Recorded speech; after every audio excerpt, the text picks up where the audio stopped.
It was his first day at the Magic Academy. Professor Troll asked the students to maintain their magic for as long as they could. One by one, each student ended up exhausted. Using magic was very difficult, even for the prestigious Blue Dragon group. But the protagonist held on for so long that he got bored and asked if he should stop. The professor asks him to touch her hand, and immediately she finds herself in a vast sea of mana, something impossible. He had the rarest talent she had ever seen. There was just one catch. First, we see that he was determined not to go to the Magic Academy. The best in the Empire, Einhardt. In his past life, he hated school and wanted to live freely on his own terms. However, the three kings had other plans, and upon graduating, he was sent to another world. Reincarnated as a child prodigy, he remembered everything. Now, in a noble family, he thought life would be simple. From a young age, he practiced swordsmanship, but his dream was to be a mage and have a quiet, stable life. The head of the household was thrilled by the boy's intelligence, especially being so young. In that world, mages were highly sought after in all fields of society. Ironically, to have an easy life, he now had to go to Einhardt. As he's processing this, the gates open. A deep voice resonates, calling the newcomers fools and warning that everything in Einhardt is an illusion.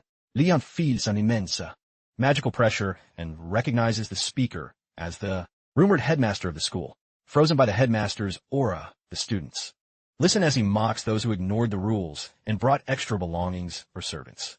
Without hesitation, the headmaster creates a portal that sucks in the forbidden items and people. Then he tells the students to enter the main building to enroll. As the day goes on, it's revealed that the headmaster is a lich. Now, at the start of his journey in Einhardt, Lehan feels uncertain about what to expect, knowing that the future holds ominous challenges. Inside the school's main building, someone calls out to Lehan, asking if he's really from the Gardenia's family. Without answering, Lehan turns to see the beautiful Joner, Maki from the famous Maki family of mages, who introduces herself. After exchanging greetings, Lehan asks Joner what she wants. She explains that the prince wishes to see him. The prince? Lehan wonders, looking at the dumb blonde who gives him a shy smile in return. Knowing Einhardt's reputation for its fierce networking on the very first day, Lehan has a hard time taking this prince seriously. Besides, he's heard that the emperor has fathered over 100 children. And if this guy isn't the firstborn, his situation is no better than Lehan's, since the emperor doesn't support his younger children. Lehan thinks the prince might be even worse off than him.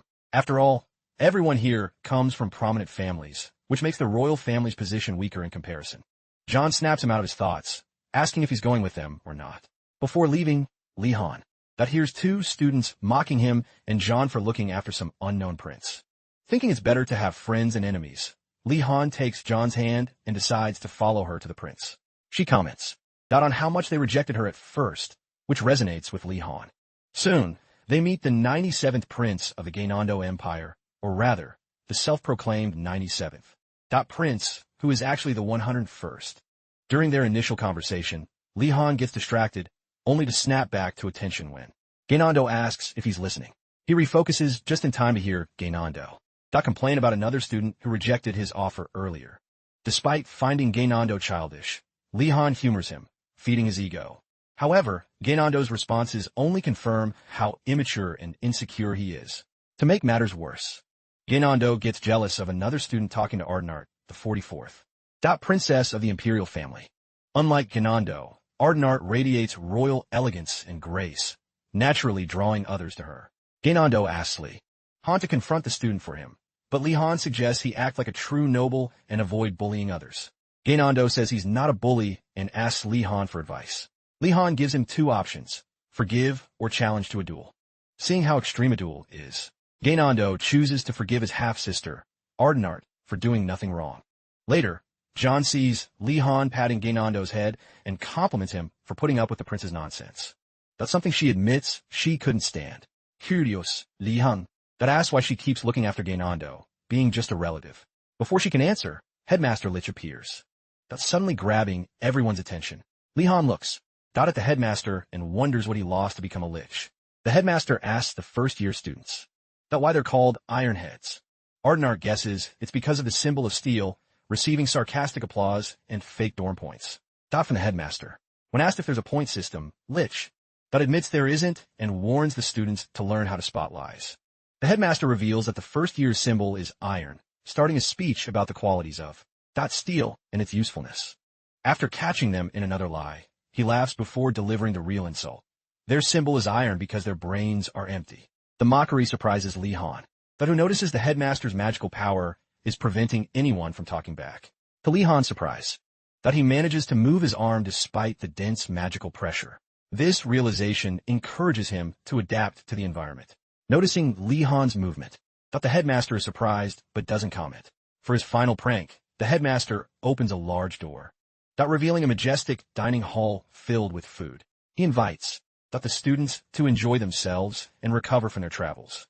Without hesitation, the noble brats rush to their seats, eager to devour the banquet of cheese, butter, fried chicken, and grilled fish. Just as they're about to start eating, the food disappears, model, and the headmaster reappears, mocking them for not paying attention. Li Han realizes the headmaster must have lost a great deal of himself to become so cruel and twisted. The headmaster says Einhardt's main goal is to produce great mages by fostering desire. He gives each student their uniform, a loaf of bread and a rice ball, the meager rations. Li gaining to complain, calling them outrageous. The headmaster sarcastically encourages his attitude and reminds the students that if they want better food, clothes, or equipment, they'll have to get it through magic. The academy's rule is that they must fend for themselves. Shortly after, a student thinks about contacting someone outside the academy to smuggle in supplies. Unfortunately for him, Headmaster Lich overhears him whispering his plan to a friend and encourages him to continue with that reckless attitude. Then, the headmaster informs the first-year students that they cannot leave the school grounds or ask for help from upperclassmen. With that, the headmaster finishes his matriculation speech and wishes the new students the best. After the headmaster leaves, Li Han thinks about how every school seems to have eccentric teachers. Even in his past life, the professor from the neighboring lab during his graduate studies had the same crazy look as the headmaster, eyes of madness. At that moment, Gaining appears, complaining to Li Han about the unfair treatment at the academy. Based on how much the prince complains, Li Han concludes that Headmaster Lich is better than the professor he knew. Here, at least they're given food, lodging, and clothes, more than he could say for his old school at this point. The spoiled prince throws a tantrum at Li Han for not taking his complaint seriously. Because the Wardenaz family focuses on magical research instead of social status, little is known about them, even in noble circles, which leads to many misunderstandings. Gaining, thinking Li Han lived in poverty, says his maids eat better than what the school offers, offering to help.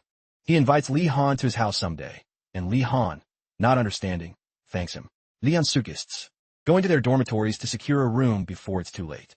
Although Einhardt accepts students based on talent regardless of status, they divided the dorms into 4 sections to prevent disputes among young nobles. The first dormitory, the Blue Dragon Tower, is for those with noble dragon blood, mainly royalty and nobles of high repute, like Li Han. The second dormitory, the Blazing Phoenix Tower, houses those who have dedicated everything to the divine flame, disciples of various religious orders. The third dormitory, the lightning-biting White Tiger Tower, is for knightly families ready to be both knights and mages. Lastly, the omniscient Black Tortoise Tower is for those with infinite patience. Here, peasants, servants, slaves, jesters, vagabonds, merchants, and emerging low-ranking nobles are placed. Those in the last dormitory usually have a low status and are often looked down upon. This can be discouraging for them. However, Li Han sees them as great partners for his future empire. The smug look on his face as he watches the commoners makes them uneasy about his intentions. However, Li Han knows that befriending these commoners is key to gaining real business experience. During his internal monologue, a noble brat breaks the silence, asking why they admit indecent people like the commoners. This causes the commoners to glare at him with disdain. But the brainless fool challenges them to confront him if he said anything wrong. Li Han, unwilling to let this fool with no future insult his potential partners, intervenes as a noble of higher status. He gets the idiot's attention, saying that he is the indecent one for clinging to his pride when everyone has left everything behind upon entering the school. Li's response earns him the admiration of those around him, with many praising him for pointing out the obvious. With the mood now set, Li Han prepares to introduce himself to his new companions. When the commoners learn he is from the Wardenaz family, they get scared, warning each other not to look him in the eyes. The rumors about the Wardenaz family, which say they're descended from ancient spirits and that their leader is a dragon, terrify them. Confused by their reactions, Li Han tries to understand what's going on. Then, Yoner approaches, praising him as a good noble. Li-Han asks Yoner if he finds him scary, after Yoner assures him that he doesn't. She comments that he has the aura of a nobleman. Unbeknownst to Li-Han, he's unaware of just how infamous his family is. Before he can even think about it, Genando calls out to him and Yoner, complaining that his new bodyguards left him, a prince, all alone. As they head back with the prince, Li-Han asks Yoner why she looks after the foolish prince. In response, Yoner says she does it for Genando's mother, recalling their history in a flashback. It's shown that a younger, more stubborn Yoner met the mother of Genando at a royal banquet, after spilling juice on her dress. Expecting to be punished, everyone was surprised when the woman showed mercy, even asking if Yoner was okay. Genando's mother, being very wealthy, gave Yoner an allowance just for being friends with her son. Li-Han quickly deduces that if that's the case, he should also befriend Genando to get on his mother's good side. Upon arriving at their dormitory, Li-Han is surprised by its vast size. Even though it's a school, it has a lake, a forest, and everything they need to fend for themselves. While admiring the scenery, Li-Han notices some students talking about being lost, so he asks Yoner for clarification. Yoner admits she's not sure either, as this was supposed to be the way to their dorm. While Li-Han tries to figure out what's going on, something appears suddenly in front of them, leaving even Li-Han surprised. After further investigation, it's discovered that a small, insignificant building has suddenly appeared before the noble students, leaving most of them dismayed by its size. Genando, the self-proclaimed supervisor of spoiled brats, comments that the building is smaller than his servants' quarters and wonders if they're really expected to live like this for the next few years. Ignoring the fool, Li-Han notes that it'll be a challenge to accommodate so many people. However, upon entering the building with Yoner and Genando, the magical pressure shifts, and in an instant, everyone around them disappears. For a moment, Li-Han tries to adjust to his new surroundings, trying to understand what happened. Suddenly, a voice greets him, calling him young mage and asking where he wants to go. Li-Han quickly deduces that the dormitory is, in fact, a magic tower. Shortly after, the voice congratulates Li-Han for adapting so quickly and informs him that for now, he can only access his room and the steel rank novice common room. Li-Han asks if he'll be able to visit other areas later. The voice replies yes, but only if he learns the names of those places and meets certain conditions. For now, however, the headmaster forbids it. Frustrated by another one of the headmaster's restrictions, Li-Han orders the voice system to take him to his room, and it obeys. After settling into his room, Li-Han picks up a book titled about Einhardt and soon understands why it's the only mandatory subject in the entire school. According to the rules, all first-year students must attend every class for 1 month before choosing their subjects. While flipping through the pages, Li-Han sees a motivational quote from the headmaster, later identified as Os Hugonadaltes, and concludes that the man isn't as strict as he initially seemed. Li-Han finds Einhardt easier than the grueling postgraduate experience in his past life. Besides, the room provides everything he needs, so there's little to complain about.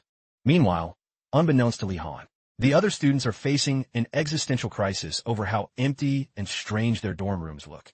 Now that he knows the rules, Li-Han decides to go to the common room to find out what classes the other students plan to enroll in. Once there, he sits with Yoner and asks her what classes she's interested in. Yoner enthusiastically shares her desire to learn alchemy in order to open a workshop after school and supply products to the Imperial Palace. Impressed, Li-Han praises her ambition, and Yoner asks if he wants to join. Without discouraging her, Li-Han explains that running an alchemy business isn't simple and that he'll need to think about it. In the Empire, such a venture requires rigorous strategies to succeed, and Li-Han doesn't want to get tied up in that. He prefers to focus on more stable subjects. Yoner, curious, asks what subjects Li-Han is interested in. He thinks carefully about his answer. His goal is to choose subjects with less competition and easier grades. Model.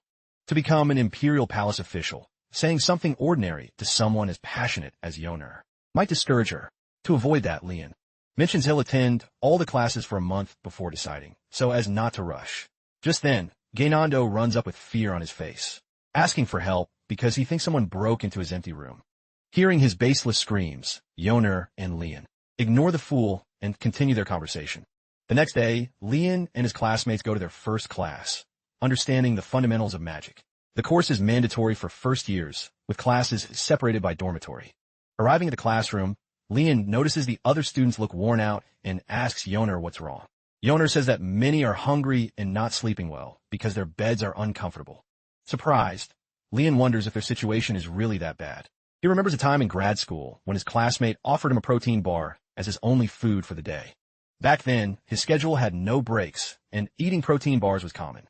One time, his friend promised that the professors would treat them to a feast after their schedule was over. Leon joked that he would murder him if it turned out to be ramen.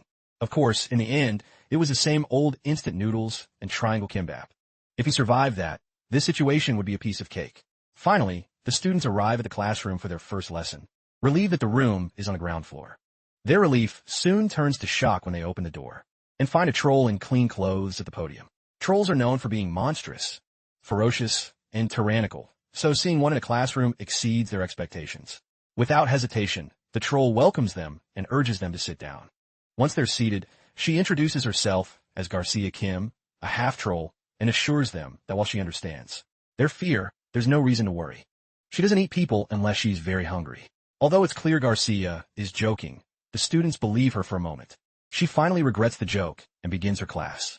Before starting the lesson, she explains that most of the magic skills they'll learn won't be practical until they're adults, as magic is inherently dangerous. However, as future mages with the nickname Steel, their classes will introduce them to the fundamentals of magic and help each of them identify the element that suits them best. As they embark on this journey, Garcia promises to be their compass and urges them to start with the basics. Her first question for the class is, what is magic?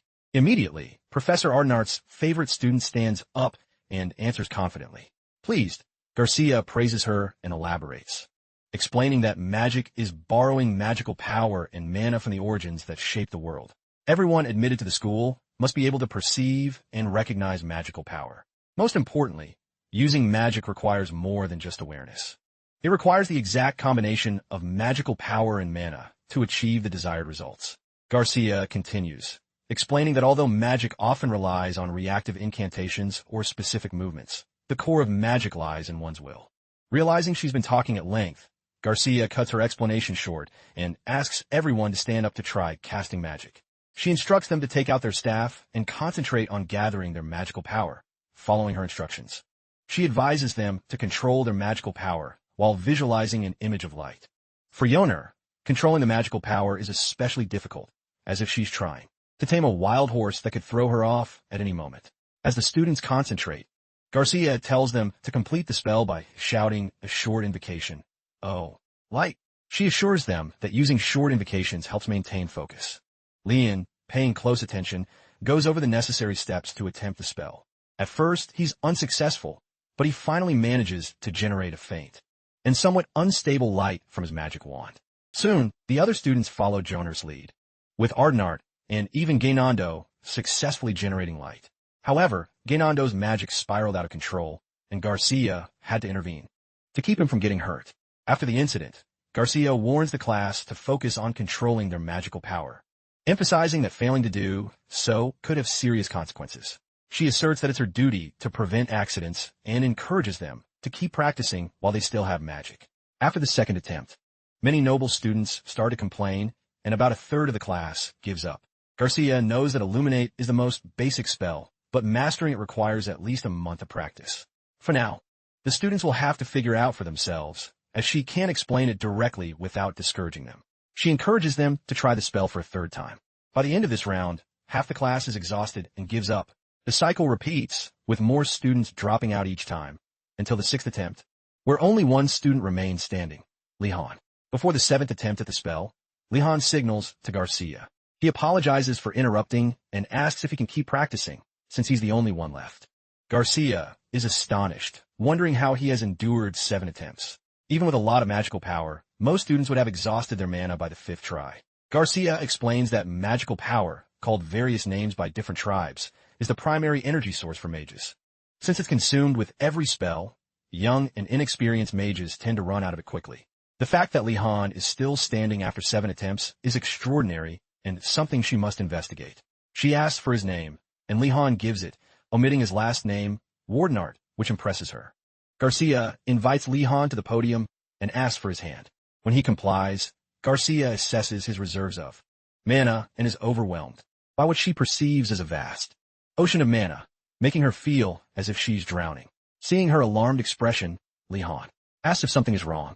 Garcia quickly composes herself, denies any problems, and asks him to visit her after class. Lihan nods and returns to his seat. Resuming the lesson, Garcia reassures the class not to be discouraged by their rapid mana depletion. With practice, they will learn to reduce their mana consumption and naturally increase their reserves. She warns them not to overpractice, as it could cause injuries. To conclude, Garcia reminds the class not to take her jokes about eating students seriously and ends her first lesson. Later, Li-Han visits Garcia's office to find out why she called for him. Garcia tells him that she's already heard about him from the headmaster. That's right, the eccentric lich had already tipped her off. Still, Garcia reassures Li-Han and tells him not to worry. Although the headmaster may seem crazy to many, he has a kind heart. Another, lesser-known fact is his sharp ability to spot talent. He always informs the professors about new students. Over the years, his comments on first years have dwindled to 1 or 2 average observations about troublemakers and prospects. This year, his attention is entirely on Li-Han. According to him, Li-Han possesses great foolishness, an Eastern term used to describe someone with immense wisdom. Although the phrasing sounds insulting, the headmaster likely means that Li-Han has the potential to achieve greatness in magic. Having experienced Li-Han's immense mana firsthand, Garcia is curious about what kind of student he will be, and expects great things from him. Li-Han waits patiently for her to finish her reflection, then brings her back to the present, awaiting an answer to his question. Knowing she can't reveal everything the headmaster said, Garcia tells him she wanted to see him because of his exceptional mana reserves. Although Li-Han already knows this, he feels disappointed, suspecting there must be something more. Just then, Garcia continues, explaining that his mana is so vast that she can't even estimate its limits. Li-Han is left stunned. Garcia explains that the amount of mana one has is a form of talent. Mages with little mana struggle to increase it, while those with a lot of mana can be more carefree. Realizing the extent of his talent, Li-Han gets excited, thinking his path will be easier. However, Garcia calls his strength unfortunate. When Li-Han asks what she means, she says that having too much mana can be problematic, even though a large mana reserve is good for a mage. An excess makes control difficult. To illustrate, she compares controlling the water in a glass to managing it in the sea, the latter being more challenging. In short, mana control, the most critical skill for a mage, will be very difficult for Li-Han to master. Hearing this, Li-Han falls into despair upon understanding his situation. Fortunately, Garcia has a temporary solution. She takes out a special bracelet and places it on Li-Han's right wrist, telling him to always wear it. The bracelet will absorb the excess mana, keeping it under control for now. Relieved, Li-Han thanks Garcia for identifying and treating his problem. Just as he's about to leave, Garcia suggests he use various magic spells to expend his large mana reserves, which will help with his control. She suggests he practice alone, since his mana won't be completely depleted, and wishes him luck. Li-Han laughs nervously, thanks his teacher, and heads into the hallway to meet his friends. He reflects on his overwhelming future, determined to stand out in his first year. He asks his friends what classes they'll be taking after the first month. Yoner says she'll stick with alchemy and asks if anyone wants to join. The spoiled prince mocks Yoner for choosing a subject he considers to be for servants. After he makes more derogatory comments about alchemy, a visibly angry Yoner clenches her fist. Recognizing her growing temper, Li-Han steps aside, letting her vent her frustration on the prince. Before Gainando can react, Yoner gives him a hard punch and forbids him from going to the infirmary for any alchemist potions to heal himself. After seeing Yoner's retaliation, Li-Han praises her punch and follows her to alchemy class, basic understanding of alchemy. On the way, Li-Han asks if it was okay to hit Gainando. Yoner tells him it'll be fine as long as she apologizes the next day. Li-Han notes that she's done this before, but he soon sees many students gathering for the class, especially those from the Black Tortoise Tower. Although he doesn't care much for them, their stares bother him. He observes that commoners generally react to nobles in one of two ways, with fear or with hostility. For now, Li-Han decides to remain calm, aware that being overly friendly could backfire. Upon arriving at the class location, the professor takes attendance. Expecting another eccentric professor, the students are surprised to see that their teacher is just a normal-looking dwarf. Introducing himself as Urugulum Gunder, or Professor Urugulum, he asks the class why they're having the lesson outdoors without any desks. As expected, Einhardt, the teacher's pet, raises her hand and confidently answers that it's to feel the mana of nature, since alchemists need to understand its power. Urugulum tells her she's wrong and overhears Li-Han and Yoner talking. Yoner asks Li-Han for his opinion, and he suggests it's probably because the location is ideal for gathering materials. Urugulum congratulates Li-Han for getting it right, calling him a smart student. Einhardt, annoyed by Li-Han's success, looks upset. Li-Han asks the professor not to see him as a rival. Then, Durugu gathers the students and explains what is really needed for alchemy.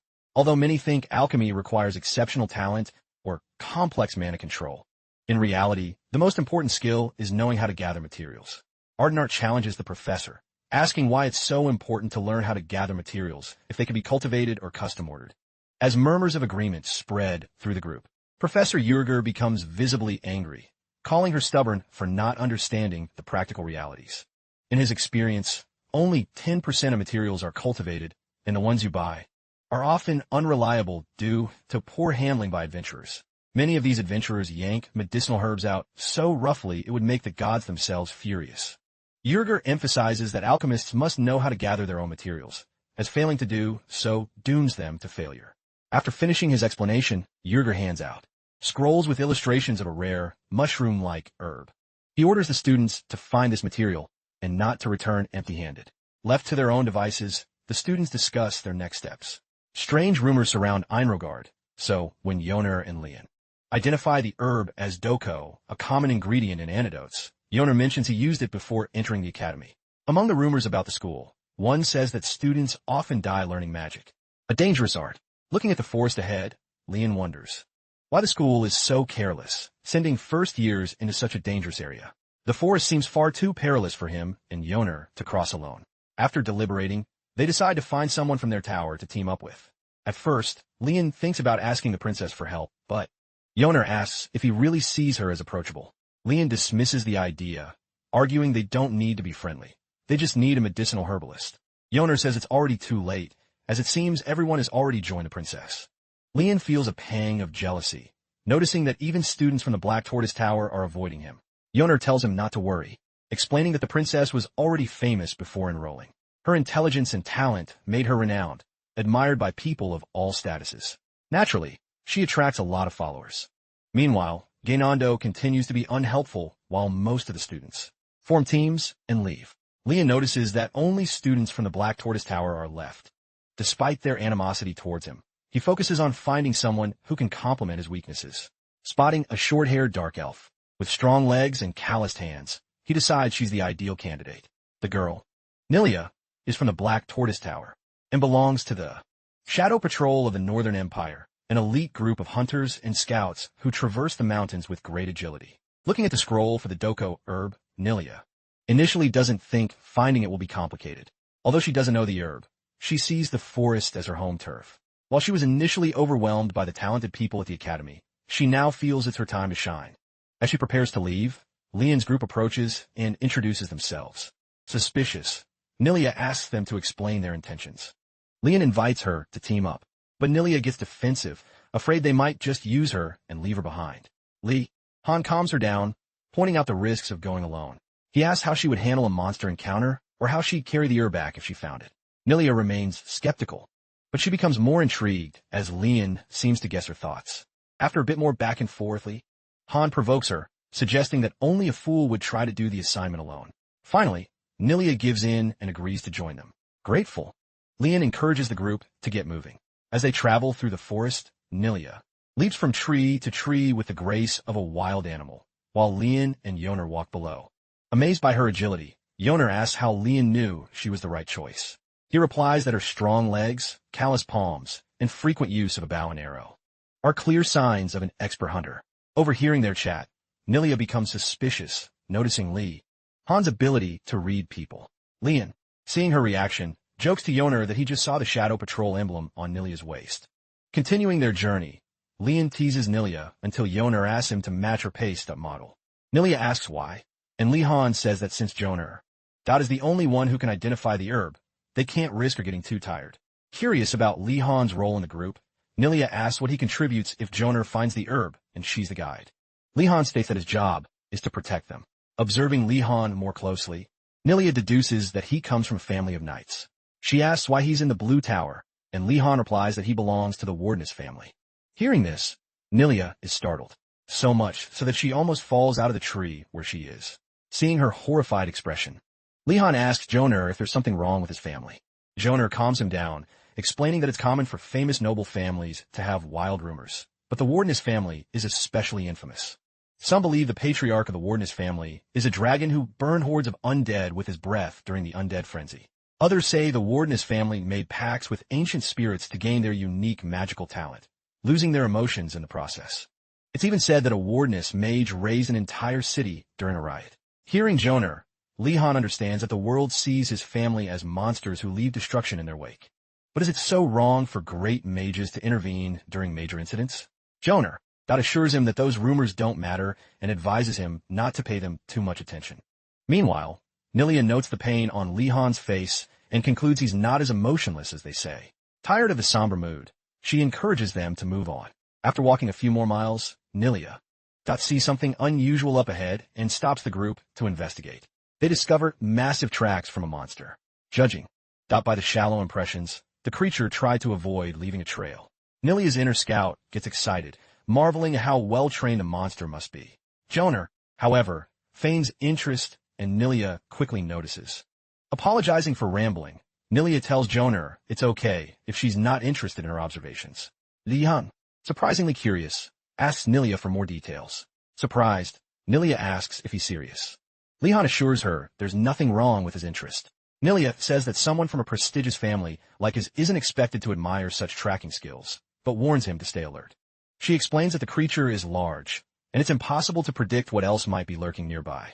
They say monsters roam the academy, including experimental creations and rare slimes, making the forest dangerous. Joner agrees, pointing out that the abundant mana of Inrigar attracts monsters. Nilia suggests changing their strategy and following the monster's tracks to reduce the risk of an ambush. Intrigued, Li-Han asks if he can learn how to track creatures. Nilia warns that it won't be easy, but gives in when Li-Han sincerely asks her to teach him. Relaxing, she agrees to be his mentor in the arts of the hunt. After several more kilometers, the group finally finds the Doko herb.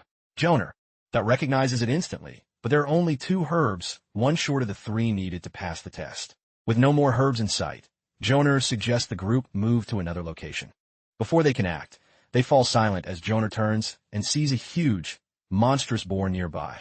Li-Han notices it's no ordinary boar, thanks to his ability to detect mana.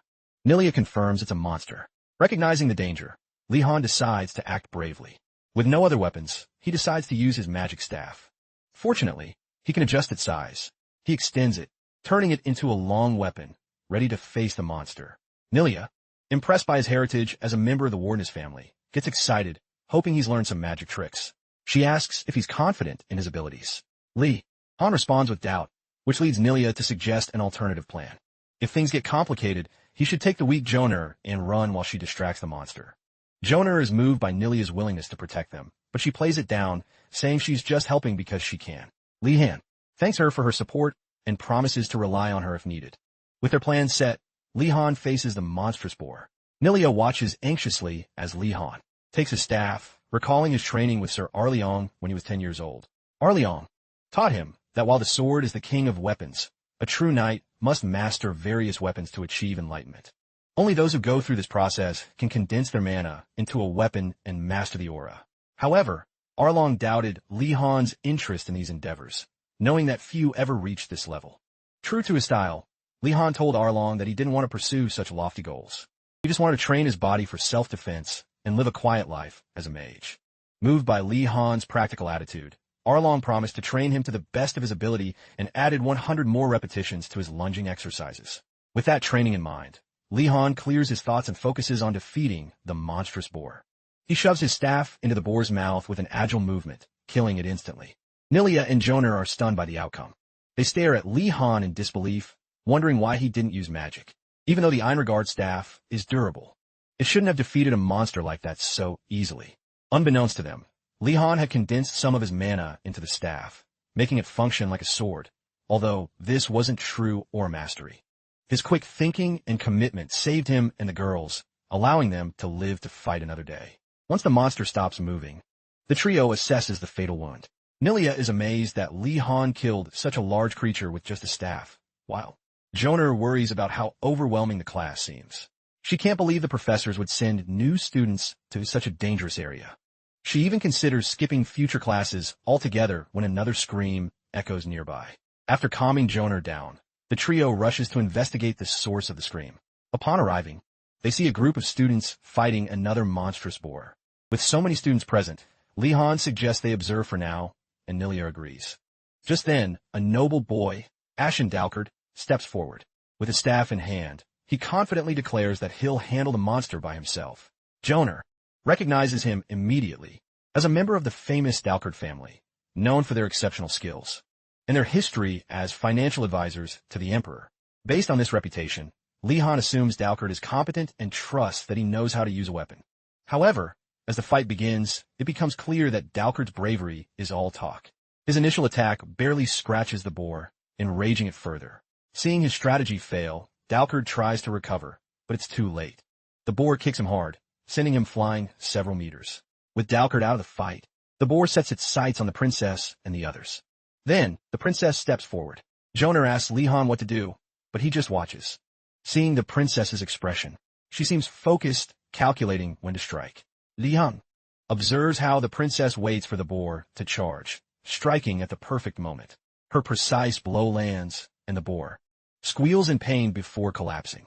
After the battle, Li-Han thanks Nilia for showing him the importance of approaching these creatures by using the headwind to their advantage. He assures her that he'll trust her advice more from now on. After her victory, Princess Einhardt thanks Li for saving her and her team. Instead of showing jealousy, Li-Han downplays it, but Nilia wonders why they're speaking so formally. Shouldn't students in the same year talk informally? Even so, Einhardt insists on rewarding Li-Han for his help. Curious, she asks what he wants in return. Li-Han surprises her by asking for a list of easy classes to excel in at the beginning. Einhardt thinks he's testing her, but when Li-Han repeats the question, she realizes he's serious. Before she can answer, the professor, who had been listening, comes out of hiding. He says he knows the answer to Li-Han's question. Before recognizing the professor, Li-Han gets an ominous feeling that reminds him of his previous life and his intimidating grad school professor. The professor, Yurigulum, interrupts his thoughts, suggesting that alchemy class is what Li-Han is looking for. Calming himself, Li-Han says that success in alchemy is achieved through passion and dedication. Intrigued by Li-Han's enthusiasm, Yurigulum promises to help him cultivate that passion and love Li-Han mentioned. Li-Han notices the envious glares from other noble students who resent the professor's interest. Unfazed, he informs Yurigulum that he still wants to explore other options. Taking the hint, Yurigulum ends the class for the day. Other groups weren't so lucky, they didn't find any boars. However, their experience was enough for the lesson. Just then, with a black eye, Ashen confronts Yurigulum, accusing him of putting the students in danger on purpose. Yurigulum says the point of the exercise was to expose students to scenarios they might face while gathering herbs. Whether it's fighting, fleeing, dodging, or hiding, an alchemist must be ready for anything. Hearing this, Joner wonders if they should hand over the Doko herb, considering the danger they face to collect 3 of them. Yurigulum, surprised that a group actually found the herb, praises their efforts and gives the 3 students a passing grade. He also asks Li-Han to join his alchemy class. Li-Han feels trapped, but accepts this new reality and tells the professor he'll do his best, since learning alchemy is his dream. Hearing Li-Han, Yurigulum perceives him as mature and more focused than expected for his age. After defeating the monster boar and obtaining the Doko herb, Yurigulum grants Li-Han a special privilege. He gives Li-Han unlimited access to his cabin in the forest for the rest of the semester. At first, the confused Li-Han imagines being overwhelmed with endless chores. But Yurigulum clarifies. The cabin, he explains, is stocked with what new students desire. Food. Although they might not appreciate it now, Yurigulum assures them that after a week of the school's mediocre meals, they'll be praising him. Li envies his options and realizes how hard it would be to survive on the school's bland food, especially since the noble kids have their own tower with better provisions. With Yurigulum's cabin full of fresh ingredients, including spices and vegetables from the forest, Li-Han concludes that he basically has a buffet pass for the entire semester. His frown turns into a smile as he shakes Yurigulum's hand, saying that alchemy is the best. An amused Yurigulum replies that he's already growing fond of Li-Han, feeling their kindred spirits. However, the joy doesn't last long, as Yurigulum releases the injured boar back into the forest. The young nobles complain about the hard work, vowing never to return to the class. Meanwhile, Li-Han hides his annoyance with the school and focuses on the task of managing the rations. With Nilia and Joner, Li-Han heads to Yurigulum's cabin. After dropping off the boar's carcass, he wonders if he can butcher it by himself. Seeing his concern, Joner offers to help. as long as he gets some meat in return. Li Han, noticing her expression, asks if she'll be all right. Joner calms her down, while Nilia asks if he's going to skin it himself, pointing out that nobles avoid such tasks. Li Han stands up and jokingly asks if she's a vegan or just hates meat. Embarrassed by the question, Nilia decides to prove her worth with her hunting skills. With Nilia's experience as a hunter and Joner's family background in handling materials, Li Han concludes they can manage the task together. Shortly after, Durugu returns with the necessary equipment and hands it over. Armed with the tools, Li Han takes the lead and skillfully butchers the boar. Nilia is surprised by his skill, thinking he's too much of a noble for that kind of work. After removing the skin, Li Han separates the lean meat and hangs it on branches. He urges his companions to save the guts to make sausages later, reasoning that every part of the animal must be preserved given their uncertain circumstances. While the meat is smoking, Durugu visits them and praises Li Han's foresight. Smoking the meat as a preservation method shows great survival instincts, especially for someone who's only been at the school for 3 days. Durugu is surprised by how much Li Han has progressed in such a short time. When the smoking is finished, Li Han asks the professor for bread and butter, saying he must be hungry. Unable to refuse, Durugu agrees and brings out the best ingredients from his pantry. Soon, the outdoor table is filled with delicious food and jams. Everyone helps themselves, enjoying the meal. Joner compliments the professor on the jam, highlighting how it enhances the tender, smoked meat that Li Han prepared as they eat by the spring. Durugu encourages them to eat their fill, reminding them they won't have food this good very often. For the first time in days, the trio relaxes, enjoying the company of their companions and the professor. Afterwards, Li Han and Joner pack the leftover smoked meat into rations and debate what to do with it. Unable to eat anymore, Nilia suggests sharing it with the other students in their tower. Misinterpreting her intention, Li Han and Joner assume she wants to sell the meat. Nilia clarifies that she didn't say that, but Li Han points out that many students in the Blue Dragon Tower are rich enough to pay, and that making some money wouldn't be a bad idea.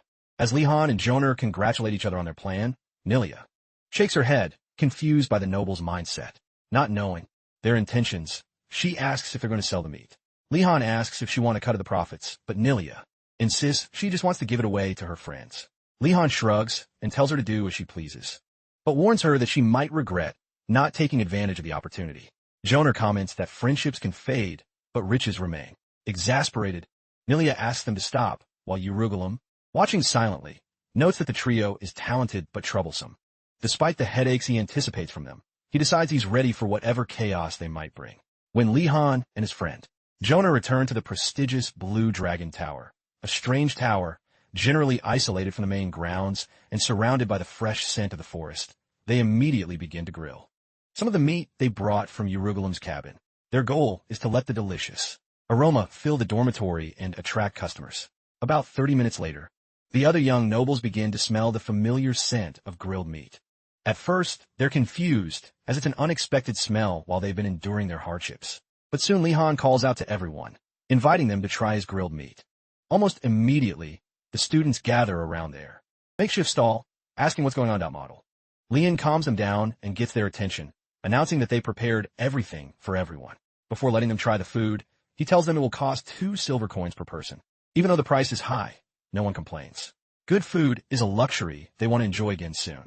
The young nobles sit down and devour all the meat they can, enjoying its tenderness and spiciness. Lian and Joner watch their customers eat, count their sales, and are surprised by the number of dishes sold, even after tripling the price. On the other hand, the students have no choice. They're too naive to figure out how to get meat for themselves. In short, it's a win-win situation. At that moment, Gainando recovers from Joner's blow and gets up, his stomach rumbling loudly, wondering what all the commotion outside is about. It's not long before he catches the irresistible aroma of grilled meat. So, he goes out to investigate. As soon as Lian sees him, he invites him to sit down and eat like the others. Without hesitation, Gainando sits down, ready to enjoy the grilled meat. But just before he starts, Lian stops him, reminding him that even as a friend, he has to pay 1 silver coin to keep eating. Surprised, Gainando asks if they're charging money, and Lian replies that a noble's pride won't let them eat for free. The problem is, Gainando has no money. Lian offers to let him sign a credit contract to pay later, moved by his friend's kindness. Gainando almost cries, praising Lian for being so good to him and feeling lucky to have such a friend. Gainando signs the contract, thinking he's found a treasure, while Lian and Joner remain silent. letting him enjoy his meal in peace. And so, the good day ends, and everyone goes to sleep happy. The next morning, the students of the Vane Tower gather in the classroom for their magical personality education class. Many nobles wonder why they have to take this class when they already consider themselves perfect. Leon can barely stand the arrogance of these fools, but keeps his cool, refusing to get worked up over their nonsense. Suddenly, the headmaster appears out of nowhere, welcoming the students to his class. Seeing that the headmaster also teaches personality education, they are filled with fear. They're careful not to say anything to provoke him, and the headmaster, noticing how well-fed they are, scolds them for taking over a month to find food. One of the nobles asks if the headmaster expected them to find food on their own. Before he can continue, the headmaster cuts him off, telling the students that he feels relieved that their empty heads have finally learned how to get decent food for themselves. The headmaster recalls that the Blue Dragon Tower has always been the slowest to find food, while the Black Tortoise Tower is the fastest and the White Tiger Tower is the second fastest. The Blue Dragon Tower, made up of privileged nobles, usually struggles with tasks like this since they've never faced real hardship. However, this year the headmaster is surprised by how quickly they've adapted. He's well aware that Leon is the mastermind behind their success and establishes eye contact with him, acknowledging his leadership. From the moment he saw Leon during enrollment, he knew he was different.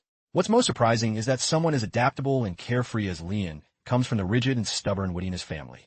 For context, it's known that the headmaster is a professor who enjoys challenging his students, believing that flexibility and creative thinking are the most important qualities a mage can have. At that moment, the same foolish noble asks the headmaster what the class is for. Pleased to hear the question, the headmaster turns it back on him, asking the student what he thinks the purpose is. As expected, the noble admits he doesn't know.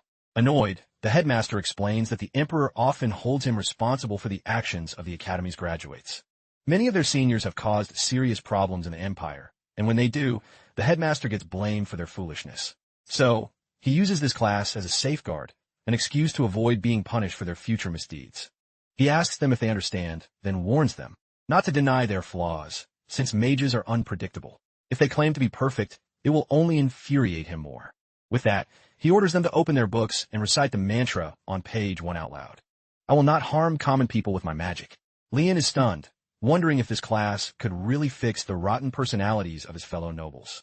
Tired of the murmuring, the headmaster orders silence, hoping the class will help them develop kinder personalities.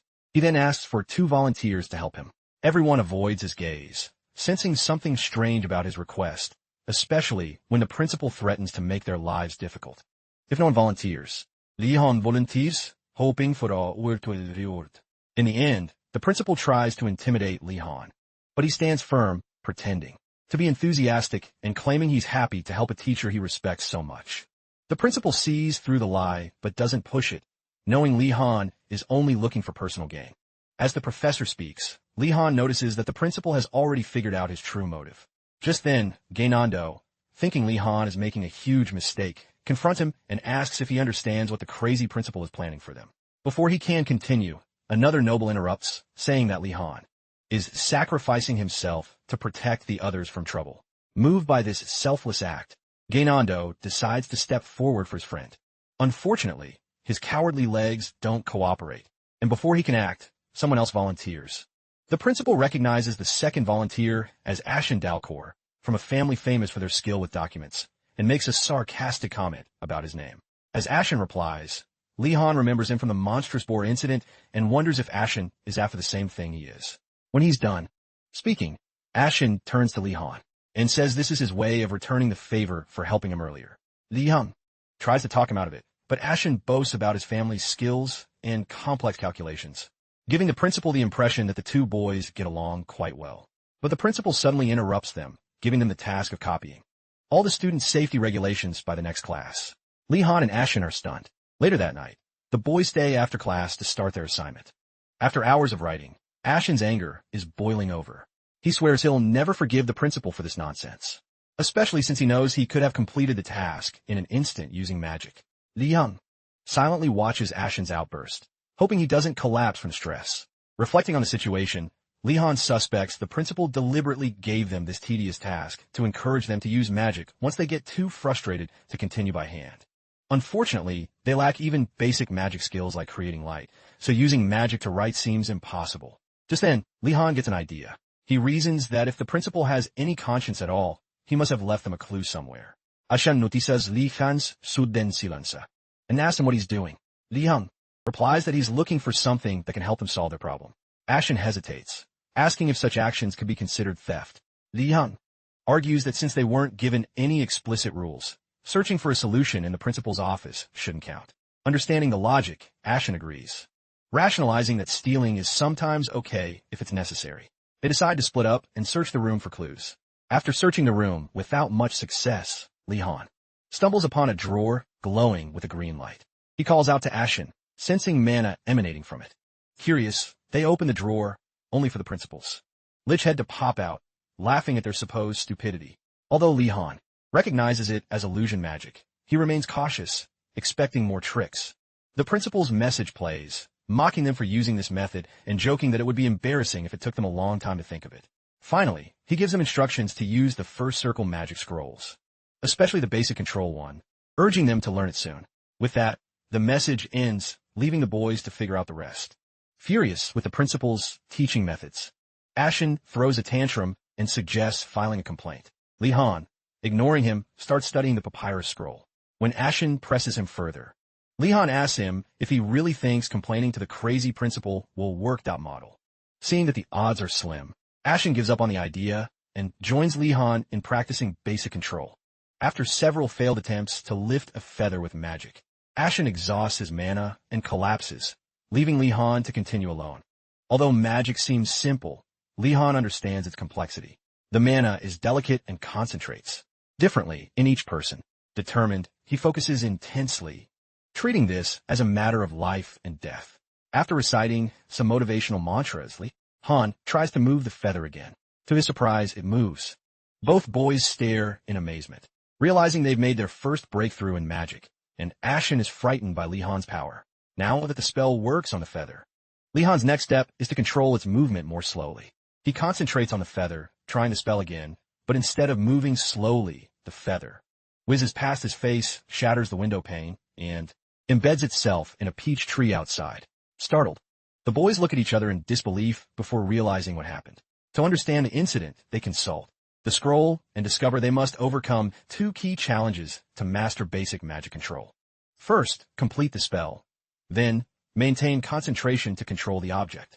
The text says that completing the spell is the hardest part, while controlling the object is easier. Encouraged by this information, Li Han decides to try again. This time, he concentrates hard on the feather so it doesn't go out of control. Just as he begins, the headmaster appears, suddenly asking if they've practiced enough. Startled by the interruption, Li Han loses his concentration, and the feather spins uncontrollably around the room, hitting the headmaster on the forehead. Unfazed, the headmaster asks if they understand why he gave them this task. Both boys shout that they don't. Ashan, strangely impressed by Li Han's accidental attack, declares himself a fan of Li's abilities. Before Ashan can provoke the headmaster further, Li Han interrupts him, pointing out that the feather didn't even scratch the headmaster's forehead. Moving on, the headmaster congratulates Li Han on his rapid progress, albeit with a backhanded compliment, calling him a surprisingly capable idiot. Li Han, still reeling from his accidental mishap, is surprised that the headmaster isn't ranting. He assumes the headmaster is in a good mood, so he takes the opportunity to ask for advice on object control. The headmaster responds mockingly, asking how Li could have trouble with control if he's already completed the spell. When Li admits his difficulties, the headmaster lies to reassure him, saying it's normal for beginners to face such problems. Just as Li sighs in relief, the headmaster drops the act, telling him it's a lie, and pointing out that the spell is the hard part. In his experience, mastering control should only take 1 or 2 tries, so anyone who fails is a special kind of idiot. When Li asks for advice, the headmaster just tells him to figure it out himself. Expecting an outburst, the headmaster is surprised when Li responds politely, promising to practice more. Finding it boring to mock someone so composed, the headmaster decides he'll focus on Ashan next time. Finally, the headmaster shares a pearl of wisdom, explaining that their magical ability will grow with use. Then, using teleportation magic, he sends them to the cafeteria for lunch. In an instant, Li Han finds himself safely in the cafeteria. Annoyed, he complains that the headmaster only uses important spells for trivial purposes. Looking around, he notices the cafeteria is empty. Lunchtime is long over. Resigned, he decides to eat the boring bread and rice balls he's grown used to. but he chooses to upgrade his meal with some smoked meat he prepared at the cabin in her golem. While he's at it, Einhardt gracefully enters the cafeteria and calls out to him. Surprised, Li-Han greets her and asks what she's doing there. She reveals that she brought the data he asked for earlier, a list of easy-to-pass subjects. Grateful, Li-Han thanks her and opens the list. But he soon notices that she mistakenly gave him a list of popular lecture topics and becomes alarmed. Even more so when he sees understanding alchemy among them.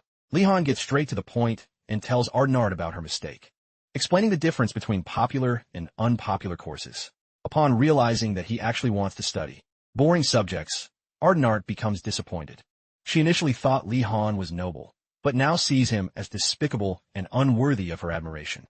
Reluctantly, she retrieves the correct list of unpopular courses and hands it to him. Upon reviewing the list, Li-Han understands why these subjects are unpopular. The first one, basic swordsmanship, is unappealing because no one in a magic school wants to learn how to fight with swords. The second, repetitive basic magic battle practice, is disliked because most prefer research over combat. However, that doesn't matter to Li-Han. His goal is to learn skills that will help him protect himself. Happy with the list, Li-Han thanks Einhardt, who leaves immediately. The next morning, Li-Han heads to the first class on his list alone.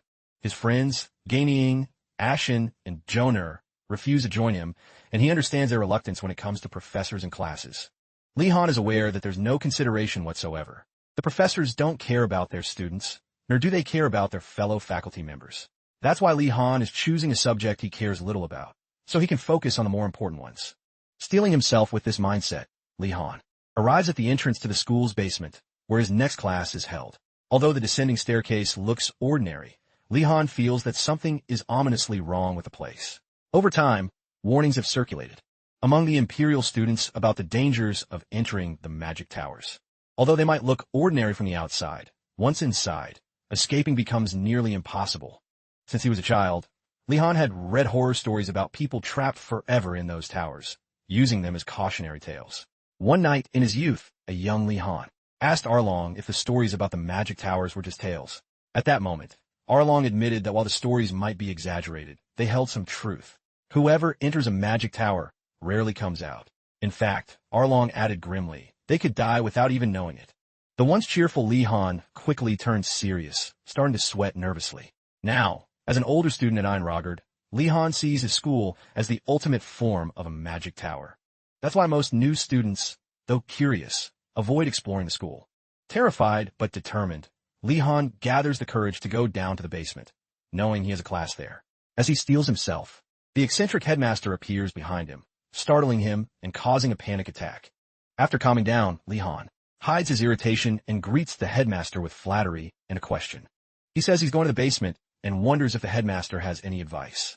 Without hesitation, the headmaster coldly says he has nothing to share. To make matters worse, he promises to place flowers on Li-Han's corpse if it's found the next day. Li-Han grits his teeth in frustration but forces a fake smile, determined not to give the headmaster the satisfaction of seeing him lose his composure. After parting ways with the headmaster, Li-Han descends to the first level of the underground facility. Contrary to his expectations, the hallways look ordinary. Arriving at the classroom entrance, he hears two students chatting about the class. For a moment, he feels relieved, thinking he won't be alone, but the feeling vanishes when one of the students notices they made a mistake. The pair soon realizes they're at the repetitive basic magic combat practice classroom and leaves, muttering insults about whoever would be foolish enough to take the class. Li-Han's hope fades, but he musters his courage, opens the door, and steps inside. The classroom has 3 students, each with a blue sphere on their desk. For a moment, Li-Han feels cautiously optimistic. However, a quick observation tells him that 2 of the students will probably leave soon, just like the pair he saw earlier. Curious, he examines the blue sphere on his desk and wonders what it is before he can find out. A deep, ominous voice from the podium orders everyone to sit down. Startled, Li-Han looks up, shocked to see a pale man with dark eyes and long fangs standing there. He concludes that the man must be a vampire and braces himself. The man introduces himself as Bloody Greg, the professor, and begins the lesson. He explains that the blue sphere is made of a material called spiritual starstone. This mineral is highly sensitive to mana. When the constellations emit divine power, the stones absorb it and transform to display it. Greg instructs the students to infuse their mana into the orb. Li-Han hesitates, questioning his abilities after struggling with the light spell. However, to his surprise, he succeeds. On his first try, the orb, along with the other students, floats into the air. Surprised by how easily he did it, Li Han suspects these spheres aren't just spiritual starstones. They must be artifacts. Seeing the markings on the spheres, he concludes they were likely created by Bloody Greg. Li Han recalls that well-made artifacts are highly valuable, but before he can think any further, chaos erupts. A student, a girl with puppy ears, loses control of her orb. It zips wildly around the room, alarming the students who fear it might pierce the ceiling. Greg calmly assures them that the orb is linked to her will and can be controlled. Luckily, he had the foresight to cast a binding spell on the spheres to prevent structural damage. The girl sighs in relief until the sphere bounces off the ceiling and hits her in the stomach. Greg says that while the spell protects the room, it doesn't protect them, so they must be careful not to break their orbs, ignoring the girl's pain. Greg continues with the lesson, instructing the students to float their orbs again. Li Han soon notices that Greg is a demanding professor when Greg asks them to draw a circle with their orbs. The real test begins for Li Han. It's harder than it looks. As he struggles, one of the students manages to do it and eagerly calls out to Greg. Instead of praising him, Greg coldly tells him to do it again. Tired, the students keep practicing until they're exhausted. After an hour of frustration, Li Han finally asks Greg when they can stop. Confused by the question, Greg bluntly replies that they can stop when they draw a perfect circle. Then, two male students ask to go to the bathroom. Greg allows it, but they just ditch class and don't come back. Noticing their intentions, the girl with puppy ears, who's just barely recovered enough to stand up, begs them to wait for her. However, she soon collapses again, apparently from a stomachache. Seeing this, Li Han suspects she might be faking it. To make sure, he checks on the puppy-eared girl, only to find she wasn't faking. She is actually passed out from mana exhaustion. He alerts the professor, who comments with indifference that she'll just continue making circles when she recovers. At that moment, Li Han notices he's the only one left in the class and accepts his fate as he practices the circle technique. He asks Greg how points are assigned to his class. Greg says that no matter how many attend, grades are always based on ranking. Hearing this, Li Han feels hopeful. This is the class he was looking for. As long as he practices to make a perfect circle with the ball, he's sure he'll get a good grade. He's always preferred repetitive tasks, so he doesn't expect much trouble. On the other hand, Greg is impressed by Li Han's decision to stay in the class, especially because of the strange rumors surrounding it over the years. Greg has gotten used to students attending the first class only to drop the subject later. Last year, not a single student stayed, forcing Greg to teach an empty class due to his contract with the principal. And so, the lonely professor spent many days in the empty classroom, hoping someone would attend and give him a purpose again. Today, that hope is fulfilled because Li Han Wardeness has exceeded Greg's low expectations. From Li Han's behavior and actions, Greg deduces that he comes from a noble and prestigious family. Despite his youthful appearance, Li Han radiates a maturity that surpasses his years, although Greg isn't sure what type of magic Li Han specializes in. He knows the young man is extraordinary and would be honored to have such a student in his class. For the first time in his stagnant career, Greg feels optimistic about the progress of his lectures. About an hour later, the class ends and Li Han leaves the classroom to meet his friends, Joner and Gainando, in the bathroom. He tries to convince them to join the class, highlighting how easy it is to get good grades. But before committing, Gainando asks for details about the class. Li Han says they just have to infuse mana into a crystal ball provided by the professor and practice drawing circles. Suspicious, Gainando asks what happens next, and Li Han admits that Greg hasn't explained any further. This raises suspicions for Joner and Gainando, who wonder if Greg is a fraud. Li Han shrugs, reasoning that the professor's legitimacy doesn't matter as long as good grades are guaranteed. Surprised by his practicality, Joner starts to see Li Han as someone who doesn't think beyond what's useful. Unfaciled, Li Han tells them it's fine if they don't want to join, but mentions he has to go to his next class. Curious, Joner and Gainando ask what it is, and Li Han excitedly reveals that it's basic swordsmanship. Both friends are stunned. Later, Li Han arrives at the south courtyard of the main building, wondering if this is really where his class is held. Upon entering the training ground, he notices more students from the White Tiger Tower than expected. It makes sense, as many come from knightly families and are skilled with the sword. Observing their prowess, Li Han assumes they take the class seriously, while he just plans to enjoy it. He overhears rumors about himself. This time, he can clearly hear the students talking. They recognize him as a wardeness from the Blue Dragon Tower and assume he only got in after being trained by his nanny. They accuse him of underestimating swordsmanship and complain that nobles look down on the profession. At first, Li Han thought knights would be proud of their craft, but after hearing their gossip, he's not so sure anymore. Not that he cares. They're just teenagers with underdeveloped brains, so he lets it go. Shortly before class begins, a well-built orc approaches Li Han and confirms his identity as the third son of the wardeness family. Unfasid, Li Han responds confidently. The orc tells him he's in the wrong place because this class is for serious swordsmanship practitioners, not beginners. Li Han thanks him for the clarification, but refuses to leave. This infuriates the orc, who warns Li Han not to underestimate the class. He adds that the students won't hold back in duels, so Li Han could get hurt. Calmly, Li Han thanks him again, but challenges him to a duel to prove himself. Enraged, the orc nearly explodes. Before things can escalate, the professor arrives and calls the students to class. The professor, an elf, introduces himself as Professor in Goldel and announces he will be teaching the class for the semester. Surprised to see an elf. As his swordsmanship instructor, Li Han listens attentively.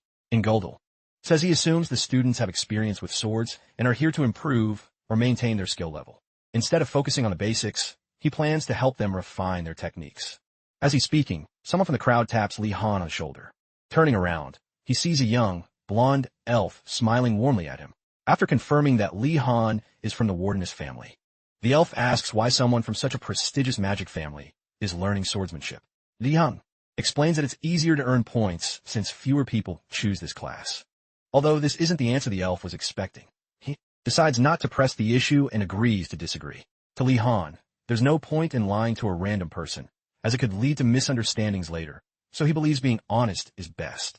After their awkward exchange, the elf introduces himself as Jiggle of the Marathi family and offers his hand for a handshake. Jiggle looks young, but Li Han notices the calluses on his palms and quickly realizes this guy must be incredibly strong. Li Han accepts the handshake without hesitation as they introduce themselves. The Marathi family is famous for protecting the harsh northern regions under strict rules, using any means necessary to achieve their goals. That's why Li Han thought someone from that family would look rough, but Jiggle shatters this stereotype, looking polished and refined. This surprises Li Han, making him re-evaluate the rumors about the Marathi family. It seems they aren't always accurate, and he might just get along with this handsome, blonde guy. As the lesson begins, the professor asks Li Han to demonstrate his sword technique, the Rocky Cliff sword, learned from Arlong. True to its name, this technique is solid and straightforward, but it's rigorous training usually. Dieter's nobles. Li Han endured the harsh training in his youth because he had no other choice. After watching the demonstration, the professor compliments Li Han on mastering the fundamentals and asks which family he belongs to, hoping he'll mention a different one. The professor is surprised when Li Han reveals he's from the infamous wardeness family. Curious, he asks why Li Han studies swordsmanship, and Li Han replies that he considers it an essential skill for the nobility. Unimpressed by the answer, the professor looks disappointed, clearly expecting more from him. Noticing the professor's signature look of disapproval, Li Han quickly reconsiders his approach. To save the situation, he smoothly adjusts his answer, stating that while his initial belief was practical, he has since come to appreciate the profound nature of swordsmanship. He adds that the more he learns, the more he's drawn to the sword, unable to resist attending class. The professor's face lights up with renewed hope, and he even mutters praises for Li Han under his breath. Moving on, the professor asks if Li Han is truly serious about pursuing swordsmanship and not letting his family's expectations hold him back. He notes that Li Han already shows better form than some of the White Tiger students who attend just for show. When Li Han confidently agrees, the professor draws his sword and suddenly challenges him to a duel, telling him to raise his blade. Li Han is confused by this unexpected turn of events, not understanding why he's being treated so harshly, but there's no turning back. He accepts the challenge and soon faces the professor. As expected, the duel ends with Li Han completely defeated in minutes. Afterward, the professor compliments him on his resilience, but reminds him that the Rocky Cliff sword technique is like a rock. It must never waver, no matter the opponent. As he helps Li Han up, he advises him to engrave this lesson in his heart and remember it the next time he faces a challenge. With that, the professor dismisses him and calls for the next student. While the professor scolds the next student, Li Han straightens his clothes and silently counts the blows he received during the training. He notes that the professor has a special talent for attacking unprotected areas, as he couldn't avoid being hit constantly. Once he's calmed down, Li Han notices his master in Goldel's skill. Although he has a prosthetic arm and leg, he shows impressive mastery in training the Empire's future knights with precision and dexterity. Comparing Ngoldal to his former master, Arlong, Li Han thinks that while Arlong is like a steadfast rock, Ngoldal flows like water, easily adapting to every situation. What stands out most to Li Han is Professor Ngoldal's style. He adapts his guidance to each student, offering practical and specific suggestions tailored to their needs. This thoughtful approach shows he's a true instructor who knows how to handle these well-off brats. As he watches Ngoldal with the next students, Li Han can't help but feel that the professor was especially harsh with him. He doesn't know why, but he clearly took more hits than the others. About 30 minutes later, Ngoldal announces that it's time for the day's main event. Without hesitation, he calls Li Han Wardeness and his opponent, Durugu of the Choi family, to the arena.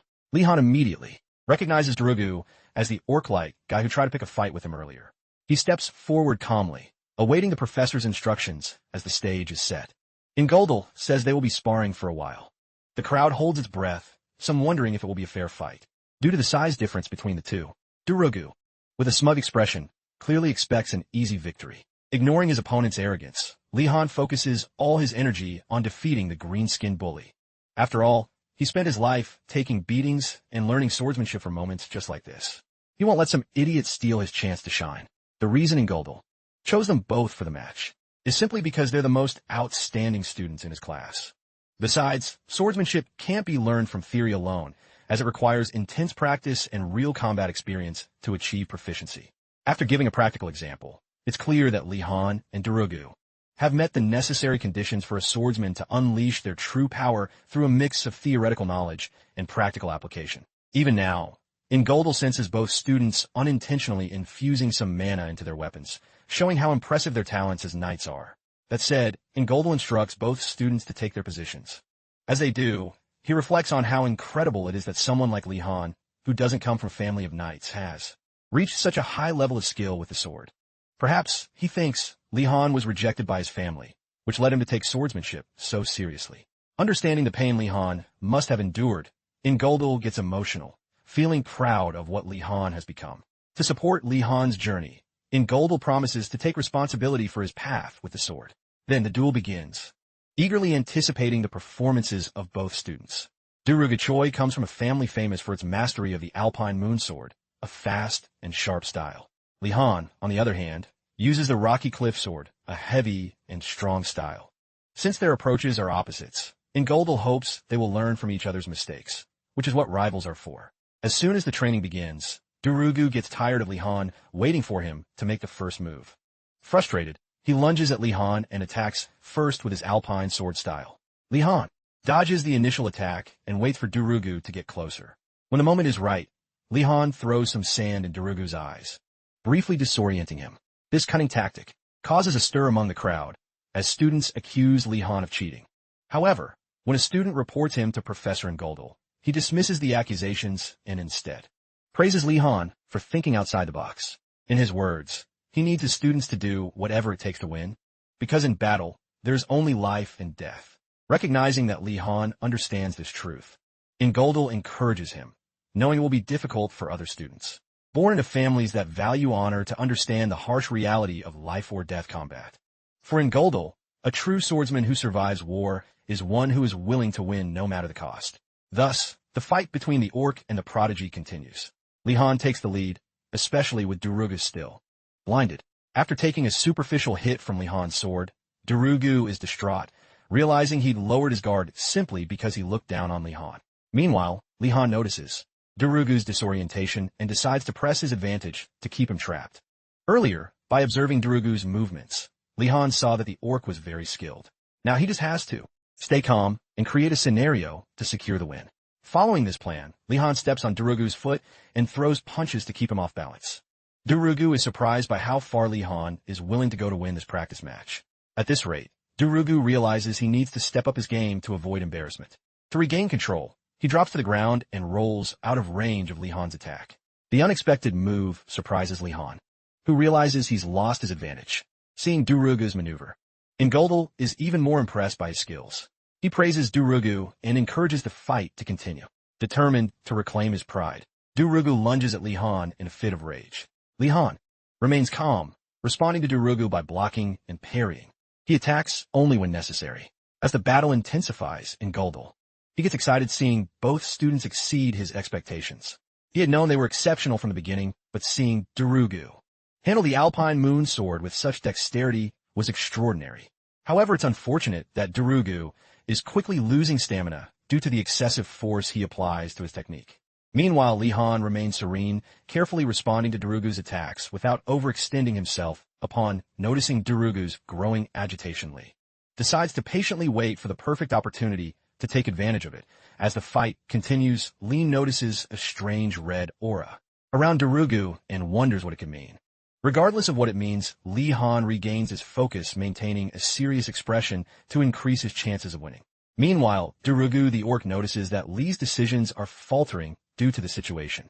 Thanks to his previous barrel roll, Li has had to make unnecessary movements, and it seems his mana-infused sword is losing effectiveness, suggesting he is nearing exhaustion. What Durugu doesn't realize is that Li never gets tired of using mana. His training session has been a struggle against time from the beginning.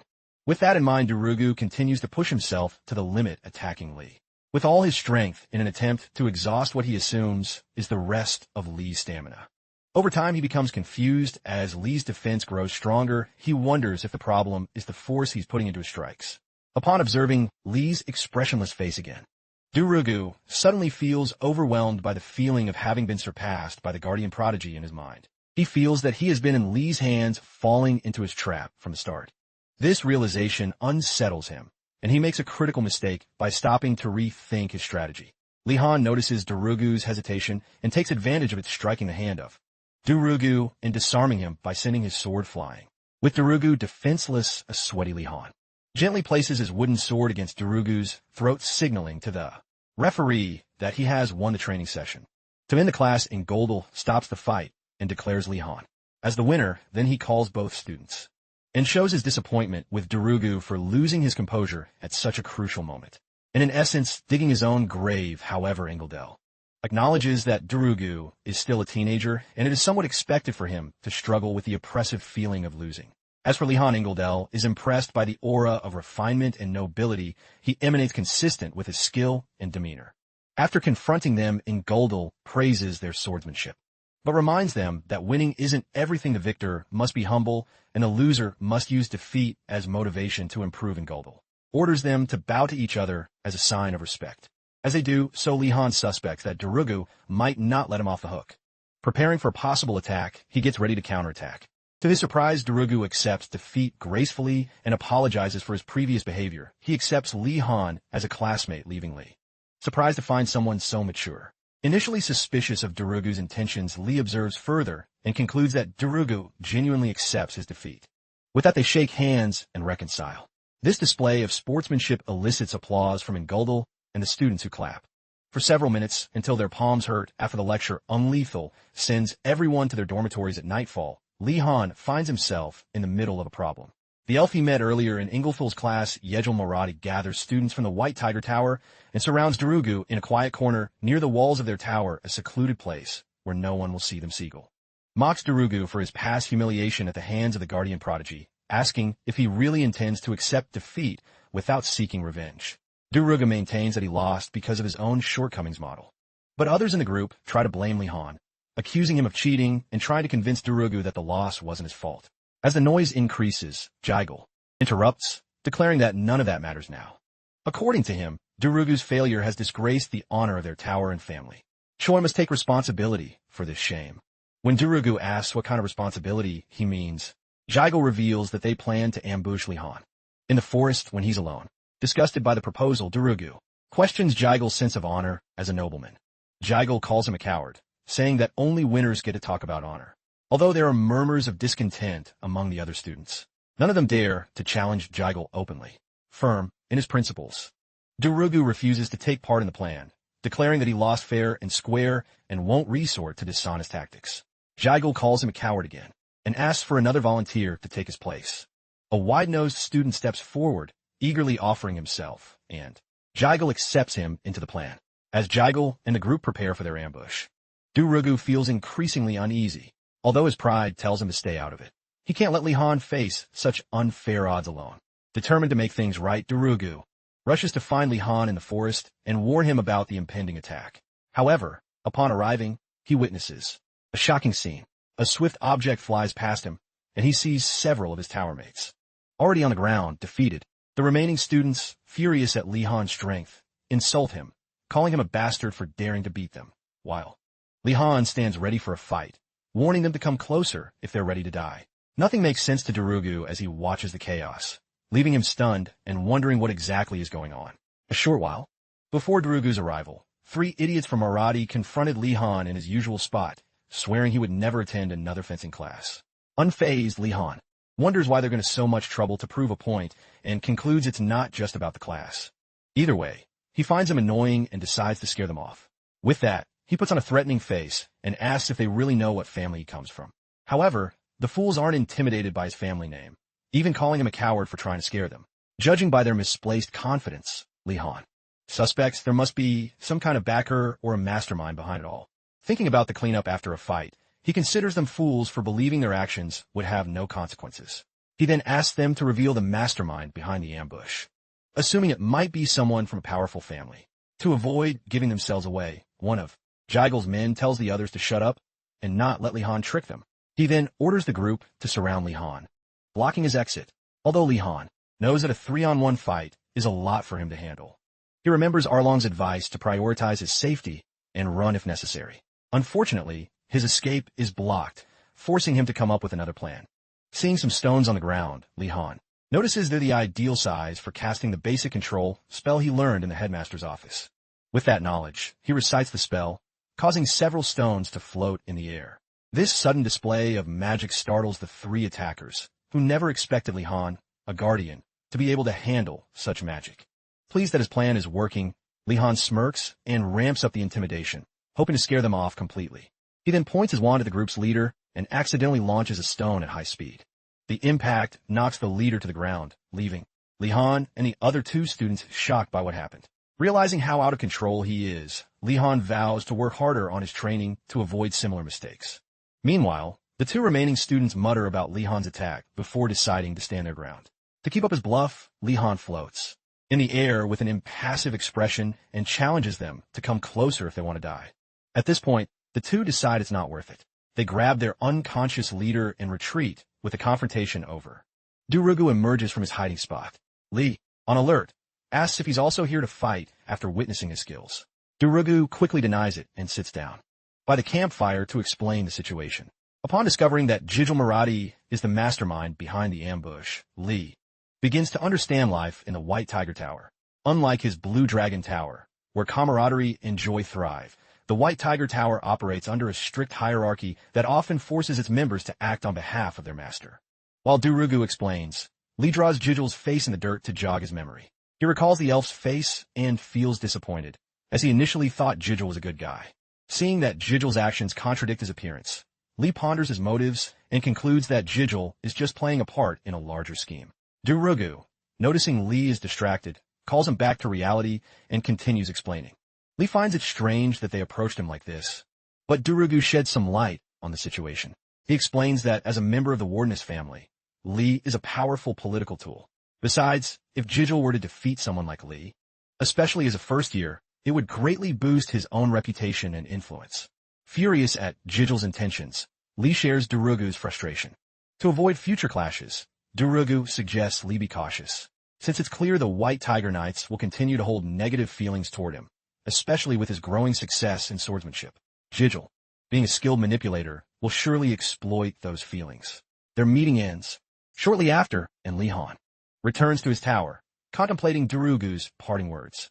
Durugu had advised him to avoid classes with students from the White Tiger Tower, to reduce Jigel's opportunities. Although the advice seems sensible, Li Han refuses to follow it. First, classes like swordsmanship are hard to get into, and second, the idea of being dragged into their petty politics offends his pride. Determined to strike back in his own way, Li heads to the common room. There, he gets everyone's attention and claims that students from the White Tiger Tower attacked him just for being from the Blue Dragon Tower. The room falls silent for a moment, before erupting in anger. The students rally behind Li, calling the knights bastards for attacking him. One student suggests alerting everyone upstairs, since the White Tiger Tower dared to mess with their savior, Wardeness, not just some nobody like Genyando. Surprised by the intense reaction to his lie, Li watches as the students arm themselves for revenge. Alarmed by how quickly the situation is spiraling out of control, Lee tries to calm him down, insisting there's no need to escalate things. However, a student reminds him of the debt they owe him for saving them from starvation with his meat. If this is how they repay him, then a fight is what they'll get. As the chaos grows, Lee starts to feel guilty, realizing he has unintentionally started a war between the towers. Soon, the students split into two groups, determined to destroy the White Tiger Tower. By then, Lee knows he's made a huge mistake, not realizing just how much his tower despises the White Tiger Tower. Just as the crowd is about to leave, Ashen steps forward, asking everyone to wait and listen. He then addresses the crowd, warning them not to act rashly, since the White Tiger Tower has students from knightly families. He points out that a reckless approach would almost certainly lead to their defeat. Li Hung, impressed by Ashen's logic, applauds and supports him. However, Ashen intervenes before Li Han can explain his plan, suggesting they'd have a better chance if they lay low and wait before attacking the White Tiger Tower students. The other students agree with the suggestion and begin preparations based on his idea. Li Han feels disappointed, having expected more from a group of angry students. He knows perfectly well that he can't let a battle happen based solely on his lie. He calls for order and declares that he doesn't want any retaliation on his behalf. Since this matter affects his honor as a noble, he says he will resolve it himself. A student asks how he plans to handle the White Tiger students, reminding him of their cunning and pettiness. Li Han takes a breath deeply and appeals to their noble status, claiming that stooping to the level of the White Tiger students would dishonor their lineages. Calmed by this reasoning, Ashen and the other students listen. Noticing the change, Li Han advises them to be vigilant and keep their weapons at hand in case the White Tiger Tower students attack. Since their rivals tend to act in groups, he advises his classmates to be ready to defend their tower if necessary. This plan satisfies the vengeful students, who agree to unite and be ready for the confrontation. With the threat defused, Li Han disperses the crowd, telling everyone to return to their rooms. As they leave, Lee overhears two students talking about their upcoming class with the White Tiger Tower and mentioning that they've already mastered the illumination magic. This takes Li Han by surprise, as he wonders if he's the only one who hasn't mastered the spell yet. Determined to catch up, he spends the entire night practicing without sleep. The next morning, Joner wakes up early, surprised to find a visibly exhausted Li Han sitting in a corner, greeting her. Worried, she asks him what's wrong, and he explains that he spent the night practicing magic. Joner then asks if he received permission to practice the spell, and Lee casually replies that he did. He shares what he heard from the two students the day before, but Joner dismisses it, questioning why he even cares. Ignoring her comment, Lee notices Genando arriving unusually early and tries to greet him, but Genando ignores him and heads toward the fireplace. At the fireplace, Genando pulls a sausage skewer from his coat and places it near the fire. Lee sneaks up behind him, assuring him that no one will steal his food. Startled, Genando asks when Lee arrived, and Lee tells him he's been there since he came in. He also suggests to Genando that he check his kebab so it doesn't burn. While Genando tends to his food, Lee observes the room and asks Joner why everyone looks so down. Joner says that everyone is hungry and that they've only made it this far because Lee sold them food. Seeing the critical situation, Lee decides to prepare more rations. Knowing his supplies are running out, he doesn't know how to handle the strict policy of Professor Urugulan about sharing resources. Curious, Joner asks if there's a way to create an opportunity to get supplies, but Lee hasn't found a solution. An hour later, the students from the Blue Dragon and White Tiger Towers gather in Professor Garcia's classroom for their basic magic comprehension class. Professor Garcia is concerned about her students, but notices the animosity between the towers after just 1 week. At the academy, hunger has worn everyone's patience thin, and the rivalry between the towers has intensified tensions. Despite her efforts to prevent conflict during class, the competitive atmosphere remains palpable. According to the headmaster, the competition is supposed to strengthen the students, but Garcia privately disagrees and wishes for harmony among them. To regain control, she asks everyone to sit down, and the students obey. She then asks if anyone has managed to perform the illumination spell since the last class. Li Han raises his hand confidently, having spent the entire night mastering the spell. To his surprise, no one else raises their hand. He looks for the student he overheard the previous night and asks him why they claim they could perform a spell. The embarrassed student admits that he only has a general understanding but hasn't successfully cast it. Nervously, he assures Li Han that they will achieve it soon, as they are nobles just like him. Realizing he was tricked by those pretentious nobles, Li feels frustrated for having worked so hard for nothing. Nevertheless, Professor Garcia praises him. To the two students from the Blue Dragon Tower who raise their hands, revealing that the second one is Princess Einhardt. Hoping to make an impression, Lee feels uncomfortable when he notices her watching him, intently, confused by her intense gaze. Lee asks Ashen about it. Ashen says the princess believes weird rumors about him. Curious, Lee asks what they are. Annoyed, Ashen tells him that she thinks Lee cares more about grades than actual knowledge. Lee recognizes the truth in the rumors, but makes sure Ashen isn't aware of his true priorities. Ashen, on the other hand, expresses his disappointment in the princess for believing such an absurd rumor. However, Lee-Han reminds him that it's a free world and the princess can believe whatever she wants. Impressed, Ashen slams the table and praises Lee for being the most broad-minded person he has ever met. Right there in class, Ashen goes off on a tangent, muttering nonsense about how the children from his tower all come from great families, with Lee-Han being the noblest of them all. After thanking his father for sending him to this school to meet someone like Lee-Han, Ashen tearfully proclaims that Lee-Han is a good person. Lee, just as confused as everyone else, ignores him and stays focused on the lesson. Soon, Lee-Han and the princess are called to the podium to demonstrate the illumination spell they learned. They both execute it perfectly, impressing Professor Garcia and the entire class. Garcia congratulates them for being the first to successfully perform the spell in the first week. As she praises them, she notices the downcast faces of the other students who failed to learn the spell in time. She encourages them not to be disheartened, reminding them that illumination magic is the most basic form of magic and an essential first step to understanding how magic works. As Garcia motivates the class, Lee notices that the students aren't paying attention, busy arguing amongst themselves. When Garcia finishes speaking, she asks them to calm down and return to their seats. Despite her orders, the students from the Blue Dragon and White Tiger Towers continue to trade insults. Garcia sees some of the Blue Dragons harassing the White Tigers, and, seeking to change their focus, she announces that they will be learning elemental magic this semester. Upon hearing this, the class gets excited about studying something more dynamic in their first year. Garcia says that mastering illumination will help them gain a basic understanding of magic. She then introduces the fundamentals of elemental magic, explaining that it consists of core elements: water, fire, earth, wind, darkness, and more advanced attributes like gravitational magic. These elements are the foundation of all magical disciplines and are crucial for assigning attributes to artifacts. To demonstrate the importance of mastering even basic elemental magic, she compares it to understanding mathematical operations and emphasizes that mastering it will earn them respect throughout the continent. After explaining, Garcia moves on to the practical part. She announces that the students will test their affinity for the basic elements to see which one suits them best. Excited murmurs ripple through the class, with many students eager to excel in fire magic. Garcia calls for order and conjures candles on each desk. She instructs the students to use what they've learned to create fire, not just light. Before they begin, she warns them to be careful, as fire is more dangerous than light. To demonstrate, Garcia recites an incantation and creates a large pillar of fire, captivating the noble students, even Lee-Han, who, despite trying not to react too enthusiastically, can't help but admire how impressive the magic looks. Then, Garcia asks if they're ready to try the spell.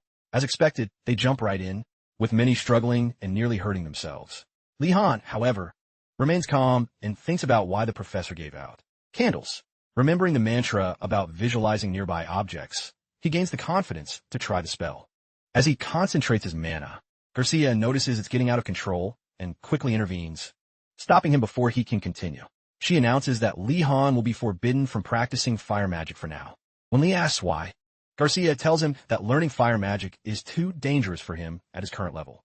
Thinking about her words, Lee remembers how bright the illumination spell he cast earlier was, and realizes that if he couldn't control light, creating fire could have disastrous consequences, even an explosion. To avoid any risks, Garcia suggests that Lee practice water magic since it's safer. She encourages him to return to fire magic when he has better control of his mana. Although he's frustrated at first, thinking that fire magic is cooler than water magic, Lee eventually reconsiders. He acknowledges that while fire and lightning magic are powerful and offensive, water magic offers its own versatility. For now, at least he'll have access to drinking water wherever he goes, which is a small comfort. Resigned to his fate, Lee begins his water magic practice. Meanwhile, A student named Ashen, sitting nearby, envies Lee for receiving special instructions from the professor. Lee looks at him with a forced smile and tells him to shut up.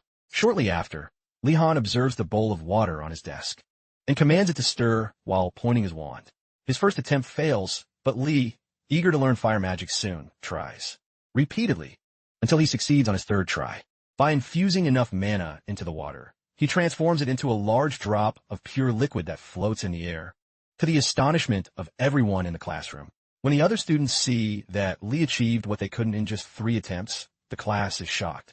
Garcia congratulates Lee Han on his success and tells the class that he has a natural affinity for water. Everyone, except for the White Tiger students and Princess Einhardt, applauds him for his good work. To control the envy, Garcia calms the others by telling them not to get impatient just because they haven't succeeded yet. She comments that everyone's elemental affinity is linked to the environment where they grew up. For example, someone from an area with strong winds would have an affinity for wind, while someone raised in a blacksmith's forge would lean towards fire. She points out that the more familiar you are with an element, the easier it is to imagine and control it. Hearing this, Lee Han finds his affinity for water curious, since he didn't grow up near water or live on a fishing boat. Recalling his past life, he thinks about the drowning simulations his instructors put him through in graduate school and concludes that maybe that's why he has a natural connection to water. As he focuses on keeping the sphere of water floating, he notices someone watching him from the back of the room. Turning around, he sees the Princess Einhardt giving him an intense look. Annoyed by her antics, Lee gets distracted and tries to catch her in the act, but as he does, the sphere of water explodes and soaks him. Garcia laughs at the incident and warns Lee not to get distracted next time. With a flick of her wand, she dries him off. Moved by her gesture, Lee calls Garcia the light of the school and asks her how long he should keep the sphere of water suspended. Garcia says that normally he should hold it until he runs out of mana, but since that's unlikely for him, she suggests cheerfully telling him to hold it until the end of class. Lee Han is surprised, suspecting that Garcia might be punishing him under the guise of teaching him. As she walks away, he weakly calls out for help, but she ignores him and continues to assist other students. At that moment, Lee thinks about how eccentric the academy he attends is. If Garcia can be a professor here, she's probably as crazy as the rest of the staff. During the lesson, Garcia observes Lee, who is struggling with the task of maintaining the magic for a long time, a mentally exhausting exercise. Garcia, aware of how demanding it is, believes Lee needs rigorous training to gain better control over his mana. His ability to create such a large globule of water in just 3 attempts reveals exceptional talent. And combined with his seemingly infinite mana reserve, she sees the potential to refine him into an extraordinary mage. After encouraging him a bit, Garcia leaves Lee wondering if all the teachers at this school are crazy. As the week's lesson ends, everyone returns to their dorms. Days later, Lee visits Urugulam's cabin and helps him in the garden. While they work, Lee expresses his frustrations with Garcia's class and asks Urugulam for advice. Urugulam listens patiently as Lee recounts how Einhardt succeeded in fire magic. Jana discovered his affinity for wind, and poor Ji almost set his staff on fire during practice. Lee complains that while his classmates were doing something exciting, he spent the entire lesson staring at a water balloon. In response, Urugulam suggested that Garcia might be giving him special treatment because she likes him. Lee, unsatisfied, laughs and accuses Urugulam of making him work in his garden. Urugulam reminds him that he offered to do it in exchange for a meal. A flashback shows Lee enthusiastically offering his help just so he could eat. When Lee tries to negotiate to take more food back to his dorm, Urugulam refuses, ordering him to return the rations while Urugulam sips his tea. He comments on how strange it is that Lee comes from a family like the Wardens. Curious, he asks about the tension with the White Tiger Tower. Lee admits the situation isn't good. Urugulam reflects that history is likely repeating itself, and Lee realizes the rivalry between the towers has probably always been this way.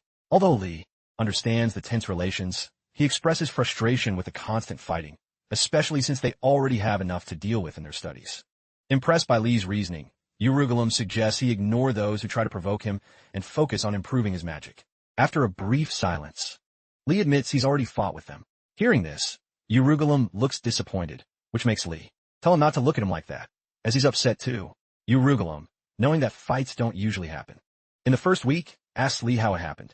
When Lee explains that the White Tiger students started a fight with him in fencing class, Urugulam chokes in disbelief and asks why Lee was in their territory.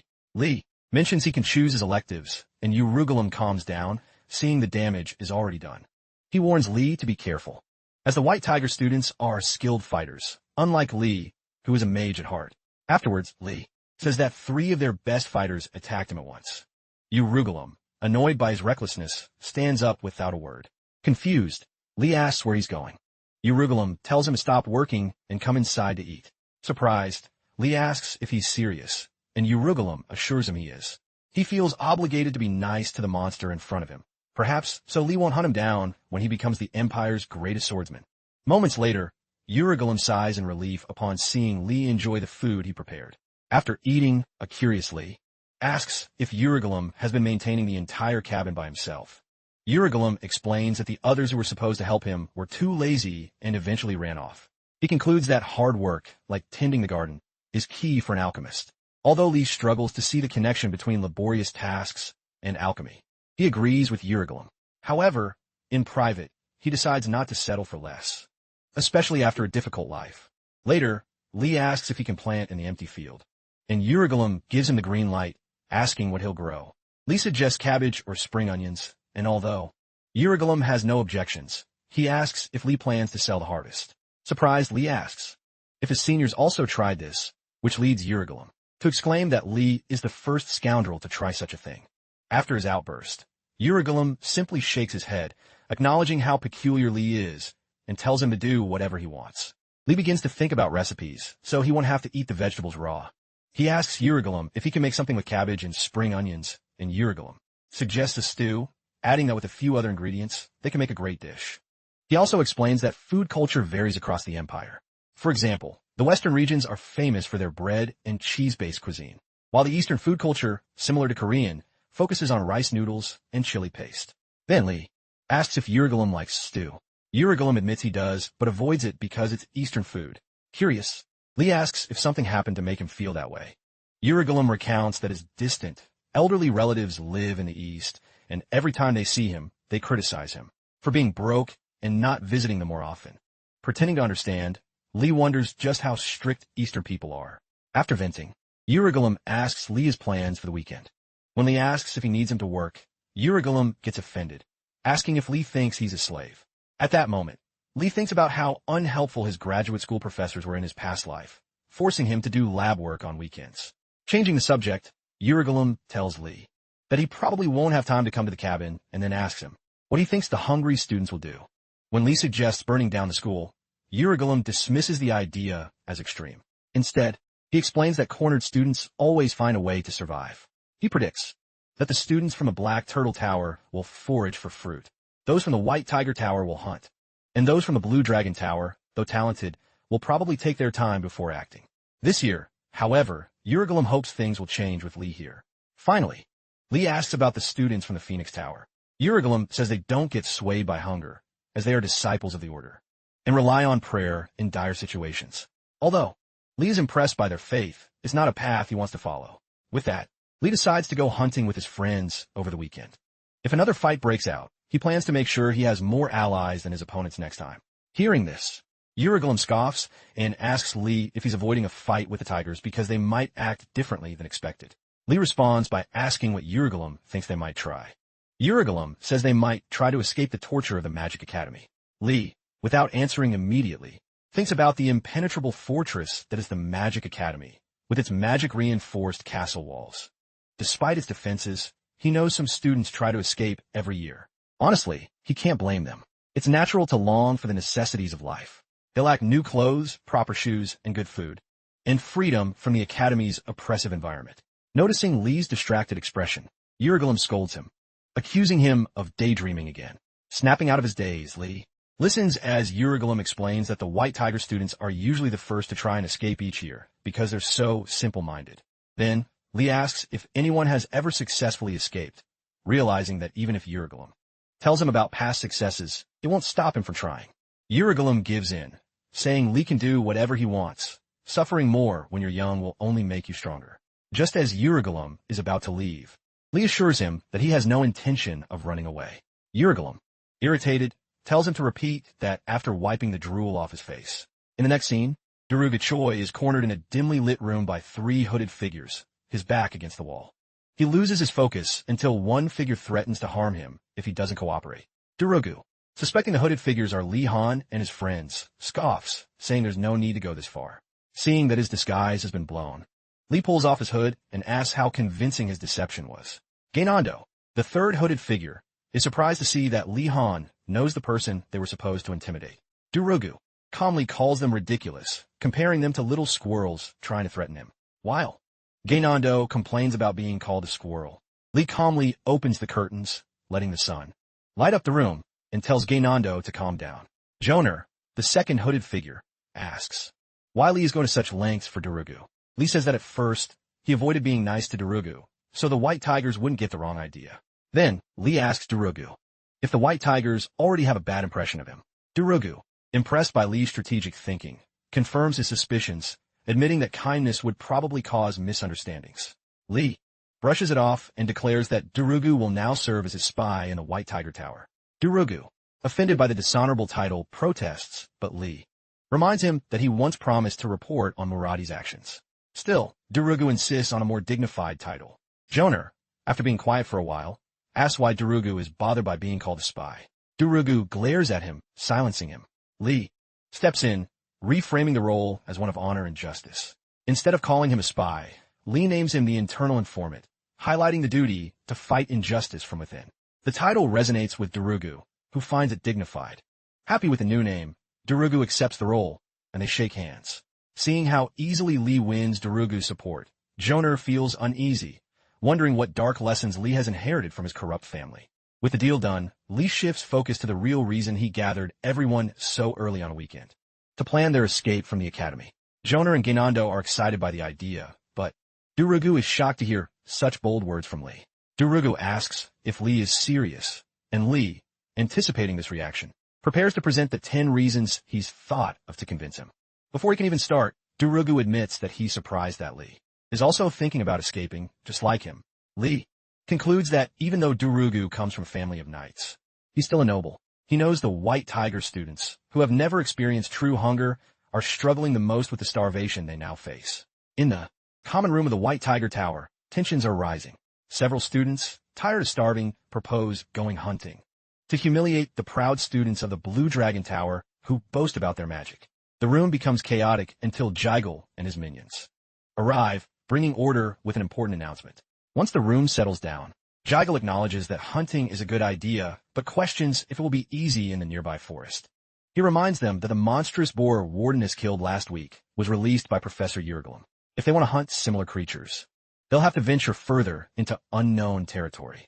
The knights complain about not knowing the forest well, and one asks Jigal if he has another plan. Smiling, Jigal promises that he'll find a way to get them out of the academy so they can eat meat without taking risks. His colleagues are hopeful after hearing Jigal's plan, but one asks if it has a high success rate. Jigal assures the naive guy that he's already figured out a way to get out in his mind. If they want, they can join, since he has no intention of keeping the plan to himself. However, if they choose to follow him, they must accept that his orders are the top priority. If anyone acts recklessly and ruins the plan, he promises to punish them. With that, Jigal wishes his colleagues good night and leaves the common room to head back to his dorm. After overhearing Jigal's conversation with his colleagues, Durugu rushes back to Li Han and tells him everything. Having heard all about Jigal's speech, Li Han asks Durugu if it's possible for him to join the plan if he listens to Jigal. Durugu and the others are surprised to hear this, so they ask if he's really considering it after what happened between them last time. Li Han replies that Jigal wouldn't care about such a trivial matter. After observing his accomplice's expressions a bit longer, Li realizes he's been bluffing the whole time. Really, things have gotten complicated. Initially, Li Han planned to take his time finding a way to escape, since getting out of the academy would be tricky because of the professor's personalities. But now that Muradi claims to know how to get out, Li needs to get that information from him. Knowing Muradi, Li recognizes he's not as naive as Gando. He's a smart and cold leader who won't hesitate to use the students in his tower for his own ends. If Muradi says he can escape, he must be serious, and Li needs to know how he plans to do it. With this in mind, Li decides to be calculating. Without hesitation, he orders Durugu to follow Jigal and find out his escape plan. Surprised, Durugu protests, asking if Li is serious about giving him such a task. Li asks if he has a better idea, and Durugu admits that the idea seems a bit dishonorable. Understanding, Lee tells Durugu to consider that they're in the middle of a confrontation. He then reminds him of the saying, know your enemy, know yourself, and while patting him on the shoulders, he tells him it's just a tactic to uncover the enemy's plans before they backfire on them. At this point, Durugu is worried about how persuasive Lee has become. Is it because of his face, or is he just imagining it? Durugu wondered. Either way, now that he's heard what he needed to, Durugu accepts that it's a tactical maneuver, and Lee Han happily tells him to start keeping an eye on Jaiho Marathi. From that day on, Lee instructs Durugu to come to him immediately when he discovers the plan and report every single detail. He then inflates Durugu's ego even more by calling him an incredible warrior and an honorable inside informant before pushing him towards the door. As Durugu leaves, Lee reminds him to start his mission immediately and wishes him luck. Durugu confidently assured him to leave it in his hands and promised to return with results soon. After closing the door, Lee sighed in relief, having handled Durugu for now. Moving on, he needs to think about the escape plan, but before that, he runs into his confused friends, Joner and Hinando. They jokingly ask him if he learned brainwashing magic before entering the academy. Lee can't blame them. He knows how persuasive he can be when he wants to, but he assures them he hasn't learned any manipulation magic yet. Hours later, Lee Han gathers his friends Durugu, Joner, Hinando, and Nilia for their first meeting about the escape. Nilia, unaware of Lee's plans, gets furious and confronts him for being so naive as to think he can get out of the academy. At first, she thought he was just homesick. Understanding her reaction, Lee Han tells her not to worry because he has a plan. Remembering the family Lee Han comes from, Nilia assumes he probably has something up his sleeve since he's different from the others. When she asks Lee to explain his plan, he reveals that Jaigal is the mastermind behind the escape and says everyone will just follow and copy whatever he does. Disappointed by such a poorly thought-out plan, Nilia tries to talk some sense into Lee and Joner. Having already understood what's at stake, she signals for Lee to play along and asks if his plan will succeed without Nilia's help. Catching the hint, Lee quickly replies that they can't do it without her, realizing the game she's playing. Lee flatters Nilia, saying that his plan heavily relies on her tracking skills and hunter's instincts. Seconds later, their strategy works as Nilia blushes, not knowing what to do, while Joner and Lee continue to improvise. Nilia reluctantly agrees to help, feeling that she's the only one capable of making it work. Reviewing their plans one last time, Lee Han dismisses the group, instructing them to meet later that night. As night falls, Jaigal, his friends, and the honorable knights meet at the agreed-upon location to execute their escape plan and leave the hellish school behind once and for all. With the support of his comrades, Jaigal feels confident and urges them to follow him to freedom. He pulls a weathered papyrus sheet from his coat, certain that as long as he has the map, he won't fail. In a flashback to 1 month before Jaigal started at the magic school, the young noble elf knight is seen, ordering his servants to search the family estate's library for any literature that might help him at school. After going through countless texts and finding nothing useful, Jaigal gets frustrated and yells at his servants, who apologize profusely for their perceived incompetence. Annoyed, Jaigal orders them to bring something actually useful, since everything so far has been worthless. Kicking a pile of books in frustration, Jaigal unintentionally discovers the same papyrus he now holds. Upon examining it, he finds a detailed escape map of Einbrock. At the time, he dismissed it as a relic for struggling students. But now, after enduring the harsh realities of Einbrock, he's grateful he kept it. In the present, Jaigal and his group follow the map's directions toward a hidden exit in the mountains of Einbrock. Unbeknownst to them, Lee Han, Joner, Ginando, Nilia, and Durugu were cautiously following them, staying hidden. At one point, when the White Tiger students take a break, Lee Han signals his group to move forward, making sure not to lose sight of them.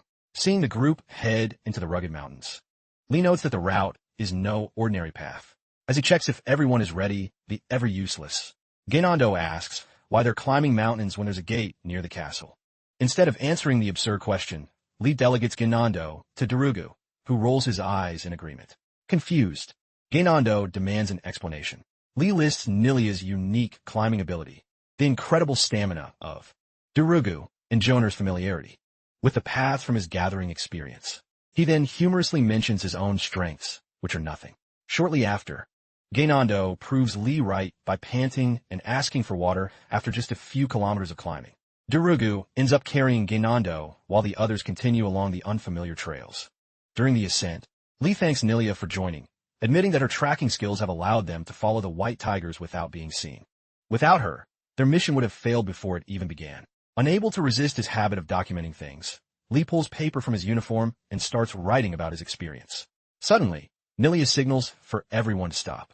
When Lee asks what's wrong, she mentions that the white tigers are acting strangely. They've stopped moving. Gainando speculates that they've reached their destination. But Lee doubts it's that simple.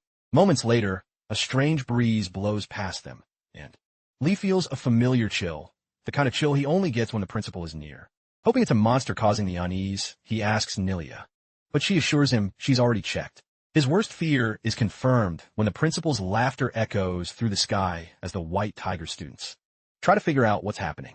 The principal's skull-like face appears above them, announcing that he has caught them, try to escape in their first week. Realizing the principal has been the ominous presence stalking them, the white tigers are terrified as they understand their doom. The principal spots the map in Jijil's hands and reveals it's one of the fake maps he distributes to trick future students. Surprised, Jihil asks for clarification, but the principal, knowing that Jijil got the map before entering the academy, destroys it. He warns the students not to trust maps from an unknown source, explaining they could be treasure.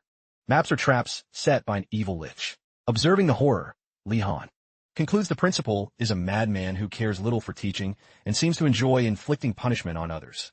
The lich orders the students back to the academy, but reveals a twist using summoning magic. He explains the rules of a new challenge. The students must evade the pursuers he's about to summon and return safely. They can use any means necessary to defeat them, but if they're captured, they'll be found guilty of attempting to escape. If they avoid capture, there will be no charges. After setting the rules of the challenge, the white tiger students scatter, running for their lives as the pursuers begin their ferocious hunt. Meanwhile, a frightened Nilia yells at Li Han, telling him to stop standing still and start running to avoid being seen. Li Han takes her trembling hand and tells her to calm down. Nilia, with a shaky voice, asks how he expects her to be calm when their lives are on the line. Li gently calms her, telling her the skeletons haven't seen them yet. Besides, he adds, even if they get caught, they'll just be sent to the punishment room. Horrified, Nilia gasps and explains that she's heard rumors the punishment room is filled with torture devices, and that no one ever escapes from there. A calm Lee mutters a dismissive comment and leaves Nilia with Joner as he continues to watch the skeletons roaming around. Lee racks his brain, looking for a plan to get them out without being seen nearby. The White Tiger students get ready for battle, forming a basic formation to face the skeletons. Seeing that running is useless, they gather their courage and decide to fight for their honor and code. From a distance, Lee wonders why anyone would care about honor or a code in such a desperate situation. Durugu appears behind him, saying he has a solid plan to escape. In Durugu's mind, the plan is to join the White Tigers to combine forces and break the encirclement. However, before he can explain, Lee misinterprets his intention. Durugu plans to use the White Tigers as a distraction so their group can escape. The others quickly agree to the plan, leaving Durugu wondering why he even bothered. Meanwhile, as Lee watches the skeletons, he notes they need to break through the weakest part of the encirclement. Even though the Tigers are buying them time, there's still no opening. After thinking it over, Lee looks up and notices something strange. The director is still summoning more pursuers. At first, Lee believed the director's challenge offered a real chance to escape. Now, he suspects the lunatic never intended for anyone to succeed.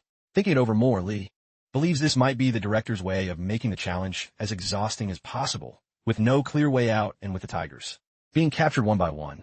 Lee considers giving up. Just as he's about to surrender, he realizes the skeleton's lack of interest in his side of the forest. It means they don't even know Lee's group is there. Lee recalls a similar tactic the director used in a previous conference, which leads him to suspect that the director they're seeing now might be a clone or an illusion. Following this theory, Lee decides to go in the direction opposite to the White Tigers. Quickly, he gathers his group and urges them to climb higher up the mountain. For the next 30 minutes, they climb until they find a dark cave nearby. Nilia does her usual monster check and then signals that it's safe to enter. Inside, Lee casts a light spell, illuminating the surroundings. For the first time in hours, the group takes a moment to rest. As they settle in, Joner asks if the skeletons will follow them inside. Nilia reassures him, saying the skeletons don't seem to be following them. Durugu, however, brings up the real problem. How long will the summoned skeletons last? He insists that charging through the encirclement might have been the better option. Lee replies, explaining that the sheer number of skeletons made such a charge impossible for their small group. With the immediate danger past, Lee takes out some sausages and urges everyone to eat. Noticing his empty bottle, Nilia watches intently as Lee uses water magic to create potable water and fill it completely. Surprised by the beauty and utility of water magic, Nilia remarks how useful it would be for hunting. Shortly after, a feverish Joner asks someone to light a fire. Nilia obliges, conjuring flames with her fire magic. Lee congratulates her, and she admits she's relieved it worked on the first try, since she'd failed before. She also expresses jealousy over Lee's water magic, wishing she had such a versatile spell. Lee dismisses her envy, calling water magic boring, and urges her to appreciate her fire magic, which many would wish to possess. Nilia, noticing his pained expression, nods and returns to her food. Hours later, Nilia and Lee go outside to check on the skeleton activity below. Seeing the monsters, Lee mutters that the director is a madman. Nilia nervously asks if it's okay to insult him. Lee, pragmatically, says that magic thrives on free thought and encourages her to express herself. Encouraged by his words, Nilia unleashes a string of insults at the director, calling him a crazy skeleton and wishing for wolves to get him in the night. Her tirade is cut short when a figure suddenly appears behind them. Startled, Nilia clings to Lee, apologizing for her outburst, thinking it's the director. However, upon closer inspection, Lee recognizes the silhouette. It's Jigel and his 3 henchmen as he steps into the light. Jigel demands to know what Lee's group is doing on this side of the mountain. Instead of fighting Jigel and his henchmen, Lee Han invites them back to the cave to rest and recover their strength. Seeing the enemy enter their hideout, Gainando protests, asking why they're letting them in when they don't even have enough food. Mistaking Lee Han's actions for respect and honor, Durugu silences Gainando and admires Lee Han's maturity. As he drinks the water Lee Han offered him earlier, Jigel wonders how the Blue Dragon group got to the mountain. Instead of thinking they followed him, Jigel assumes they used the same map he found. Now at a stalemate, he's conflicted, especially after receiving help from Lee Han. He soon recalls the Marathi family motto, "We remember our grudges." Struggling to recall the rest, he finally remembers that debts are only paid when you remember them. This means that as long as Jigel chooses to forget the favor he owes Lee Han, he won't need to repay it. He decides to bide his time, feigning kindness until he can betray Lee later when the danger has passed. With that in mind, Jigel asks Lee to explain his situation. Before Lee can answer, one of Jigel's henchmen collapses. Alarmed, GW Einhardt and Durugu wonder what's happening. When another henchman checks on the fallen man, he and the last one also feel drowsy and collapse shortly after. Panicked, Jigel demands an explanation from Lee, only to see his satisfied expression. Realizing what happened, Jigel accuses Lee of tampering with the water. Lee calmly confirms it, pouring out the rest of his water and telling Jigel it's too late. The drug should take effect soon. Although he makes empty threats, Jigel soon succumbs to drowsiness and falls asleep. With the first phase of his plan complete, Lee mentally checks it off his to-do list. Though his actions may seem extreme, Lee justifies them, reasoning that since Jigel decided to hate him for no reason, he might as well give him a real one. Meanwhile, GW Einhardt and Durugu demand an explanation, thinking they've also been poisoned. Joner intervenes, telling them to calm down and explaining that the water they drank wasn't tampered with. Nilia reassures them, confirming they hadn't altered the group's water.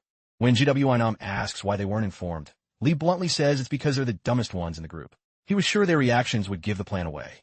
No matter how much they tried to pretend, everything was fine. He clarifies that his actions weren't personal. They were necessary given the circumstances. With that settled, Lee urges everyone to stay calm so they can move the sleeping henchmen near the pursuers.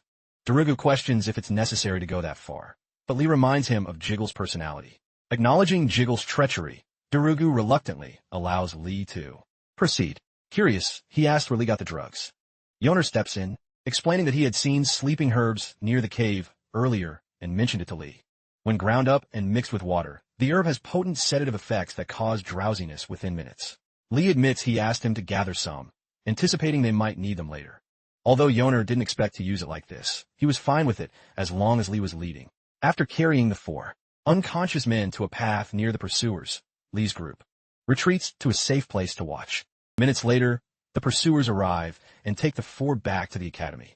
Satisfied, Lee reassures his team, saying the pursuers will soon disperse. Now that they're safe, he suggests completing their next task, exploring the area to answer some lingering questions. For example, he wants to know how far the academy walls extend and if there's truly no escape route. Even finding a single piece of new information would make the effort worthwhile. Without wasting time, Lee leads the group forward and they follow. As they venture deeper into the unknown forest, GW Einhardt kicks a stone and nearly tumbles down a small hill. Luckily, Lee catches him just in time. When asked if he's okay, GW Einhardt complains about being hurt and hungry. Seeing the tired group, Lee thinks about resting. Then, Nilia suggests getting some light, since traveling in the dark is making the journey difficult. Agreeing, Lee casts a spell to light the way. Moments later, a strong wind blows through the forest, and an unknown voice suddenly speaks, asking them to turn off the light as it's disturbing its sleep. Startled, Lee demands the speaker show themselves. The calm voice tells the group to be quiet, stating that it will be the one asking the questions. After searching, Lee and his companions track the voice to a huge, living tree that speaks to them. The tree's voice promises to treat them as important guests if they answer its question correctly. If they fail, they will be expelled from its space. Then the tree poses a riddle about a dwarf who lights candles at night, and two are blown out by the wind. Annoyed by this, the dwarf closes all the windows in the room. The tree then asks them how many candles are left. La Jahan detects the trap in the question and carefully analyzes the situation before answering. Just as she's about to answer, the reckless prince, Yulian, thoughtlessly shouts 3 candles. Lihan fears what might happen, but to his surprise, the tree says that 3 candles is the correct answer. Confused, Lee asks why. Since it's believed the flames would go out as the candles burn down, the tree explains that in riddles like this, the candles are magically enchanted so they don't burn down. Now that they've answered correctly, the tree proposes one more question before treating them as guests. The student who answers correctly will receive a gift, and Lee's group prepares for the second question. The tree describes someone who is huge in the morning, shrinks at noon, grows in the afternoon, and disappears at night, only to repeat the same cycle daily. Who is this person? The tree asks. This question isn't as simple as the first one, so the group takes their time to think. Finally, Lee suggests that the answer is a shadow and asks the tree if he's correct. To no one's surprise, he's right. His companions wonder how he knew, and Lee explains that he had already heard the riddle in his past life, which made it easy to guess. The riddle is famous because the king of Thebes, Oedipus, solved it. Although the story varies slightly in each telling, people usually give similar answers.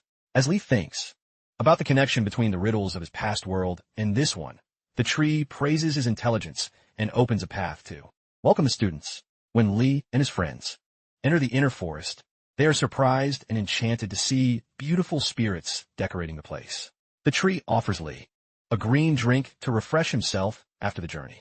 Lee smells the drink and notes that it smells like vegetable juice.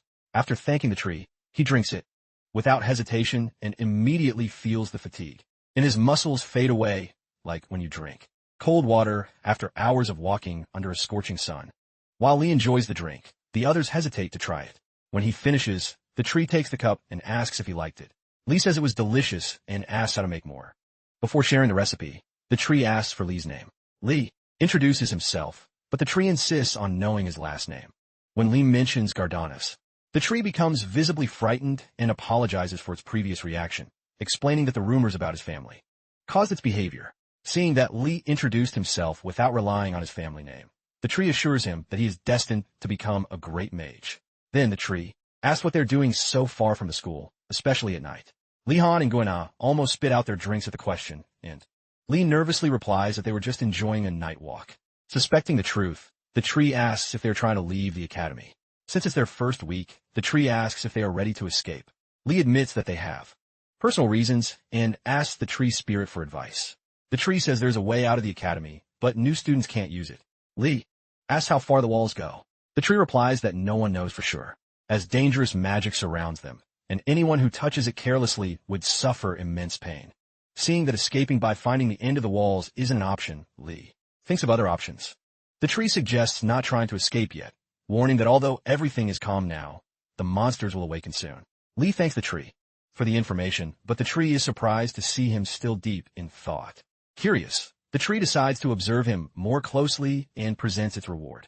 It then conjures an artifact, reminding Lee of Garcia's lessons about artifacts being key tools for mages, although many new students are dissatisfied with what the academy offers. Tonight, Lee becomes the first student to receive a staff from the Dryad Tree Spirit. Shortly after giving the staff to Lee, the tree asks him what he thinks of its finest creation. Lee says that the staff feels warm and alive. Then, the tree spirit notices that Lee is no ordinary boy. The staff he received has a spirit that should be impossible for someone his age to detect. Recognizing Li's potential, the tree assures him that he will discover the staff's true power by using it. Impatient Li asks the tree to explain the staff's powers to save time, but the tree insists it's not necessary, as the answers will come naturally.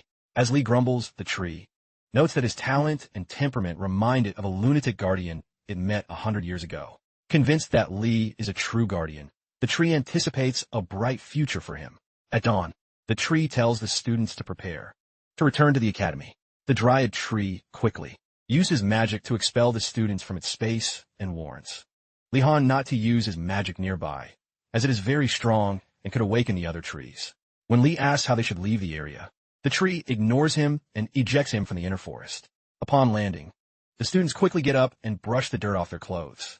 Before disappearing, the tree reminds Li of the riddle it gave him, as it will answer many of his questions in life. With that, the tree disappears, and Li's group explores the area, only to find that the undead are gone. As they head down the mountain, they talk with another student about the strange experience from the previous night, wondering if it was all a dream. Upon returning to their dorms, Li drags his tired body to his bed and collapses into sleep. Minutes later, Ashen rushes to Li's room, banging on the door and waking him up. When Li opens it, Ashen apologizes for the disturbance and informs him that the director has summoned everyone outside. Li's sleepiness vanishes, as he wonders if the director is trying to identify the students who attempted to escape. Putting his doubts aside, Li gets ready, telling Ashen to wake up the others and join them outside. Outside, Li's group is surprised to see a festive atmosphere. Most of the students are confused, and Li wonders why the academy would hold an impromptu festival without notifying the first years. Judging by the atmosphere, it doesn't seem like the director is planning anything strange. However, Li continues to speculate about his motives. Minutes after the festival begins, the director appears and captures everyone's attention to introduce 3 priests from the Empire who are visiting for the weekend. After the introduction, the director encourages the students to applaud, which they do. However, Li finds it strange that such a grand reception is being held for 3 Imperial priests. He decides to stay alert and observe carefully. After the applause, a priest thanks Director Asagan adults for honoring them despite his busy teaching schedule. The director responds politely and takes the opportunity to ask the priest to deliver a message to the emperor, requesting an increased budget for excavating ancient magic. The priestess shyly says that such matters are not her concern. Upon hearing this, Li suddenly understands the headmaster's motives. He recalls teachers in his past life asking the government for grants when facing budget restrictions. This world seems to operate in a similar way. Putting his thoughts aside, Li listens as the priestess thanks the headmaster for allowing her to meet his students who represent various orders. She and the other priests feel privileged to present their beliefs to the young mages. As Li observes, he wonders if they are truly ordinary clerics. Their incredible mana and unique presence set them apart from other mages. Perceiving Li's curiosity, the headmaster surprises him by explaining why the priest's mana feels special. It comes from their divine power. The headmaster notes Li's ability to detect mana and asks him about it. Li tries to downplay his ability, but the headmaster insists, wondering why he would hide such a talent. He says that few students have Li's sensitivity to mana and suggests he accept his abilities with confidence. This surprises Li, but he remains cautious, unsure of the headmaster's intentions. He adds that students like Li and himself, being too intelligent to believe in gods, naturally have no interest in faith. This reminds Li of his father's derogatory comments about divine power. Given the rumors about his family's disdain for priests, Li opts to hide his last name to maintain good relations with the clerics. Changing the subject, the headmaster mocks the orders, saying they go to ridiculous lengths to attract students who could be won over with food. Thinking about this, Li jokingly asks the headmaster which orders he would recommend. Instead of answering, the headmaster pauses, impressed by the bold idea of joining several orders to take advantage of them.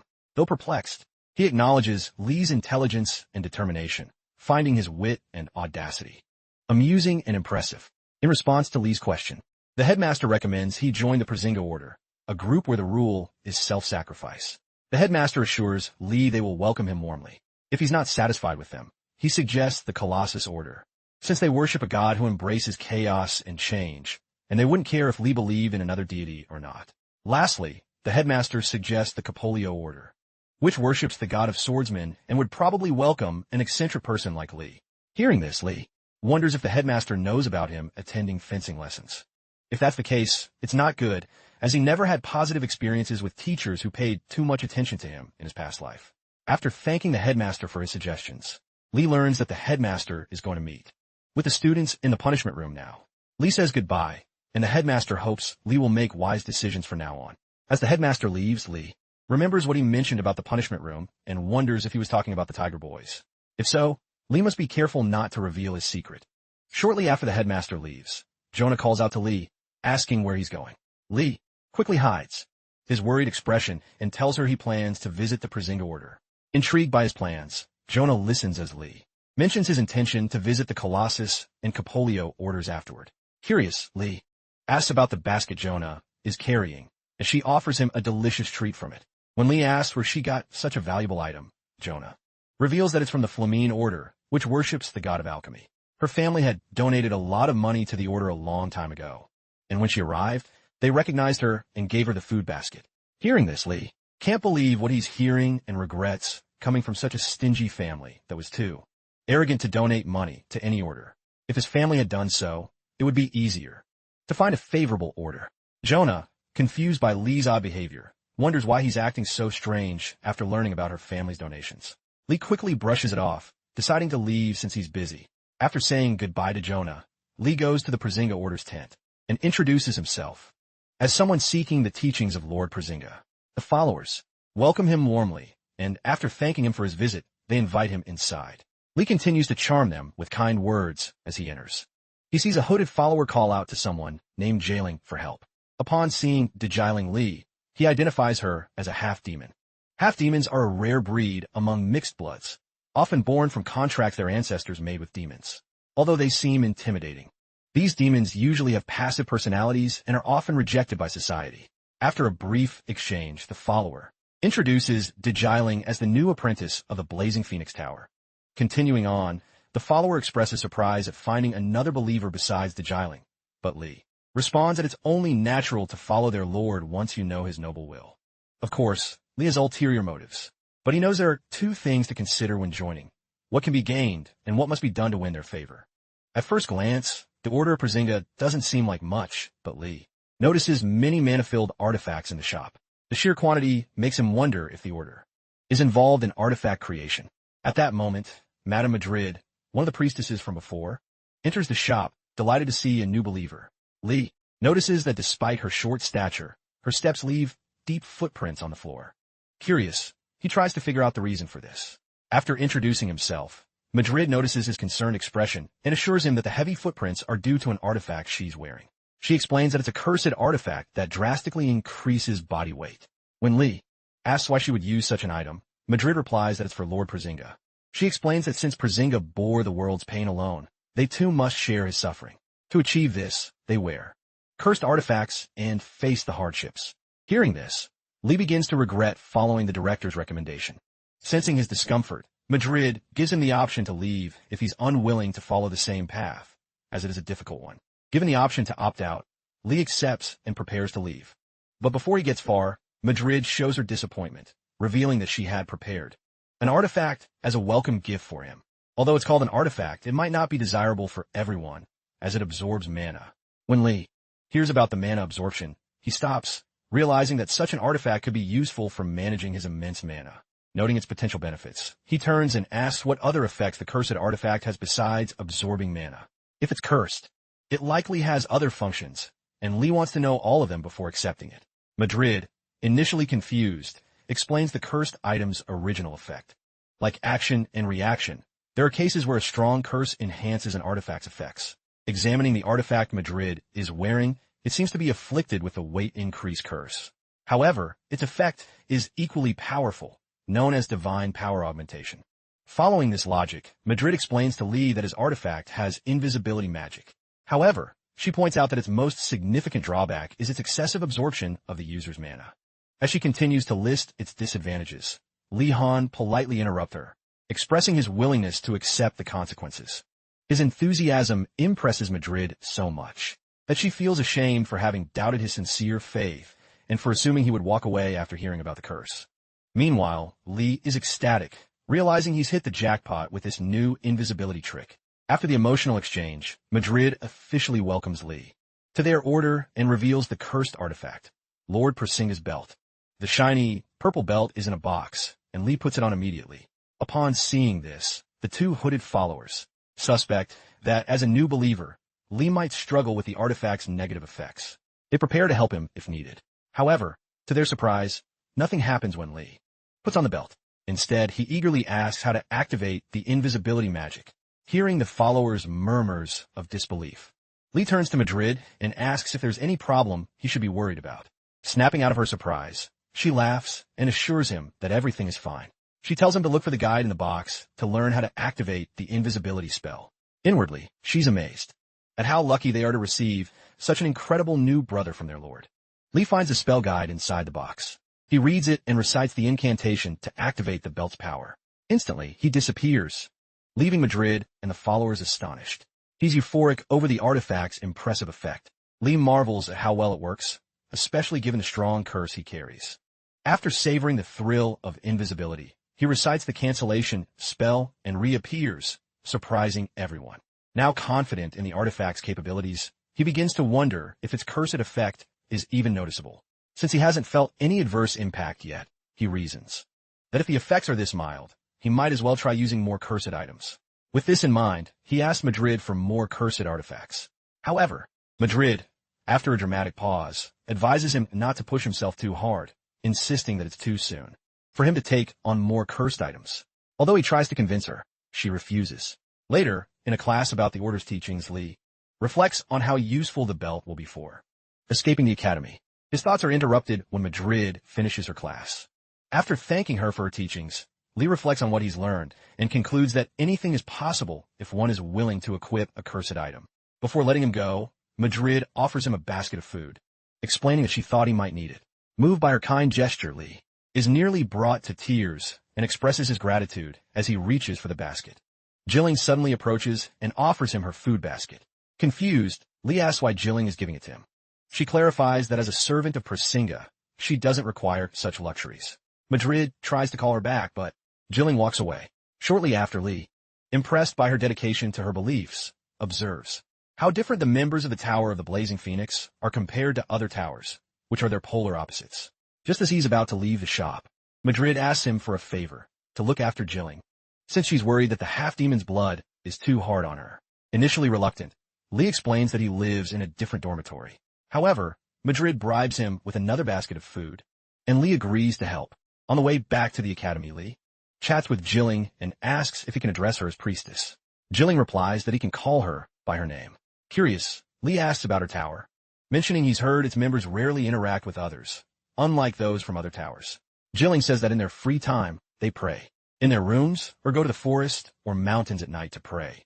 This confuses Lee, as he knows there's a curfew on weekdays for the air-de-garde dormitory. The members of the Tower of the Blazing Phoenix are exempt from those rules due to their dormitory's unique circumstances. Noting this, Lee deduces that the priests have no time restrictions, and if he could wear a priest's robe and impersonate one, he could gain more freedom. With this plan, Lee asks Jilling if she can help him get a priest's robe. Confused, Jilling reminds him that wearing it won't reduce the effects of the curse. Lee assures her he knows, but lies, saying he needs the robe to better understand the will of Lord Persinga. Unable to refuse, Jilling promises to bring him one the next time they meet. Lee thanks her for her help and decides to take things slow as he prepares for his eventual escape from the academy. Continuing the conversation, Lee-Han asks about her eating habits to see if she's eating enough, and Jilling says she's satisfied with what she currently has. Hearing this, Lee mentions the priestess's worries about his health and how she asked him to make sure he was okay. To make things simple, Lee-Han proposes that Digilin eat with him sometimes so the priestess will worry less. After giving it some thought, Digilin finally agrees to eat with him. Lee-Han, he's happy to see Digilin cooperating with him, since he wouldn't want to disappoint the person who gave him such valuable gifts. Besides, once she starts eating with him, she'll have no choice but to get addicted, and he'll feed her even on holidays. As night falls, the academy's professors gather in a meeting room for an emergency meeting called by the headmaster on such short notice. Shortly before the meeting begins, Urugulan drinks some of the delicious tea he prepared from his garden and appreciates how good it has tasted ever since Lee arrived. Just as he's enjoying the moment, the headmaster arrives to start the meeting. When Urugulan asks why they're gathered, Garcia says it's probably about the basic writing training. Shortly after, she asks the headmaster if they've assigned the professor for the lecture yet, But then, Urugulan, who has apparently been living under a rock, asks why Professor Vindasal isn't teaching. At that moment, Garcia tells him that Professor Vindasal disappeared while searching for Unicorn. Since there's still no news of him, they need a substitute professor for his class. Just then, the headmaster interrupts Garcia and tells the other professors not to worry, as he has already prepared a replacement. Surprised by the sudden announcement, the professors praise the headmaster for finding a solution to their problems in such a short time. Urugulan then asks the headmaster who the new professor is, and he reveals that the professor's name is Lightning Claws, or SED for short. Although he hasn't seen the person before, Garcia wishes the professor the best in their new class. Ingoldal takes his time to explain how famous SED is as an adventurer. According to the history books, she has explored most of the wildlands within the Empire, and she doesn't even stop there. Just then, Urugulan slams the table in anguish and asks the headmaster why he hired his aunt. Confused along with the others, Urugulan explains the unpleasant behaviors of his terrible aunt. She's extreme, scolds him a lot sometimes, and even asks him if he hates Eastern dwarves. After hearing everything Urugulan said, the headmaster replies that he doesn't care who his professors are as long as they are the best in their field, which means he can't do anything now. With that said, he concludes the meeting and dismisses the professors to go about their evening. The next day, a well-known dwarven woman is high up in a tree, receiving a message from one of her small messenger birds. After hearing the cheerful message, she realizes it's almost time for her lesson, so she gets ready. About 30 minutes later, before the students arrive, the students from the Blue Dragon and White Tiger Towers fill the fields, excited to learn something mandatory for a noble, horseback riding. Li-Han feels the positive energy from his peers and thinks the class should go well. Since the content is already familiar to the students, the lesson should be smooth. A few seconds after thinking that, a fierce, large bird roars in the sky and hovers over the field where the students are. Hearing the strange shrieks and sounds, the students get confused as they try to figure out where the sound is coming from. Just then, someone points for them to look at the sky, and as they do, they see the large bird diving towards them to snatch one away. The students run for safety, but Ganando is too stubborn to listen, so the bird grabs him with its talons and carries him away. Realizing that Ganando has been captured, Li quickly takes control, urging everyone to calm down, get low, and avoid moving so as not to attract its attention. Once that's over, he starts to think about how desensitized he is to things like this, almost as if things like this no longer surprise him. Seconds later, the bird returns for its next victim, and Li-Han wonders where it came from. Just then, an enraged student from the White Tiger dorm stands up and demands to know where the headmaster is, since it's clear something is wrong with the academy security. The person next to her tries to calm her down, saying it's not the time to be pointing fingers, but the foolish girl then blames the monster bird's attacks on the academy's lack of security. Well, her shouting soon attracts the bird, which swoops in after seeing the absurd scene she's caused. The girl starts apologizing and begging for help.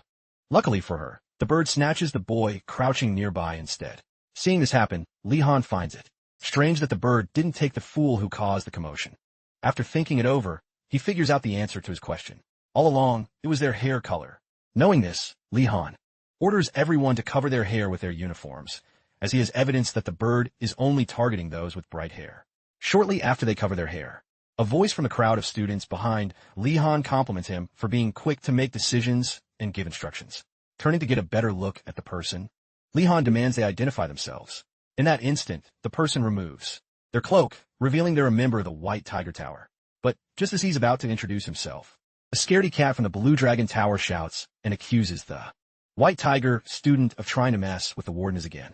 The student tries to explain himself, but it's too late, as the Nimrods are already preparing to beat up the Marathi supporter. Before things get out of hand, the guy shouts, assuring them he's not involved with Marathi side at all. With no one willing to believe him, Princess Ardenart steps in and saves him. Seeing the princess speak in his favor, the students back off and return what they were doing. After the mess dies down, Li asks the princess how she knows this strange guy, and the strange guy introduces himself as Rowena, a knight who serves the princess. Hearing this, Li thinks about the possibilities, and soon realizes the princess must have exploited a loophole in the school's rules. Although no one can bring their servant, the academy can't stop servants from enrolling as students, which means clever people can use this method to sneak someone in. Knowing this, Li-Han feels sorry for poor Ganando, who has no one to look after him despite being royalty. After explaining the unpredictable nature of the bird attacking them, Rowena asks Li to lead the students and use them to stop the bird. Surprised, Li-Han asks Rowena why he should bother with such a difficult task. Just then, the Blue Dragon students start praising him, telling him he's someone they can trust and encouraging him to lead them with honor. In his mind, Lee forbids himself from giving in to their pleas, since he knows nothing good has ever come from being a group leader. Unfortunately for him, it becomes impossible to refuse when the entire field starts chanting for him to be their commander, insisting they're ready to follow him. Unable to resist, Lee sighs and reluctantly starts giving orders to his new army. As he watches Lee show off his leadership skills, Rowena remembers the breakdown he had in his tower a few days ago. Upon discovering that the one leading the Blue Dragon Tower was Lee Han of the Wardeness, not the princess. In that instant, he wondered how that had happened, considering the princess's command skills before she entered the academy. To find out why Lee is the leader, he planned this encounter under the current circumstances to put Lee Han in the spotlight and hope he'd make a mistake. Now that he's a few steps closer to his goal, Rowena watches with anticipation, hoping to uncover Lee's secret. What he doesn't realize, or even bother to consider, is that Lee Han won the students' loyalty with nothing more than some food. Before executing his plan, Lee asks if anyone has something shiny. Someone gives him a mirror, which Lee takes. He then points the reflective part of the mirror at the sky, luring the monster bird towards him.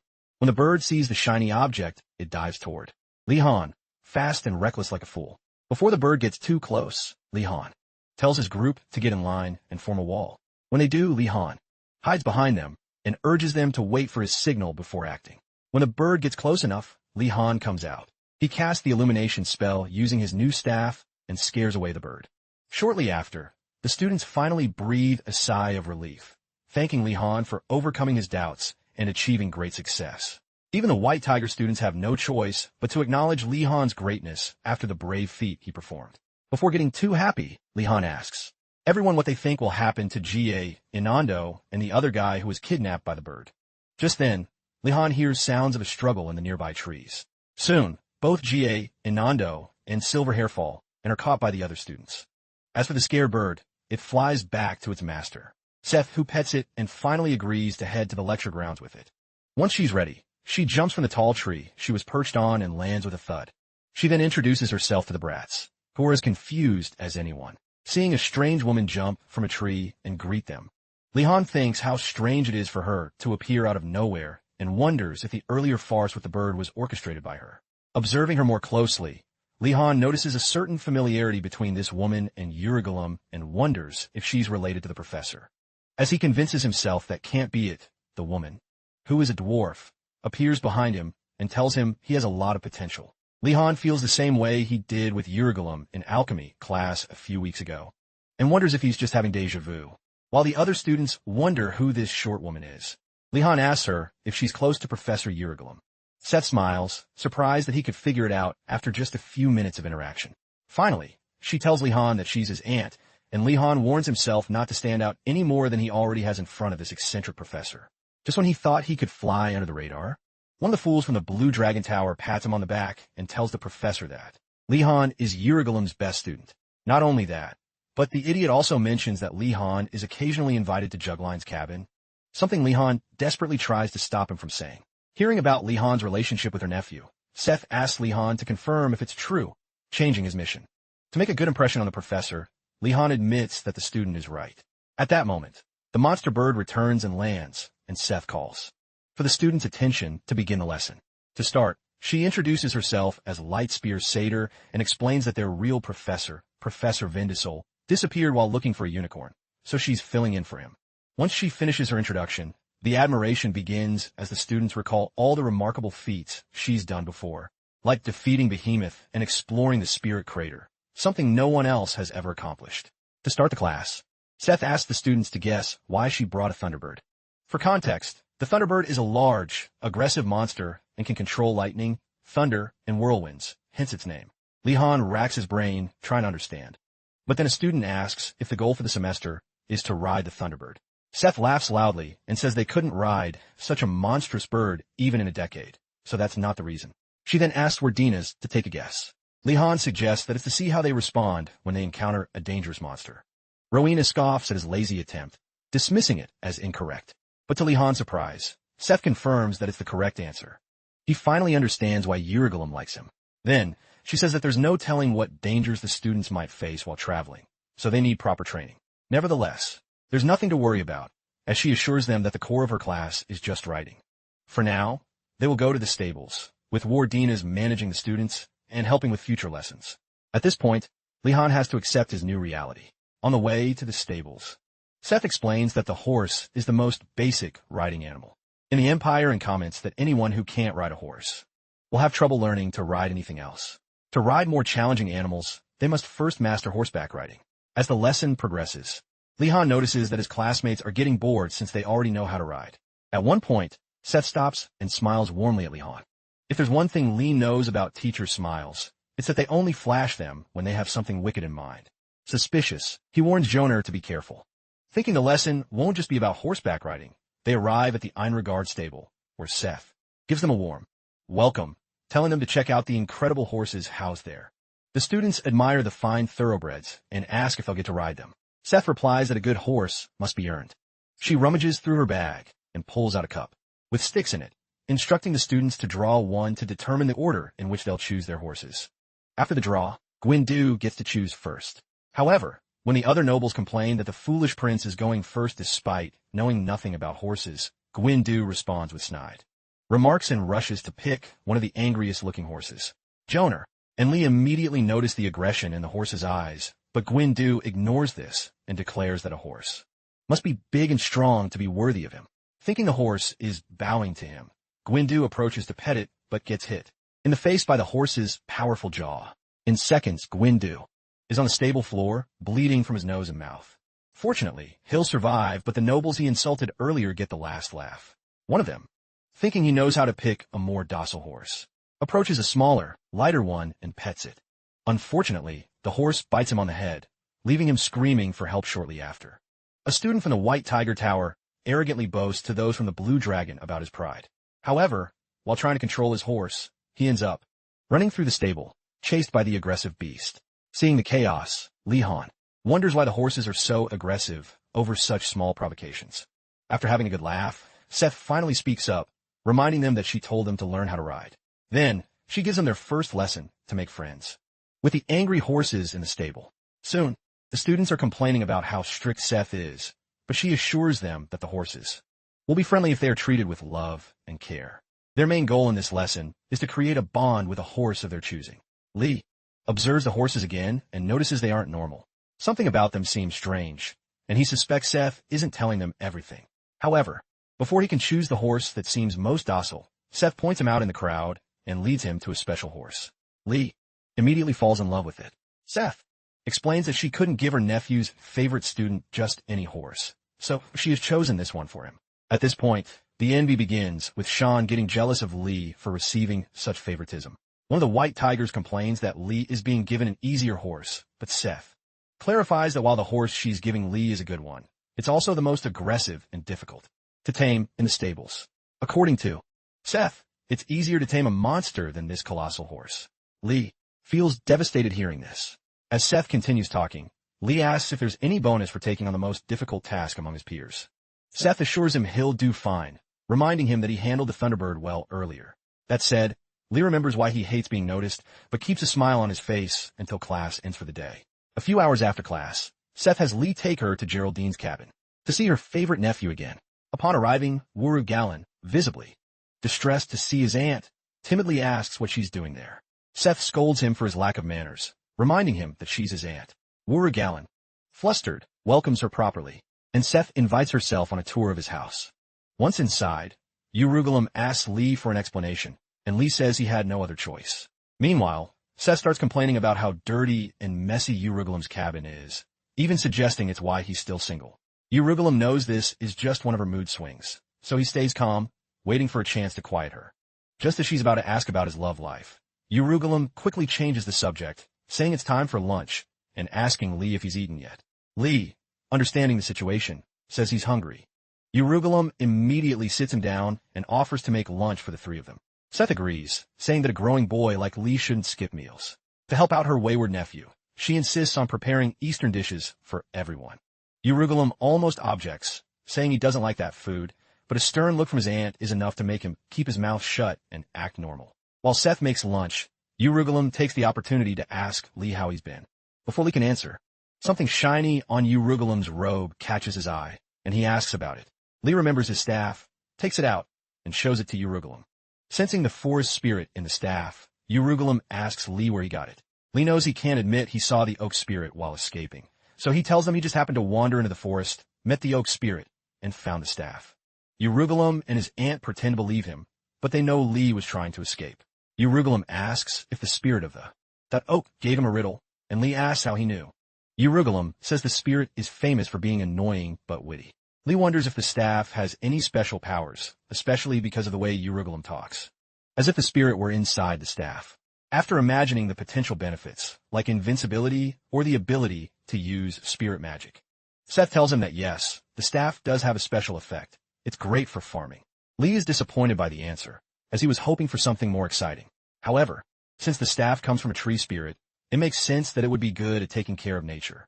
Seeing Lee's reaction, Urugulam suggests the staff will be useful since Lee was already planning to start a garden. Then Seth asks Lee what he wants to grow, and he replies, anything edible. Hearing this, she offers to help and tells him to visit her. After they finish eating lunch, Seth takes Lee outside to plant potatoes in the garden she made for him. She suggests that potatoes and sweet potatoes will be useful, and although it will take time until the harvest, Lee will be grateful for it later. Lee agrees with her and tries to be optimistic, as that's the right attitude for farming. While he's planting the potatoes, Seth calls him over to see something. Lee leaves the seedling he just planted, and once he's gone, something strange happens. The seedling grows larger, apparently using some kind of magic. When Lee finishes planting his seedlings, he returns to his dorm with a basket of ingredients and finds his colleagues starving, as if he were their only ray of light in the eternal darkness. Lee happily announces his presence, and everyone is thrilled to see him. When they spot the basket of food, they eagerly ask about it. Having received a bunch of ingredients thanks to Seth, Lee confirms that it is indeed food.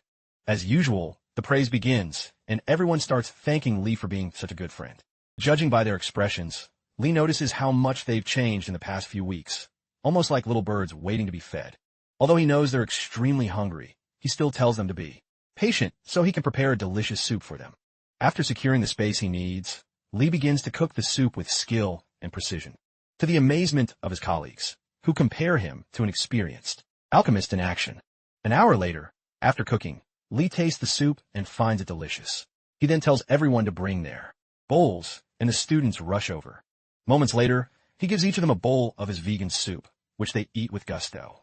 While everyone is enjoying it, one of the students, Elvin, approaches Lee to ask for a favor. After hearing the details, Lee prepares a bowl of soup and takes it to the princess's room. When he arrives, he knocks on the door politely, and Einhardt opens it, asking why he's there. Lee offers the soup he prepared and insists that she try it. Surprised that he would think of her at a time like this, Einhardt accepts the bowl and asks if it's really for her. Lee reassures her, telling her that everyone else has already gotten their share, so she shouldn't worry. Touched by his kindness, Einhardt takes a spoon and tries the soup. Judging by her reaction, Lee assumes she must have been very hungry. After tasting it, Einhardt thanks Lee and promises to return the favor before closing the door. Shortly after, Lee goes downstairs and finds the elf who asked for the favor with another student. Both are anxious to know how the princess reacted. They hear Lee say that she liked the food and are overjoyed, expressing their gratitude for having someone like Lee around. The elf then asks Lee to continue delivering food to the princess in the future, offering to pay him double the silver coins, just like before. Realizing how important the royal family is, Lee quickly agrees to help whenever they need him. In the afternoon, Lee attends his basic understanding of battle magic class with Bloody Greg as his professor and continues trying to form circles with the Starstone Orb. After watching Lee fail repeatedly, Greg becomes concerned. Although it's not his duty to guide the students, he realizes the potential loss if he lets someone with Lee's mana reserves go. Clearing his throat, Greg asks Lee if he has any questions. Excited to have his attention, Lee asks Greg to explain what the training is all about. Confused, Greg asks if Lee read the lecture description. Noticing his question might be too basic, Lee rephrases it, asking how this training relates to battle.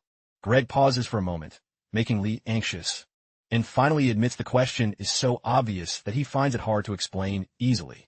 He picks up a pen and says he could kill Lee with just this. Startled, Lee feels uncomfortable with the ominous tone of Greg's example.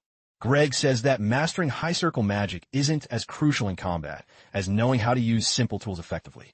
He adds that spinning the Starstone sharpens Lee's wits and amplifies his projection magic. While drawing on the board, Greg explains that inexperienced mages often fail under the chaotic conditions of battle. The heat, noise, and bloodlust can be overwhelming, but a well-prepared mage will thrive even in extreme situations. To prove his point, Greg throws the pen at Lee, causing a controlled explosion in the safest part of the room. As the spell ends, Lee is surprised to see that nothing was damaged. He notes that Greg must have combined 2 spells to achieve this effect. Greg appears, suddenly behind Lee, concluding his explanation. Surprised, Lee expresses his amazement at how easily Greg performed such powerful magic. With the lesson now clear, Lee confirms he's satisfied and thanks him. As Greg returns to his seat, Lee starts to see his professor in a different light. At first, he believed Greg was just slacking off during lessons, but now he understands that everything he's done has a deeper meaning. With this new perspective, Lee concludes that there's more to gain from this class than just academic results. Encouraged, Lee tells Greg about his past experiences using low-level control magic to manage his mana and how he couldn't control it properly. The last time he used it was in the principal's office. Hearing this, Greg suggests that Lee might have more mana than he thinks. Lee nods, mentioning that others have told him the same thing. However, in his mind, Lee is impressed that Greg noticed so quickly, concluding that the professor might understand his mana problem. Anticipating a practical solution, Lee approaches Greg, subtly hinting for him to try something. Getting the hint, Greg grabs Lee's hand and uses a technique called mana drain. As a purple miasma fills the room, Lee recognizes the spell as a high circle magic used to absorb a target's mana, a powerful and dangerous technique. Shocked by Greg's recklessness, Lee begs him to stop, but Greg orders him firmly to stay still. As Greg taps into Lee's mana, he's overwhelmed by the sheer amount and passes out. Startled, Lee asks if Greg is okay, and the professor quickly gets up, assuring him he's fine. Greg explains that he tried to reduce Lee's mana to make it easier for him to control, but failed miserably because the mana far exceeded his expectations. Greg explains that when someone has more mana than they can handle, they lose control and collapse under the pressure. Fortunately, as an experienced professor at Einhardt, Greg knows his limits and escaped unharmed. Still, Lee wonders just how much mana he has if someone as skilled as Greg was overwhelmed. Accepting his situation, Lee remarks that it seems like there's no way to solve his mana problem. Greg, however, assures him otherwise. He asks Lee if he's ever tried using basic control magic to attract an object. When Lee replies that he hasn't, Greg says the key is instinct. He clarifies that even though it seems like Lee lost control, his will and the object's will are connected, and that connection is controlled by instinct. Recalling a past incident, Lee understands that this explains what happened that day. Greg highlights the power of instinct, stating it can improve Lee's ability to handle his mana. Inspired by Greg's words, Lee begins to understand why Greg is considered an expert in magic control. With new methods, Lee feels hopeful about his potential. At that moment, Greg picks up some spirit star balls and tells Lee to get ready. Though confused, Lee listens as Greg explains that he'll throw the balls at him and expects Lee to use low-level control to defend himself. Before Lee can protest, Greg hurls one of the blue balls toward his chin. Startled, Lee instinctively dodges, questioning his decision to join such a dangerous academy. After an hour of chaotic training, Greg takes a break and congratulates Lee on mastering the control techniques they discussed. Tired, Lee thanks Greg for the lesson, though he silently doubts his decision to trust the professors at this crazy academy. With a smile, Greg helps Lee up and modestly says that Lee solved the problem himself. Smiling, Lee tells Greg not to flatter him. Once Lee is steady, Greg takes out Iron Ball, the size of the Spirit Star Ball, and asks Lee to try moving it using basic control. As Greg tosses the Iron Ball, Lee uses his new staff to command it with his magic. As expected, the ball obeys his will. To test Lee, Greg orders him to guide the ball in specific directions, and Lee does so successfully. Pleased with Lee's progress, Greg suggests they continue training with the Iron Balls instead of the Spirit Star Stones. When Lee comments that he still can't draw a circle with the Star Stone, Greg urges him to use the same technique he used with the Iron Ball. Following the advice, Lee tries again, and to his surprise, he finds it easier to control and spin the Spirit Star Stone. Seeing Lee's progress, Greg explains that powerful experiences like this directly enhance a mage's growth. He adds that since the Star Stone is a support tool for novice mages, Lee no longer needs it. Greg instructs him to draw circles with the Iron Ball and promises more advanced tests as Lee's skills improve. Surprised by all the jargon Greg just mentioned, Lee remains silent. Greg, for his part, shares his view on the battlefield. There are 2 types of people: those who freeze in the face of danger, and those who react fast and hard. Based on today's training, Greg thinks that Lee is in the second group, which means he can become a great battle mage. With this decided, Greg chooses to teach Lee more efficiently in future classes. After Greg's class ends, an exhausted Lee Han bumps into Diggling in the courtyard and asks if she's been waiting long. Diggling tells him not to worry, that she hasn't been waiting long. More importantly, she asks what's causing his gloomy expression, but Lee tells her not to worry about him either. Then, she gives him the priest's robe he asked for during their last meeting, and Lee thanks her as he takes it.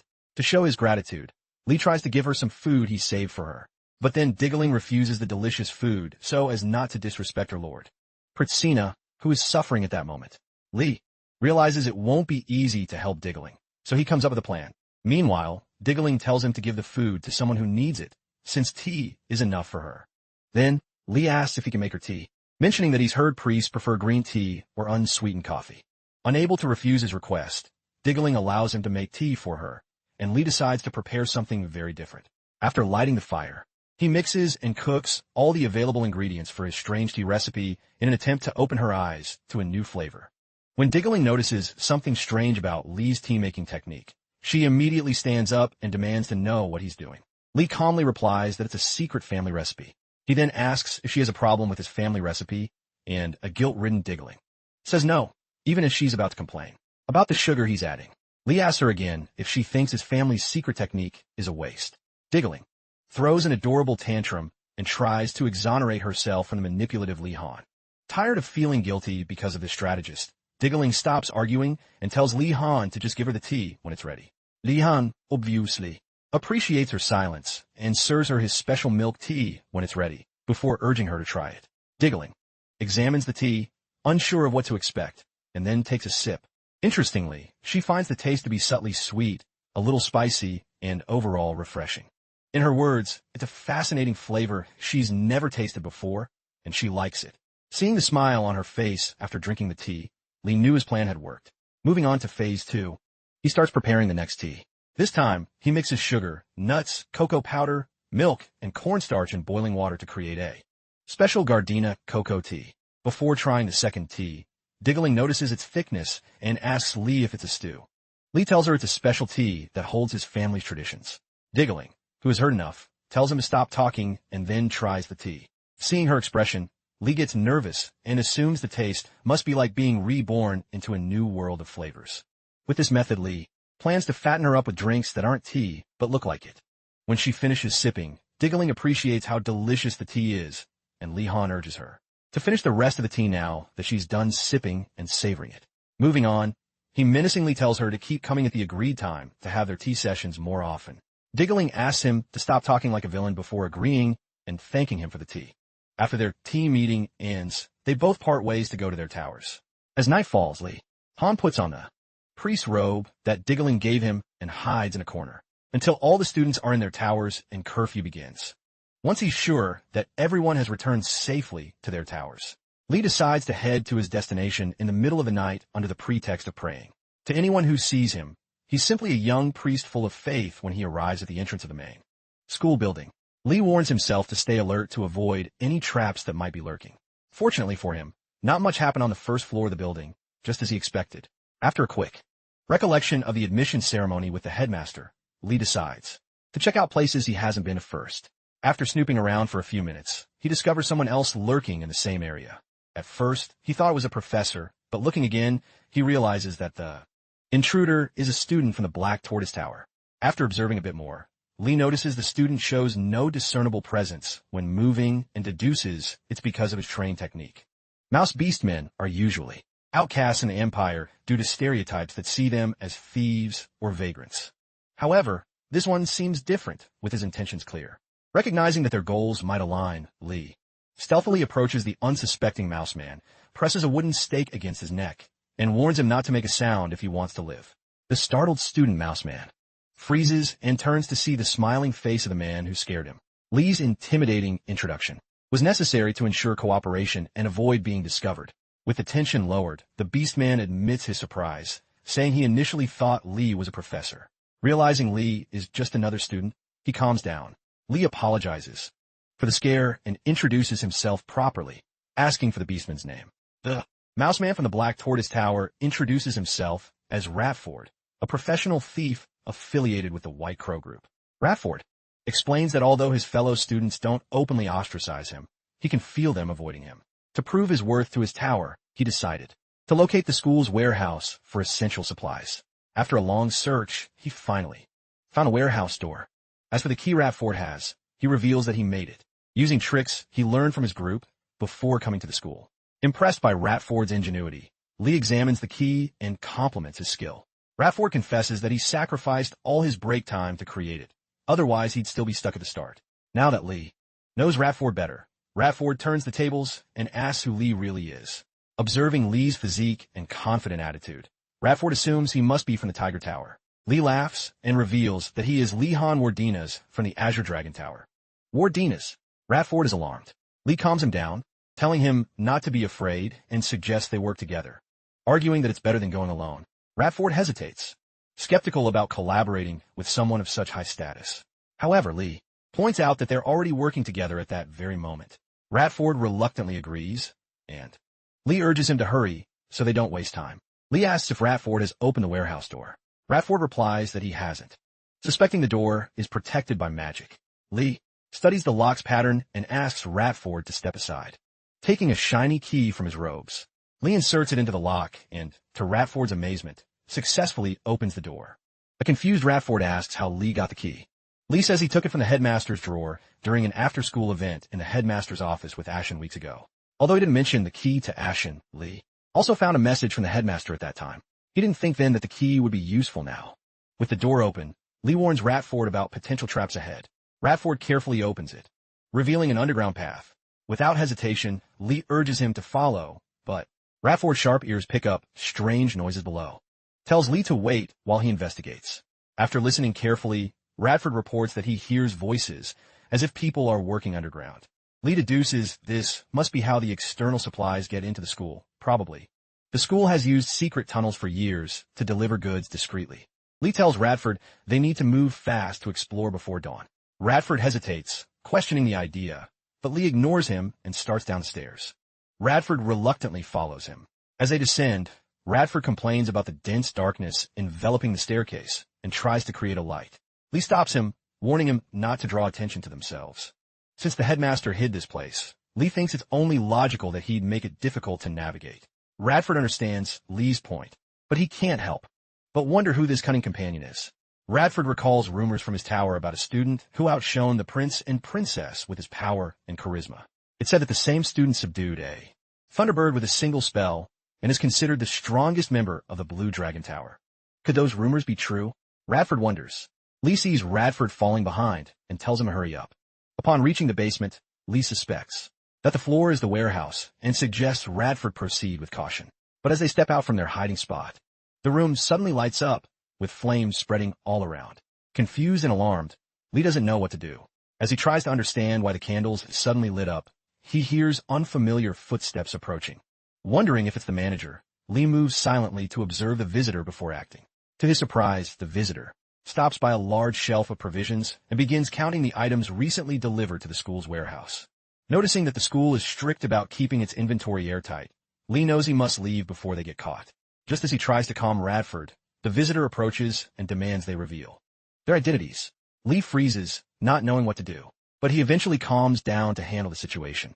For a moment, he considers using light magic to blind the visitor and escape, but when he looks at the visitor's face, he realizes the man has no eyes. It's said that when someone loses one sense, another develops to compensate. Even if that's true, it should be impossible for the visitor to find Lee and Radford, since they made no noise, and hid in a place full of other smells, making it difficult for him to detect their scent alone. As Lee wonders how this strange guy found them, it's revealed that although the man can't see, he has a special ability that helps him perceive mana-filled creatures in the 3D space around him. Having detected two desperate sources of mana, he focuses on Lee's enormous mana and tries to measure it. As expected, he experiences the same strange effect that affected Greg when he tried to use mana drain on Lee during their last class. Since the visitor can't see their faces, he assumes the owner of this vast mana reserve is the headmaster. He apologizes to Lee, thinking he's the headmaster, and returns to his work. After he leaves, Lee is even more confused that he left without any more questions. Now, to address the obvious issue, why did the visitor mention the headmaster? Did he mistake Lee for the headmaster? With no clear answers, Lee thinks about what the visitor meant by a mountain of mana. Radford, finally finding the courage to speak, asks Lee what happened. Lee says the man detected them by their mana and confirms that this academy is a complicated place. Fortunately, the situation is resolved for now, so he pats Radford on the back and encourages him to keep going. As they leave the warehouse, Lee warns Radford not to touch anything on shelves since someone is tracking the inventory. For now, they plan to find the passage through which these items arrived and follow it outside. Moments later, Radford sharp ears detect movement all around and tells Lee. Lee congratulates him on adapting well, it being his first time in an underground space, and Radford appreciates the praise. As they head towards the source of the movement, Lee asks why Radford is speaking so formally. Radford brushes it off, telling Lee to focus on the mission, as they're almost there. After running a bit further, they hit a dead end. Radford is devastated and starts to doubt his senses, but Lee suspects there's more to this alley than meets the eye. He spots a slightly different brick on one of the nearby walls and guesses it's the key to opening the path beyond the dead end. His intuition comes from a knowledge he gained from family stories. Unlike Bradford, who has only ever known a life of thievery, Lee pushes the brick and the wall blocking. Their path opens up. From the brightness and size of the revealed path, Bradford assumes this must be the passage to the outside. He watches Lee, confused, wondering how he knew what to do.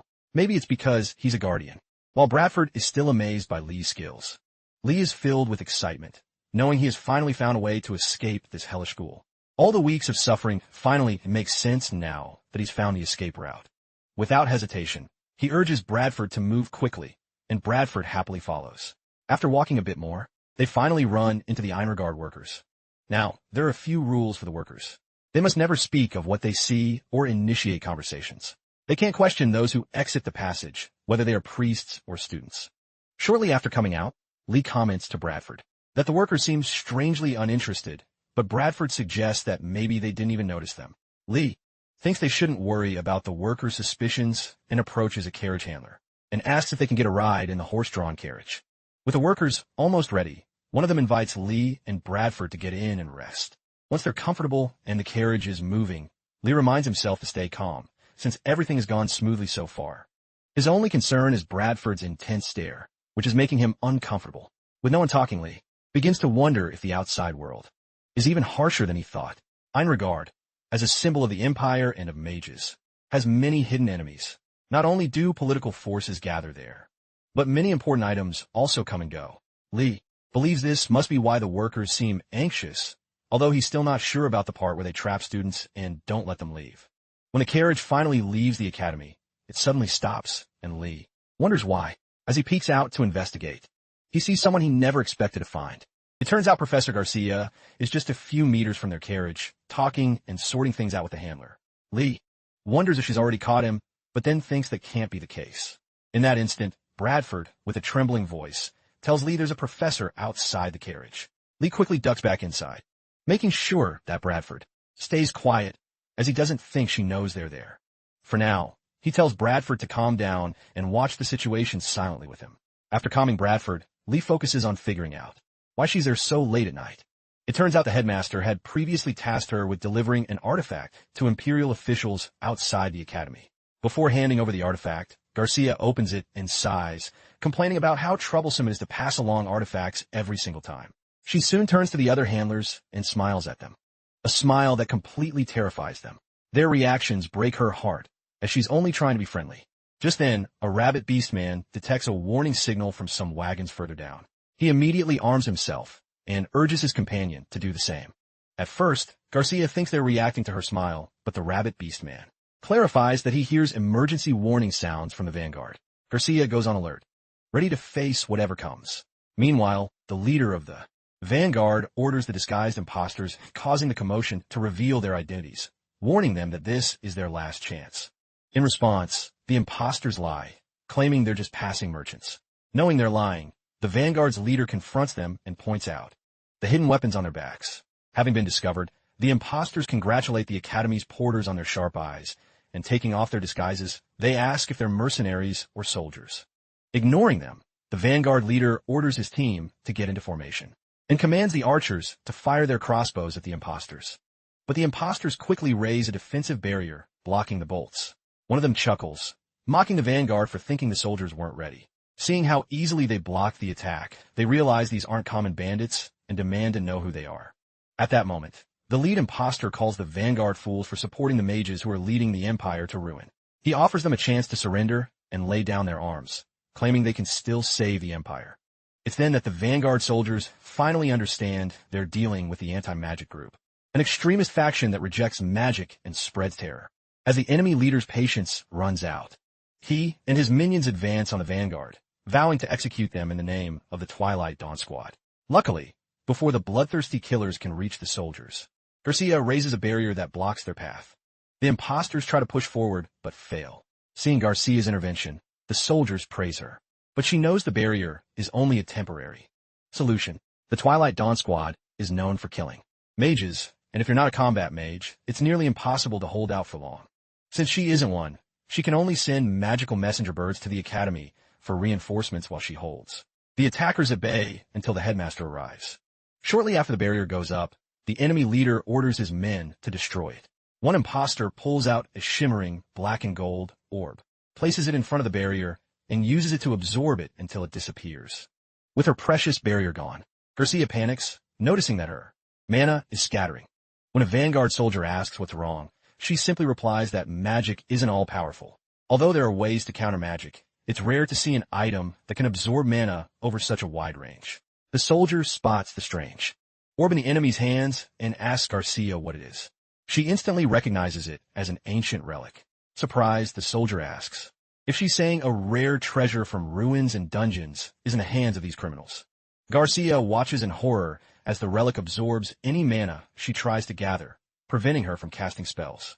While she desperately searches for a solution, she doesn't notice an enemy sneaking up stealthily from behind. When he's close, he lunges at her with deadly force, saying it's time for divine punishment. Garcia is terrified, trying to understand how he got behind her so fast. Just as he's about to land the final blow, something hits him on the head, knocking him out instantly. In the ensuing chaos, Garcia and a dwarven vanguard soldier look on, confused, not understanding why the man suddenly collapsed. To them, it looks as if he just fainted on his own. What they don't know is that Lee is right there with them, completely invisible. After scanning the area to make sure no one else is lurking nearby, Lee concludes that the coast is clear for now. 10 minutes before he struck the assassin, when the chaos truly began, Lee initially thought the commotion outside was part of Headmaster Radford's trap. Scared as always, he asked Lee what to do. Lee told him to hide and do something unrevealed. Meanwhile, when Radford asks him what he plans to do, Lee assures him that he has his own plan, so there's no need to worry. In his mind, Lee knows that the anti-magic organization, the Twilight Dawn Squad, will be a bigger problem in the future, especially if he doesn't help stop them now. To prevent that, he activates the invisibility spell on his cursed belt and rushes to the battle scene to help. Shortly after knocking out the bastard who tried to kill Garcia, Lee remains invisible, leaving Garcia and the vanguard dwarf warrior wondering what happened. A moment later, he calls the professor, telling her who he is. When she asks where he is, he explains that he's using invisibility magic. Since there's no time for idle chat, Lee asks Garcia for orders. Garcia knows it's time to act, so she orders everyone to hold their weapons and be on guard. She has already requested reinforcements from the academy, and they will arrive soon, but until then, she tells Lee to stay hidden. At that moment, the archers launch another volley of arrows, but it doesn't help much with the attackers charging from all sides. Garcia instructs her men to take cover and avoid injury. As the enemy skillfully deflects and counters the arrows, Lee is surprised by how extraordinary their movements are. He's sure they're all martial arts masters who need a beating.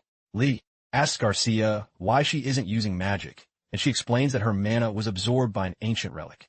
After thinking for a moment, she asks how Lee is still maintaining his invisibility. Before he can answer, Garcia figures it out on her own. If she's correct, Lee's mana is as infinite as the sea. This is a huge advantage for her, so she asks him to lend her some mana. Lee willingly gives her a large amount of his mana, allowing her to regain her power. With this newfound strength, she summons Petra's indestructible spear, which Lee sees as a powerful magic, and uses the devastating power of the spear to shatter the bright golden sphere that the enemy calls an ancient artifact. The explosion is so potent and bright that the enemy momentarily retreats to escape the blast radius. When Garcia feels her mana returning, she tells Lee to stand aside so she can handle the rest. For her next attack, she summons the flesh devouring Lightning Wolf to devour the enemies, making them flee to avoid being electrocuted. As the attack unfolds, Lee feels that something is wrong with Garcia's mana. Although it's dense, it seems her mana is still flowing somewhere else. After investigating further, Lee realizes the relic is still active, slowly draining Garcia's mana. He immediately warns her, which distracts her. In that instant, the enemies who ambushed her before surround her and lunge, try to stop her from attacking again. Garcia notices they got close while she was focused on the relic, but now time is running out and she needs a miracle to save herself from their blades. Just as she's about to give up, Lee, still invisible, hits one of them on the head with his staff, leaving the others wondering why their comrade fell, even though there was nothing around. The enemy leader acts fast, instructing his men to calm down. Suspecting someone is nearby, using invisibility magic, he throws dust towards Lee, disorienting him slightly. Once he recovers, Lee notes how skilled these enemies are. They react to an invisible threat with speed. And he also senses that the enemy leader's energy is much stronger than the rest of the groups. Knowing this, Lee can't let the leader reach the professor, or they'll be in big trouble. To execute his plan, Lee deactivates his invisibility spell, revealing himself to the enemy. Seeing that the troublemaker is just a kid, the enemy soldiers are dismayed. To regain their honor, they swear to teach Lee a lesson for interfering. Lee calmly replies that he would never face them directly, knowing he would lose. He then runs towards the relic to destroy it, causing most of the soldiers to follow him. Knowing it's dangerous to face them directly, Lee activates his invisibility spell and disappears into the night. Seeing this, the leader instructs his men to let him handle Lee while they join the group attacking the troll mage. Noticing the leader is now after him, Lee focuses on staying calm to end this quickly. To slow the leader down, Lee takes out the iron balls from Greg's class and throws them at the enemy squad. The iron balls knock down a few of them, and the leader warns the others to be careful, as it seems Lee uses hidden weapons. So he also tells them not to underestimate the combat mage. Just because he's a kid, they should give it their all at this point. Lee realizes how different this situation is from the lessons he's used to. He can almost feel his brain burning from the intensity, but he knows he must concentrate. Any lapse in focus could cost him his life. To keep himself steady, Lee reminds himself to follow a rhythm. Shoot the iron ball, retrieve it, spin, and repeat. However, as he overthinks his actions, he experiences a sharp pain in his head, followed by a sudden nosebleed. With the enemy still hot on his heels, Lee Han wonders if the nosebleed he had earlier was due to a lack of mana. However, after considering his abundant mana, he realizes that's not it. He then wonders if the bleeding was from overtaxing his mind. With no clear answers, Lee decides he can't let this charade with the enemy continue, especially now that the relic has fully activated. Again, for now, he needs to stop them. He infuses his metal balls with magic again and throws them at the enemy leader. Surprisingly, the leader cuts the metal balls in half and detects the scent of blood from Lee nearby. Even though Lee is still invisible during the fight, the leader orders his men to follow the trail of blood heading toward the relic. As the soldiers charge toward his supposed location, Lee, now near the relic, abandons his mission to destroy it. He grabs a sword from a wounded soldier and attacks a smaller enemy. Fortunately, he lands a successful hit, injuring one of them, but the leader instantly recognizes the wound was from a sword. As he wonders if Lee Han switched weapons, two of his men alert everyone on the battlefield that someone is nearby. To avoid being hit by the invisible mage, one of the enemies spreads something called shining powder around the relic. Lee barely dodges the powder by a hair's breadth, but some blood from his nosebleed touches the powder, making him visible. Lee takes note of this effect just as he's about to give up on destroying the relic. Lee Han remembers something and decides to use it against the enemy. Since he needs time to prepare, he disappears again. Moments later, the enemy forces notice a trail of Lee's blood staining the ground. Hearing this, the leader instructs them to deal with the mage calmly. As he follows the blood trail, the leader notices it's now mixed, which worries him. Soon, they hear sounds all around, and the leader calls for the group to get organized, knowing that Lee is nearby. Seconds after they form up, Lee takes down two key members in a single attack. The leader notes Lee's incredible judgment, impressed that even when cornered, Lee chose to hide among the wounded to ambush them. It's been a while since the leader has run into someone like this, and he's excited to meet another fighter who is so cunning. Finally, someone he can face without holding back. Before facing Lee, the leader picks up his sword, removes his mask to reveal his face, and introduces himself as Gurax, or Gera for short. After the pleasantries, he assures Lee that he will be taking him seriously from this moment on. He then advises Lee not to think he's completely hidden with trivial magic, as there are other ways to track him. To test the leader's claim, Lee Han tries to attack the man's blind spot. However, to his surprise, the leader matches his movements, easily blocking the attack while Lee model. He wonders how the leader was able to find his position. He reiterates that other things give him away. Lee's trembling breath is too loud to ignore, and relying only on the scent of living beings would be foolish. To make matters worse, the leader thanks Lee for taking out his men, as it makes his breathing even easier to hear, stating that he'll end this quickly. He activates a martial arts technique similar to Mind Sword, and attacks Lee with everything he's got. Although Lee knows he's done for if one of those blades touches him, he tries his best to stay calm and dodge as many strikes as he can. After dodging all the attacks, Lee realizes what trouble he'd be in if he were just one step closer. Reflecting on the fight, he admits that the man's swordsmanship is light years ahead of his own. The thought that he's fighting someone who can't even see confirms what the leader said. As Lee braces for the next move, the leader lunges toward him with glowing eyes, brandishing his vein-pulsing sword. Luckily, Lee blocks the strike, but the force sends him flying. Landing flat on his back, he realizes just how dangerous real-life combat is. He wonders if this man has reached the level of aura mastery that Arlong mentioned when Lee was young. The leader taunts Lee, saying he can still hear the fear in his breathing. Pointing his sword at Lee's throat, he wonders what terrified expression Lee will make when he realizes he could die at any moment. Lee refuses to accept his fate. He remembers something Arlong mentioned about swordsmen who infuse their weapons with mana. Since Lee is skilled in magic, he decides to try infusing his sword with his leftover mana. As soon as he starts the process, his sword glows with an intense sky-blue light. Lee attacks his enemy, who quickly blocks the blow. Seeing this, the leader is skeptical, struggling to believe what he's seeing. It turns out Lee Han has just made history as the youngest mage to infuse so much mana into his sword. Since his mana reserves are overflowing, he decides he might as well pour all of it into his blade. After infusing his sword with mana, Lee Han unleashes a force so powerful it sends the leader of the Twilight Dawn squad, Gara, flying several meters back, severely injuring him. Blood pours from Gara's mouth as he tries to understand how a single sword strike could have such a devastating impact. On the ground, he curses that first-year brat, Lee Han, and decides he must kill him, as he refuses to be remembered as the man, defeated by a mere first-year student. Meanwhile, Lee Han tries to get up but realizes in horror that he can't move.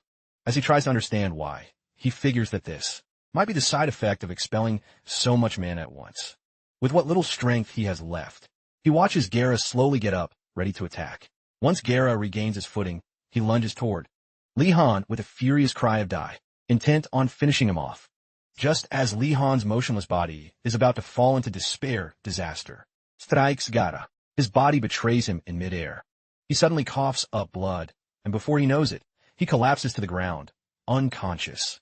Lee, confused and relieved, watches in amazement as the man falls before him. Grateful that his mana-infused attack worked, Lee lies motionless on the ground, exhausted but thrilled to have survived his most terrifying battle yet. Before celebrating, his thoughts turn to Professor Garcia, hoping she's okay. A second later, he hears Garcia running towards him, calling his name. She finds him on the ground and checks him over to make sure he isn't hurt. As Garcia fusses over his injuries, Lee is surprised to see her acting as if her own life hadn't just been in danger. Curious, he glances at the battlefield and sees the gruesome remains of the enemies who dare to challenge her. Realizing there was no reason to worry about her, he lets out a faint laugh, confirming that he's stable. Garcia assures him that their strongest backup is already on the way. Moments later, Principal OSU gonadal test appears, and for the first time, Lee Han feels a sense of relief as he looks at the green-colored skeleton. Knowing he's safe now, he succumbs to exhaustion and faints in Garcia's arms. She carefully settles him onto a bed. Inside one of the mobile carriages as the Academy's mercenaries begin to clear the battlefield. Turning to Garcia, the principal apologizes for putting her in danger, admitting that he should have foreseen the ambush by the Twilight Dawn squad. Garcia calms him down, assuring him it wasn't his fault. At that moment, Bloody Greg appears and confronts the principal, accusing him of negligence for not anticipating the attack. The principal, visibly annoyed, orders Greg to be quiet and asks him to identify a captured prisoner. Greg, though somewhat distracted, plays along and points to Garax, or Gara, as the leader of the enemy squad. He explains that Gara is very influential in his guild and has earned the infamous title of magical assassin for his combat expertise. Realizing that Gara Dot is still alive. The principal restrains him, but then notices something peculiar. Dot about the battlefield. Scattered across the field are Li Han's metal orbs. A fighting style different from the mercenaries. Putting it all together, the principal. Dot suspects that Li Han might have defeated these enemies all by himself. Shocked by the possibility, he wonders what kind of monster the Guardian's family has created. Garcia, noticing the principal's thoughts, explains how crucial Li Han was in making the battle far less dangerous than it could have been. She then pleads with the principal to let it slide this time. Considering her words, the principal acknowledges how incredible it is for a new student to have such combat skill. He finally concludes that Li Han possesses an exceptional talent for magical combat. From the mercenaries' reports, it's clear that Li Han didn't just use magic. Intrigued, the principal makes an unexpected announcement. He wants Li Han to sign a sole succession contract with him, meaning he plans to pass on all of his combat knowledge exclusively to Li Han. Garcia warns that the Emperor won't like this decision, but the principal brings up the rule of the Academy's equal treatment for all students and decides to postpone it. He knows there will be plenty of future opportunities to guide Li Han. Unbeknownst to them, at that very moment, Li Han is trapped in a nightmare. Ignoring this, the principal summons small versions of himself, and under the cover of darkness, they begin to clean up the battlefield. He also makes sure the mercenaries are well paid for their work. Finally, before they begin, he orders them to retrieve the ancient relic that drained Garcia's magic, and his minions get to work. A short while later, the principal approaches Bloody Greg, who is still on the battlefield observing the terrible state of some fallen enemies, and curiously asks what he's doing. Greg looks up and tells the principal he's just trying to inspect the strange postures of some of the invaders, as he finds it odd that an attack would leave. Some of them with half their bodies buried in the ground. The principal agrees with Greg about the strange postures, but then asks if they were also hit by. Warden questions if Li Han is even human for using magic at such an insane level. Well, after a brief silence, Garcia admits that she was the one who brutally beat up those guys. According to her, she only hit them with her troll hands and didn't expect to leave them in that state. Now makes sense. Anyway, after cleaning up the scene, everyone, including Radford and Wardeness, is taken back to the academy before dawn. Otsunrisa, Li Han, wakes up in a soft, warm bed with elegant covers in a strange room, wondering if this is what it feels like to be taken care of. Once awake, he looks around and is startled to see the large, skeletal skull of the headmaster, who asks if he's awake yet. At the sudden appearance, Li Han jumps up and screams in fear, wondering why the headmaster is right in front of him. Just as he starts to worry about where Garcia is, the headmaster tells him that everything is okay before talking about the shock he must have felt from the previous night's ambush. After praising Li Han for his great work in saving everyone, Li Han finally calms down, remembering that the professors arrived on the battlefield just before he passed out. Then the headmaster tells him he did great, and Li thanks him for the kind words while wondering if these strange people are just going to ignore that he tried to escape school right under their noses. Although he helped the professors, the fact remains that he tried to flee school. Just when he thought he was safe, the headmaster reminds him that he hasn't forgotten his attempt to escape the school grounds. Li Han covers his face in embarrassment, but then Garcia apologizes for putting him in a situation where he had to help her. Then the headmaster asks him to explain how he crossed the underground storage passage. Getting no answer, the headmaster asks if Li Han took one of those keys that he purposely left lying around. By then, Li Han realizes it was a trap and keeps quiet. The headmaster asks if he had trouble throwing off the warehouse manager. For the first time since the interrogation began, Li Han says he doesn't know what the headmaster is talking about. Aware that Li is feigning ignorance, he assures him that he won't be able to use that route again. Li is crying on the inside, but stands his ground.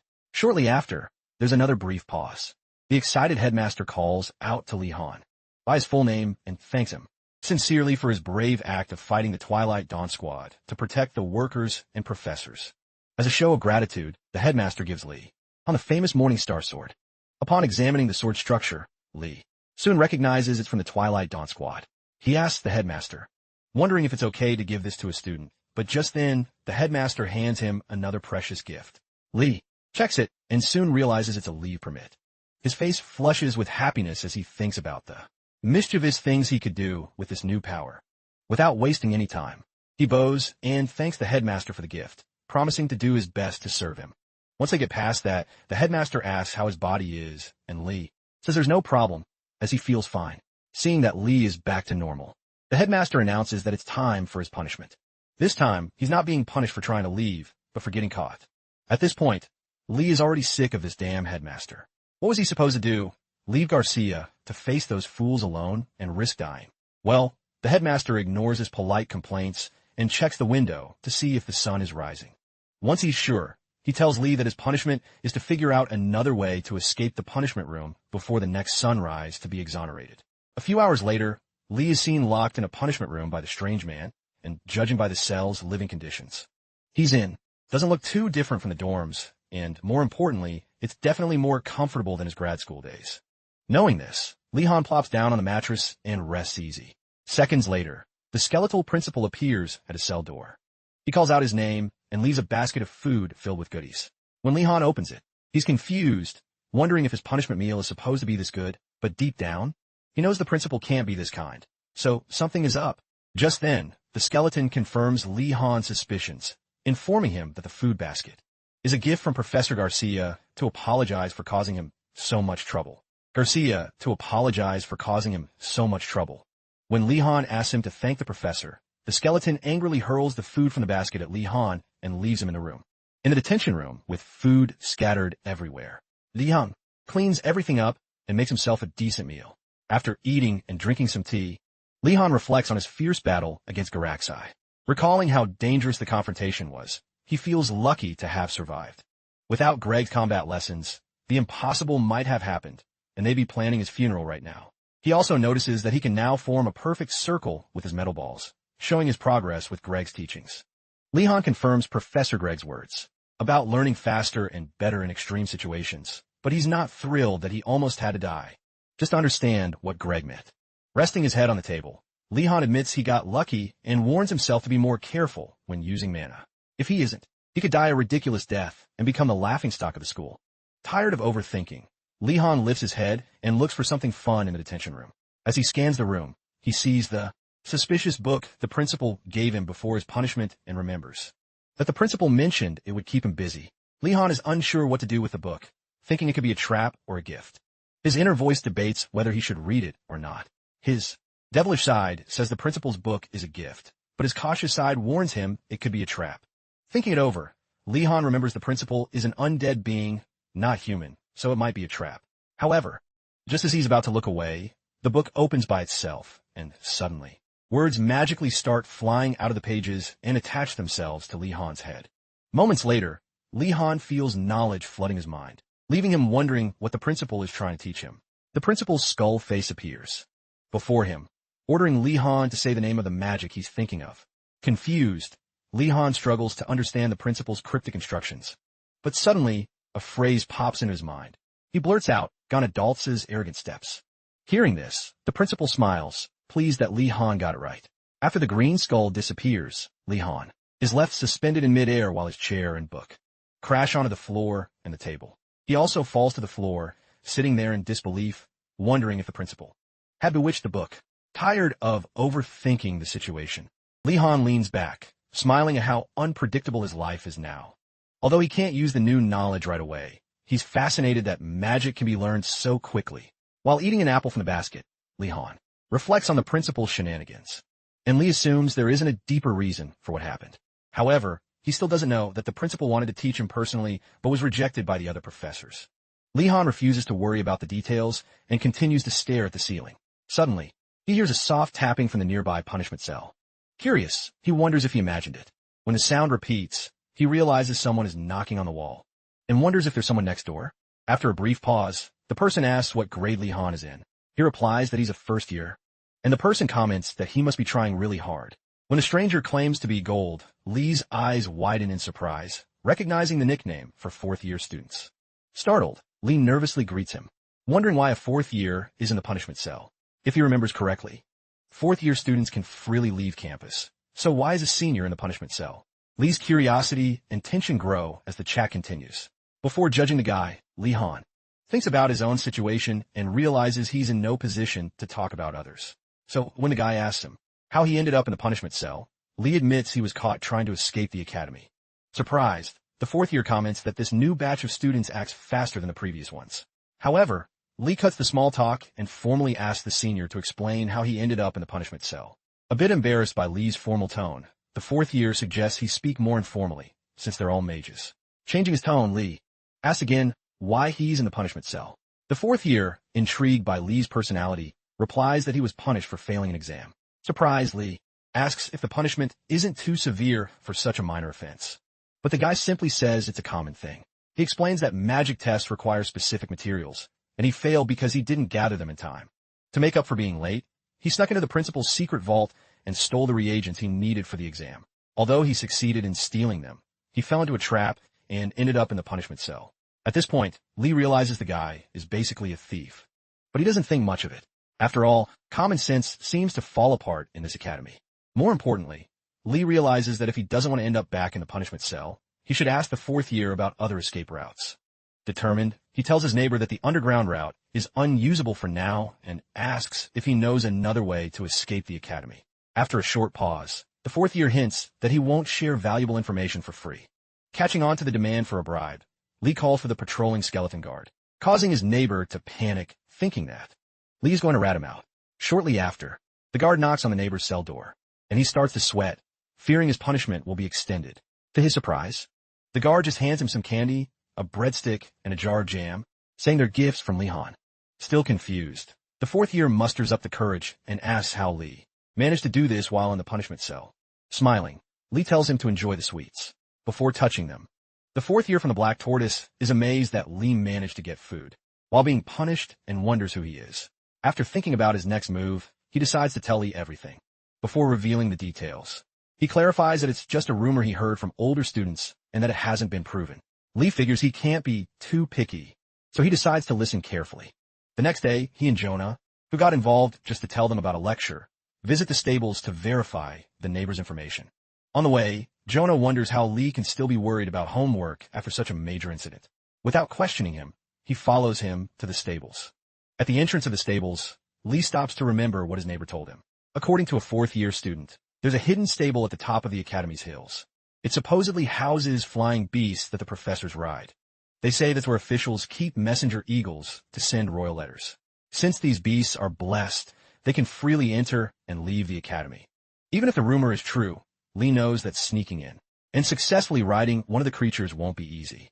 But his chances of success aren't zero, so he decides to give it a try. Opening the stable doors, he sees two black turtle students who freeze in fear when they see him.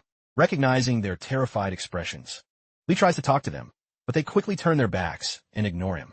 Frustrated, he tells them to stop judging others based on their family names. Aware that their reaction is due to his reputation and not his last name, he remains silent, hoping Lee will overcome the disdain.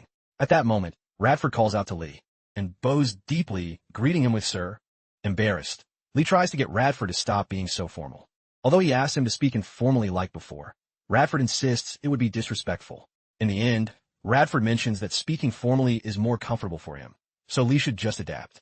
Knowing he's losing the argument, Lee sighs and asks him to at least stop bowing and get to the point. Radford lifts his head and recounts his version of the previous night. While Lee Han and Garcia were fighting the Twilight Dawn squadron, Radford was watching everything hidden from the battle. When a headmaster and professors arrived as reinforcements, Radford seized the opportunity to search the chests in the carriage while the workers were distracted. He found potions that looked expensive and valuable, since he had to hide the loot in his clothes. Radford only took the smallest ones, hoping they would be enough. When Lee Han and Jonah see the valuable potions, they doubt Radford could have stolen them in such a tough situation, acknowledging his ingenuity and bravery. Lee claps him on the shoulder, calling him the best thief he's seen in a long time. Radford doesn't know if it's a compliment or an insult. Radford just thanks him for the kind words, and the three of them start to examine the potions to figure out what's inside. After investigating, Jonah suspects many of the potions contain alcohol, which frightens Lee Han. To calm him down, Jonah tells him the alcohol is just one ingredient, so it's not a problem. But if they want to fully understand the potion's effects, they'll have to do more research. With that settled, Lee thanks Radford again, and Radford replies formally, as always. Just then, Nilia, an expert hunter from the Black Turtle Tower, enters the stables to see her friends from the Blue Dragon Tower. But before she can get their attention, she sees Lee offering to take care of the horses with Radford, bonding with him. From her perspective, it looks like Lee and Jonah have replaced her with Radford, someone many people despise. Heartbroken, she sighs loudly enough for Lee to hear her. When he turns around, he sees Nilia on the ground and asks when she got there. Instead of answering, Nilia gets up, runs out of the stable in tears, accusing them of not needing her anymore now that they have a new friend. Startled by her reaction, Lee and Jonah look at each other, confused, wondering what she's talking about. They eventually manage to calm her down and explain the situation. Fortunately, Nilia realizes she misunderstood everything and calms down. Jonah reassures her, telling her they aren't just leaving now, that the drama is over. Lee proposes they continue taking care of the horses, and everyone agrees. A little later, Lee is standing in front of his special white horse. It now seems strangely docile, but before relaxing too much, Lee becomes suspicious. He suspects the horse is just pretending to be well-behaved to lure him into a trap. Seeing how the other horses interact with their owners, his must be the worst. After a failed attempt to pet its head, Lee pulls out his secret weapon, a brush, and starts brushing the horses, meanwhile praising it. Unfortunately, this clever attempt to win the horse over only enrages him more. Its anger flares up so much that even Nilia notes the war brewing between Lee and his so-called precious prediction horse. An hour later, Lee and the horse are lying in the corral's hay, exhausted from their struggle, accepting a temporary truce. Lee picks up the brush again and gently brushes its mane. The effort it took just to brush its mane shows just how different this horse is from the others. As he thinks about its behavior, he hears Jonah, Nilia, and even Radford sigh in relief, celebrating their progress with their own horses. When Jonah asks how it's going, Lee admits that there hasn't been much progress. Nilia finds it strange that the horse still hasn't warmed up to him despite his persistence, while Radford comments that he's never seen such a stubborn horse. At this point, Lee wonders if his horse is secretly a monster. Considering the absurdity of the Academy's professors and their tyrannical methods in the name of excellence, it wouldn't be surprising if his horse had some monster blood mixed in. Before his conspiracy theories get out of hand, he forces himself to stop overthinking and accepts that maybe he's just not as skilled as his friends. Meanwhile, in Urugulam's cabin, Professor Urugulam tells his aunt, Seth, how hard the new students are working in the stables. Seth replies confidently, saying that although she chose horses with terrible temperaments, they will eventually warm up to the students who genuinely try to tame them. However, if someone mistreats their horse by using a whip, it will be very difficult to earn its trust. After laughing maniacally, Seth kasualu min funs lihan. Since he's diligent, she thinks he'll be fine. However, she also reveals that the horse assigned to him is Griffin, her flying bird monster disguised as a horse. She admits it's difficult to handle, but if Lee persists with patience, ingenuity, and a bit of luck, Griffin will eventually accept him. Hearing this, Urugulam chokes on his drink and spills it on Seth. Furious, she demands to know why he reacted that way. Trying to process what he heard, Urugulam stammers and asks if she really turned Griffin into a horse and gave it to a first-year student. Realizing she's been found out, Seth tries to gaslight him, insisting that he must have misheard her. Not believing her, Urugulam demands the truth. With no other way out, Seth sighs and admits it. It turns out Griffin is actually a monster with the head and wings of an eagle and the legs of a lion. Naturally, it's a species known for being picky and arrogant, which makes it difficult to tame. Although the bird's personality varies by region, one thing is certain. Taming such a wild creature is not something a first-year student should attempt. Knowing this, Urugulam becomes enraged and confronts his aunt about her reckless decision to give his best student, who is already recovering from an injury, a monster to tame. Seth refuses to be scolded by someone younger and snaps back at him for raising his voice. Unfazed, Urugulam demands to know why she turned a griffin into a horse. Seth assures him it's safe, as she changed its features to resemble a horse's. Soon, their argument turns into shouting and then a chaotic fight, throwing things out the window in their frustration. Meanwhile, Lihan finally gets his horse out of the stables for a walk, relieved that it's calm. As they walk, he notices a strange belt and 2 ankle rings around the horse's neck and legs, exuding a purple miasma. He also notices that, like him, the horse doesn't like unnecessary fights. When the horse responds with subtle irritation, Lee laughs nervously, realizing it has more mana than he thought. This situation raises a disturbing question. Could this horse be part monster, or is he just thinking? Not too much? Seeing the cursed artifacts draining the horse's mana, Lihan concludes that its consumption is low. He must find a way to increase it before the horse becomes stronger than him. After walking for several dozen meters, the horse stops. Lee asks if it wants to rest, and from its calm demeanor, it seems happy that they're finally communicating after it was so aggressive before. You could say they're finally becoming friends. To ease the tension, Lee takes 3 sugar cubes from his pocket and gives them to the horse. Although it won't admit it, the horse finds the sugar cubes very sweet, something it had never tasted in the wild. Just as it's about to submit to Lee, some of its wild instincts kick in, reigniting its ego. It refuses to give in easily and remains defiant. Although their bond is growing, Li-Han is still worried about the increasing mana consumption of the cursed artifacts. Seeing the horse's sad expression, he asks if it's tired. With no response, they continue walking until the day ends. The next day, the students of the Blue Dragon and Black Tortoise gather for their basic alchemy comprehension class. They're surprised to find themselves in a warm and cozy indoor classroom instead of outside. Like in the previous weeks, suspicious of the change, they cautiously push open the door, unaware of what awaits them. A nervous student comments on how unsettling the warm atmosphere is, while another warns that the professor might have hidden monsters in the classroom. At that moment, a student from the Black Tortoise Tower rallies everyone, urging them to prepare for an ambush. Meanwhile, Li-Han just stands there, baffled by how distrustful they are. Just then, Ash and Jonar and Nilia arrive, assuring Lee that they're ready for anything, while Li-Han tries to convince them that there are no monsters waiting to attack. The professor, Irigallum, enters and asks if they plan to keep standing or take a seat. A silver-haired student from Blue Dragon asks why today's class isn't outside, since the importance of gathering ingredients in the field was emphasized before. Irigallum smirks mischievously and asks if the student wants to make medicine outside as well. Realizing they might be getting paranoid, the students calm down. Irigallum says that unlike outdoor lessons, indoor classes are safe and comfortable. Despite this, the students remain doubtful, not that their professor cares. To begin the lesson, Irigallum instructs them to pour water into the pot in front of them and explains that alchemy is a composite art where every step counts. He warns that anyone who takes shortcuts will never become a great alchemist. He then orders them to open their books and start making the basic mana recovery potion. As Li-Han flips through the pages, he soon realizes this is going to be a challenge. At first glance, alchemy might seem easier than other forms of magic. Just follow the instructions, right? Unfortunately, that's far from the truth. Real alchemy is like cooking an incredibly complex recipe under extreme time pressure. Not only must you gather fresh ingredients, but you also have to remember preparation techniques and instructions for optimal efficiency. The formulas require precise execution, which makes it suspicious that anyone would consider them easy. As the students struggle with their initial attempts, Irigallum walks around, criticizing their failed potions. Just as he's getting comfortable tearing them down, he notices Li-Han working with the skill and calmness of an expert alchemist, stopping him in his tracks.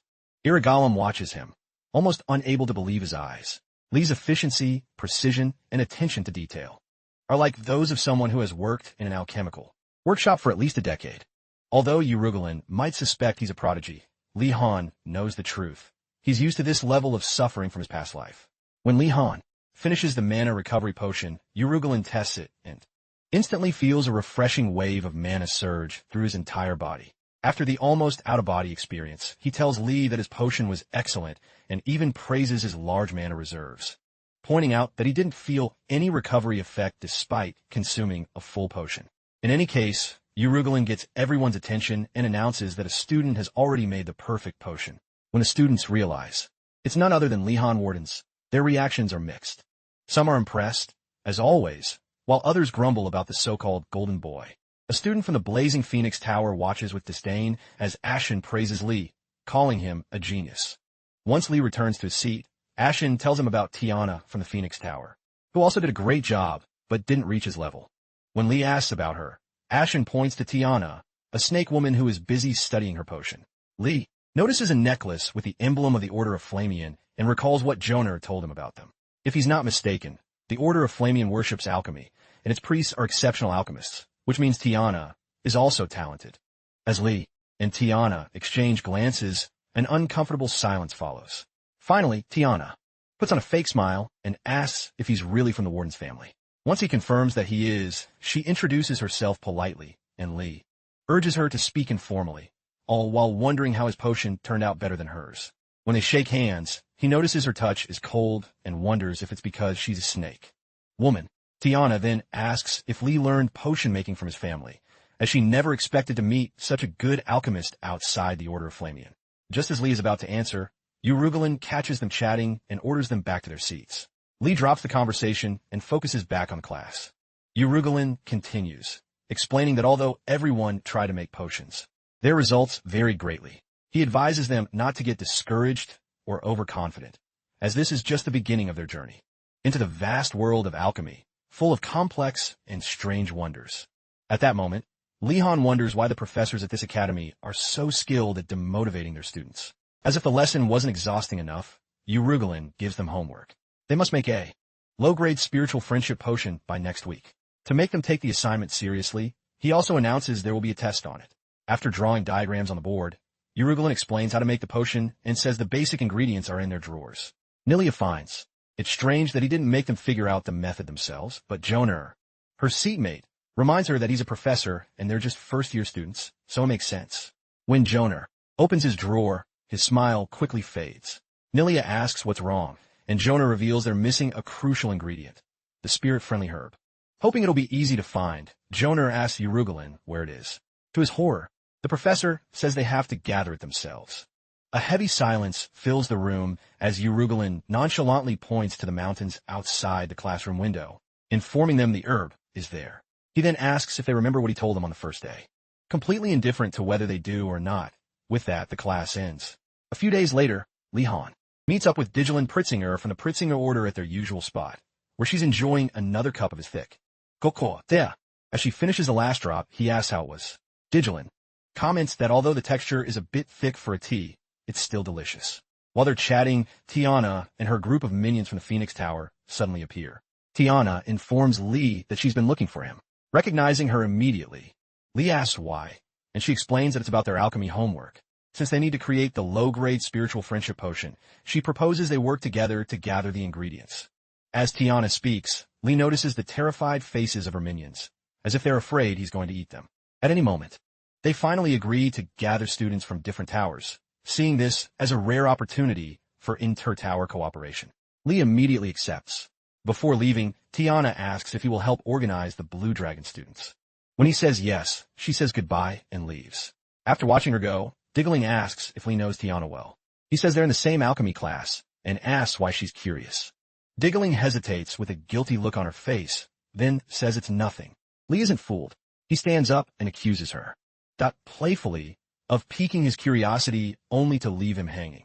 Diggling insists that talking about someone behind their back, even without ill intent, feels like gossip. Hearing the word gossip, Lee becomes even more curious about what she knows. Knowing that Diggling won't give up information easily, he decides to try another approach. Picking up a statue of Lord Persinga, he places it on a nearby rock, kneels down, and begins to pray.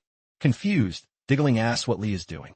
He solemnly replies that while he knows talking behind people's backs is wrong, he believes that praying about it before his god would make it acceptable. Although Diggling is suspicious, she sees some logic in his words and remains standing. Noticing his plan is failing, Lee tries another tactic. Still kneeling, he dramatically recounts a true story about how he was ambushed by White Tiger students and barely escaped with his life. He then wonders aloud if Tiana and her cronies might be planning something similar for the gathering trip. Feeling sorry for him, Diggling finally kneels beside him and begins to pray. However, before revealing anything, she makes it clear that she isn't accusing or slandering anyone. When Lee thanks her for sharing, Diggling simply says she can't hear anything because she's praying. Lee watches, bewildered, before noticing she's upset. Diggling continues to murmur her prayers after, speaking about how the priests of the Blazing Phoenix Tower are good and honest people. She mentions that many have not yet let go of their material desires. Although jealousy and competitiveness don't benefit one's faith, conflicts still arise in the most sacred tower of the school. Last week, in the Blazing Phoenix Tower's dormitory, a student prepared fatigue recovery potions and shared them with everyone. As soon as the students drank the potion, they felt their fatigue vanish instantly, and many praised the boy for his great work. One even joked that this potion was better than Tiana's. Keep in mind, Tiana was just around the corner, listening to them joke. So when they asked Tiana what she thought of the boy's potions, she feigned humility, saying she was too inexperienced to be compared to someone. Up to that point, nothing had happened. But the next day, Tiana made the same type of fatigue recovery potion and presented it. For everyone to drink. Without much thought, the students drank her potion and felt the same effects instantly. Everyone commented on how refreshing it was and how it eliminated their fatigue. Tiana ignored their comments and walked away with a fake smile. The next day, and the day after that, Tiana kept offering potions just as that priest had done. Each time, she would menacingly ask for their opinions, receiving the recognition she craved. When this strange attention-seeking maneuver became excessive, the priests realized something was wrong. A few days ago, a priest finally told Tiana she was the best, and only then did she stop making potions to hand out every day. Having heard everything Diggling confessed, Lee remained silent for a moment before concluding that Tiana is very competitive. Just when he thinks he's heard enough, Diggling continues her story, revealing that shortly after that incident, Tiana did the unthinkable. Although the priest who made the potion and Tiana had stopped competing, one day while passing through the tower's hallway, Tiana ran into the priest. He called out to her, praising her potions. Diggling comments that she saw how Tiana completely ignored the boy and walked right past him as if he didn't exist. Still in a prayer pose, she tells her lord and Li Han that Tiana intentionally ignored him. Li Han remains calm, wondering why she's holding a grudge. More importantly, he wonders what she feels for him after the compliment in Alchemy class, especially if she reacted this way over such a small matter. Just then, Digelin finishes her prayer to Lord Prazinga, and Li Han begs her to tell him more. Digelin, who still thinks Li Han wasn't listening because she was praying, insists she was just praying and doesn't know what he's talking about. As she gets up to go about her day, Li Han just kneels there, realizing that given the situation, he needs to be more careful in Alchemy class. Little does he know that more trials await him soon, during their basic magic temperament lesson with the Headmaster a few days later. The Headmaster instructs them to love each other and live in harmony. After emphasizing that their desires don't matter, he presents the week's assignment. Each tower must retrieve the flag placed in their designated freshman hall. The flags have each tower's symbols, making them easy to identify. They have until the next lesson to retrieve their flag. With that, he dismisses the class, as the students of the Blue Dragon Tower head back to their dorm. One of them questions how this assignment is a temperament lesson, seeing as the Headmaster is just inciting them to fight.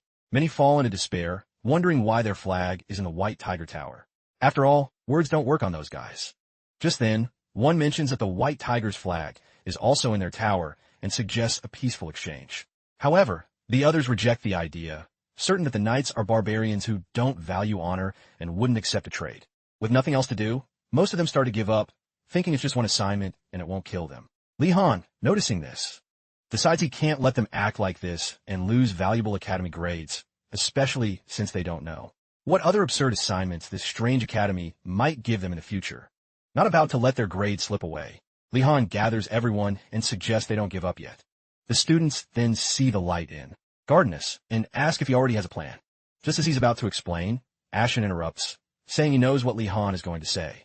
According to his mediocre deductive skills, there's a 95% chance Li Han will suggest infiltrating the White Tiger Tower. When Li Han confirms he's not wrong, the other foolish students flock around him, praising his bold decision and enthusiastically promising to join his plan. As if that wasn't enough, they nominated Li Han, who came up with the plan, to lead the raid. In that instant, he realizes that these fools don't want to think at all. He finally agrees to be their leader, and the students let out a battle cry, vowing to make those damn white tigers pay. The next day, as the sun rises, Li Han strolls through the courtyard, thinking about the looming deadlines for the assignments given by both Yurigong and the Headmaster. At this point, he doesn't know which task will be harder, but for now, he has to get at Greg's class and worry about the rest later. Upon entering the classroom, Greg closes his book and accuses him of being 11 seconds late. Although his professor sounds ridiculous, Lee apologizes and lies, saying he was taking care of a horse. Greg ignores his apology and tells him it's his loss for being late. Lee forces a clearly annoyed smile and wonders if these professors all learn to speak so bluntly from the same place. Cutting the small talk, Greg starts the class by asking Lee to send over the iron ball he has. Lee takes out a ball and forms a perfect circle. Impressed by Lee's progress, Greg notes that he learned something new from his recent life-or-death battle. Not only that, Lee's control has improved faster than expected, and he seems to have a slight grasp on things now. Greg tells him his skill isn't bad and asks him to return the ball. Lee thanks him. He's thrilled that the coldest professor he's ever known has given him such a rare compliment so early on. Greg asks Lee to try water magic, a skill Lee has learned. He obeys the professor and immediately conjures a globule of water, which he then suspends in the air. In his mind, Lee attributes his success in maintaining the water's shape to Professor Garcia's teachings, indirectly crediting her for this impressive feat. As if life wasn't hard enough for Lee, Greg asks him to shrink the water globule to the size of an iron ball, and Lee gives it a try. After several seconds of intense effort, Lee realizes the task is more difficult than he thought. Since it involves condensing rather than just shrinking, it proves to be quite challenging. As Lee struggles, he watches Greg in case he tries something crazy. In a matter of seconds, he notices that Greg picks up one of the iron balls from his desk and wonders why he's doing it. Greg infuses the ball with momentum and throws it towards Lee's exposed body. Lee suddenly realizes the danger and quickly transforms his water globule into an improvised shield. That blocks the high-speed iron ball. After surviving the first attack from his crazy professor, Lee pauses for a moment before seeing Greg pick up another ball. Just before the next attack, he yells Greg's name and asks if he's going to keep throwing those balls at him. Greg asks why Lee is so worried about the iron balls. Lee replies that it's dangerous to do that in the name of learning. Greg retorts, asking if he knows that this method has been effective so far. While Lee stands there bewildered, Greg reminds him that he already experienced a similar situation with the anti-magic faction the other night. According to the professor, a crisis sharpens one's focus and instincts and increases one's control over magic. That said, he then asks Lee why he's trying so hard to avoid the dangerous yet effective path to success, even when he already knows it works. At this point, Lee questions the reality before him, struggling to understand if the professor realizes he almost died that night, concluding that perhaps Lee has been swayed by his speech. Greg urges him to try again. Lee decides to just go with it, thinking that talking any more is just a waste of time. With that, he recreates the water globule that collapsed in the previous attack, and notes that since it doesn't have a fixed shape like the Spirit Star Stone or the Iron Ball, he'll need to concentrate more to condense it properly.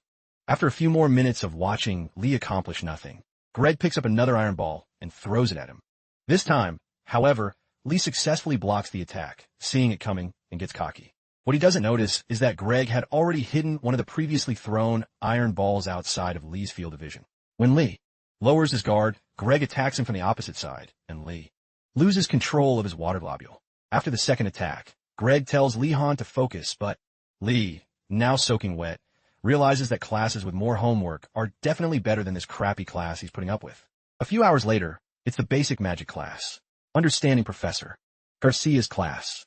Everyone is seated early, so before she arrives, the students are murmuring about the alchemy homework. One student mentions they'll all be partnered with students from other towers. Professor Ingudal, a student from the Black Turtle Tower, wonders if the Kid Guardian will be joining too. But the mere idea makes the students around them look at Lee Han's menacing face. As he watches them tremble at his tired expression, he wonders if they want to be his friend or something. Before he knows it, Garcia enters with. She steps confidently into the classroom and welcomes her class for the week from the podium. She tells them that today, they'll be learning about other types of magic instead of elemental magic. However, she won't be the one teaching the class. Instead, she's brought in another professor who is an expert in the type of magic she wants them to learn. Hearing this, anticipation grows among the students, hoping the new professor will be a spirit magician, a strengthening magic user, or a healer. Unfortunately, as soon as the professor enters the classroom, the entire atmosphere turns cold, and the students can feel the drastic change in temperature in just a few seconds. After reaching the podium, the professor introduces himself as Morton and informs the students that he will be teaching them dark magic. To give some context, dark or black magic is a mysterious form of magic that can be used to summon undead beings and curse living and non-living targets. Utilize dark potions or elements and manipulate negative energy. Dark magic is something that people find unsettling and avoid for obvious reasons. To show how black magic is perceived, imagine two travelers lost in the woods, confused about which path to take. Just as they are about to lose hope, someone symbolizing dark magic appears behind them, and after startling them, tells them casually to follow the crazy skeleton walking behind him, since he's too busy to guide them himself. In this scenario, the travelers, representing those who fear dark magic, faint at the sight of the skeleton, while the dark magician just stands there, confused about why they reacted that way to his kind gesture. As Lee imagines this scene, he realizes his classmates probably have similar impressions to the scared travelers in his illustration. As the class continues, the students quietly wonder if the academy actually supports black magic. One even questions why he has to learn it if people will just talk bad about him for knowing it. Garcia, hearing their concerns, explains that black magic is mysterious but also holds profound value. She then calls the students unpolished gems, saying they must experience many things before carving their own paths. With that said, she hopes everyone will be mature about this class and show the attitude of a true magician, one who doesn't hesitate to seek and pursue knowledge. After her speech, a brief silence fills the room before Garcia, smiling, asks if anyone wants to be the professor's assistant for the day. For a moment, the entire class falls completely silent. No one wants to be the guinea pig for that creepy black magic professor. Just as Lee is about to raise his hand to volunteer, Ganando slams his head against the desk, stopping him. He then whispers, asking what he thinks he's doing. According to rumors, anyone who gets involved with a black magician is doomed to become an undead soldier later on. When Lee recovers from the blow to his head, he looks at Ganando in disgust and asks if he's even a real magician. He then tells Ganando that he sees black magic as a hidden pearl. Since few people study it, he thinks it'll be easier to get good grades in that class. After all, it's just like Greg's class. Hearing this, Ganando gets scared and asks if Lee really wants to become a black magician. Lee tells him that's too extreme, although the life of a black magician isn't so bad. He knows that the less popular type of magic is, the more opportunities there are to master it. With that, Lee raises his hand and volunteers to be the assistant for the day. Garcia nearly cries with joy as she says his name with hope in her voice. Lee. He figures she must have been nervous about the volunteer program, considering the effort it took to bring in a guest lecturer only for no one to volunteer. Recalling his past life, Lee remembers situations where assistants were appointed beforehand, and life would become a living hell for the unlucky student anyway. With a student volunteer, Garcia invites Lee Han to the podium. As he gets closer, he understands why the lecture hall was so cold before. The professor is emitting a lot of dark mana. Although mana is basically non-elemental, it can be adjusted to align with specific types of magic. In this case, cold and dark mana are the hallmarks of a dark magician. Given that, Lee isn't surprised that Morton is unpopular. His mana is both dark and icy to the touch. Model. As soon as the dark mage Mortem lays eyes on Lee Han, he senses a huge amount of mana in him and points it out. Lee Han thanks him for the compliment, and Mortem decides to put on a demonstration. With that, he commands his undead soldiers, called Bone Servants, to rise from their graves, and in seconds, the entire classroom is filled with undead soldiers. The students get really scared, begging the professor to do something before those damn things try to eat them, or worse. Then, the undead soldiers join hands and start spinning in circles, freaking the students out even more as they wonder what's going on. Meanwhile, Mortem approaches Lee Han and asks him what he thinks of the demonstration, stressing that he put a lot of effort into preparing it. Lee Han calmly replies that it's quite interesting. Meanwhile, Garcia is grateful for Lee Han's maturity. Pleased with the answer, the guest professor ends the absurd display and dismisses his undead soldiers. The classroom returns to normal, and the students let out a sigh of relief. Although Lee Han found the demonstration impressive, he's worried, fearing that the professor expects him to achieve that level of dark magic on his first try. Seeing his face, Mortem figures out what he's thinking and calms him down, saying that's not the case. That level of magic is way too difficult for a rookie. Lee Han sighs in relief, wishing Professor Greg could hear what this professor just said.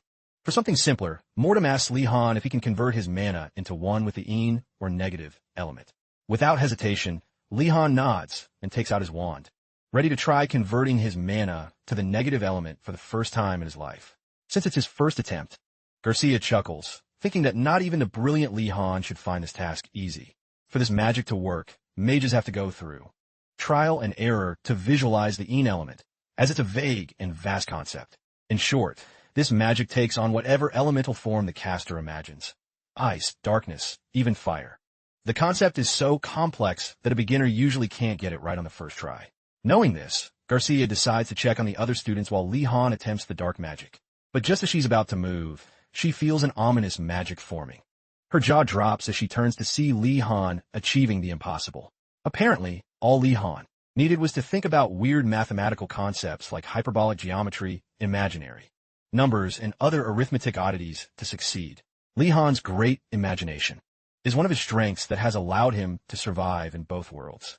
Professor Mortem, for his part, is extremely impressed by Lee Han's skill and asks if he can keep experimenting. Lee Han agrees to try a few more times.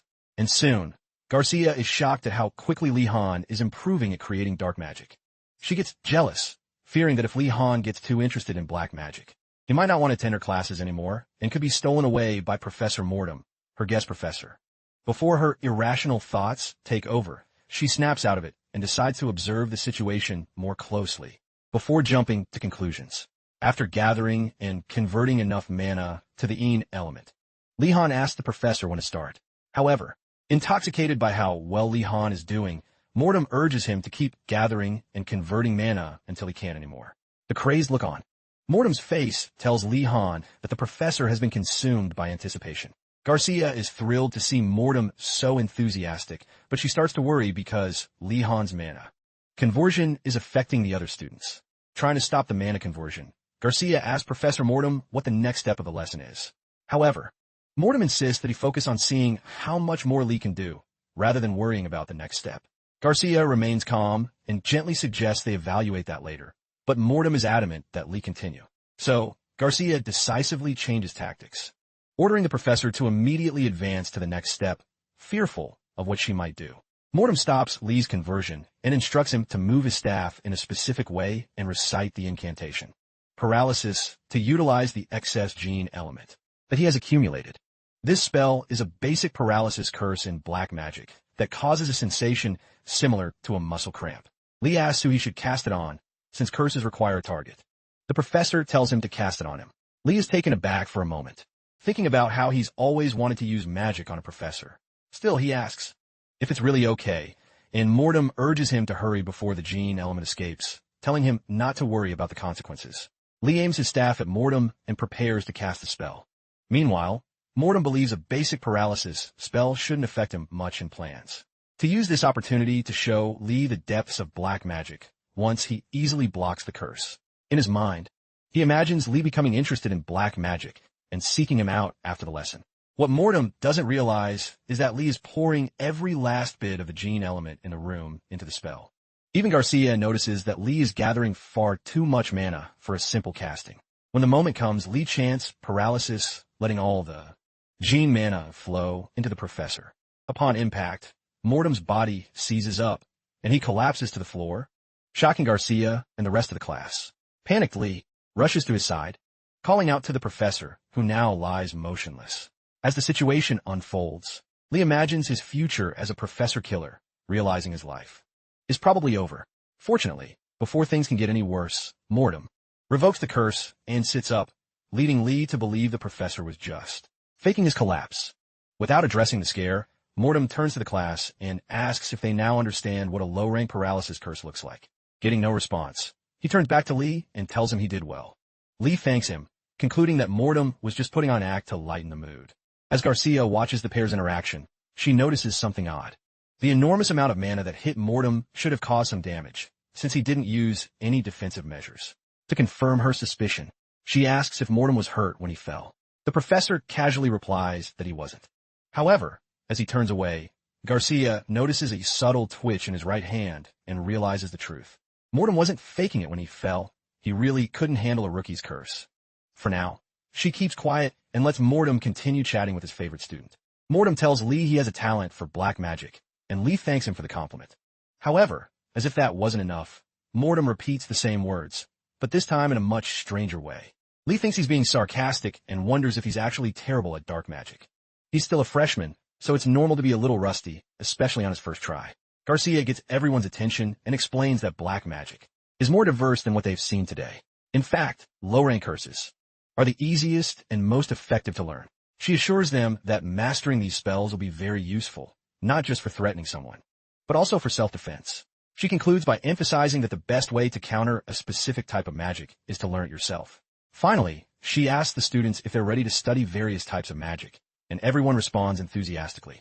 As soon as Li returns to his seat, Garcia activates a mass teleportation spell, transporting the entire class to a training ground near the main building. In the blink of an eye, Li Han finds himself sitting on the gravel outside, since he doesn't immediately understand how he got there. He takes a moment to assess his surroundings. After a quick inspection, he notices they were teleported to the training grounds near the main building. He stands up, brushes off the dust, and prepares for what's next. Once the students calm down, Garcia admits her surprise and explains that she brought them here because they need more room to practice. She instructs them to spread out across the training field and begin practicing. As soon as she finishes explaining, the tense atmosphere vanishes, and the students are eager to begin. Li Han notices the shift in enthusiasm and attributes. It's to Professor Garcia for lightening the mood. After letting the students chat for a bit, Garcia calls them to attention and tells them to pair up. Li Han partners up with Ga Inando, and they begin to practice. After reciting the mantra, the rules are simple. Each student will cast a curse on their partner, allowing them to experience it firsthand. Ga Inando goes first. He closes his eyes and converts his mana into the gene element. surprising Lee with how quickly he manages it, given how much. Ga Inando had struggled with other elements. Lee wonders if he might be talented in black magic. However, after watching him a bit longer, Lee concludes that Ga Inando has probably just gotten the hang of it, since this magic is quite easy. A few feet away, Professor Mortem also notices Ga Inando's unexpected success in converting the gene element, and becomes curious about his next steps. When Ga Inando gathers enough mana for the simple paralysis spell, he recites the incantation and directs the energy at Lee Han. The spell hits, but Lee only feels a small prickling sensation in his limbs. Ga Inando celebrates his success almost immediately, and Lee congratulates him. Then, the dumb blonde asks Lee if he feels any numbness anywhere. To his disappointment, Lee admits he's not sure, as he doesn't feel paralyzed. The excitement of Ga Inando fades as he starts to believe something went wrong with his spell. Lee suggests the problem might be how Ga Inando cast the enchantment. He thinks Ga Inando was too reserved while reciting and should have used a broader gesture. Believing Lee's nonsense, Ga Inando tries adding insults to his incantation before repeating the spell. Before he can embarrass himself further, Garcia intervenes and assures him that he didn't fail. She mentions that Lee Han likely possesses such a large amount of mana that the spell had no effect. Afterwards, she congratulates Ga Inando on his excellent performance, and he expresses his gratitude to her. Still unsatisfied because his spell didn't affect Lee Han, Ga Inando doubts himself, thinking that maybe he isn't talented in black magic. However, he reminds himself that it doesn't really matter. He won't be continuing in this class for much longer anyway. Now that it's his turn to receive, he braces himself as the practice session continues. For his attempt, Lee Han focuses on control, restricting his mana usage to the bare minimum necessary. Once he gathers what he believes is enough for the spell, he recites the incantation and directs the energy toward poor Ga Inando. Seeing how easily Lee casts the spell, Professor Mortem marvels at the simplicity of his incantation. Normally, the longer an incantation is, the easier it is for a mage to cast the spell. But shortening an incantation, especially for a first-year student, is not simple. Even though the curse is low rank, Mortem is surprised that Lee condensed the spell so efficiently on his first day with black magic. As the curse flies toward him, Ga Inando assesses the incoming mana and realizes it's too strong. For him, this is a spell. Almost reaches him. He dodges it on reflex and lets out a scream so loud that the entire training ground thinks someone has died. After a moment of silence, Lee and Ga Inando stare at each other before Lee scolds him for dodging when he was supposed to take the hit. Ga Inando gets up fast and insists he dodged by instinct, that it wasn't his fault. Upon hearing this, Mortem is stunned. Not only was Inando very fast at converting mana into the gene element, but he also detected and reacted to the negative element mana with great precision. Intrigued, Mortem begins to wonder about the blonde boy's name, suspecting that his talent might be that of a rare genius, one that only appears once every 10 years. After an hour, the class ended without any major incidents. During the session, everyone cast curses on each other and enjoyed receiving them from their classmates. Before dismissing the students, Garcia asked them to applaud Professor Mortem for making the class enjoyable. After seeing the class applaud, Garcia asks if they are now more interested in black magic. There's a brief silence, so Garcia whispers to Mortem, encouraging him to say something to make black magic seem more appealing. Clearing his throat, Mortem asks the students if they now understand the appeal of black magic, since it seems some are starting to show interest. However, the silence persists, and soon murmurs arise, with several students asking their friends if they're really interested in black magic. Meanwhile, Gainando scoffs at Mortem, calling him ridiculous for thinking anyone would want to explore black magic. But when the professor points him out and asks him to visit his workshop later, Gainando panics, wondering what he did to deserve such a punishment. While the other students mock him, the professor turns to Lee Han and invites him to join Gainando at the workshop as well. Lee Han realizes that if he's focused on getting good grades, dabbling in black magic might not be a bad idea, so he accepts the invitation. The other students accuse Gainando of getting Lee Han involved because of his stupidity. Gainando doesn't take it lightly and threatens to take down those who are mocking him if they don't leave him alone. After letting the bickering go on for a couple of minutes, Garcia tells everyone to stop before ending the class. A wizard's workshop is like a research lab where students work hard on topics that interest the professor. Although this might sound strange to some, Lee Han confirms that's the reality without exaggeration. Even back home, Li Han had heard stories about these places, which seemed as dreadful as the graduate schools from his past life. As he and Gainando approach Mortem's workshop, he wonders if this hell exists in every world. Fortunately, since he's just a first-year student, today's visit should be a simple consultation, with no complications. In front of the door, a nervous Gainando asks Li Han what he did to be singled out by the professor. Li Han calms him, saying it might not be for something bad, but Gainando insists it must be because he annoyed the professor, thinking all black mages are easily irritated and ignoring his friend's reassurances. Gainando, Li Han urges him to enter the workshop with him. They knock once, and the door opens immediately. Upon entering, they notice the unsettling atmosphere in the dimly lit room, with Gainando shaking and asking why the door opened by itself. Tired of his friend trembling, Li Han tells him to calm down, but he soon realizes the room is filled with black smoke, making it difficult to see anything. Meanwhile, Mortem, in his office in another part of the building, notices their arrival and orders his servant, Direct, to bring the boys to him. Direct hesitates, reminding Mortem that the headmaster told him not to interact with the new students. Mortem suddenly recalls the headmaster's words and asks Direct if he can bring the students over discreetly. However, Direct, unimpressed by Mortem's suggestion, reminds him that it hasn't been very long. He's been on edge ever since he was released from the punishment room. Mortem, pretending to understand, orders Duret to retreat into the shadows and dispels the black smoke, revealing a much warmer and brighter office and workshop. Once the smoke clears, Gainando and Li Han are surprised by how normal the workshop's interior looks. They quickly notice the bone furniture, which they know is highly prized among dark mages.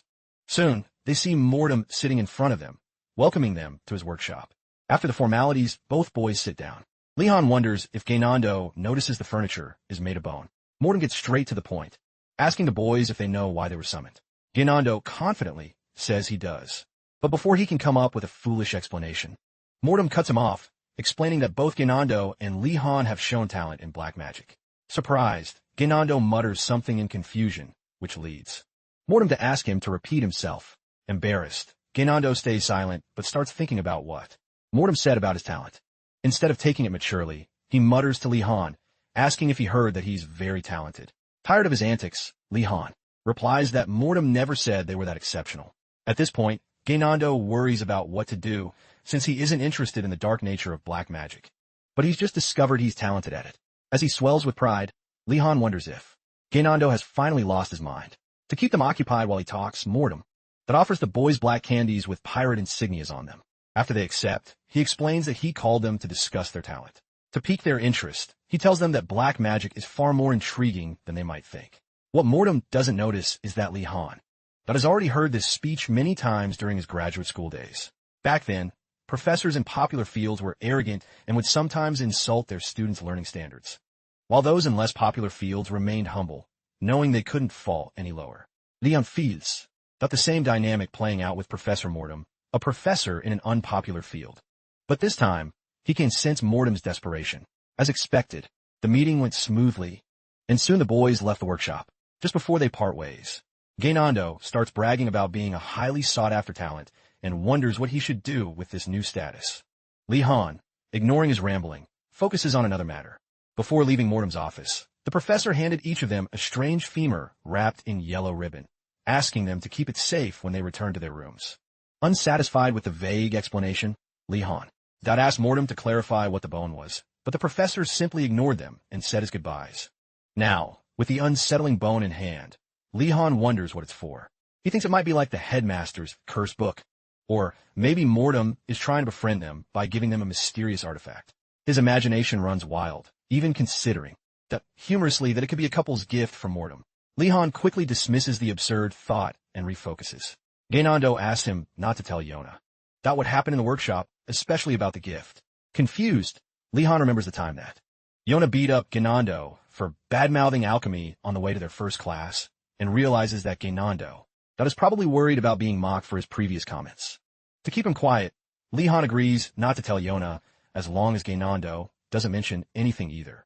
Gainando praises Li Han for being a good friend, while Li Han silently decides to tell Yona everything after their first class the next day, since she's his friend too. The next day, Li Han goes to fencing practice with the other students from the White Tiger Tower under the hot sun. Under the scorching sun, students endure a harsh training session led by the elf professor, Ingoldal, as the session intensifies. Ingoldal encourages his students to keep running without rest, reminding them to synchronize their breathing with the flow of their mana, circulating it through their bodies to maximize their strength. The students try to follow his instructions, although mana circulation is an advanced skill that most of them struggle with. However, Li-Han seems to be handling it well as he keeps pace with the professor. He asks Engeldel for advice on something he has to do in the mountains, surprising him. Engeldel firmly tells him to drop the idea. When Li asks if the mountains are that dangerous, Engeldel warns that not only are they full of dangerous monsters, but they also contain unknown threats, even some that the professors aren't aware of. Venturing into the mountains without assistance, he says, is reckless, and only fools would do it. Li-Han explains that he's forced to go because his assignment requires them to gather ingredients from the mountains. Noticing that it's an assignment from another professor, Engeldel softens his stance and admits the situation might be different. When Li asks for clarification, Engeldel changes the subject, asking if Li has managed to circulate his mana, noting that he doesn't seem tired at all. Li explains that he isn't tired because he's been discharging his mana instead of circulating it. Intrigued, Engeldel asks for more details, and Li explains that circulating mana from the core to every corner of the body requires precise control, which he lacks. Instead, he just pushes his mana outward, discharging it rather than circulating it. Engeldel, recalling a similar technique from the battle with the Twilight Dawn squad, notes that while most people would collapse from mana exhaustion, Li's nearly infinite mana reserves allow him to withstand it and discharge his mana instead of circulating it. Engeldel acknowledges Li's method, but insists that in his class, Li must focus on learning to circulate mana. Li agrees, though he continues to wonder about the dangers hidden in the mountains. Engeldel adds that with so much mana, Li will need more effort to complete the circulation. Li's suspicion is confirmed when Engeldel says he will increase his training while the others rest. Engeldel orders Li to run 10 more laps, which makes Li inwardly snap in frustration. Li sarcastically tells the professor he loves the idea, while wondering why these professors are so unbearable. Before starting the second round of Li's special training, Engeldel informs Li-Han that he will accompany him when he gathers materials on the mountain. Confused, Li reminds him that he said it would be fine since it's just for an assignment. However, Engeldel insists that he simply enjoys walks, so there's no need to worry about it being a bother. Although Li doesn't fully understand the sudden interest in the trip, he agrees to let Engeldel accompany him. He knows the mountain path is dangerous, even for students on school assignments, so he decides to go with them in case something goes wrong. That night, Li and Yona arrive at Aragel's cabin in the forest and find a letter from the dwarf explaining that he's away on some business. He urges them to take what they need, but warns them not to take too much. After reading the letter, Yona suddenly realizes something and asks Li if he invited her on this trip just because of the many alchemical tools in Aragel's cabin. Without hesitation, Li flatly responds yes and proceeds to open the chest that Radford stole from the shipment on that fateful night.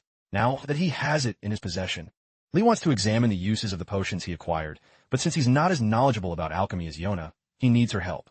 With a chuckle, Yona tells him she's also curious to know what they are, so she'll be happy to help. Before checking the potions, or gathering supplies, Yona looks out the window and notices the beautiful garden that Li-Han cultivated weeks ago. Intrigued, she asks Li about it. Although Li isn't interested, he confirms that he planted those seedlings, though it will take at least a few more months before their first harvest. Since he doesn't look outside, he doesn't realize that the seedlings he planted several weeks ago have already grown. Then Yona comments that the plants seem ready to be harvested. Confused, Li asks her to explain, and when she points to the garden, he finally looks outside. Surprisingly, the bushes he planted weeks ago are already mature. Bewildered, he frantically searches for a reasonable explanation. Then it dawns on him. He remembers the suspicious-looking watering can and assumes that the professor model. He must have added an accelerant. However, this assumption is wrong. The watering can is normal. What Li-Han notices is that the real cause of this unnatural growth is the new staff attached to his uniform. Unaware of this, he wrongly accuses Urugulum of manipulating the crops. Nevertheless, since the plants have matured, they decide to harvest them. Yona insists on taking care of it, and after finishing the harvest, he gathers, happily, all the alchemical tools he needs. Before leaving, they leave a note for Urugulum about the state of his cabin. The next day, an exhausted Li-Han and Yona are sitting in the common room of the Blue Dragon Tower, surrounded by potion bottles and trash. Li-Han notices they were so focused on testing the potions that they pulled an all-nighter without even realizing it. So far, they've only identified two: the West Empire's grape wine, which is delicious, and the Calicanus potion, which gives the drinker a singing voice like a siren's, but only for a little while. Realizing they could have just slept peacefully, Yoner apologizes for taking so long with his analysis. However, Li-Han assures him that his results are impressive. Just then, a well-rested Ashen arrives and greets the exhausted students. After a brief chat, she asks them if they're ready to gather materials. Li-Han says they're somewhat prepared. According to their weekend plan, on Saturday, they'll return from the forest with the other students, and on Sunday, they'll leave the school grounds with their exit permit certified by the principal. As he imagines the pitfalls outside the school, Ashen asks him if he wants to visit the black market before going to the forest.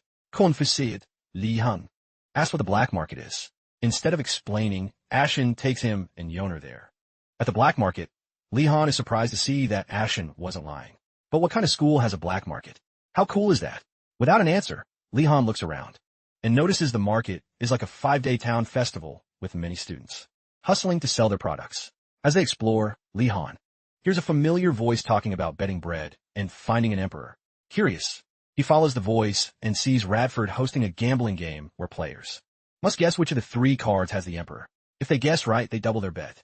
Just as the first round is about to start, Radford spots Li-Han in the crowd and greets him respectfully. As soon as the students from the Black Turtle Tower notice Warden, they scatter in embarrassment. When the crowd is gone, Li-Han asks Radford what he's doing. The mouse man says he's just collecting bread, the currency of the black market. Right now, 5 loaves of bread are worth 1 feather, and 10 loaves can buy a sugar cube, the size of a matchbox. Thanks to Li-Han, the Blue Dragon students have enough food, but the other towers are struggling to survive. While exploring the market, Yoner gets interested in some items and wanders off, leaving Warden alone. Realizing he's alone, Li-Han looks around. Although food is scarce, there are many useful goods. The everyday items look decent, but what's surprising is the number of artifacts available. An unusual place for a student-run market. Naturally, artifacts are things a normal person wouldn't encounter in their lifetime. However, since Li-Han is at Indrogard, a place that houses people with many talents, such rare items, even if poorly made, are plentiful. If he were from the Black Turtle Tower, it would have been easier to talk to them. After walking with Radford for a while, Li-Han stops in front of a shop. Radford, who has already checked the shop they're in front of, tells Warden there's nothing useful and asks what he's looking for. Li-Han likes a simple white cloak and asks about it. Radford says it's a protective cloak with a 50% success rate in defending against sharp objects.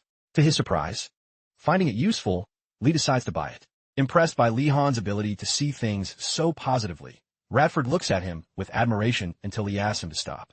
Internally, Li is worried because the black market doesn't have many useful items, just as Radford had said.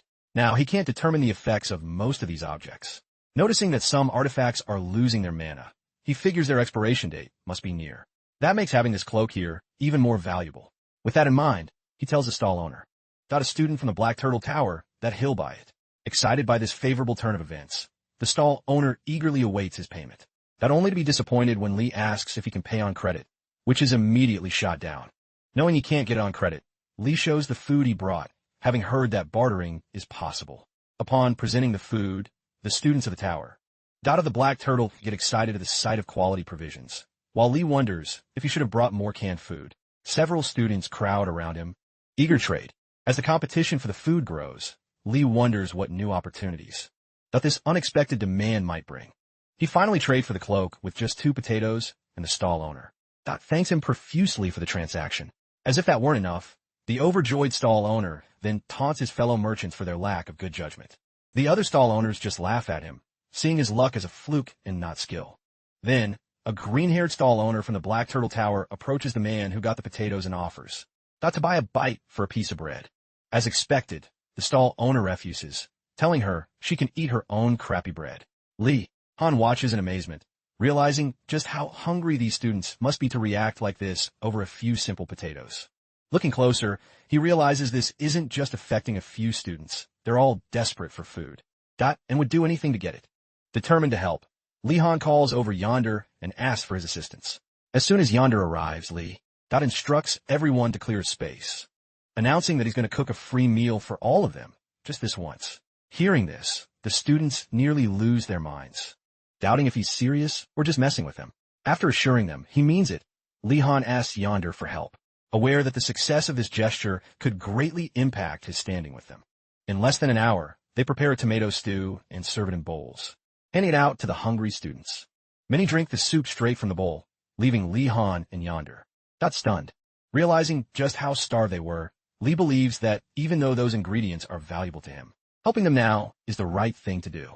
Forging good relationships, with the Black Turtle Tower students, who are usually afraid of him, could be advantageous in the future, especially since he'll soon be collaborating with them to gather materials. If he can change their perception of him, he stands to gain long-term benefits. After they finish the meal, the students thank Li Han by gifting him various items from their stalls. By the end of the day, he starts to think they might be quite generous, as he's now carrying a sack full of goods on his back.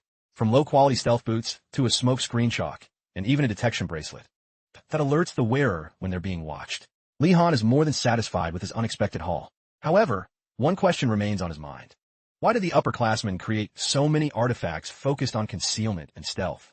If these items weren't forbidden, their mass production must mean something.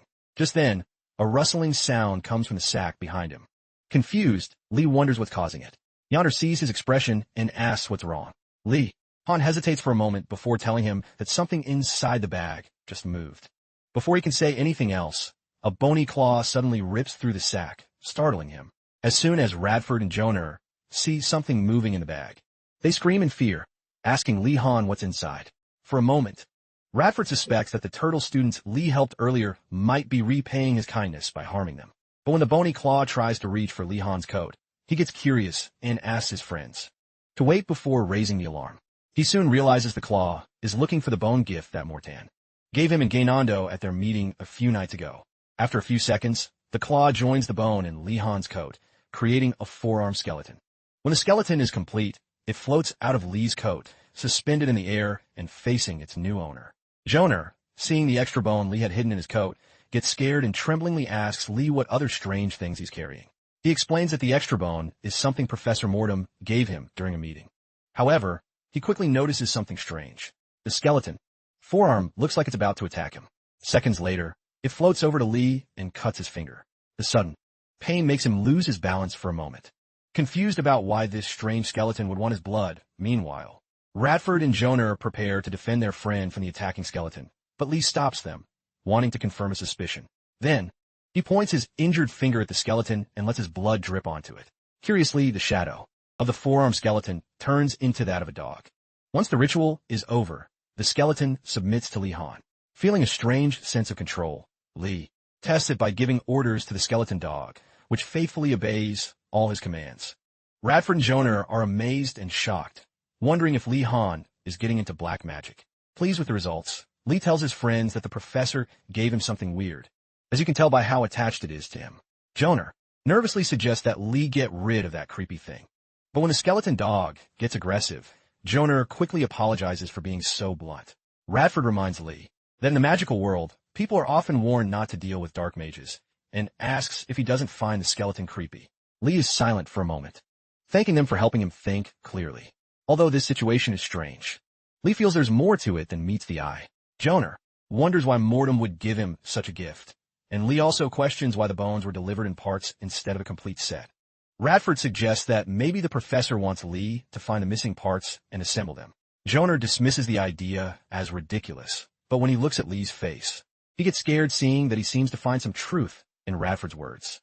For Li, Radford's suggestion is strangely convincing, given that Professor Mortem doesn't think like normal people.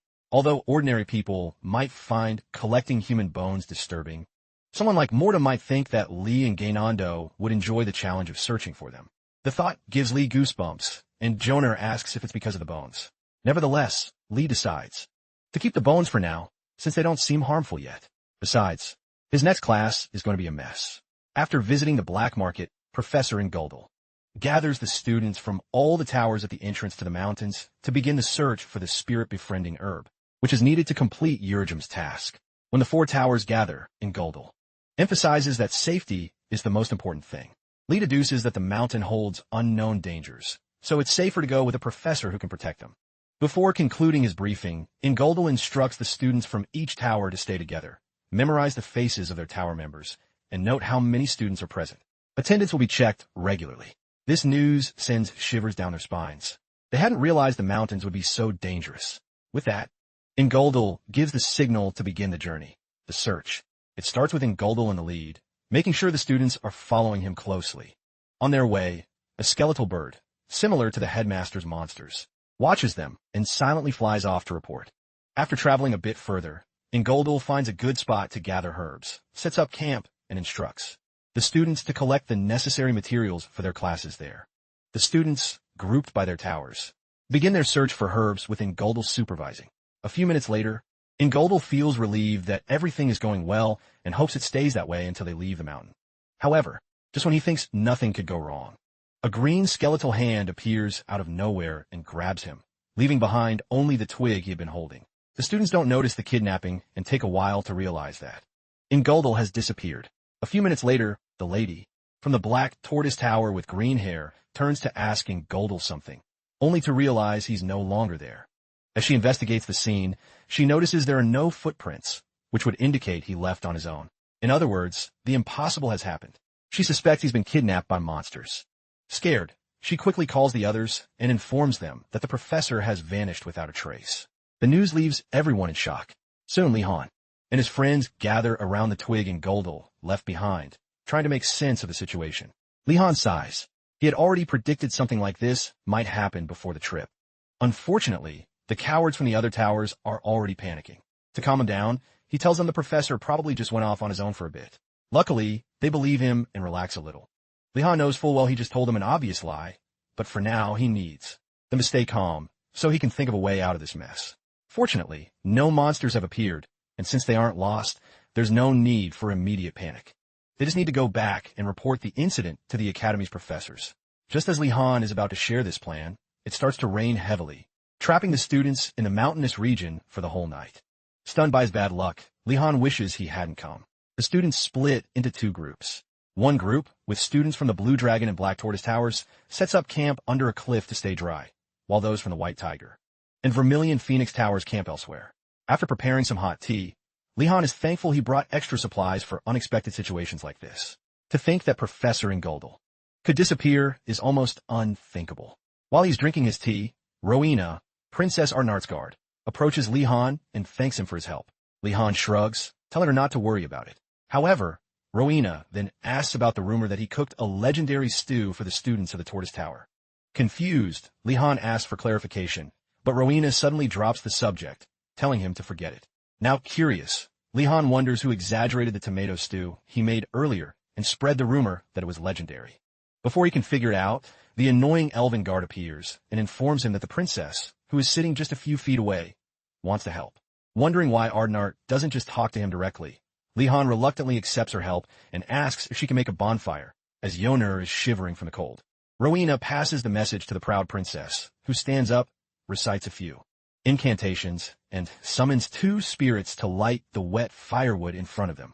In seconds, the spirits create an intense fire, and the wet wood begins to burn. While Li-Han watches the princess, he recognizes the beings she summoned as spirits. At that moment, a student asks how she learned to use spirit magic on her own, since they haven't covered summoning in class yet. As expected, the admiration begins, and Li-Han wonders if they would react the same way if he summoned bones. Shortly after the bonfire is lit, the students enjoy the warmth and remain silent, hoping not to attract anything dangerous to their location. They don't notice the lurking monster until it's too late. The first sign that there's a problem appears when Li-Han notices ripples in his teacup. Before they can figure out the cause, a loud, resonant thud is heard getting closer and closer. Li-Han goes on alert, but before he can act, a golden-eyed golem appears, scaring them badly. At the same time, the students of the White Tiger and the Blazing Phoenix face the same golem looming over them in their cave, leaving them motionless so as not to provoke it.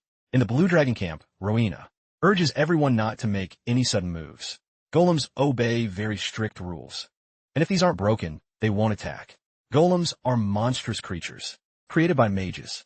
Unlike wild beasts, they're made by molding materials and adding a magic core. The real problem arises when a golem's core is damaged or fuses with other objects. At that point, it becomes uncontrollable. Li-Han remembers that even broken golems still follow their rules, which gives him some hope. However, he's not sure what rules this golem follows. If its rule is to beat up all the new students on this campus, then they're doomed. Shortly after arriving, the golem kneels and draws a line in the sand in front of the students. Confused, they wonder if the golem is warning them not to cross the line.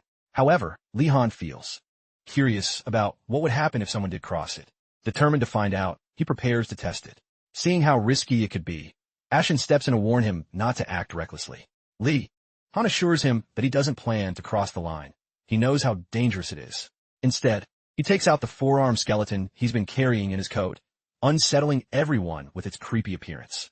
After explaining that it's a summoned monster he found, Lee Han orders it to cross the golem's line. The skeleton obeys and takes a step beyond it. As soon as the golem notices this, it smashes the four-armed skeleton to pieces, confirming for Lee Han that the golem attacks anyone who crosses the line.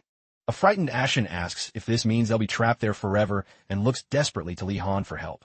Ignoring Ashen's panic, Lee Han watches as his four-armed skeleton begins to reconstitute itself. Once it's restored, he praises the bone for its good work and orders it to return. Rowena, seeing how the skeleton revived itself after being destroyed, wonders if all summoned monsters can regenerate that quickly. Resummoning a monster usually requires a lot of mana and time, so Lee Han is clearly hiding something. Before Rowena can figure out, some of the Blue Dragon students behind him start arguing and blaming each other. Seeing how unproductive the situation is, Rowena rushes to calm them down, but one of the angry students tells her to shut up since she's not from their tower. With the chaos growing, Nilia approaches Gardinas, asking him to stop the arguing students. After delivering the message, she notices that Lee Han is lost in thought. She repeats his name several times until he reacts and asks what he's thinking about. Lianapologis, for being distracted, and says he thinks he's found a solution to their situation. The arguing students hear him and start looking at him with admiration, surprised that he's found solution. Disgusted by their fawning attitude, Lee Han tells them he thinks the golem is actually a trap set by the professors. This revelation surprises the students, who express their disbelief and ask if Lee Han is serious about his accusation. Meanwhile, Professor Ngoldal is seen suspended in mid-air, held by the principal's undead magical bindings. Frustrated at being imprisoned just for helping the students, he demands to be released, calling it absurd for a professor not to be kidnapped. At that moment, the principal and Professor Uragulum appear, asking Ngoldal to calm down and listen to their reasons. Reluctantly, Ngoldal allows them to explain.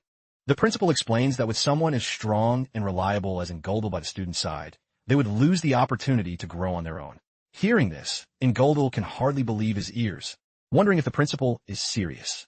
Unfortunately, yes. The principal tells him that one day he will understand his approach. Though reluctant, Ngoldal agrees not to interfere with the student's duties. However, he asks what the principal will do if an unexpected situation arises in the mountains. To his dismay, both the principal and Uragulum tell him that the students will have to face any obstacle alone, without outside help. Seeing that arguing is useless, Ngoldal resigns himself, but warns that he will intervene. But if things get serious, the principal agrees and releases him from the bindings. As he does so, he comments to Ngoldal that he hopes one day he'll understand the pleasure of watching others get irritated.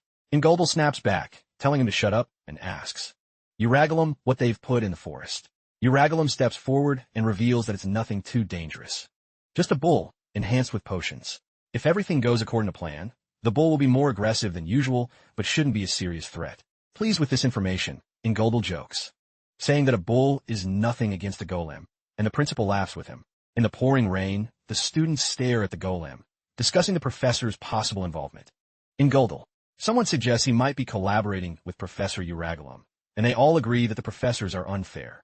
Nilia then asks the key question, "What do we do now, Lee Han?" Han replies that nothing has changed. He first suggests they should face the golem, but seeing the defeated expressions on their faces, he quickly changes course, encouraging them to stay positive. He tells them that every trap has a solution. They just have to find it. His words lift their spirits, and they begin to realize that if the trap is well planned, there must be a way to solve it. Shortly after preventing a major disaster, Lee Han remembers something he's been wanting to try. As the students look for the golem's weaknesses or ways to distract it, Nilia turns to ask for Gardinas' opinion, only to realize he's nowhere to be found. Panicked, she quickly informs the others that Lee Han is gone. Shortly after noticing his absence, the entire camp falls into a quiet panic. Some students think he was kidnapped, while a green-haired girl suggests sneaking past the golem to find him before he gets eaten. Joner, the only one thinking logically, tells them to wait and points towards Li Han, who is beyond the line in the golem's territory. To their surprise, they see Li Han dangerously close to the golem. Ashen yells at him to get away before he gets crushed, but Li Han ignores him and stops, wondering why the golem isn't reacting despite his presence beyond the line. Frustrated, Ashen demands an explanation. How did you get so close without it noticing?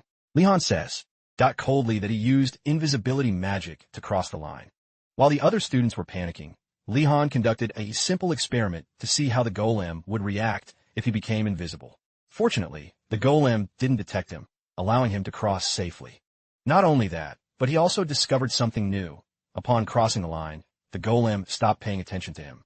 When he explains that his invisibility comes from an artifact, Ashen and the others marvel at his ability to create artifacts and use invisibility magic. However, Li Han quickly corrects them, explaining that the artifact was given to him by the Prazinga Order when he joined during the festival. Their admiration turns to astonishment. Ashen asks why he's involved with a place like that, but Joner interrupts, reminding him that it doesn't matter. The real problem is that they can't use the Prazinga Order's artifacts by themselves, so they need to find another way out. Ishan suggests that Li Han ask a professor for help, but Li dismisses the idea. After all, it's another trap set by a professor. Instead, he's already thought of another method. With that, he takes out an iron ball and spins it. He thinks that if it's a test, it must be solvable by a first-year student. He tells his classmates to aim for the golem's core, since that's the key to stopping it. If they follow his instructions, they should be able to take it down quickly. Without hesitation, Li Han strikes the golem's head with his iron ball, hitting its golden eye, its core. Ishan and the others cheer for his direct hit, but Joner notices something is wrong and asks if Li is okay. Li, now tense, realizes that the moment his iron ball hit the golem, his connection to it was severed. If his usual attack doesn't work, that means the golem, a monster powered by the mana from its core, has a defense against such methods. Not giving up, Li Han decides to try another approach. Holding his staff, he summons a rice. Meanwhile, Professor Engeldell sits with the headmaster, worried about what will happen if the students get hurt. The headmaster, noticing his concern, assures him that things were worse back in his student days. Unfazed, Urugulam sarcastically asks if those days were ancient times. The headmaster ignores the jab and says that this group of students is talented and should be able to handle most situations. Skeptical, Engeldell remains unconvinced. Then the headmaster reminds him that Gardenus is with them, urging him to stop worrying and enjoy his tea. He adds that Li Han has already studied magic from his personal grimoire, so he's more capable than they think. The professors are astonished. Did he really say that? In his defense, the headmaster insists he wasn't the only one who gave Li lessons. Professor Greg did too. Urugulam, annoyed by the headmaster's attempt to shift the blame, clarifies that he and Greg only teach first-year students. The headmaster says that Greg has advanced far beyond that level. Urugulam asks him to explain, and the headmaster clarifies that Greg was teaching 3-circle magic. To perform this level of magic, one must complete 3 circular processes. For context, 1-circle magic covers basic elemental spells, while 2-circle magic allows for manipulating and maintaining those elements. However, 3-circle magic allows a mage to control both 1 and 2-circle spells at the same time. If a mage can handle these steps separately, they're close to being a true 3-circle mage. On the battlefield, Li Han forms a water ball, aware that it's weaker than his iron ball and difficult to sustain. Still, he remains calm, thinking about how to use this tactic to defeat the golem. He thinks that while the professors might be crazy, they aren't completely irrational, which implies there must be a way to win. Before he gets lost in thought, Joner calls out to him, asking what he's doing. Then she asks why he's spinning the water ball like that. Li suddenly realizes he's doing it unconsciously. He's done it so many times before that it's now second nature to him. At that moment, Li Han notices that if he spins the water ball fast, it will gain more piercing power. Excited, Li Han compares it to a bullet, one that will easily pierce the golem, and prepares to test it. After infusing more mana than necessary into the water ball he had conjured earlier, Li Han finally succeeds in creating a large water ball after several attempts. Just as he's about to launch his attack, Joner asks why the water ball is as big as the golem. This makes the students doubt Li Han, wondering what he's even been learning. Some students worry about him being left alone in danger, while others are afraid the golem will fly towards them. To calm the students, Ashen intervenes, telling them not to doubt Gardenus, since there's no reason he can't control a single magic spell. Emilia backs her up, assuring everyone that Gardenus isn't weak and can handle that much magic in a single night. Their confidence lifts the group's spirits, and they regain hope in Li-Han. Meanwhile, Li-Han, feeling the pressure of the situation, remembers the old sayings passed down among young mages. Magic is a complete formula and word, and meddling with it carelessly can invoke its wrath. His magic and advanced process, reserved for later years, isn't something first-year students are supposed to learn. But Li-Han has infinite mana, so he ignores the usual formulas and keeps infusing mana to maintain the water ball's rotation. Unfortunately, the water ball couldn't maintain its shape with so much mana, growing larger as its size increased. The rotational power decreased, leading him to keep pouring in mana, making it grow even bigger. To calm the nervous students, Li-Han assures them he has it under control, but internally, he knows he can't hold this for much longer. He's forcing his mind not to collapse in the middle of the battle. He realizes he has to end this fast. He utters the incantation, "Fly forth," and sends a massive, spinning water ball toward the golem. However, he's disappointed when the ball veers off, hitting the golem's shoulder instead of its head. Knowing it'll be difficult to create another water ball that size, he starts thinking of an alternative plan to defeat the golem. Just when Li-Han is about to lose hope, the golem shatters to pieces as the water ball makes contact with its rocky body, surprising everyone, including Li-Han, who never expected his water ball to be so powerful. As the golems remain settled on the ground, the students notice that the golem crumbled even though the water ball only grazed it. Before Li-Han can speak, the area erupts in shouts of joy and victory, and the students start chanting Gardenus' name, hailing him as their savior. Nilia and Ashen are also praised for staying calm and encouraging everyone to trust Gardenus. However, Li-Han is uneasy. He didn't expect his water ball to destroy the golem so easily. Now that it's over, he doesn't know if his water ball was strong or if the golem was weak. Either way, Professor Greg's lessons helped, and he's grateful. Just as he starts to relax, Li-Han feels a sudden blow to his chest and loses consciousness for a moment. Worried and asks if he's okay and offers to carry him. Li-Han refuses, gets back up, and orders everyone to stop celebrating and listen carefully to the faint but strange noises he's been hearing in the distance. As the noise grows louder, Li-Han wonders if Ngul'dul is coming back soon, but he notices the forearm bone in his coat is behaving erratically, which makes him uncomfortable. Suddenly, the noise intensifies, and Li-Han braces himself to find out what's causing the commotion. Soon, he sees the White Tiger students running towards them, escaping from a golem that attacked their camp. Li-Han frowns in frustration, sighing at how useless they are. Nilia quickly reminds him that this is no time for sighing. They need to split up and distract the monster to buy some time. Everyone scatters, but Wardinas chooses a more dangerous path. Before he leaves, Rowena calls out to him, asking if he can use the water bullet magic again, the one he just used. Confused, Lee asks what Rowena means. It turns out that Eumeteus, a mage from the Empire famous for water magic, is believed to have inspired the technique, and Rowena assumed Lee named his water bullet in his honor. Li-Han says it takes a long time to prepare, so they still need to leave quickly. When Rowena and the others are out of sight, Li-Han uses his invisibility spell and takes out some chalk he bought on the black market that day. He casts a spell, causing the chalk to fly in various directions, scattering to create a smoke screen that blocks the golem's vision. With the first phase of his plan complete, a still invisible Li-Han approaches the golem's legs and strikes it with his sword, taking out a part of its leg. He expects the golem to fall, since it will be hard for it to maintain its balance with so much mass. Before Lee gets his wish, a White Tiger student is thrown from the top of the golem, landing safely in Li-Han's arms. At that moment, Li-Han was still invisible, so the student doesn't know where or what he has landed on. After a brief pause, Li-Han asks if he plans on staying in his arms. The student is startled, hearing a voice from out of nowhere. He finally scrambles out of Lee's grip and asks if he's the infamous Li-Han Wardinas. Confused, Li-Han asks how he knew it was him. The student replies that only Li-Han would do something so crazy. With that, he thanks Lee for saving him from fall. But before they can talk more, the golem attacks. Li-Han gets them to safety just in time. Looking at the huge crater left on the ground by the golem's previous attack, Li-Han asks how the student managed to get on the golem in the first place, considering how hard it should have been to get past it. The student replies that he used the mud-dissolving potion that Sienna always makes. Although Li-Han didn't know about that potion, he thinks he could use it to beat the golem. He asks the White Tiger student for the potion. But unfortunately, the useless guy admits that it's all gone. Li-Han quickly ignores him and instead wonders why the golem isn't attacking anymore. After scanning the area, he notices the golem moving in the opposite direction and wonders why. Then, he hears the desperate screams of an injured student crying for help from that direction. Seeing the golem heading for the injured student, Li-Han freezes, his mind racing. There's no time to get to the golem before it reaches the student. He has to stop it now. Right now. As he searches for a solution, Lee suddenly remembers the professor's warning. Professor Garcia, in their second class. She had warned him that because of his huge mana reserves, he shouldn't use fire magic, as it would be too destructive. Luckily, destruction is exactly what he needs right now. Without hesitation, Li-Han raises his staff and recites the incantation, Burn.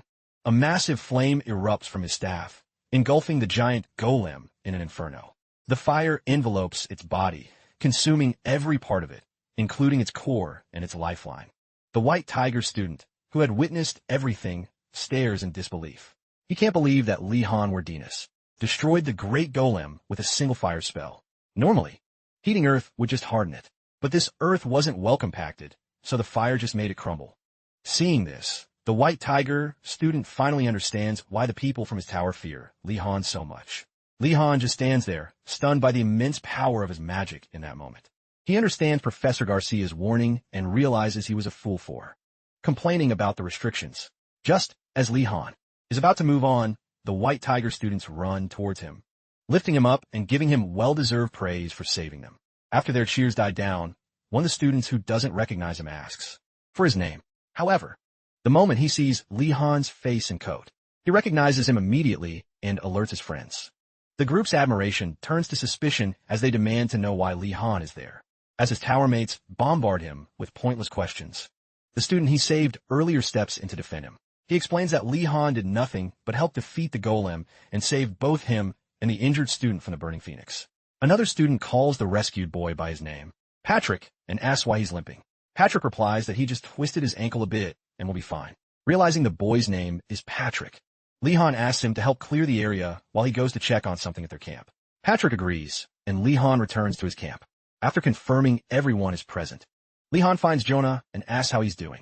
With several students from the Tiger Tower injured, Jonah assures him that the Phoenix students, especially Tiana, are experts in first aid and making painkillers and injury potions.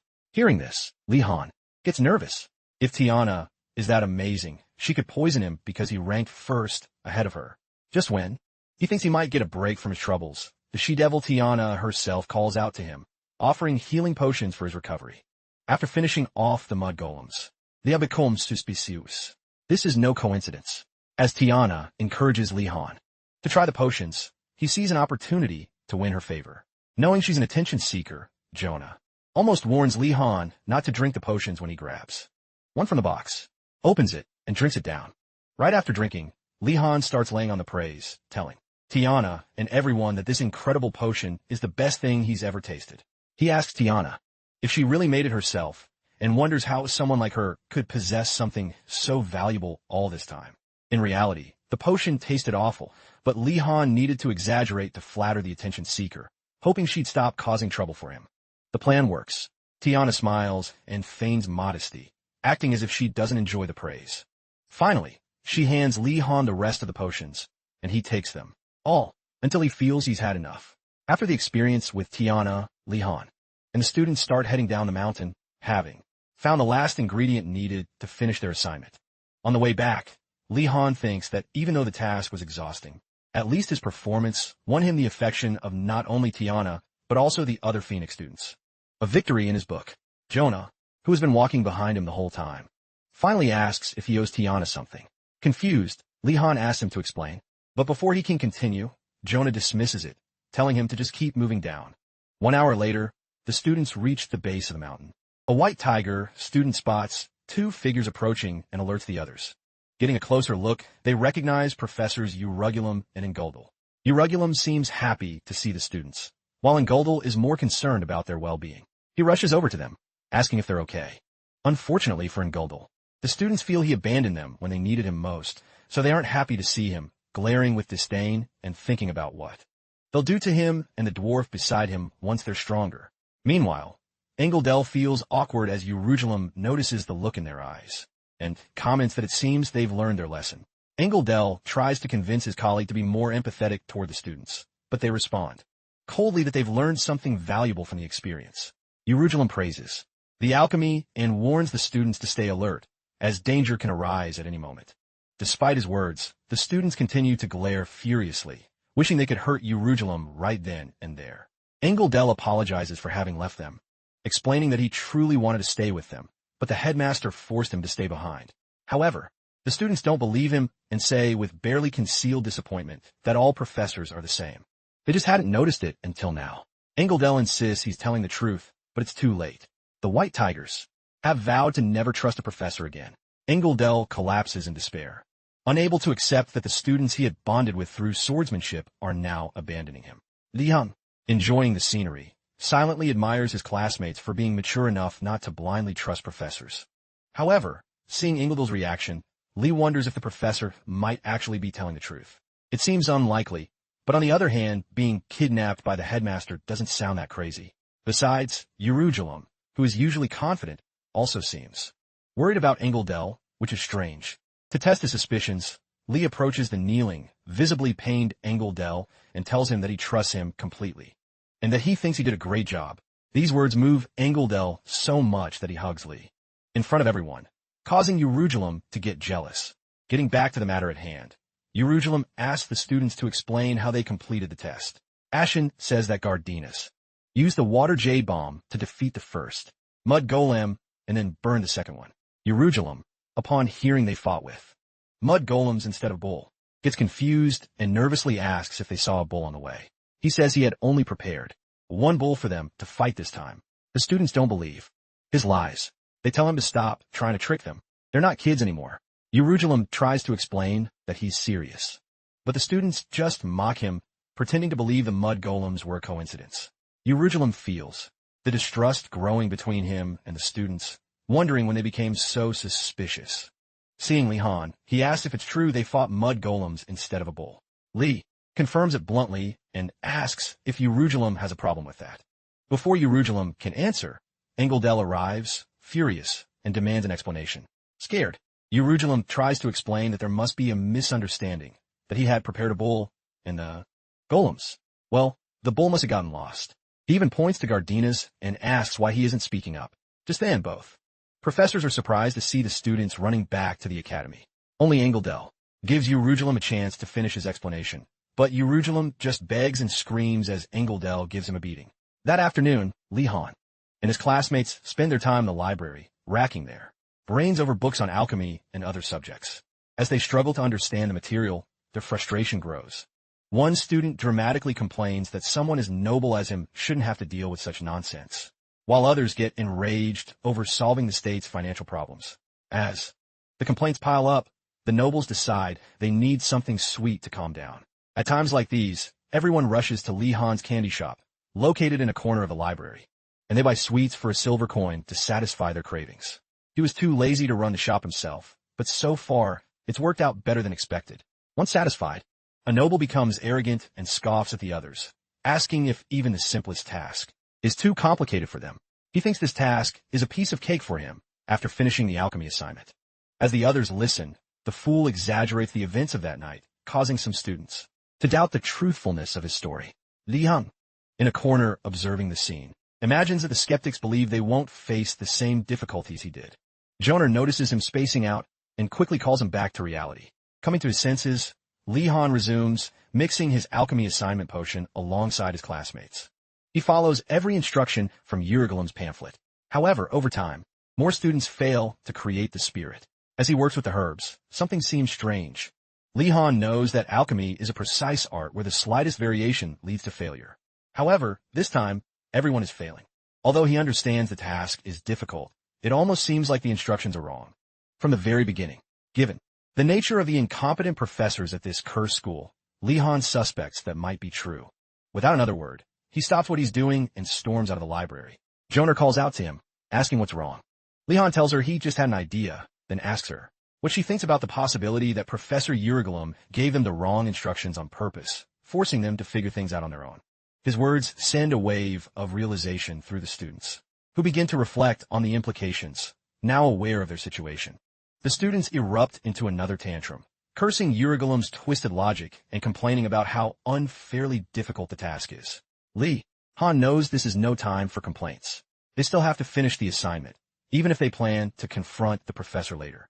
To confirm his suspicions, he gives Joner an alchemy book and asks for her opinion on the instructions. After reviewing the ingredients, Joner frowns and says that one of the components isn't right. That confirms it. It's a trap. Li Yang realizes they must consider that Urugulum intentionally set a trap for them.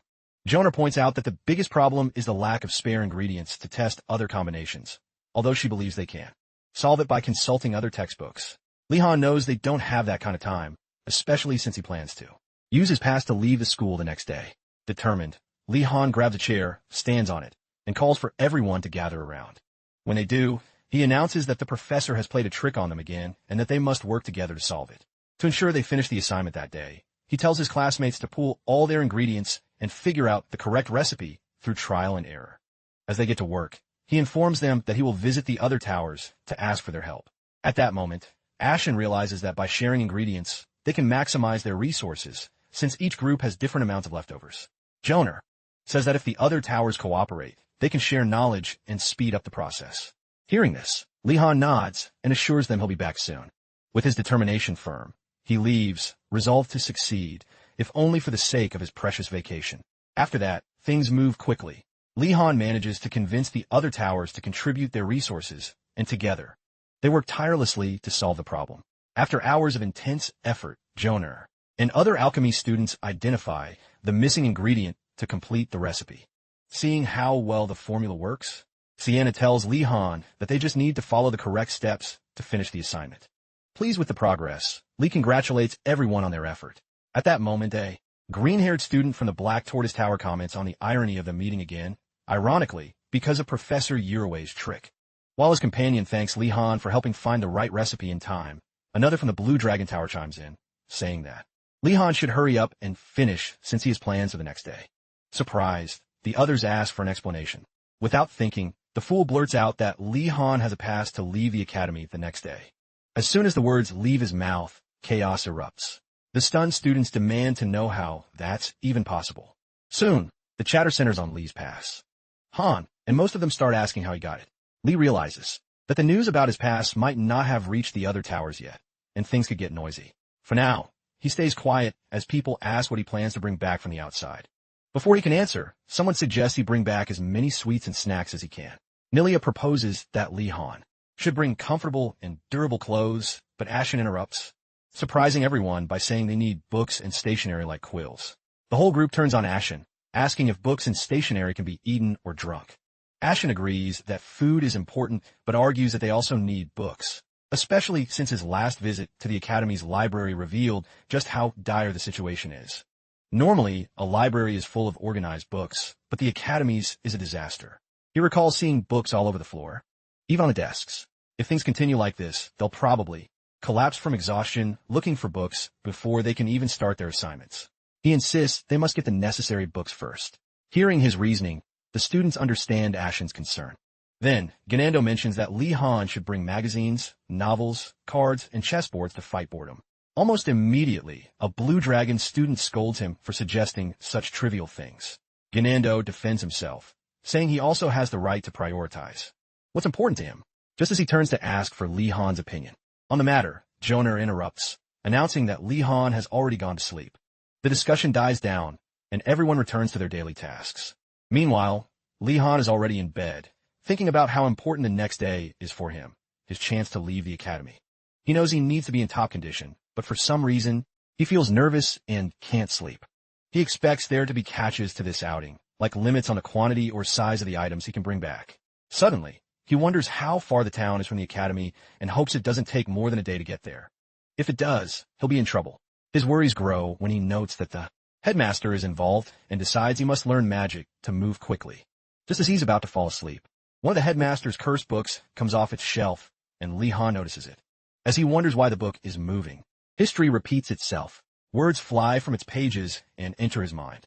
This time, Li Han is teleported to a strange place, like a desert. He touches the sand, wondering if it's another illusion created by the book like before. Suddenly the book opens to a page detailing the arrogant steps of Condaltisa.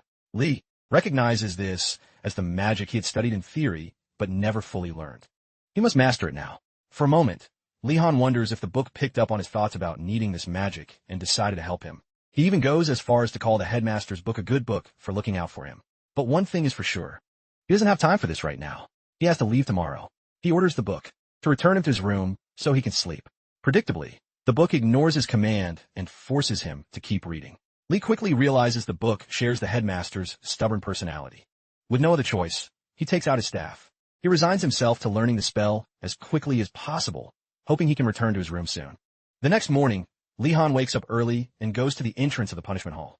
There, he finds the headmaster getting a guard's name wrong, mistaking him for a prisoner. Before speaking with the headmaster, Li briefly thinks about how the magic he learned came to him in a dream and marvels at the strange training methods in this world. The headmaster greets him first, congratulating him on his release and encouraging him to be proud of the reward for his achievements. After the compliments, the headmaster explains the rules. First, Li Han must return through the main gate before noon the next day. If he fails to do so, a search party will be sent. Li Han is unfazed. This was something he had anticipated. The next rule is that he can only bring what he can physically carry, which means he can't use horses, carriages, or anything he can ride. He expected this as well. But just as Li Han prepares for more restrictions, the headmaster simply wishes him good luck on his day of freedom. Surprised by the lack of stricter rules, Li Han walks out as the gate opens, commenting to himself how prepared he was for additional limitations, like weight restrictions on the items he could bring back. However, now that he's outside, he feels a sense of excitement and begins his journey to the nearest town, Phylon. When he arrives, a merchant informs him that the nobles have moved their mansions away from the area at the Academy's request. The nearest noble mansion is several days away by horse. Li Han finally understands why the rules were so lax. The headmaster had blocked all the easy ways to get money from the very beginning. The most powerful nobles in the empire don't need to borrow money to get things, as many merchants offer them wealth to establish relationships. Growing up in that environment, many would think Li Han wouldn't understand the concept of borrowing. Arian, the manager of the Kako merchant branch, was one of those people. He was as surprised as anyone when Li Han wardens asked to borrow money. For a moment, the manager sweats, doubting if Li Han is really a warden's to come asking for money just like that. Phylon is prosperous for its size, thanks to the Magic Academy. Besides the abundant mana in the area, the Academy always needs ingredients for experiments and often offers good rewards to high-level adventurers to get them. With this cycle repeating every month, the Academy's finance manager is usually the only unhappy one when the bills arrive. But for everyone else, this is what makes Phylon thrive. In short, Li Han is in luck, as he can get whatever he wants if he has money. With this in mind, he practically begs the man to lend him some. Before agreeing, Arian thinks about what he can gain from this transaction. It's a chance to build ties with the Great Warden's family. Again, he's worried about how much money Li Han will ask for. For a moment, he wonders if it's a sum his company can even handle right now, before mustering the courage to ask Li Han how much he wants to borrow. An awkward silence nearly breaks Arian's spirit as he thinks Li Han is hesitating to say how much he needs. Before Li Han answers, the branch manager decides to use his own savings if necessary. He won't waste this opportunity to build ties with the warden's family. But when Li Han finally speaks, he only asked for 20 silver pieces. Arian is so shocked that he starts rambling about how his business can handle such a large sum, only to stop and do a double take. Did Li Han say 20 silver pieces? Thinking it might be too much, Li Han lowers his request to 15 silver coins. Arian finally tells him to stop lowering the amount and that he can lend him the original 20. By then, Arian offers to show Li Han around the city, assuming he only needs to buy a few things. Just as they get up to leave, Arian notices the snacks on the table are gone. Curiously, he never saw Li Han eat them. Looking closer, he sees a suspicious bulge in Li Han's coat pocket and realizes he must have taken them. This further lowers Arian's already low expectations of Li Han as a noble. However, he plans to handle the situation with the young noble, even though Li Han may be a student at the Magic Academy, but he's still just a first year. Now that he can finally go shopping, Arian is sure he'll splurge. So when Li Han sees something he wants, Arian plans to act cool, take the lead, and make a good impression. Unfortunately for him, Li Han is the complete opposite of a spoiled child. Instead of splurging, he takes the lead and asks the food merchants for items that are easy to store, like canned goods, instead of bulky food. When he gets to the clothing merchants, he asks for thick, sturdy fabric instead of fancy clothes. As for the paper merchants, he instructs them to fill his order with cheap but durable paper. Before leaving, he even asks if they have any illusion magic books to trick the magic professors. Hours later, Li Han has Arian and another man carrying his purchases while he finishes his list, looking for any other supplies he might need. Meanwhile, Arian laments how badly his plan to impress Li Han has failed. At this rate, the only thing he'll be to Li Han is an outstanding porter. Still, he can't deny how incredible Li Han's negotiation skills are, especially for someone from a noble family. Shortly after, Li Han tells them he's bought almost everything he needs before asking if they can take him to the stable. Confused, Arian reminds him that he can't ride around the academy grounds, but Li Han tells him not to worry. He's going there for a different reason. After walking a few dozen meters, Li Han and his group arrive at the stable on the moor, the largest one in Finland. Without wasting any time, he goes inside and greets the owner, who is busy cleaning. At first glance, the owner recognizes Li Han as a student from the Magic Academy. Curious, he asks what Li Han is looking for. Before answering, Li Han observes the impressive mounts in the stable, as would be expected from the largest stable in the area. Then, he directly asks the owner if there have ever been people who traveled from his stable to the academy. Surprised, Amor asks how Li Han knows.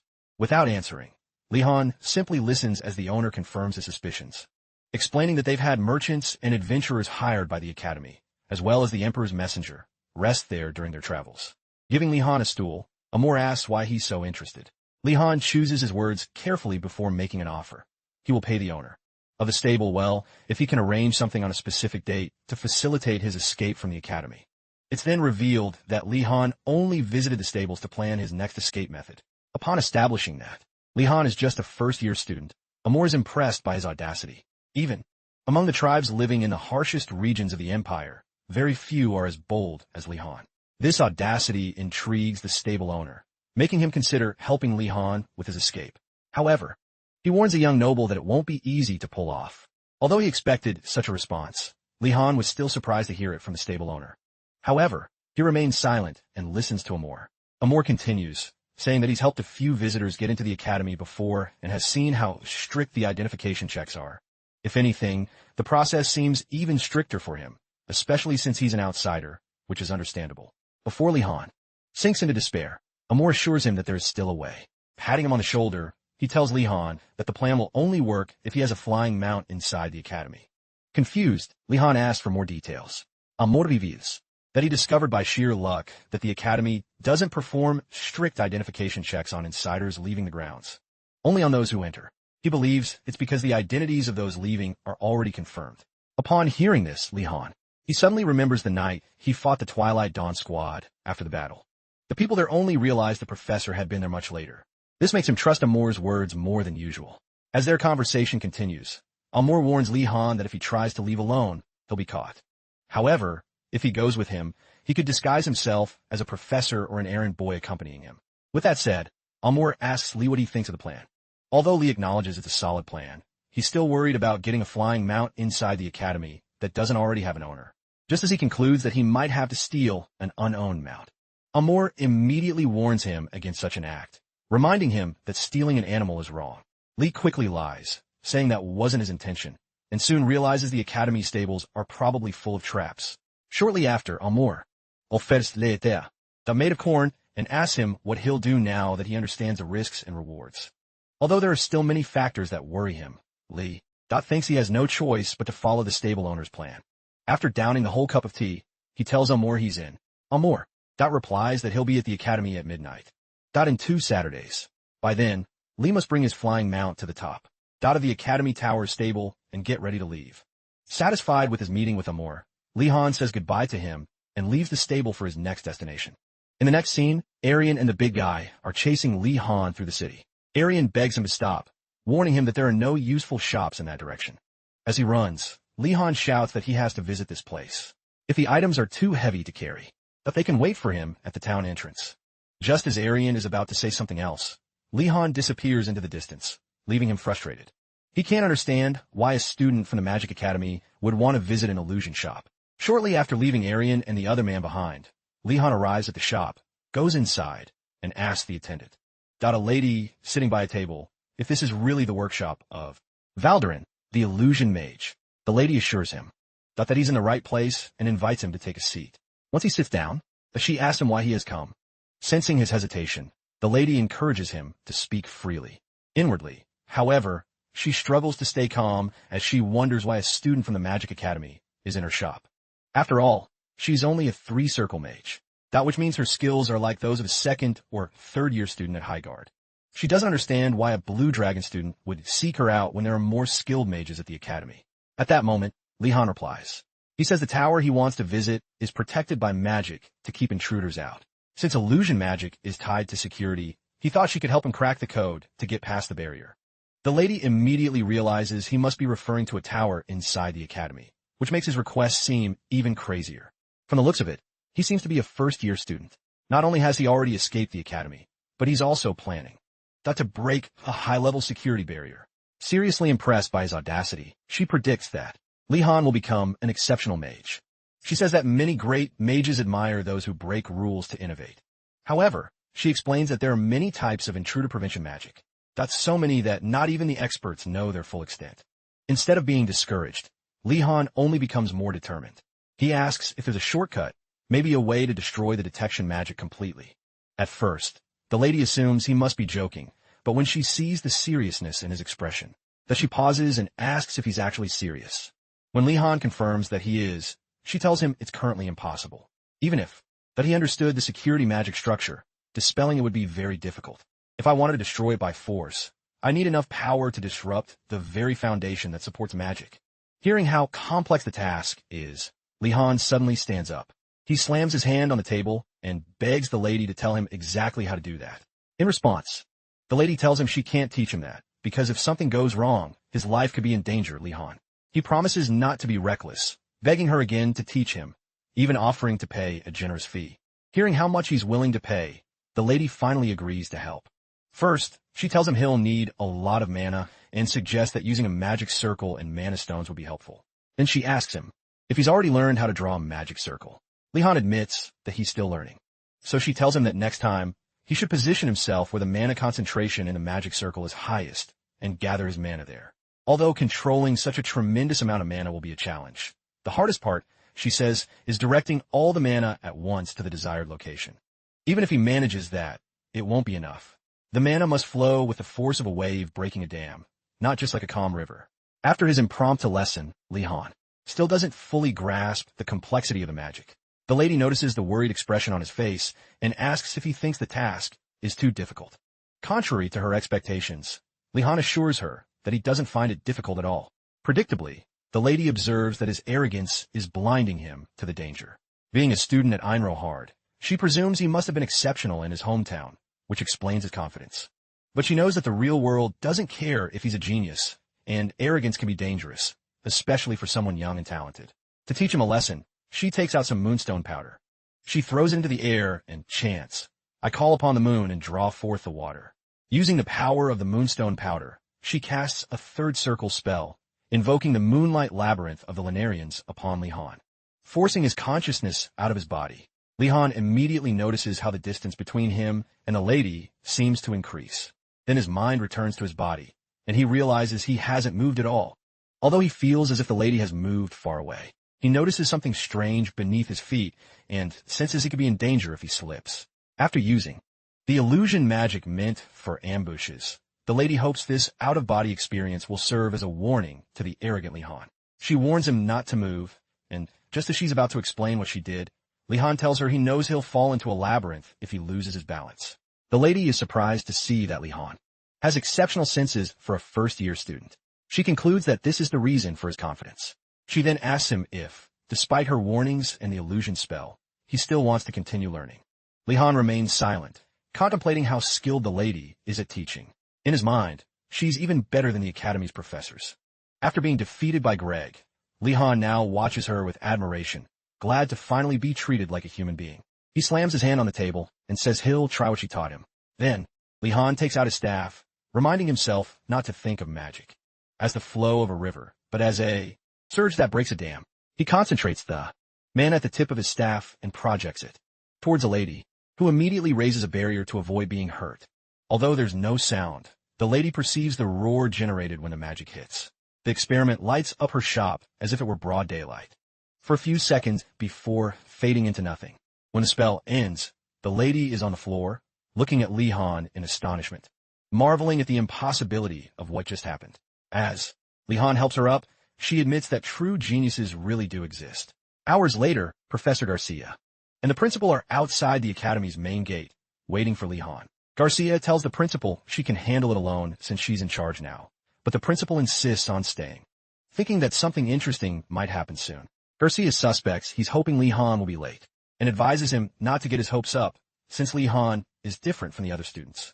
The director agrees, but says it's not just about talent. Due to the lack of time and money, there's a limit to what Li can bring, and the smarter he thinks he is, the more it will weigh on him.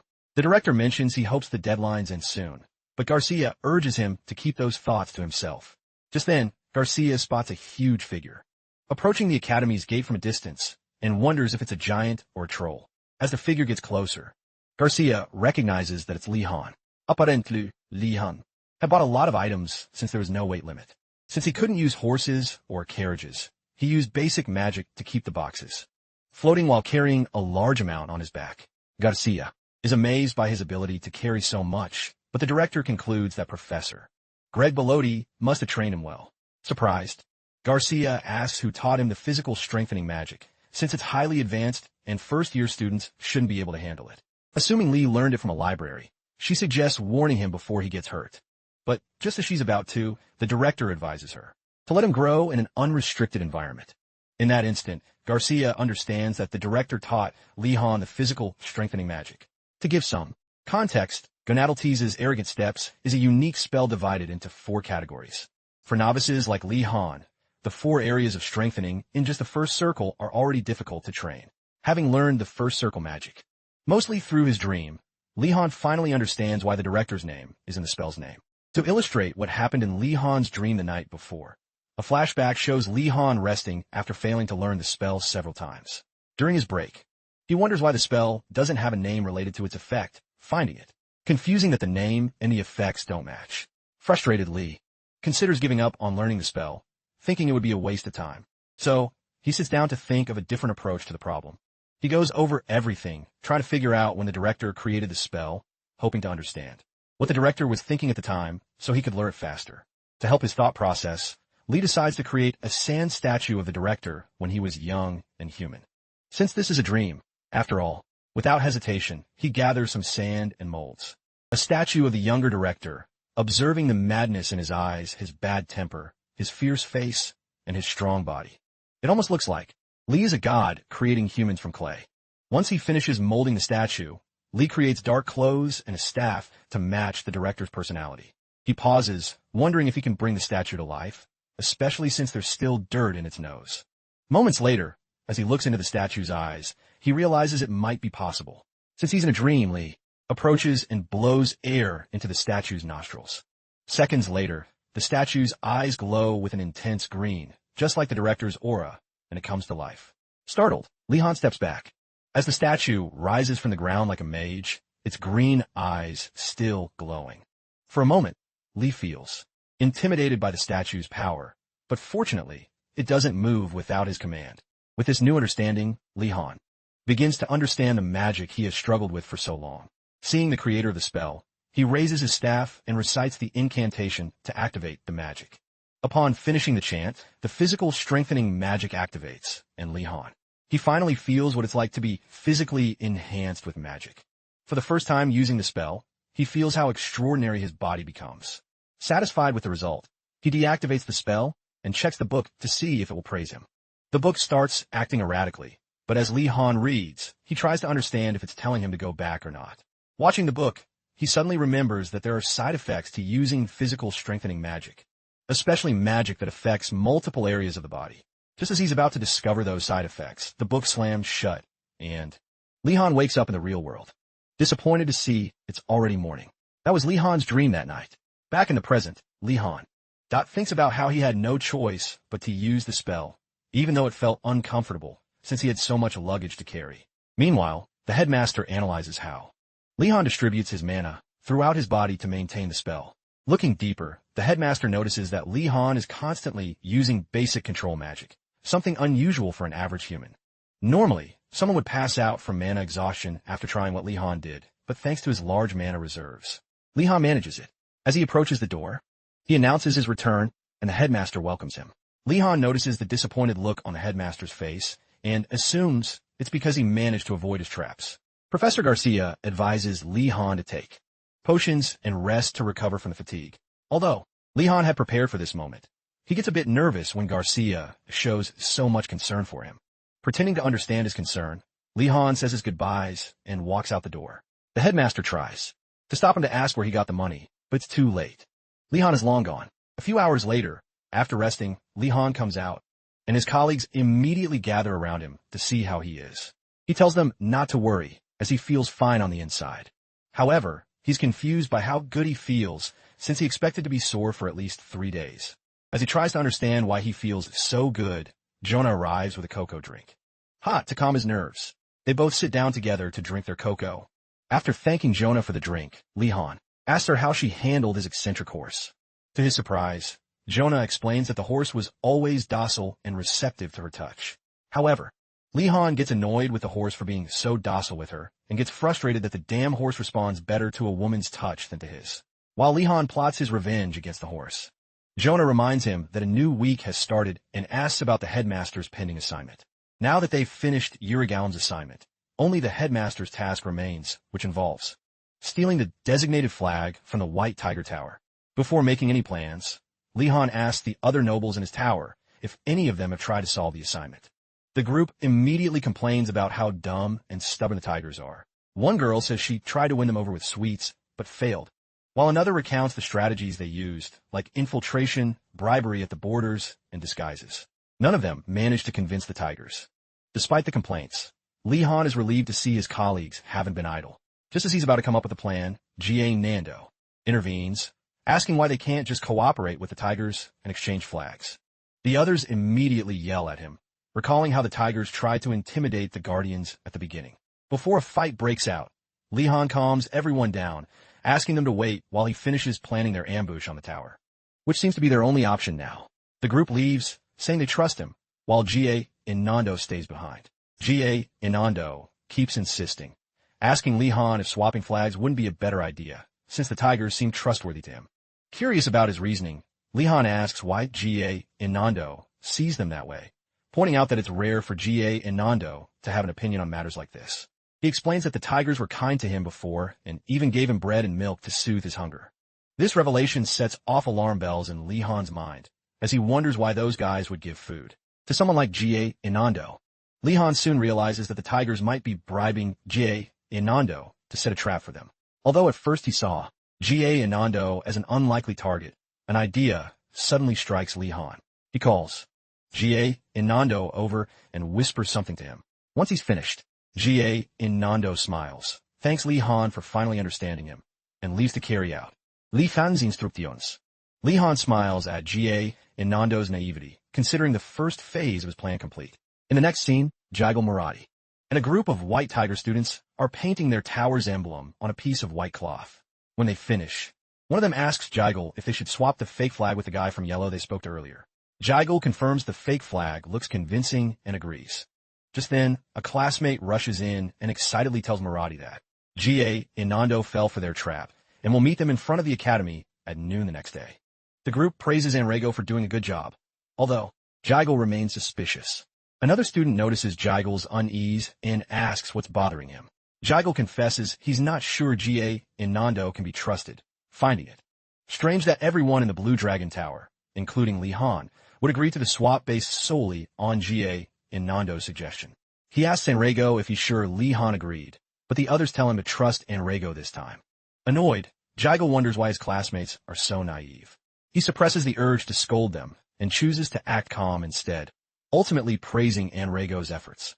After all, even if their plan fails, they won't lose anything since they're swapping a fake flag, so Jigal feels at ease. As night falls, Li Han, Yoner, Radford, and other nobles from Blue Dragon sneak up to the White Tiger Tower, ready to ambush them and steal their flag. Upon arriving, Radford says it's an honor to be called to help, and Li Han mentions they needed the perspective of an expert thief. Just then, Yoner gets nervous, and when Li Han asks what's wrong, she says they should have invited Nilia, noting how insecure Nilia might feel if left out of important tasks. Li Han promises to explain the situation to her later. For now, their focus is on executing the plan. Li Han reminds everyone that thanks to G.A. Nando, the tigers have let their guard down. He explains that the plan is for him and Radford to infiltrate the tower first, while the others wait for his signal. He knows that the nobles probably don't have any experience with ambushes, so he asks them to stay quiet until he confirms access to the tower. With everything set, Li Han signals to Radford, and together they sneak towards the entrance of the White Tiger Tower. At the entrance, Li Han tries to analyze the barrier's magic. However, while studying the magical structure, he stumbles and nearly faints. Radford catches him and asks if he's okay. Li Han assures him he is, though the task isn't easy. Radford suggests another approach, but Li Han insists on continuing, knowing that the only obstacle is the magic blocking the entrance. In the summoned monster greenhouse near the academy, a senior student falls asleep while recording data from an experiment. Shortly after, his colleague finds him sleeping on the job and wakes him up to prevent a summoned monster from escaping on his watch. Once awake, the student gets back to work, promising to be more careful. However, as soon as his colleague leaves, he starts dozing off again, not noticing that the container of the summoned vine monster in front of him is slowly cracking. At the entrance to the White Tiger Tower, Li Han infuses his staff with mana and begins his first attempt to break the magic barrier protecting the tower. Bradford, standing beside him, feels the immense amount of mana Li Han is expending, even without trying to sense it, and marvels at how incredible the magical protection is. As for Li Han, he puts everything he has into disabling the barrier, and succeeds. After a few seconds, meanwhile, in his chambers, the headmaster feels the barrier breaking. He first thinks that the damned anti-magic bastards have returned to harm his students. But one of his servants quickly calms him down, explaining that the academy's new students are responsible. Realizing the situation, the headmaster assumes they are trying to complete the task he assigned them last week. He suspects that the only student capable of performing such advanced magic is Gardenus. Curious, he asks his servant about the status of the other security spells beyond the entrance. The skeleton's servant reports that almost all the defense magic was stopped by a single student. This revelation shocks the headmaster, who didn't expect Li Han to disable so many layers of security at once. As he wonders just how hard Li Han hit his system, Li Han orders his colleagues to hurry into the tower now that the door is open. While his companions rush inside without hesitation, Li Han notices the security magic regenerating and marvels at its strength. He realizes they must act fast. If the magic fully recovers, they'll be in trouble. Shortly after entering, a white tiger materializes from the candles on the corridor walls, captures Ganando, drags him to the entrance, and throws him outside, leaving the rest to advance further into the tower. Seeing this, some students hesitate, worried about Ganando, but Li Han urges them to focus. He warns them that if they don't hurry to the common room, the traps and security spells will regenerate, making their mission much more difficult.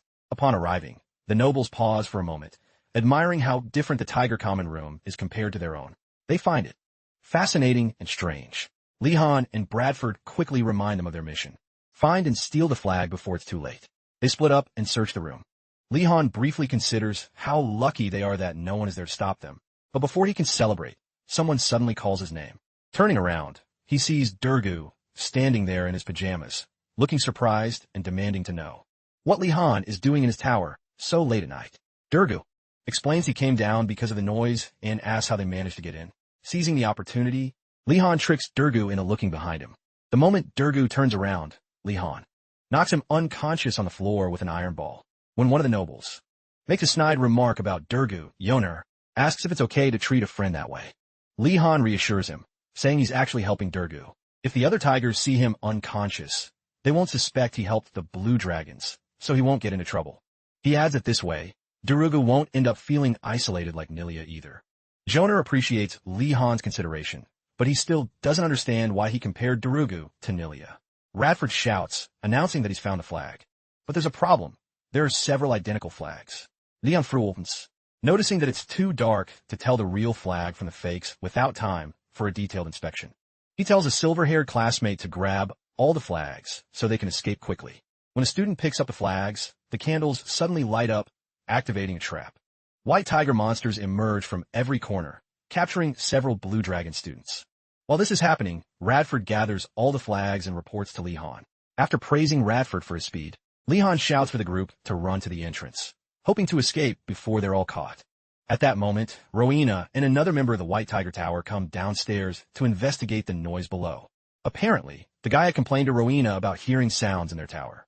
Although Rowena didn't believe him, he followed the guide downstairs to prove that he was wrong, since outsiders aren't supposed to enter the White Tiger Tower for security reasons. Just as they reached the lounge, the last of the Blue Dragon students rushed past, escaping from the White Tigers.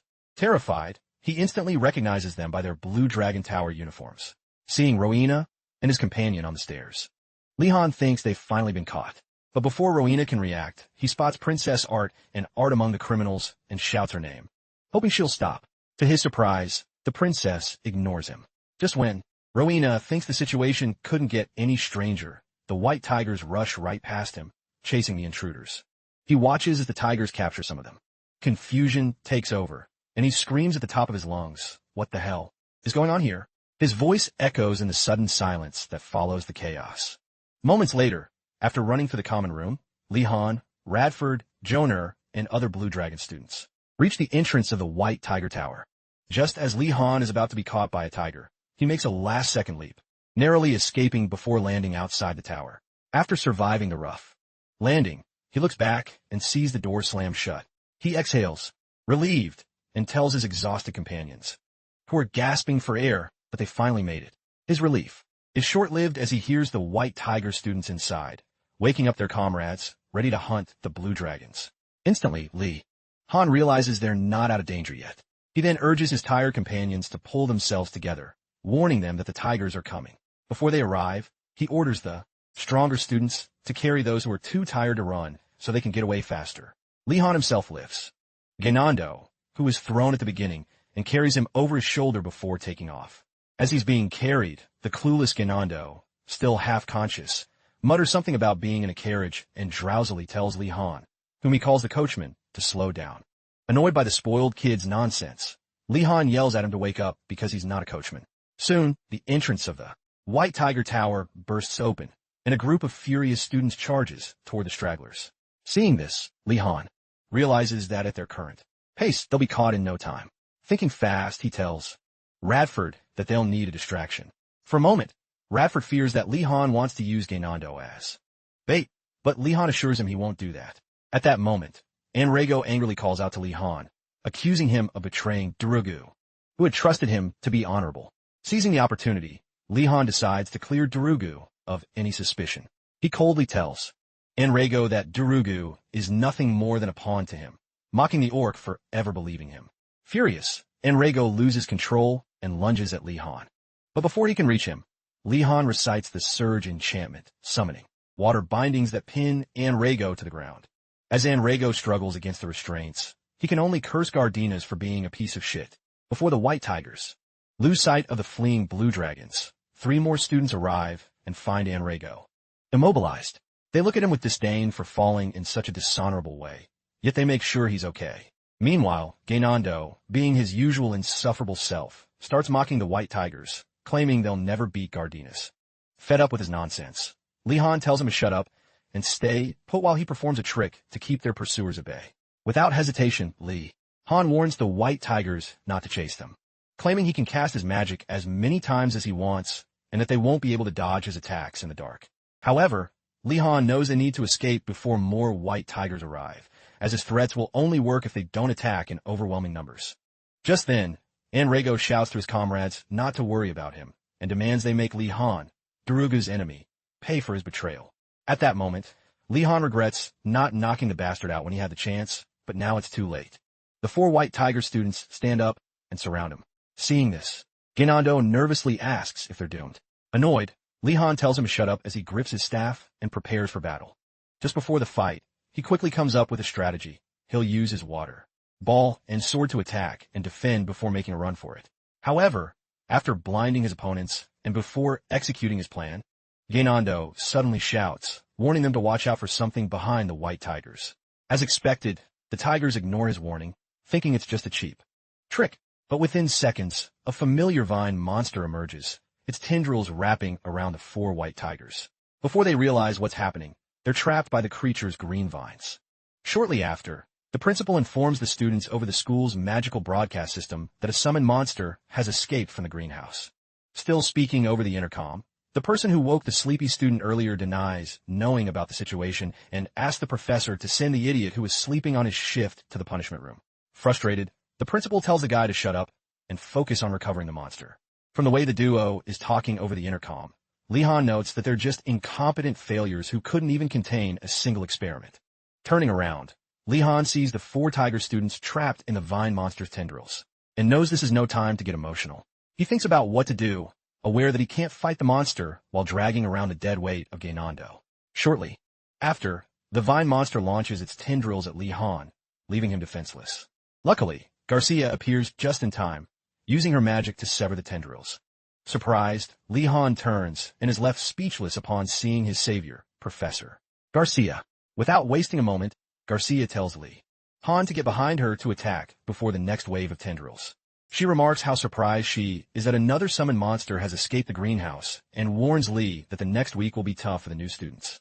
After she speaks, Li-Han avoids asking how the monsters escaped and instead points to the vine monster, telling the professor that it took his friend. Garcia asks Li-Han to give her a moment before activating her wide-range magic, slicing through every one of the tendrils of the vine monster holding the tigers. Once the attack is over, Li-Han asks Garcia what happened. Garcia explains that while the school's external defense magic is very strong against outside invaders, it's not the same for internal incidents. She mentions they can't do much about accidents that happen while learning magic, and the summoned vine monster is a classic example. It seems the more advanced students failed an experiment, but things like that happen from time to time, so it's nothing new. Hearing this, Li-Han realizes the situation is no laughing matter, given that students were attacked inside the academy. However, he forces a fake smile and thanks Garcia for explaining everything. He then asks if the other summoned monsters that escaped earlier will be dealt with soon. Garcia tells him not to worry so much, since the monsters will be captured within a month, but he warns him to be careful walking around the academy until then, so he doesn't fall victim to them.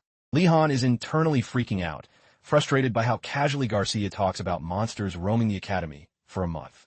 However, he figures the professors will always be like this, and maybe this is their way of showing concern. The next morning, the headmaster once again warns the students to be extremely careful, because the summoned monsters are still on the loose in the academy. The news shocks the students of the Blue Dragon Tower. Many are left speechless, while others suspect the professors are releasing the monsters on purpose just to torment them. As rumors circulate about why the professors aren't capturing the monsters quickly, Li-Han thinks it's because they're lazy. With so many mages at the academy, he believes they could take down a dragon if all the professors teamed up. The professors usually make the students clean up their messes. But what happens if the students create the mess?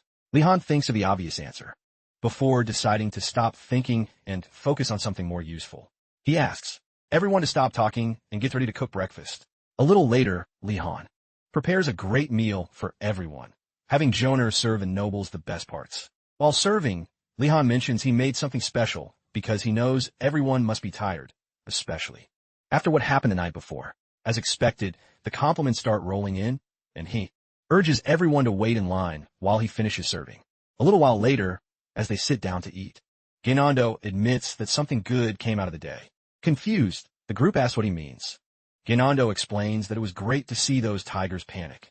Jonah laughs and agrees, saying it was fun working together and that he enjoys eating delicious food with his friends, smiling as always.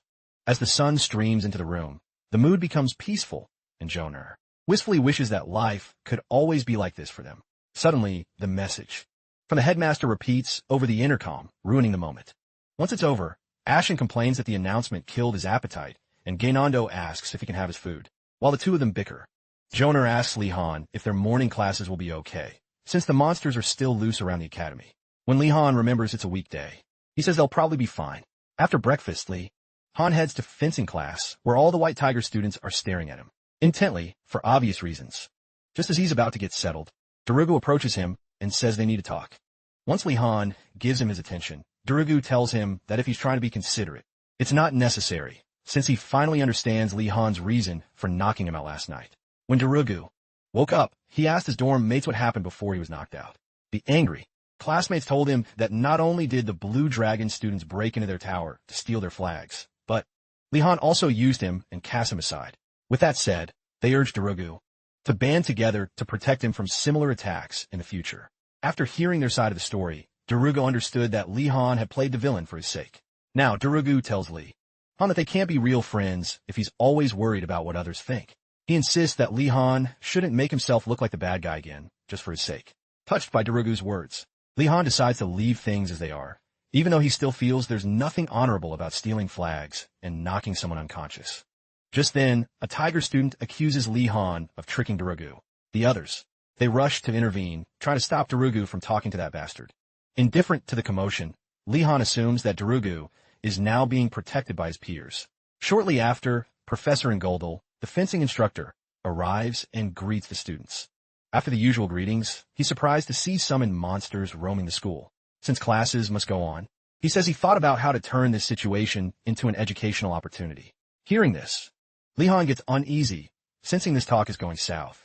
Ngoldal then announces that after giving it some thought, he decided to capture a summoned monster that was on the loose so his students could fight it for practice. At this point, Li-Han can't believe how flawed the professor's logic is. Shouldn't he make sure there are no monsters on the loose first? Just as he's about to protest, a tiger student supports the professor, saying they'll never defeat the summoned monsters if they keep backing down out of fear. Hearing this, Ngoldal admits he would have reconsidered the idea if anyone had objected. But, as he expected, his talented students think differently. He then turns to Li-Han for approval, and caught off guard, Li-Han instinctively agrees with the professor's brilliant idea, only to regret it immediately. To start the training session, the students are instructed to form teams of 3 by drawing lots. Those with the same number will be grouped together. Shortly after, Li-Han is on a team with Durugu and Gil of all people, as they all pick the number 4. He knows he's in for it when Gil speaks sarcastically, commenting on how much he enjoyed their last encounter. Noticing that Gil is referring to the night Li-Han got him and his cronies thrown into the punishment room, Li-Han plays along, suggesting they should just forget it since they all acted childishly. This, of course, only infuriates Gil, and Durugu asks Li-Han if he's really serious about what he said. To explain what Gil is like, Durugu tells Li-Han that they are both from the north, and that the Marathi family never forgets a grudge. Knowing this, he warns Li-Han that Gil will be coming after him, so he should be careful. He also promises to protect him if anything goes wrong, but urges him to stay alert. By then, Li-Han realizes just how difficult it's going to be to work with this team in class. At that moment, Ngoldal gathers the students and says that since all the teams are formed, they will now move on to the next step, choosing a leader. The leader will be chosen by a red dot in the corner of their lot. Once chosen, they will give instructions, and the other 2 on the team must follow them while fighting the summoned beast. Hearing this, Li-Han feels a chill, fearing the worst. He checks his paper and is relieved to see he isn't the leader. Hoping for the best, he asks Durugu if he has the red dot. Durugu doesn't, which means Gil is the leader. Li-Han's fears are confirmed, but he keeps his cool and tells Gil to make his instructions clear to avoid any trouble. Gil smirks maliciously and tells Li-Han he's looking forward to working with him. As the silent argument continues, poor Durugu is caught in the middle. Although he's no knight and is usually afraid of other things, this situation scares him more than anything. Seconds after the confrontation, a random student raises their hand and asks the professor about the nature of the summoned beast they'll have to fight. Ngoldal replies that he can't say, because in the future, they will have to learn how to fight summon monsters they know nothing about with little to no information. Although this explanation makes sense, it still irritates many students to no end, including Gil and Li-Han. He thinks that since the professor is already spouting irresponsible nonsense, he might as well ask for something that will help them defeat the summon monster. Unfortunately, before he can get his message across, another carefree student from White Tiger shouts out, praising the professor for the amazing class assignment he's giving them. After hearing these fools brag about how they can handle the monster like proud knights, even Gigil, who is later revealed to have always been a tomboy, expresses her disappointment with her tower mate. Surprised to see someone who thinks the same way, Li-Han watches Gigil, but when she confronts him, he just says he's amazed to meet someone who thinks like him, unimpressed by his attempt at friendship. Gigil tells him not to be ridiculous and to just follow her instructions to the letter. Not wanting to fight, Li-Han agrees, as long as her instructions make sense.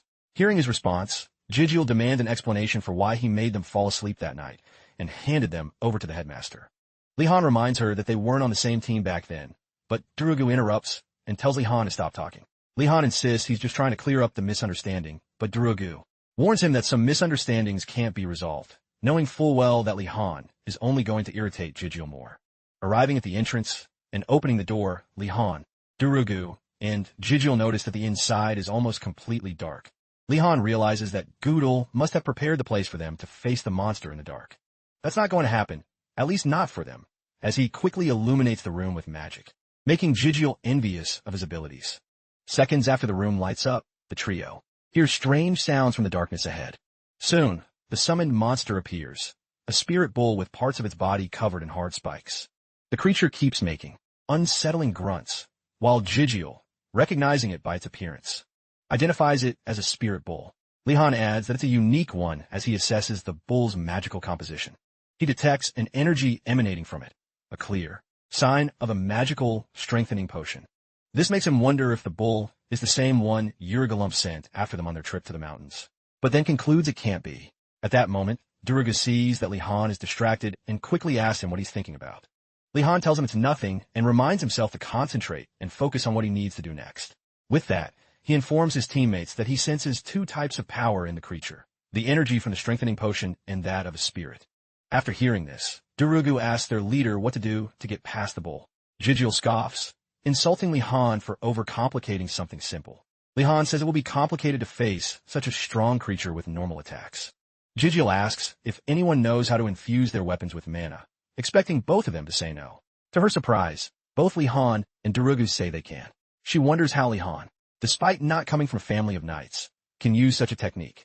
Li-Han takes command, suggesting they split up and attack from various angles. Since it's the only logical plan, Jijiel agrees, but asks Durugu who should be in the center, pointing out that whoever takes that position will receive most of the bull's attacks. When Durugu doesn't answer, Li-Han arrogantly suggests that the team leader should take the center position.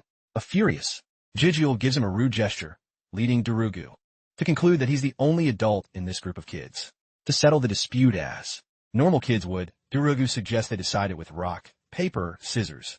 The game is played, and soon the three of them take their formation, with Li-Han in the center after apparently losing to Jijiel.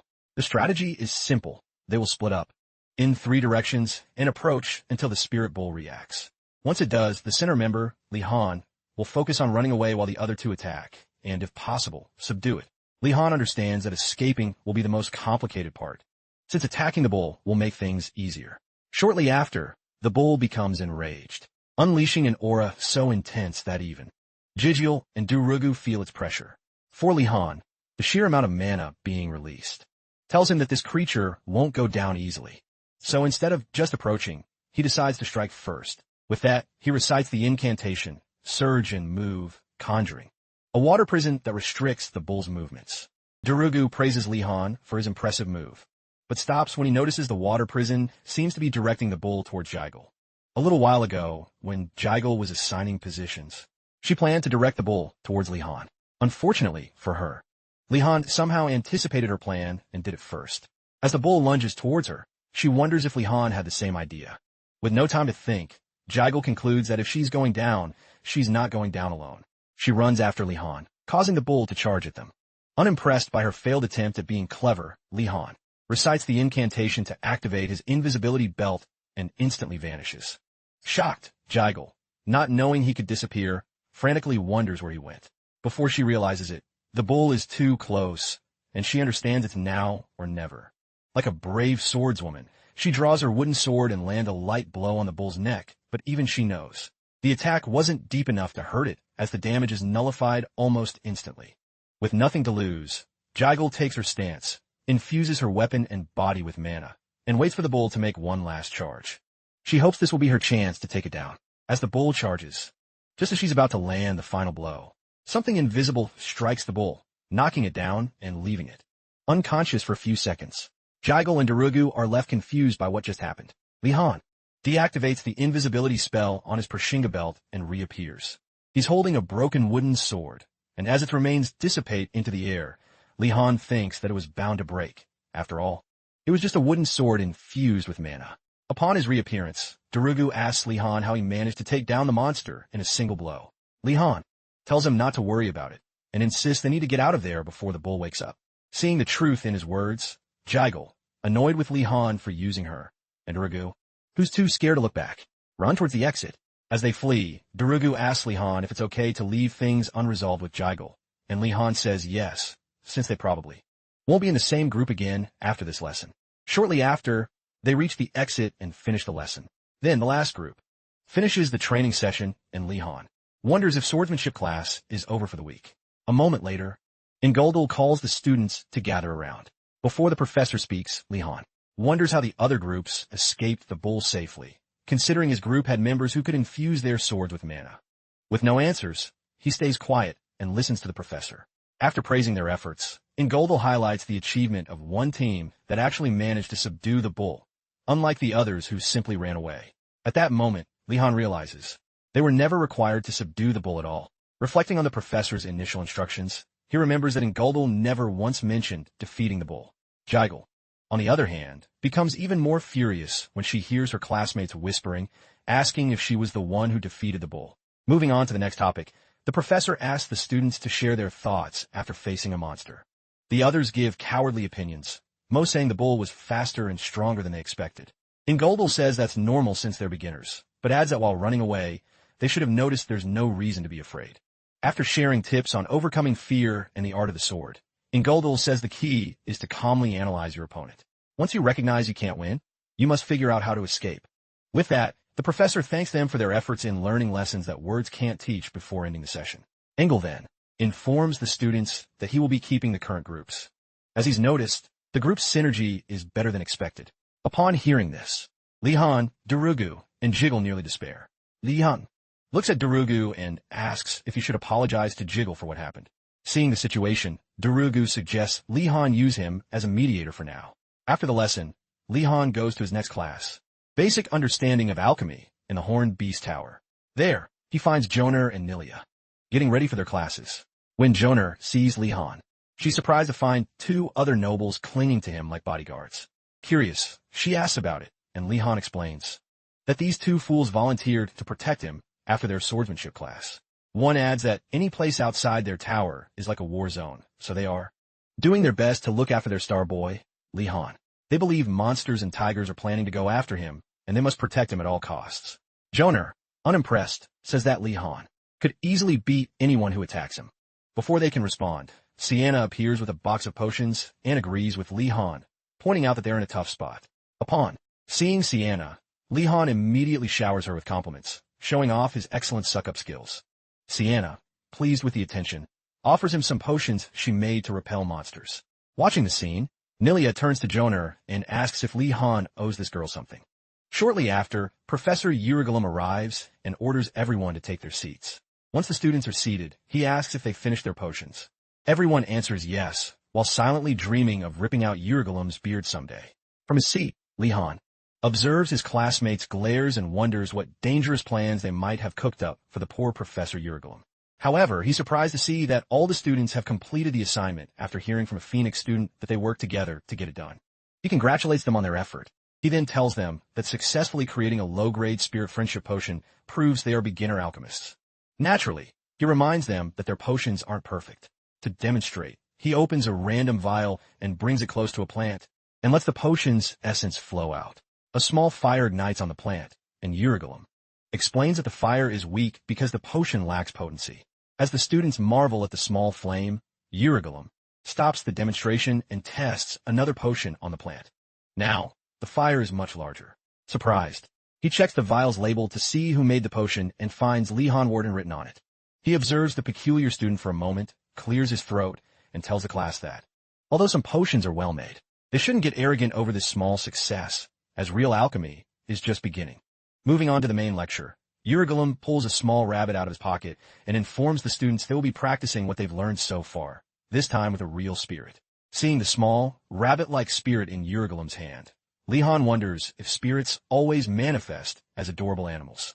Meanwhile, the forearm bone hidden in his coat vibrates with curiosity, and he discovers another reason why black magic isn't practiced much. Continuing with his talk, Yurigulum introduces the spirit as Mr. Rabbit, an ice spirit he frequently uses.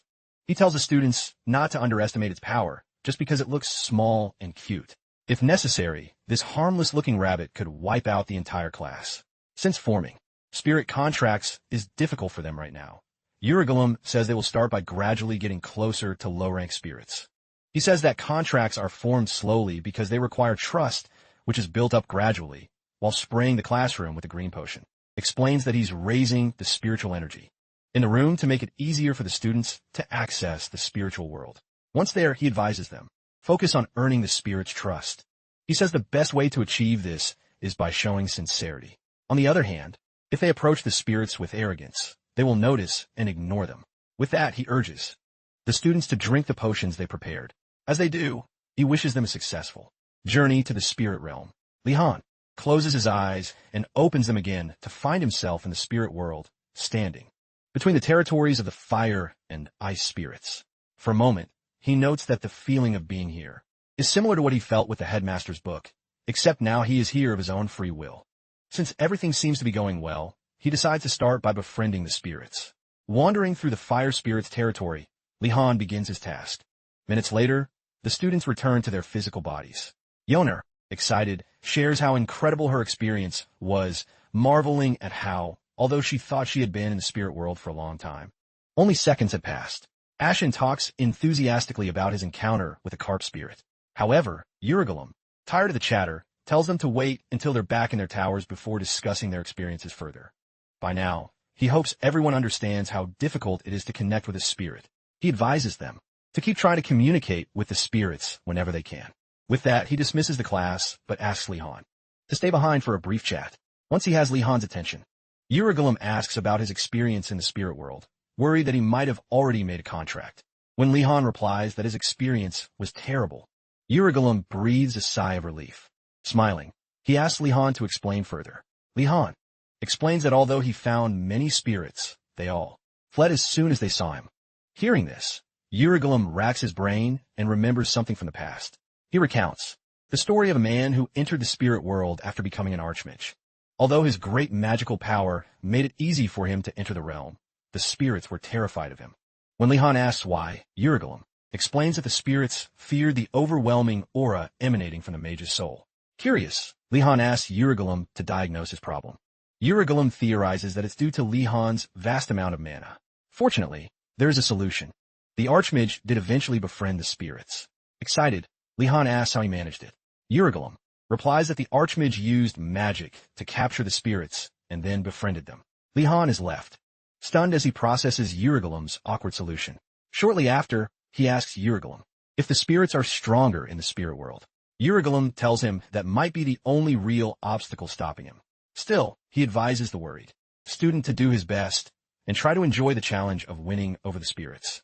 This annoys Li-Han so much that he decides he's going to steal even more food the next time he visits Urugulum's cabin. After leaving Urugulum, Li-Han joins his friends in the hallway and tells them all about his experience in the spirit realm. Listening to everything, Sienna suddenly appears and comments on his bad luck with spirits.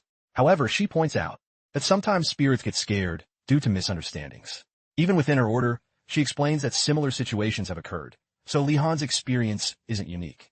Li-Han asks if there's a way to solve this. Sienna says they use the same potion from Urugulum's class.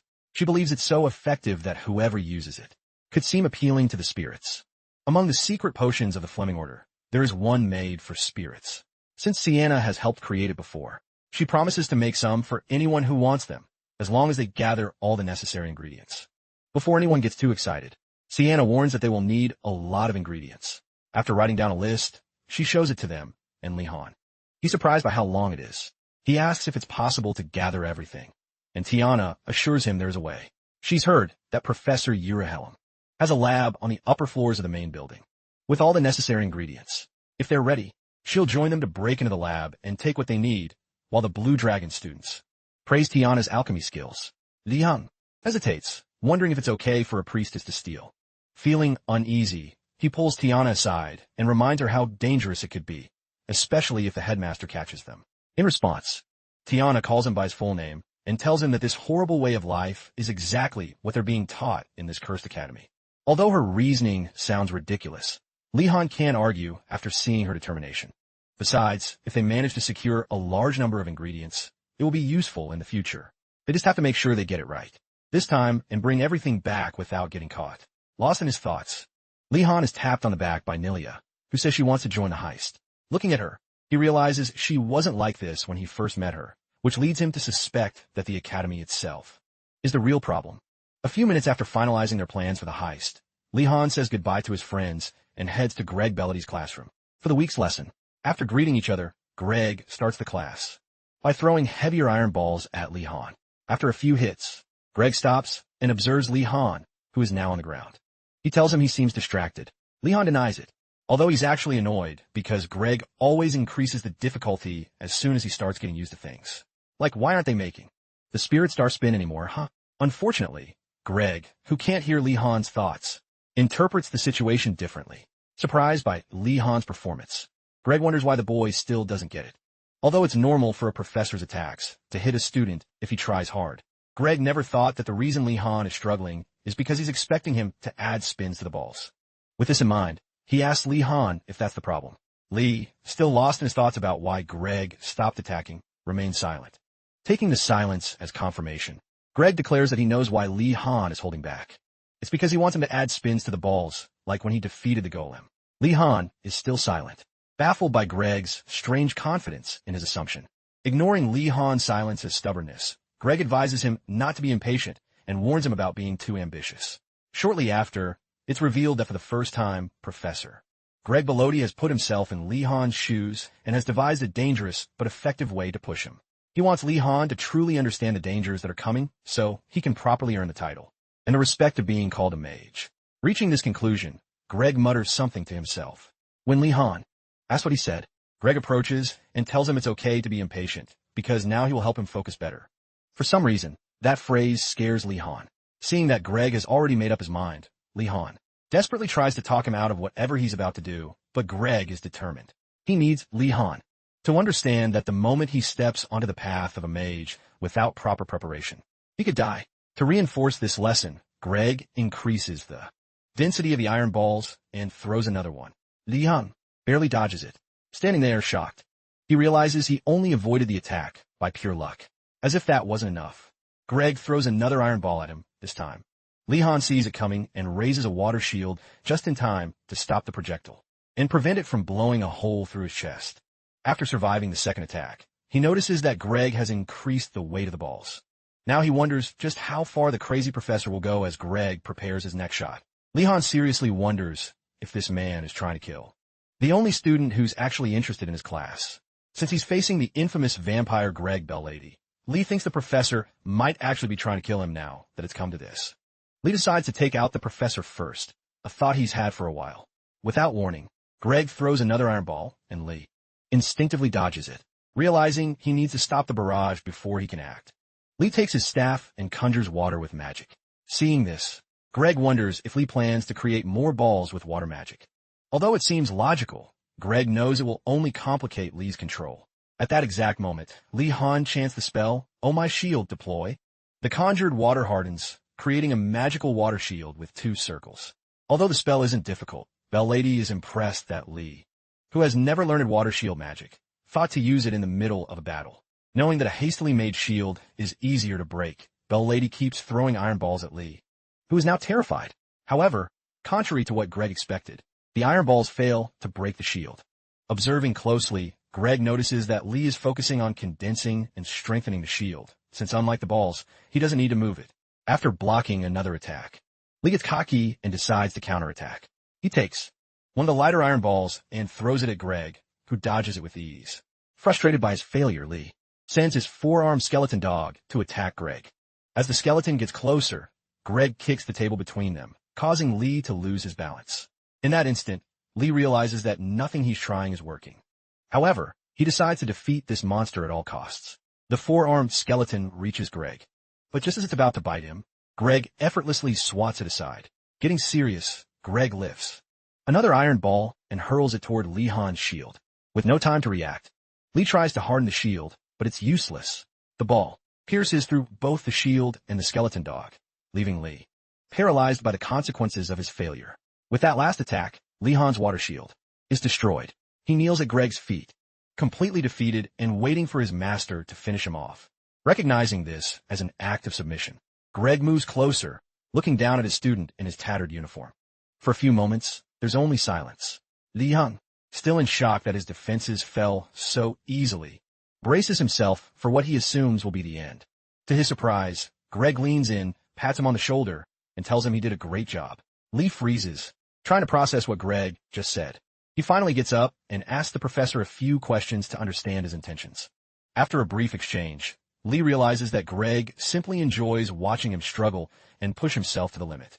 Lee silently vows that next time, if Greg pulls this nonsense again, he'll burn him with fire. Greg advises Lee not to rush learning the rotations, assuring him that he'll master them over time.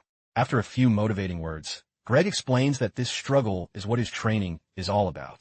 As usual, Lee gets distracted, noticing that the professor is once again skipping explanations and doing whatever he wants. Then, Greg uses telekinesis to launch Lee from the chair and desk where he's sitting. Just as Lee is about to lose his temper, he's surprised to see his chair and desk floating. Greg tells him that from now on, Lee will learn to concentrate in erratic situations. Finally, Greg tells him to continue using the skills he displayed, promising to adjust the difficulty as needed. Internally, Lee knows one thing for sure. He doesn't want to deal with this guy's class anymore. Luckily, the class ends soon. But as night falls, an exhausted Lee Han visits Urigalam's cabin and surprises Seth, Urigalam's aunt, who is busy singing and tending to the garden. Seconds after seeing the exhausted student, Seth grows concerned and asks Lee why he looks so tired. Lee replies that it's nothing, explaining that he just had a very intense class with Professor Greg Bellady today. Worried to learn he's attending Bellady's class, Seth asks why he would do that. But before Lee can understand her insinuation, she clams up and changes the subject, asking if he has any questions about the lessons at the academy. As they walk to a nearby stream, Lee asks if it's possible to get flying beasts at the academy. Surprised by his question, Seth asks him why he's interested in such a thing. Lee lies, saying it's just for academic curiosity. At that moment, Seth realizes Lee doesn't know that the white horse she gave him to tame is the griffin that attacked them earlier. She says that the academy, famous for having everything, does have flying beasts if you look hard enough. Then Lee asks if it's possible to tame a monster if he finds one, and Seth replies that it would be difficult even for expert tamers like herself, since taming wild monsters isn't easy. After a brief pause, Lee bravely asks Seth to teach him how to tame monsters when they're both free, expressing his desire to succeed under her guidance. Surprised by his motivation, Seth agrees to teach him, but warns him that the lessons will be tough, urging him not to regret his decision. Lee Han happily accepts and goes to sleep content. The next day, Lee Han and his colleagues go to Professor Garcia's class. They're learning basic magic and notice how tired Lee looks. Joner asks him if he slept well last night. Lee remarks that he dreamed about a crazy professor who gave him a hard time. Concerned but not wanting to know more, Joner pats him on the back and tells him everything will be okay. Just then, Professor Garcia enters and greets the students. She begins the class by reminding them about Professor Mortem, who taught black magic last week, and informs them that this week they will have another professor coming to teach summoning magic. Shortly after, an older female professor enters and introduces herself as Professor Mila, an expert in summoning magic. The students welcome her warmly, and Mila thanks them for their kindness. Garcia explains that like black magic, summoning magic is usually taught in the second year. But due to recent incidents with summon monsters, he invited Professor Mila because he believes she'll be useful. Afterward, Mila speaks up and asks the students who is interested in summoning magic. When everyone raises their hand, Lee says that summoning magic must be a very useful skill. Mila mentions that there are various types of summoning magic, and it's so extensive that no one knows everything about it, from fairy tales to reality. Summoning magic can offer great rewards for those who master it. Seeing so many enthusiastic students, Mila is pleased, but warns that few are truly worthy of learning summoning magic. It's very difficult, and those who take it up merely out of curiosity will run into trouble. Lee approves of her teaching approach, thinking it's wise for the students to understand the value of her words. Comparing her to Professor Bellady, who nearly killed him in their last class, Lee concludes that Bellady is just a thug who's lucky to be a professor. Mila explains that to master summoning magic, students need a thorough knowledge of various subjects. If they're only interested in the appeal of summoning creatures, they should reconsider their choice, as its difficulty matches its appeal. Although warned, the students remain determined, hoping to discover their talent for summoning magic. To lighten the mood, Garcia encourages Mila to give them a chance, reminding her that they are all talented. After some thought, Mila agrees and takes out her wand, conjuring a scroll with a magic circle for each student. Jonah excitedly notes that these aren't single-use scrolls, but normal scrolls with magic circles inscribed on them. Mila then highlights the importance of their basic geometry and Imperial arithmetic class, hoping they'll take it seriously. The atmosphere in the class turns gloomy as many students dislike dealing with numbers. Lee finds the material simple, but the distracted Gainando finds it very difficult. Hearing the students complain about how complicated basic arithmetic is, Mila concludes but there's little chance any of them will succeed in summoning magic. She asks them to focus on that class since drawing magic circles and calculating are key to summoning. She then instructs them to imagine the magic circle from the scroll in their minds. Li Yang takes the scroll to study the complex magic circle before attempting to follow her instructions. For context, magic circles operate like circuits, similar to how electrical currents flow. Basically, they amplify, reduce, divert, and block the strain a mage feels when performing difficult magic. As Lee understands the flow of mana, he suddenly thinks of a feather. While he's wondering why, Mila reveals that the magic circle summons a feather. Hearing this, Lee suddenly understands why he thought of a feather earlier. When the professor orders them to begin, everyone concentrates, waiting for the feather to emerge magically from a scroll they're holding. Within minutes, chaos erupts as random scrolls begin to tear. A blue dragon comments that normal scrolls can be destroyed if the summoning fails. However, the scrolls magically reappear, and the students notice they can be replaced instantly. At that moment, a student draws everyone's attention to Princess Einhardt's progress. After imagining and drawing the magic circle, she and Yashina, who is next to her, finally summon something that looks like a feather. Although it's impressive, Garcia knows they can't be satisfied with summoning something similar. The experiment fails if it's not perfect. Furthermore, depending on the willpower used in the summoning, there's a risk the summoned object will attack the mage. Just then, Ashen's imperfect feather attacks Gainando, who gets angry and accuses Ashen of attacking him with it. When Ashen explains that the feather moved on its own, Gainando calls out to Li Han for help, claiming that Ashen just tried to murder him. Instead of getting involved, Li Han remains focused on his summoning and tells Gainando to shut up. Meanwhile, Enrego, sitting a few seats away, he spies on Li Han and notices he hasn't summoned anything yet, despite having summoned a perfect feather before. No other student has managed to summon anything yet, just like Li Han and Han Rago. He takes the opportunity to mock the Blue Dragon students, stands up, and asks Wardenius if he's still having trouble summoning anything. Li Yang ignores him, enraging Han Rago, who demands that Li Han not ignore him. At this point, Yoner, bored by Han Rago's attempt to provoke Li Han, insults him and asks why he's making such a scene. Han Rago replies that he's not trying to be obnoxious, but invites her to look at what he has summoned. Just at that moment, Li Han finishes drawing the magic circle in his mind and recites the incantation, "Come forth, feather." The scroll responds almost immediately to the incantation, and Li Han thinks he has failed. However, an explosion occurs, and an intense white light floods the room, causing Li Han to fall to the ground. While Yoner and the others wonder what happened, Li Han sees a perfect feather in front of him. As he gets up, he notices that the entire room is filled with feathers suspended in the air. For a moment, the students are stunned, and one exclaims that Wardenius summoned them all.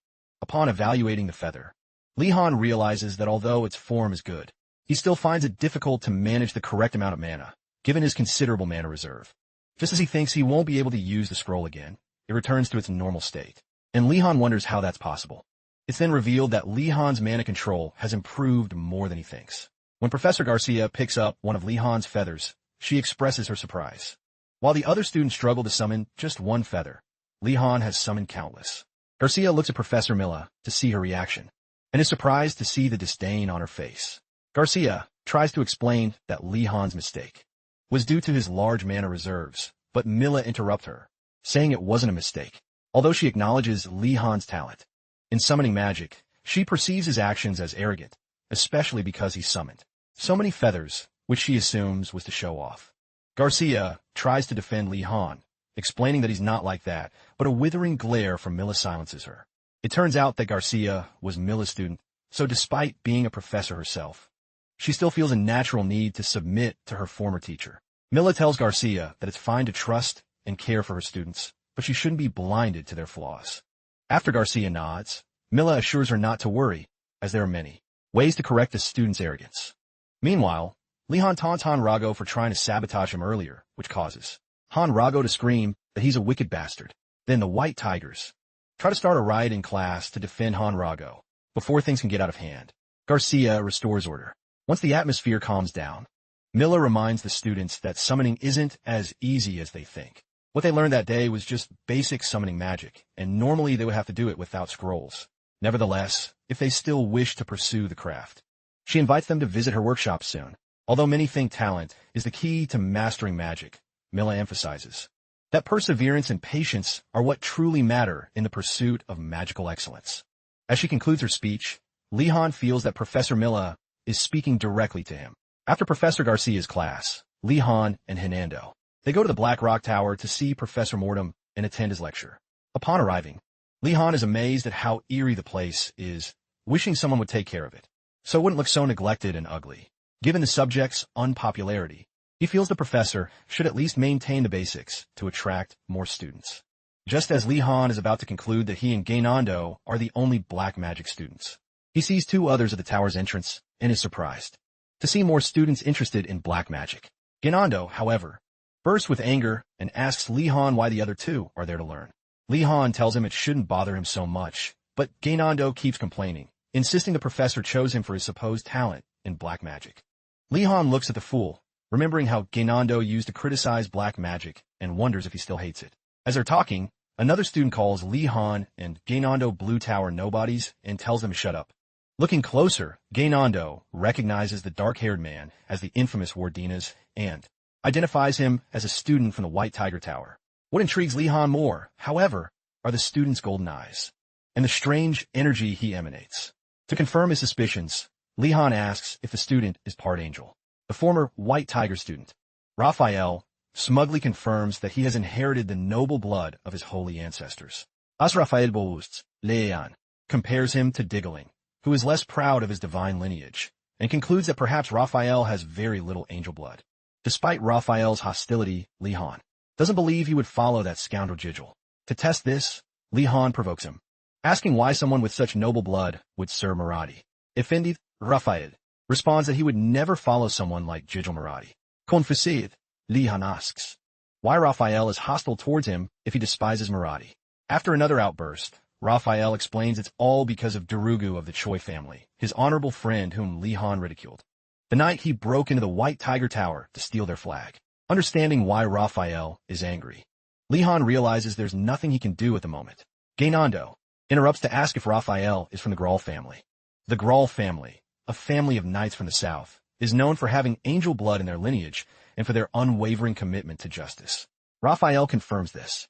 Confused, Gainando asks why someone from the Grawl family, famous for its holy knights, would study black magic.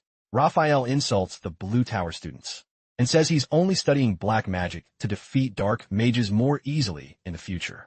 Hearing this, Li-Han assumes Professor Mortem will be disappointed when he learns of Raphael's reasoning. But for now, he remains silent.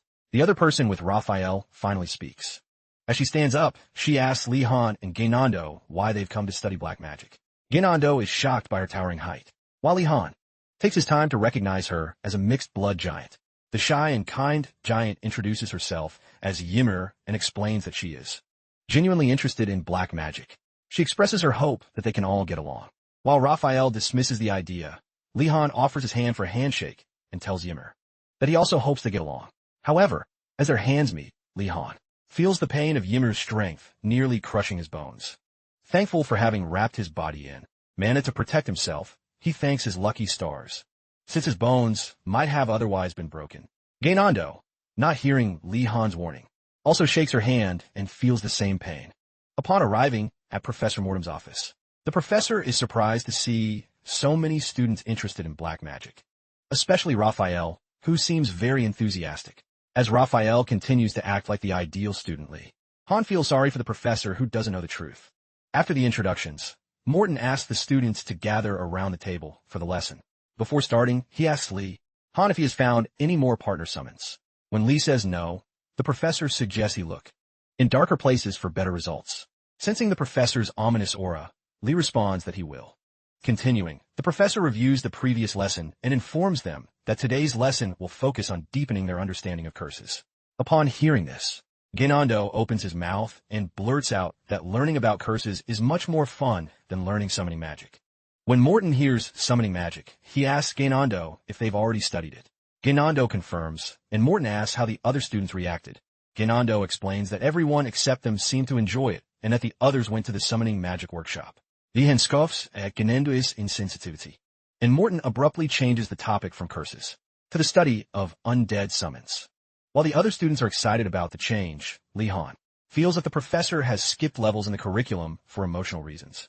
With that said, Professor Morton reveals that summoning the undead is the core of summoning magic. Seconds later, Raphael interrupts to ask if bones are needed to summon the undead. Morton confirms they are, but explains that while ancient necromancers dug up graves to get bones, modern mages use authorized corpses to respect the dead. Right after this explanation, Raphael asks if there are still dark mages who enjoy desecrating graves.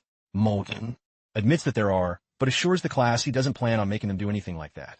Moving on from Raphael's unsettling questions, Morton continues the lecture, highlighting how delicate summoning the undead is. Losing control for even a moment could be fatal. Hearing this, Li-Han wonders why they're learning such dangerous magic at this level, while Ganando, oblivious to the gravity of the situation, complains about almost dying from a feather earlier that day. To start the practical lesson, Morton infuses his dark mana into the magic circles on each table and manipulates the magic until he successfully summons 4 skeleton arms. The amazed students think it's cool. After summoning the 4 arms, Morton warns them that although summoning the undead might seem impressive, it's not easy. When summoning monsters, there are key factors to consider, especially with creatures that have a mind of their own. Undead monsters are very unpredictable, so summoners must use specific methods to connect with and befriend them. Instead, he suggests they find their own ways to approach the summoned hands. Ganando takes this literally and tries to pet the skeleton forearm. Meanwhile, Li-Han, worried about his summon, asks if any undead get scared easily. Morton replies that since they aren't really alive, it's almost impossible for them to feel anything, especially fear. However, as he says this, he notices something strange about Li-Han's skeleton forearm. Surprisingly, the skeleton's hand has completely surrendered to Li-Han's power. At first, the professor suspects a problem with the chemical reagent used, but after checking the other skeletons, he notices they are perfectly fine. This can only mean that Li-Han is stronger than Morton thought. To test his theory, Morton calls on Li-Han and instructs him to summon a monster. Confused, Li-Han asks if he can really do that, and the professor assures him that one advantage of black magic is that the training is tailored to the individual's abilities. With that, Li-Han steps into the magic circle that Morton drew earlier. Ready to recite the incantation upon receiving the signal to proceed, he closes his eyes, lets the bone the professor gave him fall onto the circle, and begins to recite. Almost immediately, a dense purple miasma fills the room, and the bone reacts strongly, until a 4-armed skeleton appears. For a moment, Li-Han notices the professor's unusual silence and wonders if that means he succeeded. However, from Morton's point of view, he understands that the essence of summoning magic is chains that control the summoned creature. A novice like Li-Han shouldn't be able to handle those chains well. If the skeletal hand moves on its own, Morton decides it must be unsummoned, already watching closely for any sign. The professor prepares himself. When the skeleton reacts without a command, Morton quickly gets in front of Li-Han, telling him not to move while he dispels it. But before he can act, the skeleton hand completely submits to Li-Han. After a pause, Morton concludes that Li-Han possesses a lot of mana. With a downcast face, Li-Han asks if there's a way to reduce it, but the professor tells him not to even think about it. His mana is a blessed talent that many would kill to have. Now, Morton tells Li-Han that he doesn't need to connect with undead creatures. He can simply subjugate them. Li-Han thanks the professor for his guidance, though internally he knows it wasn't very helpful. Just then, Ganando starts yelling at his skeletal hand, his face swollen from an apparent struggle, and threatens to destroy it. Confused, Li-Han asks the professor if Ganando is really talented in black magic. Morton replies that talent isn't enough. Understanding is just as crucial. The sooner Ganando understands that, the better. An hour later, Professor Morton concludes his weekly class, and the students leave the tower. As they exit, Ganando complains that the undead don't recognize nobility and urges Li-Han to follow him to learn summoning magic, insisting that anything not related to the undead would be better. While thinking about what Ganando said, Li-Han reflects that besides spirits, most summoned monsters are fiercer than normal, and they'll have to get used to it. At that moment, Raphael, his face swollen, calls out to Li-Han, calling him the evil black mage and confronting him for daring to slap him in class. When Li-Han tries to explain it was an accident, Raphael refuses to let it go, which isn't good for Li-Han. How did that happen, you ask? Well, earlier in class, when Li-Han moved on from summoning to experimenting with giving orders to a skeleton, he managed to command the skeletal hand to destroy itself. While he was concentrating on recreating the forearm skeleton, Raphael, with malice, called out to him to distract him. Sensing Raphael's intentions, The skeletal hand, with the bond Li Han had hidden in his coat, broke free. It ignored Li Han's orders and, without warning, slapped Raphael hard. Raphael's loud scream echoed throughout the building, swearing he would get revenge on whoever had shattered his aura. Li Han tries to explain that the bone acted on its own, but Raphael leaves without listening. With nothing else to do, Li Han continues walking with Ganando until they reach the Tower of Spiritual Mastery, also known as Professor Mill's workshop. At dusk, upon reaching the entrance, Li Han notices the tower's clear difference from the Black Rock Tower.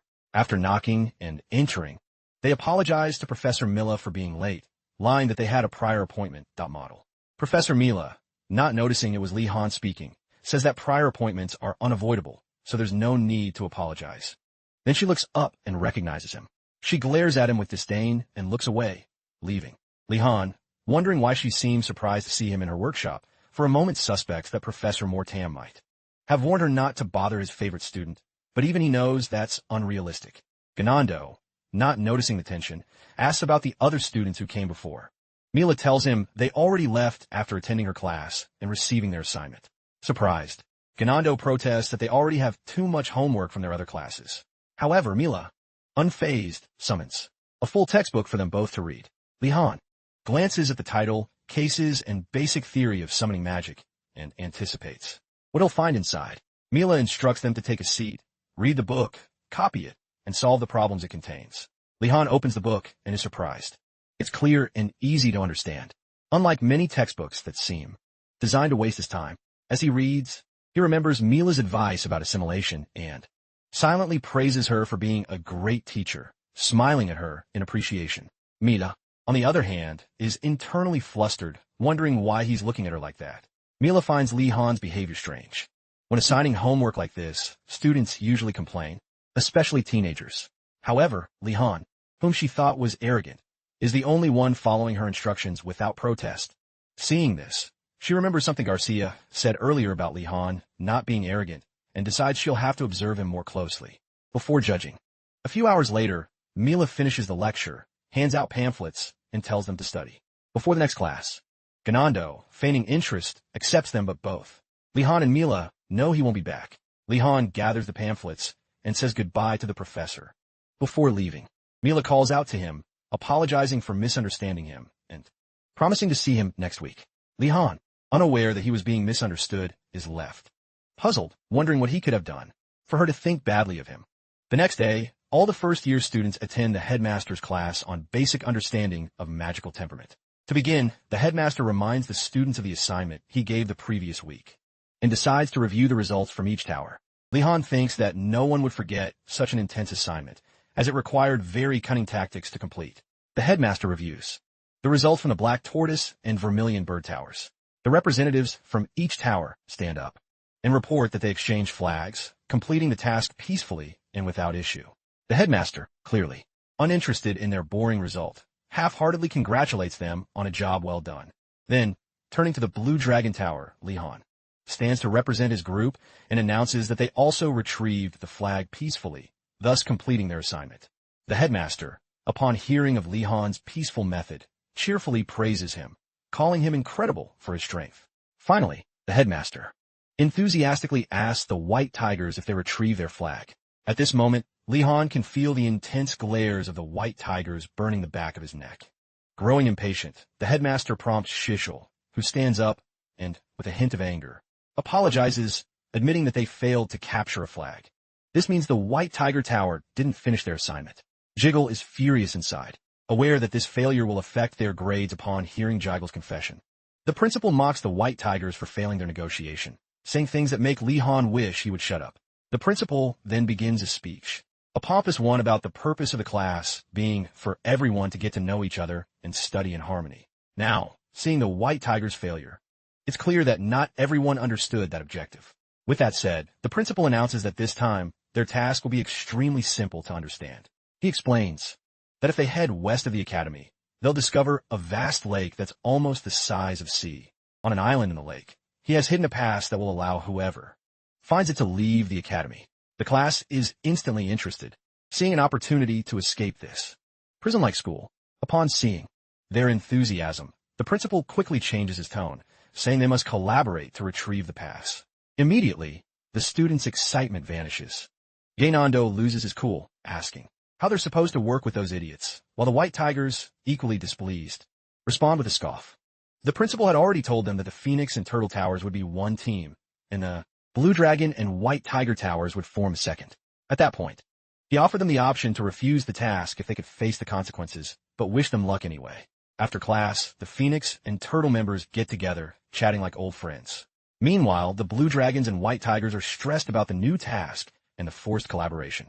Li-Han notices the tension between the two towers and, knowing this won't end well, decides to act.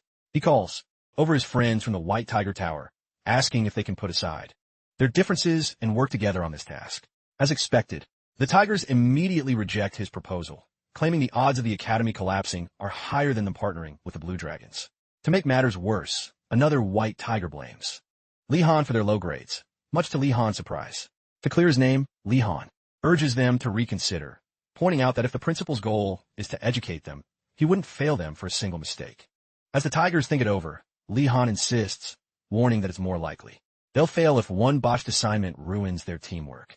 Just as he's about to convince some of the Tigers, Marathi steps in, telling his teammates not to be fooled by Li-Han's silver tongue.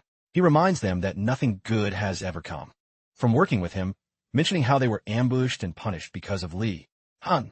Marathi even mentions how Li-Han tricked Durugu and Enrago to achieve his goals, implying he could do it again. Hearing this, the Tigers turn their hostile glares toward Li-Han, who decides it's time to take a more direct approach. Without hesitating, Li-Han calls over Durugu and grabs him in a slightly awkward hold, threatening to create another incident if they don't agree to work together. To make his threat more credible, he jokes about throwing Durugu into the lake and making sure he doesn't come back. This surprises even Joner, who didn't expect Li-Han to go to such extremes. Durugu, for his part, understands Li-Han's plan and plays along, begging the Tigers to rescue him. Seeing this, Raphael loses his cool and agrees to work with Li-Han as long as he releases Durugu. After making the Tigers swear on their honor, Li-Han lets Durugu go, but warns them to maintain a good relationship with him from now on. Seeing the whole scene, Marathi is left stunned by Li-Han's cruelty. Li-Han unable to believe she would go to such lengths to manipulate her classmates. Although some complicated relationships formed in the Headmaster's class, the real problem lies in the White Tiger's lack of cooperation. Right after class, Sienna finds Li-Han and asks when he plans to start their operation. Li-Han tells her he's still considering it, since raiding Urugulan's lab is urgent and timing is key. Meanwhile, Joner wonders why Li-Han is addressing Sienna so formally. Li-Han thinks that if they enter the lab without a good plan and Urugulan catches them, they'd have nightmares for at least a month. To avoid that, he needs to find out Urugulan's schedule without him noticing. After basic writing class with Seth, just as Li-Han is about to leave the stables, Seth tells him not to go to the cabin that night. When he asks why, she explains that she wants to take her nephew, Urugulan, to the market, and they probably won't be back until the next day. This news takes Li-Han by surprise. He wishes the professor a good trip, and marvels at this unexpected stroke of luck. Knowing that Urugulan won't be around gives him the perfect opportunity to infiltrate the lab.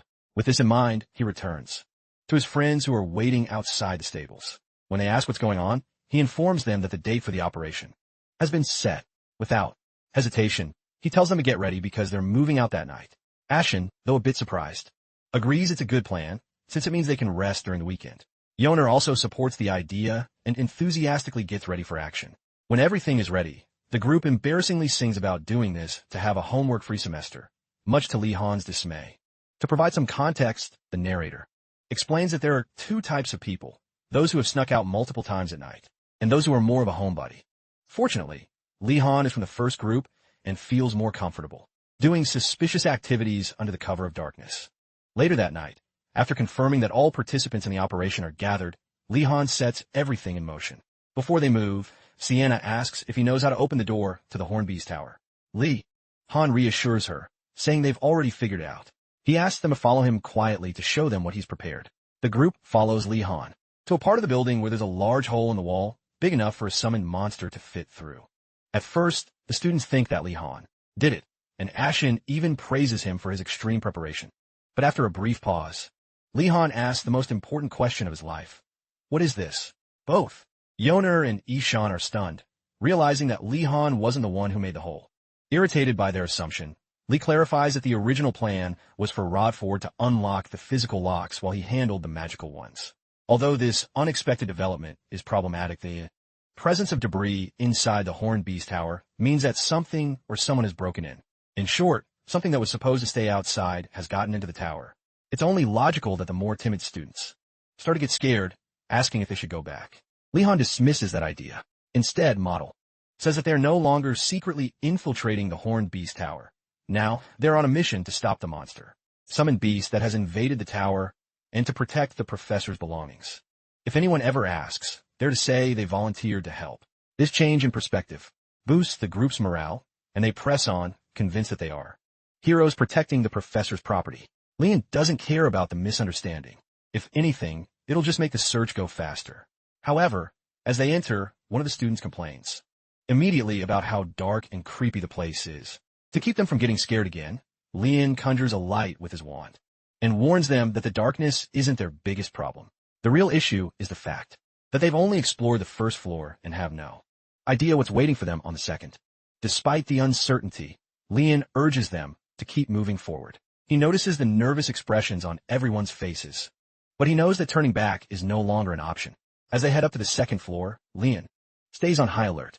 Even though everything seems normal, there's no telling what could be lurking in the shadows. And sure enough, as soon as they arrive on the second floor, they come face to face with a strange and ominous portal. The whole group stares at it, wondering what kind of nightmare awaits them beyond this gateway to hell. After watching Leon stare at the portal for a long time, Jonar asks him what's up. He says he can sense a space filled with powerful mana and is curious about what lies beyond it. Although he isn't sure what to expect, Leon bravely steps forward and, surprisingly, finds himself in a large garden on the other side. When the others join him, he explains that the magic used here is spatial expansion magic. Sienna is amazed by the wonders of the magic and the sheer size of the garden, while Nilia mentions how many plants she's never seen before. Although Leon detects some dangerous plants, he's relieved that this building is a workshop and not a dormitory, so he won't have to worry about traps like before. He tells everyone to calm down so they can look for the path the professor might have taken. He believes that if they find it, they'll easily locate what they're looking for. Just then, the skeletal forearm in his coat tingles, revealing some monster tracks on the path ahead. Seeing this, the group gets scared and suggests they turn back to avoid running into a monster and getting eaten. Just then, Nilia gets an idea. She tells Leon they should follow the monster tracks, since monsters have keen senses. She thinks it would have found a safe place to stay. Leon likes the idea and decides to go with it, praising Nilia and boosting her ego. As they follow the monster's tracks, nothing happens, and they remain safe from any attacks. However, they soon spot a bull just a few meters away. They hide quickly in a nearby bush so they aren't seen. Jonar whispers to Leon, asking if that's really a bull, and although Leon confirms it, he doesn't think it's an ordinary one. Radford asks what to do, and Leon notes that since the bull is blocking the path to the next floor, they might have to do something to get past it. He tells Radford there's no need to fight, since it looks hungry and might leave after it eats. Jonar disagrees, and they watch as the bull spits out the grass it was just chewing, furiously stomping on the plants upon seeing the destruction. Jonah gets angry at the bull for ruining the professor's workshop. She warns that if the professor finds out, they're going to be in trouble. Lehan agrees, so to prevent further damage, he decides to stop the bull. He casts a spell to increase his speed. He charges at the bull and tries to paralyze it. However, the bull dodges the spell. Seeing the situation worsen, Ashin and the others jump in to help.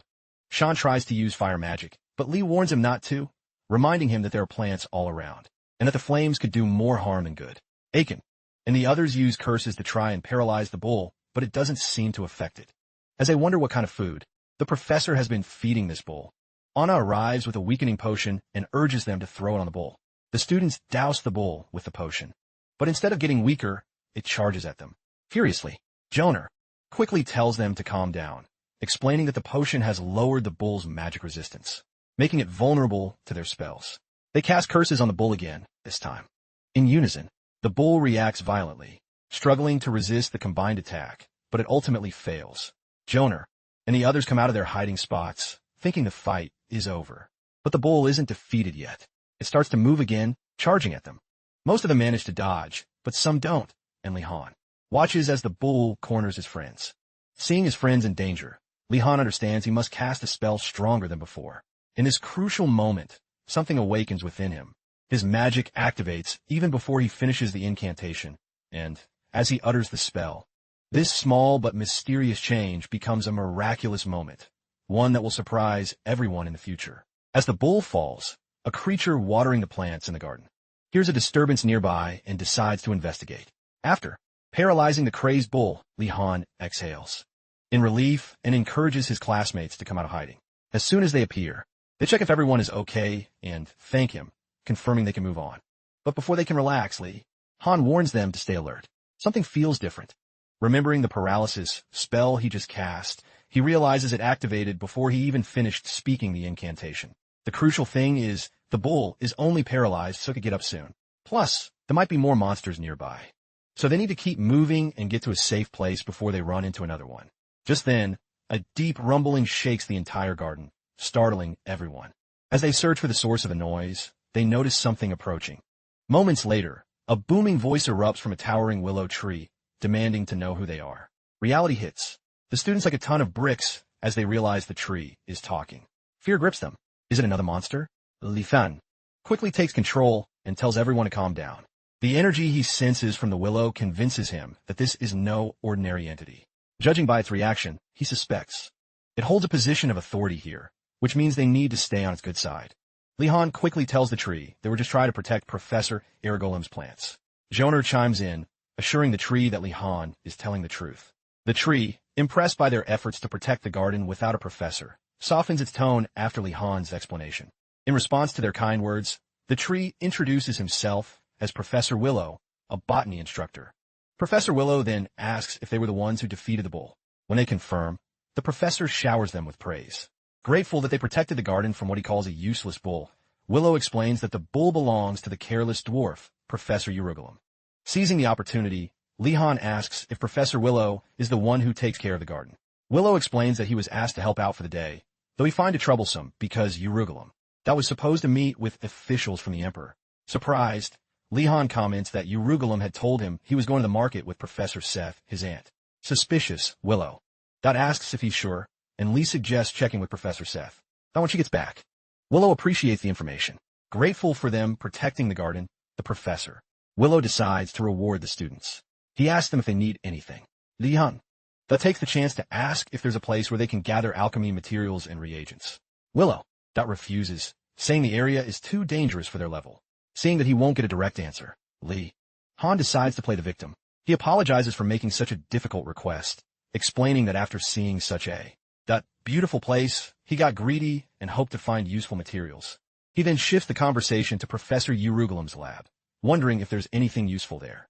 Willow suddenly exclaims with enthusiasm that raiding Urugulum's lab is a great idea. Before Li can respond, Willow excitedly jumps onto the stairs, urging the students to follow him to the third floor. He decides he'll tell Urugulum that the bull ate the materials, and then he'll decide what they can take. Without hesitation, the students follow Willow through the second floor portal to reach the third floor. Once there, Joner comments on how dark everything is, so dark he can't see a thing. Li tries to use a light spell, but it fails. Willow warns them to be careful, as the area is incredibly complex and it's easy to get lost. After walking a few more feet, they notice that a door is approaching them from the distance.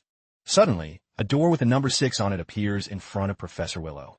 Before the students can understand what's happening, Willow opens it and is horrified by the state of the room. Whatever is inside disturbs him so much that he slams the door shut. That's saying that this research lab should be sealed forever. Similar incidents occur as Professor Willow summons more labs, only to find that most of them contain reality-defying horrors. Li Han, now understanding how it works, takes detailed notes on why the first and second floors don't have any traps. After noting down how to summon labs, he thinks they've learned quite a bit. They finally find Professor Urugulum's lab and receive their well-deserved rewards. They thank Professor Willow for his generosity, and when he asks if he gave them too much, Li assures him that they are very grateful. However, just when they think they're done, Willow shows his mischievous side, reminding them that, after all, he's one of the Academy's mad professors. In exchange for his help, he orders the students to water all the plants in a specific area on the second floor. Li Han is devastated, wondering how things ended up this way. Li Han's bad luck actually started earlier in Urugulum's lab, right after they got all the materials for what Sienna was trying to make. At that moment, the professor, Willow, tells Lee Han and his group to go back to the first floor while he finishes up in the lab. However, just as Lee is about to leave with the others, he notices that the professor is also watering the plants in the lab. Curious and greedy for more than he needs, he asks the professor if he can help, thinking that nothing bad could come from scoring some brownie points with the professor. At that moment, Jonah also offers to help, saying she's good at watering plants and things like that. As expected, this gesture melts Willow's heart. He is moved by her sentiment. He then promises them a reward and urges them to follow him through a passageway. The very expectant Lee Han and Jonah follow Willow, hoping for something great. But when they get outside, they soon realize why one should never get too close to a professor from Einhardt. To their horror, Willow orders them to water all the plants in the area. Lee is stunned, not seeing this is a worthwhile reward at all. Before they even start, he turns to ask the professor a question, only for Jonah to inform him that Willow is long gone. Cursing his greed, Lee Han apologizes to Jonah for getting her into this, while she laughs. Jonah asks him what's wrong. Lee hesitates before asking if she thinks it's too much work. To his surprise, Jonah says she actually enjoys taking care of plants. Besides, there's so many rare plants in this garden, some she has dreamed of seeing. For her, it's a special day. Remembering her love for plants, Lee Han stops asking questions and finally gets to work. He also grabs a watering can and starts to help. As the students work tirelessly around a pond, bubbles begin to rise from the water, as if something is watching them from below. After hours of hard work, the duo finally finishes watering all the plants in the area. As he stretches his sore muscles, Lee Han notes that the task is more arduous than he expected. He feels worse for Jonah, who got into this mess because of him. But before he can think too much about it, Jonah asks if he found it fun to water the plants. Although they're exhausted, her question makes Lee Han reconsider feeling sorry for her. Now that they're finished, they put on their coats and get ready to leave. Just then, the spirit in the pond comes to life, manifesting as a large sphere of water. Jonah and Lee Han freeze as the mysterious entity speaks, declaring that it has been watching them for a while. Alarmed, they demand to know who is speaking. Revealing itself, the spirit introduces itself as Faraki's the spirit, guardian of the pond. It then recognizes Jonah and Lee Han as students of the dwarf, Durugu. Lee Han hesitates a bit, but confirms their affiliation. Jonah tells him the spirit seems trustworthy. Faraki's nods and says that it not only knows Durugu, but also has a contract with him to take care of the second-floor garden. It then comments on how rare it is to see young humans caring for the plants with such dedication, and expresses pride in both of them for doing what it calls the Lord's work. At that moment, Lee Han understands why Willow assigned them this task. It was so the pond spirit would notice and acknowledge them. Feeling generous, Faraki's offers to grant Lee Han a favor. Before Lee can ask for anything, Faraki's clarifies that it can also offer him advice if he needs it. Seizing the opportunity, Lee Han asks if there's any way to stop spirits from always running away from him in fear. Faraki's considers this and admits it understands why spirits would flee from Lee Han. However, it notices the tree spirit inside Lee's staff and asks about it. Lee Han explains that it was a gift from an oak tree. Faraki's assures him that although the tree spirit also fears his power, it still vouches for him as a good person. Lee is surprised by the revelation and looks at his staff, feeling guilty for seeming rude. Then, Jonah asks if there's a way for Lee Han to make a contract with spirits. Faraki's replies that low-ranking spirits will likely continue to flee upon seeing him. To avoid this, Lee Han should seek out high-ranking spirits, preferably those that are fierce or violent. Lee Han thanks Faraki's for the advice, but Faraki's quickly warns him that there's no guarantee that even high-ranking spirits won't run away. It's just saying they're less likely to do so. Lee Han, seeing through Faraki's poker face, starts to take its words with a grain of salt. Since the topic is about spirits, Yoner boldly asks if Faraki's could make a contract with Lee Han, who is embarrassed by Yoner's intervention. Lee Han dismisses the idea, saying it's not necessary. She argues that opportunities like this don't come easily, but Lee Han refuses, admitting he feels like a kid, whose teacher is trying to help him make friends. As for the response, Faraki's explains that forming a contract with him is impossible since he's bound to Durugu. Lee Han understands, not wanting to send them away empty-handed. Faraki's offers to introduce them to another spirit he knows. He warns that this spirit has a unique personality, but if they mention his name, it should at least talk to them. Before sending them off, Faraki's expresses his hope that the meeting will be beneficial for everyone. Without hesitation, Lee Han and Yoner enter the pond space and find a passageway in a wall. Before entering, they thank the spirit for his help and proceed. Just before crossing the portal, Faraki's asks them to wait and give in their hands. As they do, he infuses some of his power into their forearms, hoping it will be useful to them someday. Li Han and Yoner thank him again. As they enter the portal, Faraki's reminds them not to forget their love for plants. Shortly after crossing, Li Han reflects on his experience with Faraki's and notes that he's more benevolent than most of his shitty professors. Lighting up the dark cave system with light, he wonders if he should have asked Faraki's if he was afraid of him. Together, Li Han and Yoner press forward, eager to meet the spirit. Yoner might comment on Faraki's choice of residence, the pond, before asking Li Han where he thinks the spirit they're looking for might be living. After considering it, Li Han suggests it would be under a lake or a river, given its affiliation with another water spirit. Li Han gets up, moves aside the slab, and is immediately shocked by what he sees. Hearing his exclamation, Yoner asks what's wrong. However, when she comes up and sees it for herself, her face twists in fear. She realizes they've entered an abandoned section of the infamous Headmaster's punishment room. Based on the spirit's choice of residence, Li Han concludes that it's not a river spirit. Fearing trouble again, Yoner asks if this is the place where Li Han was before. After checking the rooms, Li Han reassures her, saying they're fine since the area doesn't seem to be in use now. This calms Yoner a bit, but she still urges him to get out of there as fast as possible. By then, Li Han tells her there are no exits. All the hallways are blocked. Yoner, understandably scared, fears being trapped in such a creepy place, and asks Li Han if there's really no other way out, since he has a sketch of the layout. From the last time he was there, Li Han says it's okay and remembers something similar from his last visit. They soon reach what looks like a dead end, and Li Han tells Yoner that it's actually a magical passage.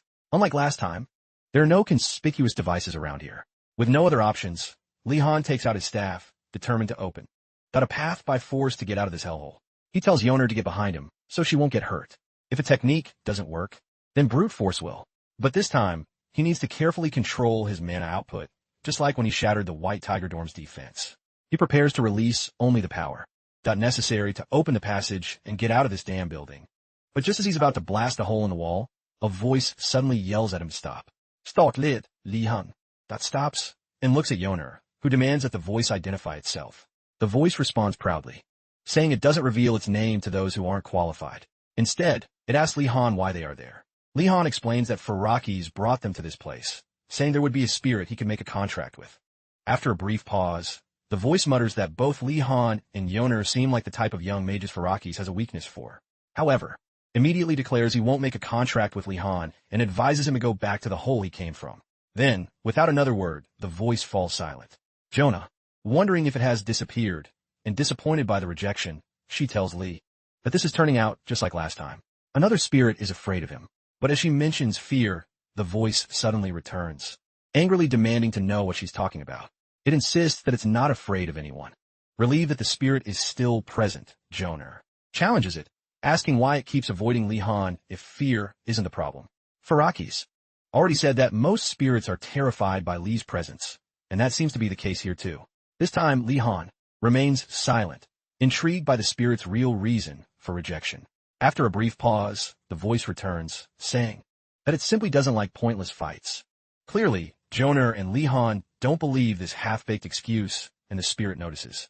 Sensing their doubt, it finally begins to explain. The spirit reveals that the real reason it refuses to form a contract is because it was recently tricked into one by the director.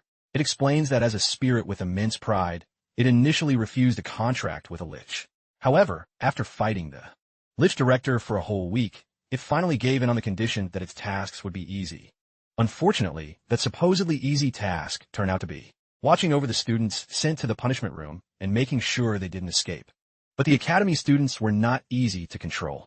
So many escaped that the spirit started retreating to the abandoned section of the punishment room just to get some rest, feeling humiliation and exhaustion. The proud spirit was scarred by the experience, which is why it refuses to make any more contracts. It can't bear another humiliating defeat. In any case, the spirit feels that Li and Jonah doubt its strength. So, it decides to show them some of its power, asking Li Han to gather as much mana as he can and transform it into the most destructive element he can imagine. Given that the most destructive element he can imagine is fire, Li prepares for the test. However, before doing anything, he remembers what happened with the golem during his time in the mountains and refuses to let that happen again. Thus, he concentrates his mana to the fullest to generate a tiny fire that will impress the spirit. With that in mind, Lee channels his mana, carefully recites the incantation, and forms a sphere of fire on his staff. Right after, Lee sighs in relief, seeing that the magic seems stable. Then, the spirit dramatically shows off its lightning magic, expecting it to be enough to extinguish Lihon this Fida. At that moment, Joner can't believe it summoned such a large bolt of lightning in such a confined space. Seconds after the elegant demonstration, Joner is surprised to see that Lihon's fire is burning as if nothing happened. Then Lihon asks the spirit what it's trying to do, but the spirit remains silent, trying to understand how it failed to transform Lee's fire. Elemental transformation is a talent spirits use to show their strength by changing one element into another. In short, the ability to interfere with magic is their way of demonstrating power. However, the spirit, which could easily handle the element of even a veteran mage, couldn't transform the fire magic of a young mage. For a moment, it wonders if there's something special about Lee's magic, and then evaluates it, a little to find out what the problem is. Suddenly, it realizes. The spirit perceives that although Lee's flame may look normal on the outside, it contains an enormous amount of mana inside, almost comparable to a dragon's flame. The idea that this young mage, Lihon, has created such a dangerous flame is shocking. Knowing that young mages usually have weak magical control, the spirit sees Lee as a child holding a ticking time bomb. The spirit understands that this is no longer a matter of pride. It must cancel the magic before Lihon gets scared and loses control. Meanwhile, Lihon compliments the spirit on its lightning magic, but asks if it can open a path for them to leave, the spirit now on high alert. Tells Lihon not to move his staff, confusing Lihon. Lihon moves his staff slightly, and the spirit yells at him not to move it. Lihon asks what's going on, and the lightning spirit realizes that if it tells him how dangerous the flame is, he might get scared, causing the flame to explode. To avoid this, the spirit lies, saying it doesn't like people waving their staff in front of it. Hearing this, both Jonah and Lihon think the spirit is acting weird. Meanwhile, the spirit is still worried about how to cancel Lihon's magic. Given Lihon's poor control over magic, he probably can't cancel such a strong spell easily. If he panics when a magic doesn't dissipate, it could cause a huge explosion. After thinking it over, the spirit decides it has no choice but to do what it previously refused to do. With this in mind, it tells Lihon that it's changed its mind and will now make a contract with him. Confused, Lihon wonders why the spirit changed its mind so quickly. He finally asks the spirit why, and the spirit replies that it has recognized his endless potential. As if that weren't enough, the spirit flatters Lihon, claiming that his mana is so great that it will be difficult for any mage to match it. Lihon, unconvinced by the spirit's obvious ploy, questions the sudden change in attitude, and the spirit insists it's because it hadn't recognized his power before. Now that it understands, it wants to make the contract quickly, before the flame gets out of control. Jonah asks Lihon what he's going to do. Although Lihon still considers the spirit exceptional since Firaxis recommended it, he's worried about the spirit's mental state, which seems a bit questionable. However, since he's not in a position to be picky about which spirits he contracts with, Lihon agrees to form the contract. The spirit praises him for making a wise decision. With the stage set, the spirit instructs Lihon to open his soul and accept it. Thus, the ritual begins. As the contract is established, the spirit gives Lihon the authority to summon it, but clarifies that it is a partner, not a servant. As the contract nears its end, Lihon suddenly realizes who the spirit he's been dealing with is. It's the spirit of lightning for Contra, or Four for short. With the contract sealed and the symbol of lightning on his forehead, Lihon wonders if the affinity with lightning causes the spirit's erratic behavior. With the contract complete, Fork warns Lihon not to push his luck, as the spirit can now sense his doubts. Jonah, who saw everything, congratulates Lihon on forming the contract, and Lihon thanks him. Moving on, Fork decides to show Lihon its true strength. As Lihon asks what the spirit is doing, Fork enters Lihon's arm, the one holding his staff, and tells him that it will help him control the fire until he can master it. Fork then urges him to extinguish the flame as quickly as possible, leaving Lihon wondering why the spirit is in such a hurry to get rid of the fire. As soon as the fire is extinguished, Lihon is still wondering why the spirit was in such a rush. The spirit of Contra calls out to him angrily, asking if he truly understands how dangerous what he just did was. When Lihon looks at it, confused, Verkundra demands to know why he condensed his mana to such an extreme. If it hadn't intervened and made the contract in time, the punishment room would have exploded. A perplexed Li Han deduces that although he doesn't understand what happened, the reaction of Verkundra makes him believe it was truly dangerous. With this, Li Han concludes that it's too soon for him to use fire magic since he doesn't control his mana well. Verkundra reminds him that although he is strong, he is still young and inexperienced. It then asks if Li Han and Jonah notice that the sun has risen, suggesting they might have classes soon. Hearing this, both Jonah and Li Han are shocked to realize that they might miss their first class. Jonah suddenly remembers that he has model, basic Imperial geometry, and arithmetic, and Li Han remembers he has to turn in a magic circle design assignment. He worked on it all night and knows it'll be a waste if he doesn't turn in on time, desperate to get back to his dorm. Li Han asks for Kundra to show them the way out.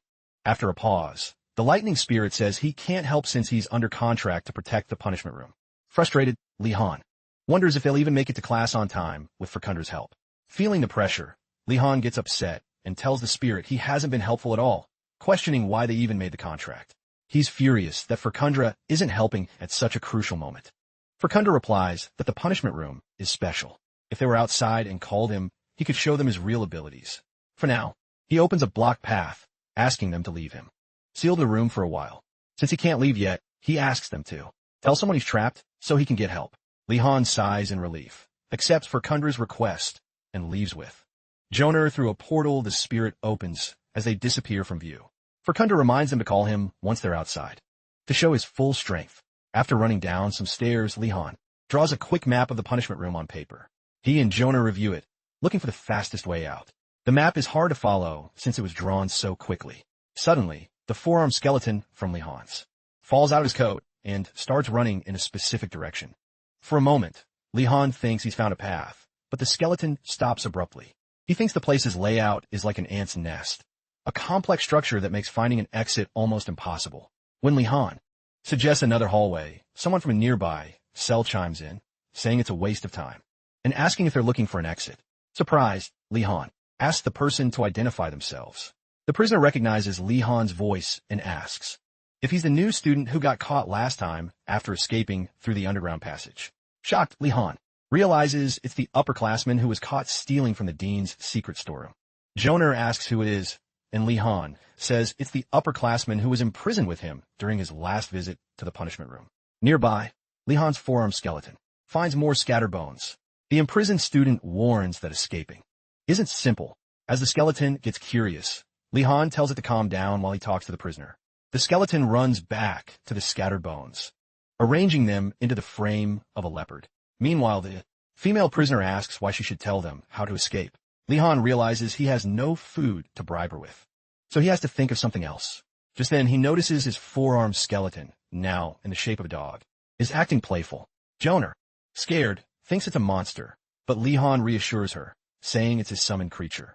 Realizing the skeleton is made of leopard bones, Li Han asks if it reassembled itself. After the skeleton nods, Li Han wonders if it was trying to guide him to its hidden bones. The prisoner asks if Li Han has a bone summon and if he's studying dark magic with Professor Mortem. Li Han implies that he is. The woman passes a note to him under the door, with tips on how to get out. She wishes them luck as she watches Li Han and Jonah leave. As they disappear from her sight, the prisoner scoffs that a first-year student is learning dark magic. If she ever gets out, she hopes to see him again. A few hours later, Li Han and Jonah manage to escape the punishment room and make it to their arithmetic class. However, when they arrive, they're disappointed to see that the class has already ended, and the professor leaves. Saddened, the duo hides behind the door as the professor walks away with the assignments floating behind him. A restless Jonah asks what to do now with their homework. Li Han, aware that the professor isn't strict about attendance, realizes that if they try to hand in their homework after class, the professor probably won't accept it because they weren't on time. Faced with this dilemma, Li decides to act. Ignoring Jonah's advice to let it go, Li takes out his staff and points it toward the professor. Jonah gets scared, urging Li to calm down. Thinking he's going to attack the professor, Li calms him down, saying he's not planning anything violent, just aiming for the floating pile of submitted homework. Behind the professor, he says he wants to slip their homework into the pile without the professor noticing. Jonah is doubtful, asking if that's even possible, but Li confidently grabs his book. With the preparations ready, Li remembers the suffering under Professor Bellady and realizes that everything has led to this moment. After reciting an incantation, their books begin to move, and Jonah is amazed by Li's mastery of basic control magic as they execute their plan. Lee realizes that just sliding the books in isn't enough. He has to make sure he doesn't get caught. He closes his eyes, concentrating hard. Suddenly, a familiar voice, similar to Professor Bellity's, tells him to focus, distracting him for a moment. Lee pauses, wondering if he really heard Bellity's voice. Suddenly, Bellady actually speaks, saying that putting the books in the pile is easy for anyone. Surprised, Lee turns around and sees Professor Greg Bellady next to another blonde professor. Bellady tells him to focus and not get distracted. Embarrassed at being caught, Lee pretends everything is fine while wondering who the blonde professor is. The blonde professor tells Lee that the arithmancy professor has placed a barrier around the pile of homework. It's a sensitive barrier that will trigger an alarm if anything touches it, so they have to be careful. Determined, Lee concentrates even harder, faintly seeing the barrier surrounding the books. While the professor, Blonde explains that it's nearly impossible for a student to get past such a barrier. Lee pushes forward, infusing more mana into his staff with careful precision. He successfully places both his and Joner's homework on top of the pile, just as the professor of arithmancy disappears from view. Relieved, Lee sighs, leaving Bellady and the professor. Blonde astonished by his skill. The blonde professor quickly approaches, asking how Lee bypassed such a delicate barrier without setting off the alarm. Bellady proudly replies that he taught Lee how to control magic. Lee follows up with some flattery, and the blonde professor humbly responds that he doesn't deserve such a talented student. After confirming that the brilliant young wizard is indeed Lee Han Woodiness, the blonde professor introduces himself as Professor Kerman Ku, an expert in illusions, magic, and barriers. Kerman awkwardly explains that for ethnic reasons, he doesn't like to shake hands, but Lee doesn't mind and pretends to understand after hearing Kerman's introduction. Lee realizes he needs to make a good impression on him to get favors in the future. Kerman, for his part, promises to see him soon in Professor Garcia's class to show him how fun and interesting illusion magic can be. At that moment, Bellady steps in and criticizes illusion magic, calling it useless and ineffective against veteran wizards of a certain level. Lee notices the attempt by Bellady to undermine Kerman and wonders how the blonde professor will react.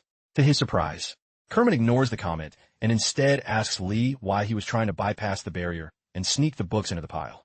Lee explains that they were late turning in their homework, which impresses Kerman even more.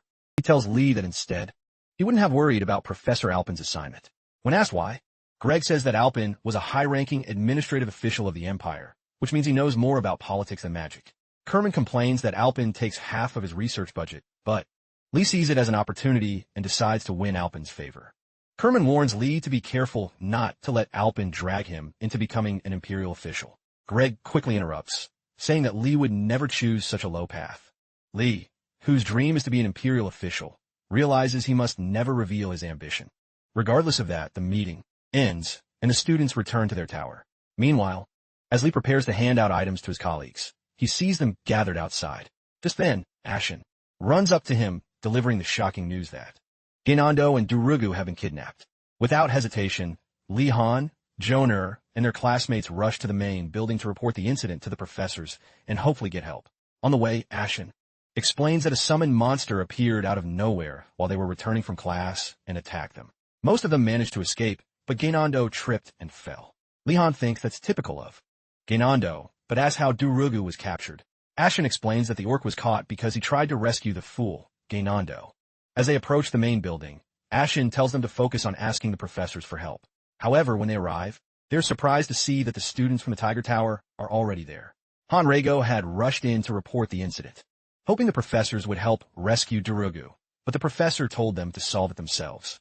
Now the Blue Dragons are left, wondering what to do, knowing that asking for help won't change anything. Li Hung, who expected this outcome, notices the tracks left by the summoned monster. He quickly tells his group to follow the tracks and rescue their friends on their own. Before leaving, Li Han invites the Tigers to join the rescue mission. Normally, the Tigers wouldn't help, but they put aside their differences and follow Li Han to save one of their own. As the group rushes to the scene, a student nervously asks Li Han if they can handle this alone. Li reassures him, knowing that if the professors won't help, he has other methods up his sleeve. Li Han pulls out his staff, confusing his colleagues, and bows. Placing his hands forward, he begins to chant a summoning spell to call upon the lightning spirit for Contra. As he continues to chant and praise the spirit, Ardenard observes the summoning, noting that it's used to call powerful spirits. She marvels at how long and complex the incantation is. Li Hung chants for what seems like an eternity, only to summon a tiny ball of lightning. Embarrassed by the result, he feels even more humiliated when the other students mock the tiny lightning spirit. Frustrated, Lee asks for Contra why only a small part of them appeared. For Contra reminds him that he's still bound by his orders. Despite the spirit's excuses, Lee feels betrayed, as For Contra is always unreliable when he needs him most. For Contra, annoyed by Lee's complaints, misses the days when he could electrocute and burn arrogant mages to death. Ignoring Lee's laments, For Contra warns that an enemy is nearby. Lee asks the invisible spirit where, since he can't see anything. Just before chaos breaks out, For Contra tells him the enemy is below. Suddenly, the vine monster emerges, and its tendrils rise to catch the students above upon closer inspection. For Contra notices that the monster shouldn't be able to blend with the ground, suggesting that the Academy's mages. They might have experimented on it, giving it new powers. He tells Lee to be careful, since the monster will drain his mana if it catches him. Lee, still invisible, confidently assures him that he'll take care of it, but Berntra warns him not to use fire magic, as it could burn the other students. Tired of Berntra's warnings, Lee asks, sarcastically, if the spirit would rather handle it himself. Berntra replies that it would be difficult in his current state, but that there's still a way. When Lee asks what that is, Berntra offers to teach him magic. If Lee can master it, he'll be able to use it to defeat the monster. Lee hesitates, wondering if it's dangerous to use magic. He's just learned, but Berntra impatiently tells him to shut up so they can start the lesson.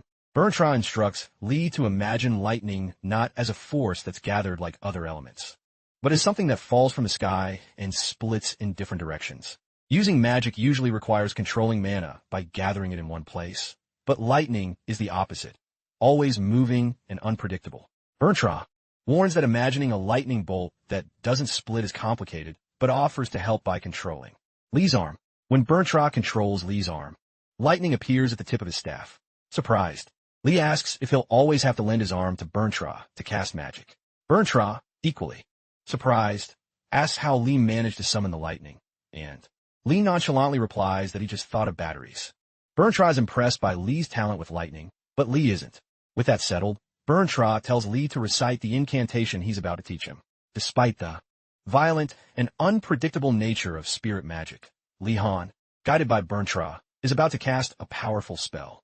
Before the counterattack, it's revealed that the second circle magic Berntra is teaching Lee is called Berntra's low-grade lightning bolt. Fortunately, the summoned monster's constitution is unstable from the experiments performed on it, so the current lightning spell should be enough to subdue it. Knowing this, Lee Han decides to act immediately. Berntra instructs him to carefully manifest what he's imagining, and Lee Han recites the incantation, strike Berntra's lightning bolt. Just as the lightning is about to be released, Berntra notices an unusual amount of mana concentrated in the staff. Seeing that the young mage, Lee Han, is unaware of the danger he's in, Berntra grows worried. But it's too late. Lee Han has cast the spell. In that instant, Professor Garcia and Digiling rush to the scene to investigate the commotion.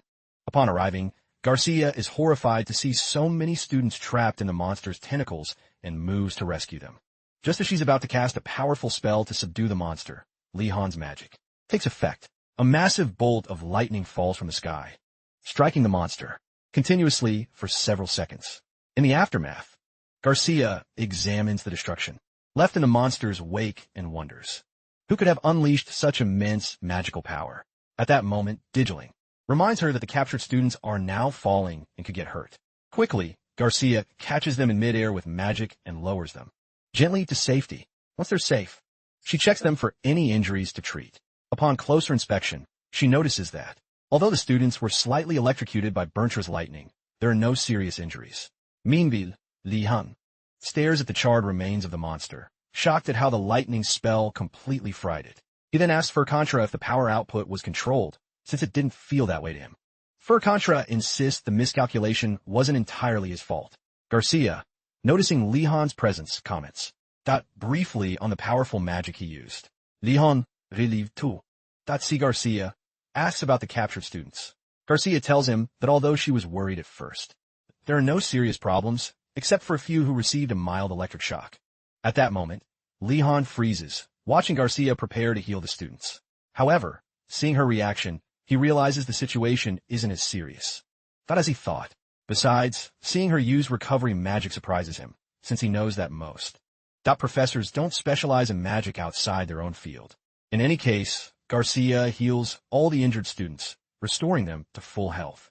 Once recovered, they all thank her for saving and healing them. However, Garcia redirects the thanks to Li Han, explaining that he was the one who bravely defeated the monster and saved them. Looking at the sullen faces of the white tigers, Li Han expects them to be angry, especially since they suffered more from his lightning spell than from a monster that was draining their mana. To his surprise, however, Enrico steps forward and thanks him on behalf of the white tigers. Although he admits it's frustrating to do so, Enrico states that refusing to acknowledge Li Han's help would be dishonorable for a knight. Then, in a more sincere tone, Enrico thanks Li Han and admits he's starting to understand why Durugu sees him as a friend. However, just as Li Han feels pleased, Enrico crushes his hopes by stating they will never be friends. Despite this, he acknowledges Li Han's bravery and promises that he and his colleagues will cooperate with him on their lake assignment. With that, Enrico and the white tigers leave, and Li Han realizes their gratitude is purely professional rather than emotional. Once the tigers are gone, Garcia calls Li Han over to talk about the lightning magic he used. Sensing trouble, Li Han tries to pass the buck to Fur Contra, asking the spirit to explain. However, Fur Contra, wanting to avoid responsibility, lies, saying his summoning time is up, and disappears before Li Han can speak, leaving him alone to deal with the situation. Before vanishing, however, Fur Contra promises to show Li Han his true power, the next time they fight together. With the spirit gone, Li Han struggles to find the words to explain himself. Before Garcia can question him further, someone interrupts, asking if he used lightning magic to subdue the monster. As Li Han and Garcia turn, they see Bilotti Greg holding a piece of the summoned monster's corpse, still crackling with electricity. In silence, they listen to Greg comment on how interesting the situation is. Garcia interrupts and demands to know why Bilotti is asking about the lightning magic. Greg replies that it's for educational purposes. Surprised, Garcia looks at Li Han and asks if he attends Professor Bilotti's class. Upon confirmation, Garcia's face pales as she considers Greg's nature. Although she respects all the Academy's professors, she knows that Bilotti's classes are borderline insane, too brutal for most students to endure. However, Li Han, a new student, has not only enrolled but has also managed to survive. To Garcia, that's almost unbelievable. Noticing the fear on Garcia's face, Greg reassures her, telling her not to worry about Li Han, as he has been able to follow his teachings successfully. When Garcia looks at him in surprise, Greg explains that Li Han has not only learned the magic he teaches, but has also figured out how to create a water shield on his own. His desire to learn has reached a point where Greg even has to hold him back. At this, Garcia observes Li Han with a weary sigh. She asks Bilotti to take care of Li Han, and Greg assures her he'll teach, as he always does. Hearing this, she turns to Li Han and tells him to do his best. Surprised, Li Han asks why she's acting like this, but Garcia doesn't give any more details. This only increases Li Han's fear of his next class with Greg. A few hours later, Ashin and Ganando head to the black market run by the Black Turtle students. With a basket of food, Ashin suggests they should give Li Han some food sometime, considering how much he's provided for them. To get some good food, Ashin decides to visit the black market. Ganando protests, saying there wasn't much available the last time he went. In response, Ashin scoffs, explaining that he recently discovered an increase in supplies, possibly due to deals made with the white tigers. Arriving at the market entrance, they're surprised to see an inspector at the gates checking items, especially when they realize that, being from the Blue Dragon Tower, they might not be welcome. The inspector, a dwarf elf, introduces himself as a member of the Titanta House, a well-known guild of masons in the Empire. Ashin recalls that the Titanta family is made up of renowned dwarven craftsmen, so seeing an elf among them is puzzling. However, he introduces himself properly and explains they're there to sell the items in their basket. Li Han arrives and asks his friends why they haven't gone in. Ganando grumbles that the inspector refuses to trade with them. He turns to the dwarf elf, Li Han, and asks for an explanation. The dwarf explains that under the new rules, the black market merchants no longer accept items that weren't obtained through effort. Understanding the logic, Li Han wonders if this dwarf leads the Black Turtle Tower. However, he shows his produce and says he grew it himself, then asks if he can enter. After checking the produce, the inspector lets Li Han pass, who says goodbye to Ashin and Ganando. Seeing him go into the market, Ashin feels frustrated, realizing that once again, he failed to repay Li Han for his help. Inside, the dwarf elf is now escorting Li Han. He doubts if he really grew the food himself. With Li Han's prestigious background, it seems unlikely someone of his status would engage in farming. Li Han dismisses the concern, saying such matters don't matter, and then reveals he plans to share his produce with the turtle students as well. The bewildered dwarf elf asks if he really plans to give it away. Li Han confirms it. In response, the dwarf pulls a potato from his coat and offers it to Li Han, claiming it has received high praise, even for the notoriously picky princess. Li Han, suspecting the dwarf is a follower of the princess, hesitates. The dwarf admits he has nothing else to offer at the moment, but Li Han insists he's happy to share without expecting anything in return. Hearing this again, the Tatanta dwarf becomes enraged, warning Li Han not to insult him. He declares that every member of the Tatanta house believes in fair exchange and never accepts something without giving something back. With that, the dwarf leaves angrily, leaving Li Han confused about why he's called a dwarf when he's an elf. Shrugging, Li Han goes to Bradford's shop to learn more about the market. As they settle in, Bradford laments that these are hard times for thieves like them. Curious, Li Han asks him to explain. Bradford says that although the market has grown under Salcho, some students have started causing trouble. The Turtle Tower didn't have the strength to confront other towers, so Salcho imposed strict rules to maintain order. The first rule is to work to eat, and the second prohibits trading stolen goods, ensuring fair prices. Hearing this, Li Han explodes, ranting about how good people always suffer because of a few troublemakers who can't keep their mouths shut. If you don't deal with these idiots, thieves like us will starve. Bradford nods in agreement. Changing the subject, Bradford points out a new gambling den that Salcho reluctantly allowed to make the market more exciting. From a distance, Li Han sees Amir, a gentle giant from the Black Rock Tower, skillfully shuffling cards, allowing the White Tigers to bet on picking the right one to double their winnings. When they lose, they lament having wasted their 3-day rations watching the chaos. Bradford warns Li Han not to mess with Amir Yi, since he's very skilled with his hands. Li Han takes the advice and continues chatting. Just then, the dwarf elf returns with two familiar faces. With an irritated expression, he demands to know if it's true that these two people received food from Li Han without offering anything in return. Li Han instantly recognizes the two individuals as the ones for whom he previously made tomato stew. He asks the dwarf elf what will happen if he acknowledges them. The dwarf assures him he's not trying to blame him, but is there to apologize on their behalf, stating that living an idle life is irresponsible, although they want to pay for what they eat. Their circumstances are currently difficult. Li Han, feeling guilty for accepting their gratitude, even though they aren't from his tower or the Tiger Tower, assures them it's fine. Changing the subject, the dwarf insists he can't just leave it at that and offers to pay him back. Confused, Li Han asks how he'll do that. The dwarf says he's heard about Li Han's habit of wandering around the academy at night. Knowing this, he claims to have information that could be useful to him. Intrigued, Li Han expects the dwarf to tell him everything right away, but instead, the dwarf elf from Tatanta tells him to meet later that night to find out more. That evening, Li Han meets the dwarf at the main building and follows him up winding staircases, their footsteps the only sound in the halls. After walking in silence for a while, the dwarf from Tatanta reveals a secret. The path to the 3rd floor of the main building is unknown to new students. Whenever someone tries to go up, the structure changes, confusing them. However, after much trial and error, they found a hidden method to navigate it. There are 5 hallways leading to a staircase, but just finding them isn't enough.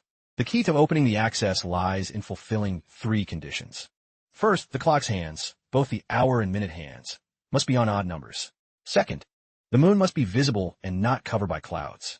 Lastly, the caster must hold their staff with their left hand. If all 3 conditions are met, the corridor to the 3rd floor will open. Demonstrating this, the Tatanta dwarf performs the ritual, and sure enough, a previously invisible passage is revealed.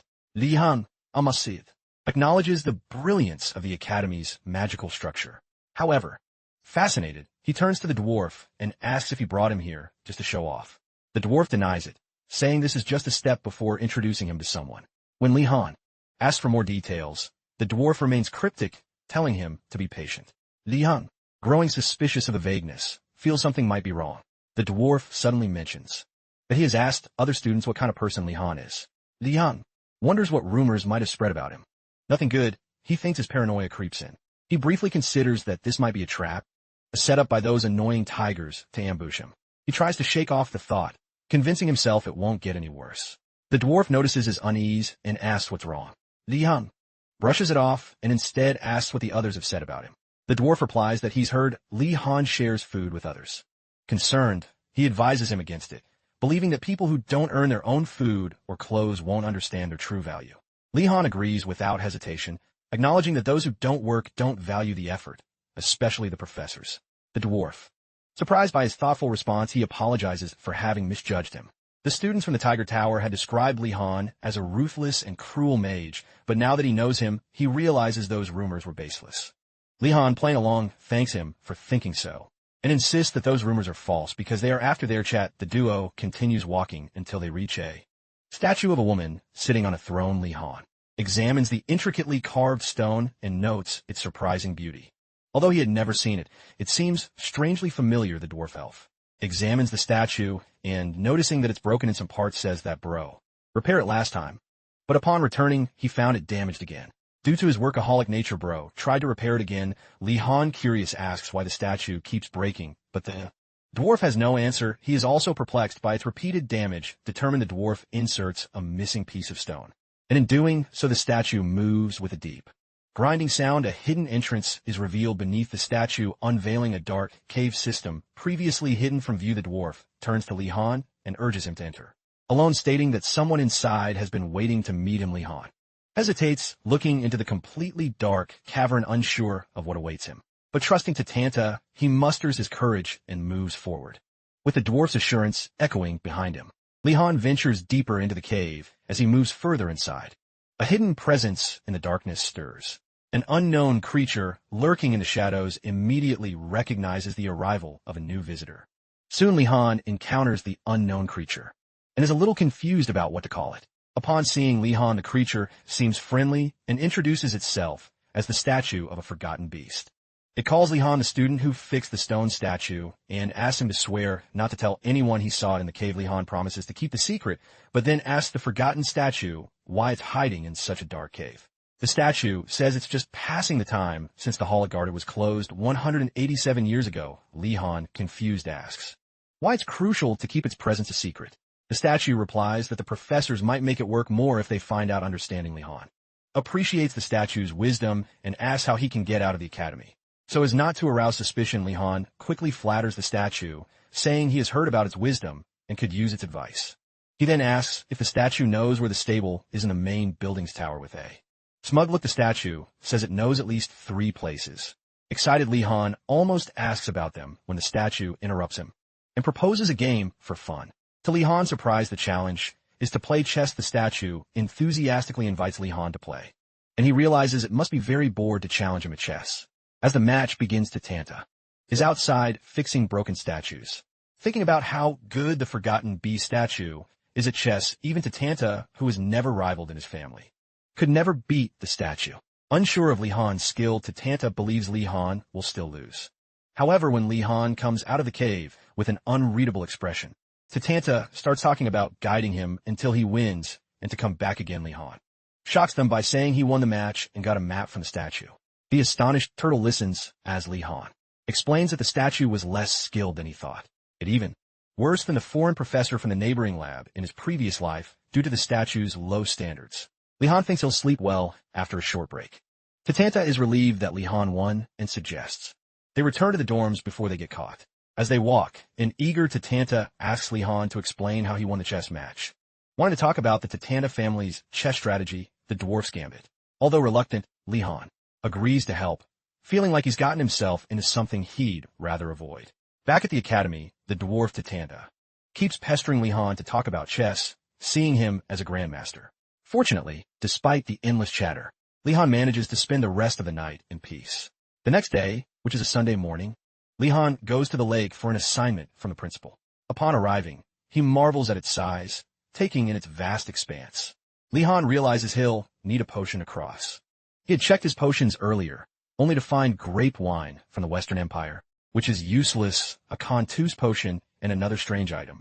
The previous night, upon returning, Li Han spent time with Genando and Joner. During their get-together, Joner asked Genando to explain how to make a basic mana recovery potion. Genando confidently shared what he believed to be correct. After hearing this, Joner proudly showed Li Han his new wisdom potion and assured him that drinking it would make him smarter. Skeptical, Li Han asked Genando to multiply 14 by 19, to which Genando confidently answered 417, an incorrect answer. To test it again, Li Han asked the foolish blonde to repeat the mana recovery potion recipe, hoping he would give the same wrong answer. As expected, Genando spouted nonsense, and both Li Han and Joner realized with horror that Joner hadn't created a wisdom potion, it was a confidence potion. Noting that his potions are useless, Li Han focuses on the urgent problem of the lake, wondering if there's a way to make a small boat with magic. Suddenly, he hears someone shout to their companion to be careful. Li Han quickly hides behind a tree. He watches Anrego and his friend Domak struggling to push a makeshift raft into the lake. Anrego reassures Domak, boasting about his boat-building skills. Li Han, still hidden, calls out to them. Appearing menacingly, Anrego and Domak are immediately frightened by the evil mage, and Anrego shouts that he won't give his boat to Li Han for anything. Regaining his composure, Li Han wonders why he's threatening them, realizing that his habit of intimidation might be scaring them off. He quickly explains that he's not there to steal their boat. He just wants to know what they're doing. Relieved, Enrego tells Li Han that if he's so interested in the boat, he should ride it himself. Uneasy, Li Han asks if Enrego really built the boat, and Enrego assures him that he did. Moments later, the three of them get on the boat, and Enrego steers it toward the island. Along the way, Li Han grows more concerned about the possibility of the boat leaking, especially with everyone on board. So far, everything seems to be fine. More importantly, he thinks about how easily Domak and Anrego believed him, even though he acted as if he doubted their skills and sent them scout alone. Also, the fact that they let someone they hate onto their precious boat suggests they might become friends sooner than they think. Shaking off these thoughts, Li Han reminds Anrego that they need to locate the island first so they don't get lost. To do this, he moves to the front of the boat to scan the horizon. But he can't see much, realizing he needs a telescope. Li Han ponders his options and suddenly remembers something from his fencing class with Arlong. According to legend, Arlong, a swordsman who reached a certain level, could use mana to enhance his physical abilities, although such power isn't as effective as using. His mana would still be enough in a life-or-death battle. If what his master said was true, Li Han considers that he could optimize his vision. He emulates the technique using his inexhaustible mana, and finally manages to improve his eyesight. With this ability, he spots the island a few dozen knots away and informs the surprised others. Domak and Anrego ask if he really found it, and Li Han humbly says he just got lucky. Since they know the directions, they can return to the island next time to finish their task. When Li Han looks at the tigers, Domak and Anrego, he asks them why they have their wooden swords. The boys quickly dismiss it, knowing they got scared when Li Han released his magical power. Leaving that behind, Li Han tells them to put the swords away for now, and the tigers meekly obey.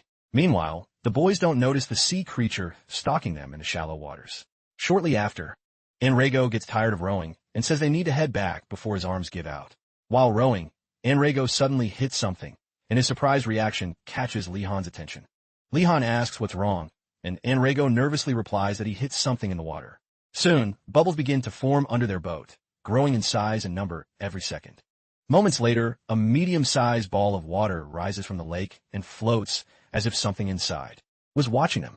Li Han, analyzing the energy, recognizes it's a water spirit and ducks down to take cover as the spirit attacks the boat, leaving Domak and Anrego terrified. Kalumlu, Li Han deduces that since he can't communicate with the spirit, it's not a high-ranking one. Besides, the spirit's emotions seem to be based on fear, which indicates it appeared because of him, not Anrego. The spirit was frightened by the magical power that Li Han released when he enhanced his vision. Noticing this, Li Han tells Rago to calm down, as he needs his help. Confused, Anrego asks if Li Han is going to blame him like Domak did earlier. Realizing that Anrego still thinks it's all his fault, Li Han lets him take the blame, but kindly assures him that everyone makes mistakes, and what's important is what they do next. After his motivational speech, Li Han tells Anrego to row, and a revitalized Anrego does so as fast as he can. Li Han estimates that if they keep this pace, they'll reach a safe place soon. At that moment, Li Han stares intently at the ball of water, and the spirit inside is terrified. From his perspective, Li Han is a monstrous figure threatening to drink all of its vital water and leave it dry. To avoid disaster, the water sphere releases powerful mana, creating sonic booms. Li Han, doubting the spirit's intentions, doesn't foresee what will happen next. In seconds, the first water spirit calls for others to fight the intruders threatening their home. While the tigers are terrified, Li Han stands firm, ready to defend the boat from the spirits. As the spirits prepare to attack, Li Han creates a large water shield around the boat as they bombard it. He orders Anrego and Dumak to keep rowing without stopping. Knowing their lives are in danger, the tigers row as fast as possible, screaming until they reach safer waters. Anrogu Britlesslip tells Li Han that they've gone far enough, and Li Han agrees that it's a safe distance. Now they face another problem. Although they won't go back, they've arrived at the island and are stranded until someone finds them. Before panicking, Li Han and the tigers leave the boat on the shore and get off to explore the island and its beautiful sights. As they explore, it seems fun. Enrego asks Li Han if they can rest for a bit, because his arms are sore from rowing so much. Unable to refuse the poor guy, Li Han agrees to take a break, and Enrego thanks him. Shortly after they step onto the sand, Dumak comments that it's way too soft to be real. He has a feeling that he might sink up to his knees or something. At that moment, none of them notice they've stepped onto a quicksand beach, so they linger, unaware of what's coming. It's not long before Dumak starts sinking just as he thought, and he panics, screaming loudly. Fortunately, Li Han quickly notices that they're in a sea of quicksand, the headmaster's trap, and yells at them to run. To get off the beach. Unfortunately for him, Enrego, reckless as ever, runs to save Dumak, making the situation worse and ignoring Li Han's warnings. As expected, Enrego starts sinking too, and they both beg Li Han to help them. But Li Han knows it's too late to save them easily. Instead, he takes out one of his iron balls and suspends it in the air with magic. Li Han knows that basic control can't lift people, but it can perform small tricks. He comes up with an idea to escape the quicksand. He grabs the iron ball, controlling it with his mind, and uses the force it generates to lift himself off the sinking ground. Fortunately, his plan works, and Li Han manages to use the iron ball to get to safety. By this point, more than half of Dumak and Anrego's bodies are submerged, so he can't use the same technique to save them. When he finally lands on an isolated rock, Li Han notices their boat is also sinking into the quicksand. He realizes that escaping the island by boat will be very difficult now. Shortly after, he notices movement in the sand and wonders what's causing it. Moments later, a skeletal creature emerges, revealing itself to the confused Li Han. Who is this guy, he thinks. The skeletal creature congratulates Li Han for escaping the quicksand trap. Li recognizes the creature as an undead and confirms that the quicksand trap was the headmaster's doing. Knowing this, Li Han greets the skeleton and asks what it's doing on the island, expecting it to assign him a new task. Confused by Li's composure, the turtle-shaped skeletal creature asks if he's surprised. Li says he is, and the turtle begins to respond. The turtle explains that it wants Li to also sink into the quicksand so the trial requiring cooperation between them can begin. It expresses its expectation that they will do well. After this, the turtle tells Li Han to get into the sand, as the others are waiting for him. Li pretends to go along with the plan, and just as the turtle lets its guard down, he pulls out his staff and orders his iron ball to attack. The turtle skeleton is struck by the iron ball, but there's no visible damage. Confused, it asks Li Han to explain himself. Li lies and says the attack was a mistake, further confusing the turtle creature. While it hesitates, Li Han orders the iron ball to attack again.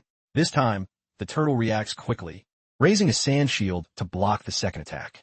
Realizing that Li tricked it, the undead turtle becomes enraged and prepares to fight, while Li Han weighs his options and decides that instead of trusting Anrego and Dumak in a trial, he'd rather take his chances and defeat the undead turtle. With this in mind, he activates his invisibility and uses Egnidalthus's arrogant steps to gain enough traction on the sand to avoid sinking. Noticing the magic that Li used, the undead turtle, asking how he knows the master's magic, questioning if he stole it or learned it through unorthodox means. Li thinks to himself, admitting he never wanted to learn that magic, but since he has no choice, he'll make the most of it. The battle begins, and Li sends his leopard skeleton pet to fight the turtle. At first, the undead turtle swats the skeleton aside, but grows uneasy when it sees that Li used the summon as a distraction to hide himself with invisibility magic. Impressed by Li's tactics, but still furious, the turtle says this is the end of Li's tricks and warns him that he's trapped like a rat on the island. As the undead turtle speaks, Li strikes it with a morning star. The turtle is shocked that Li didn't run away and has absorbed its mana. It turns out Li Han used the morning star, a weapon from the anti-magic faction made of black obsidian, to deal damage and drain the turtle's mana, leaving the undead creature lying helpless on the sand. As he gathers more mana into his body, the turtle skeleton calls Li a bastard for using an anti-magic weapon against it and questions his pride as a mage. Li Han unconcerned with the opinion of an undead monster, attacks the turtle again, but this time, the turtle barely dodges. Li Han silently blames the headmaster for turning him into this wicked version of himself and tells the turtle to take it up with him. Shortly after, the undead turtle attacks, but Li Han easily dodges, enraging the turtle. Noticing that its summon might dissipate at this rate, the turtle decides it can't go easy on Li Han, just because he's a new student. With a slam of its right front leg on the sand, the now furious turtle declares it will treat Li Han as an enemy from now on. It invokes the honorable glory bestowed upon it by its despicable master, and transforms into an armored, four-legged undead turtle monster. After its transformation, the turtle, now named Jordan II, vows to defeat Li Han. Li regrets not having been easier on it. After all, if such a peculiar monster has a name, the summoning process must have been complicated. As the furious turtle demands that Li Han show himself, he continues to prepare for his next attack. Ignoring the taunts, suddenly, the undead turtle launches a wide-area attack, sending spears of sand toward the still invisible Li Han's location. Li does his best to dodge the attacks without revealing his position. However, he knows that if the area of effect attack continues, he'll be at a significant disadvantage. Seeing that time is running out, Li quickly assesses the turtle's characteristics and concludes that lightning magic won't work. Since the turtle won't wait for him to use rotation magic like the golem before it, Li is left with only one option. He infuses mana into his staff and casts a fire spell on the turtle. The moment the fire spell hits, the turtle detects his location but underestimates the one-circle spell, assuming it's weak. Moments after the intense battle, Enrego and Dumak emerge from underground, safe from the brink of ruin. As soon as they are on solid ground, Enrego asks Li Han how they re-emerged, but before Li can answer, Enrego notices him wince in pain. With his arm in a sling, Enrego tries to call out to him, but the menacing glare from Li Han makes both tigers tremble in fear. Unsure of what he might be thinking, their concern for Li nevertheless overcomes their fear, and they rush to check on his wound while Li is confused.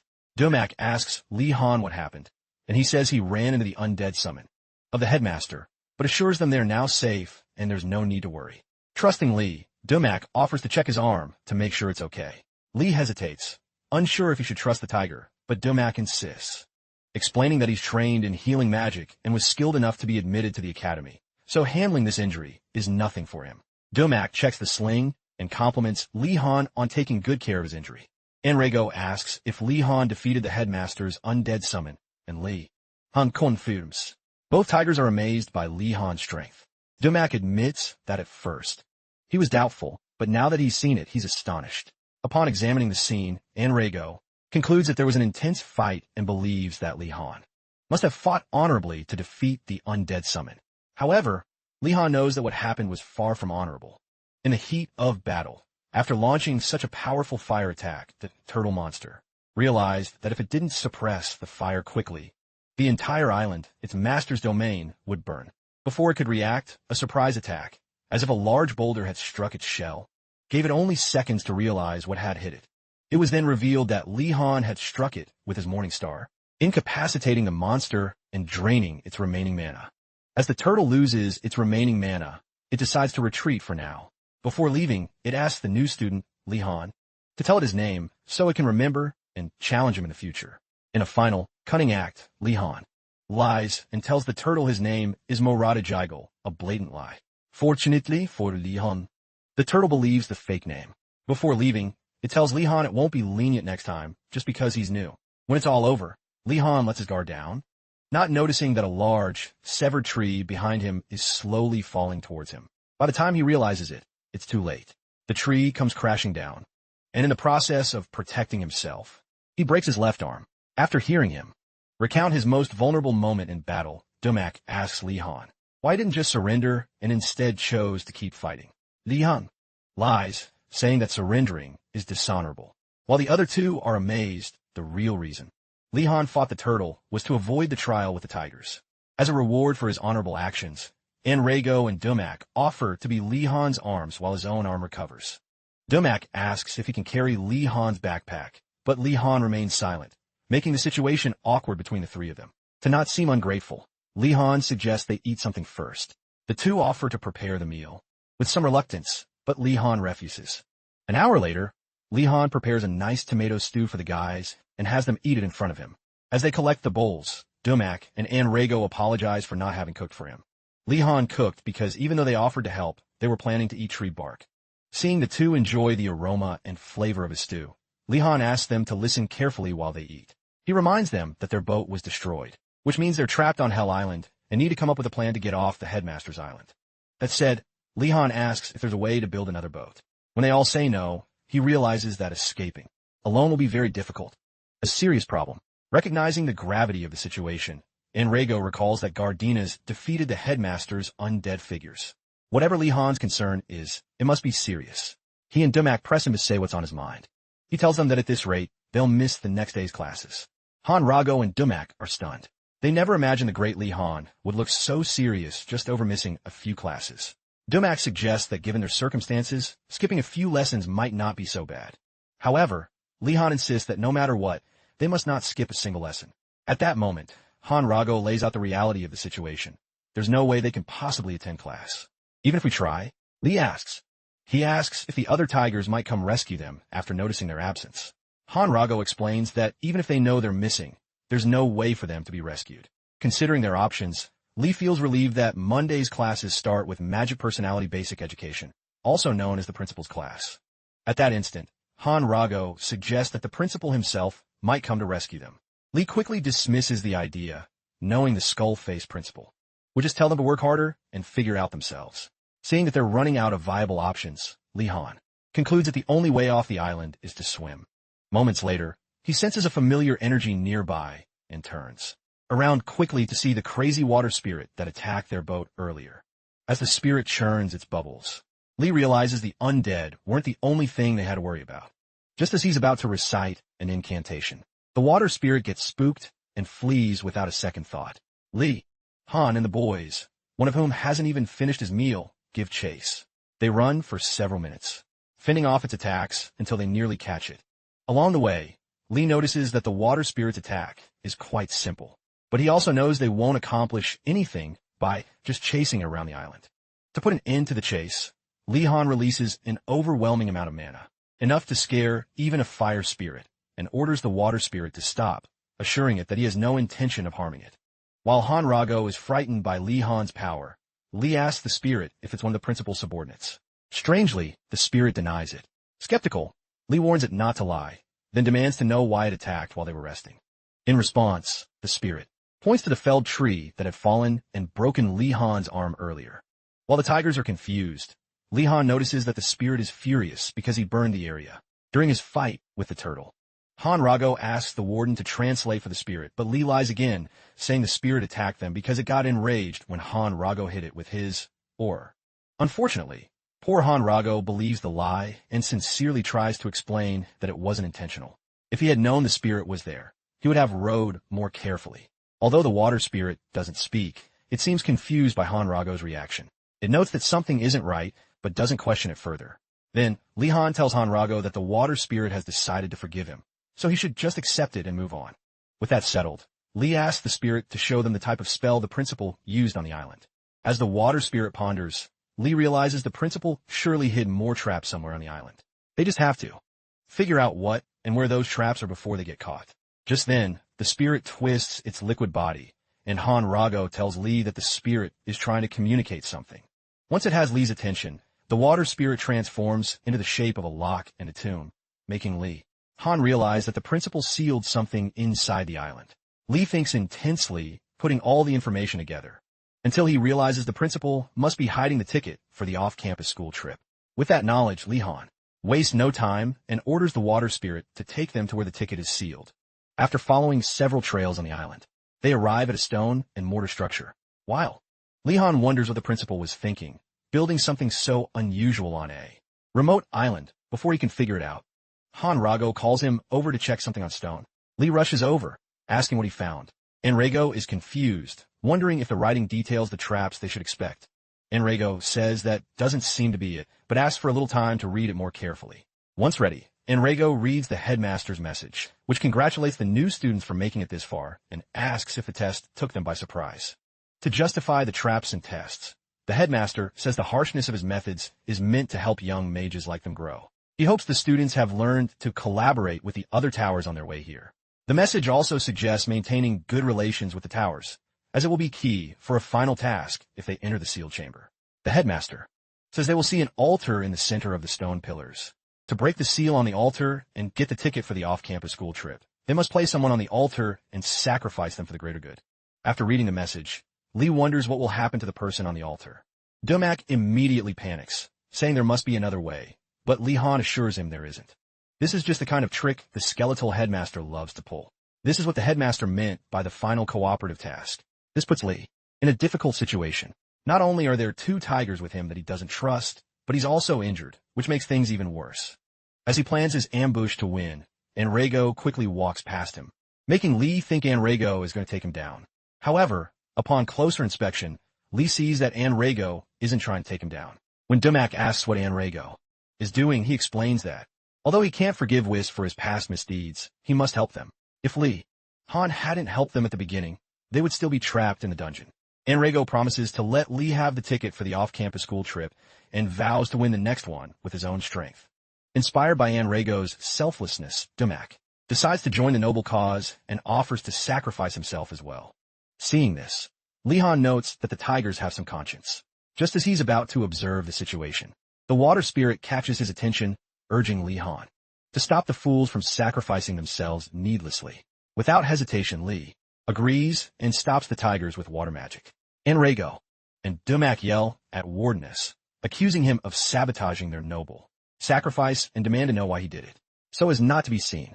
As the bad guy again, Lee Han orders the water spirit to explain why it wanted them to stop. Through demonstrations, the water spirit shows that even if someone is sacrificed on the altar, the seal won't be lifted. Fortunately, Lee Han understands and communicates the message to the boys, who are also surprised by how unhinged the headmaster is.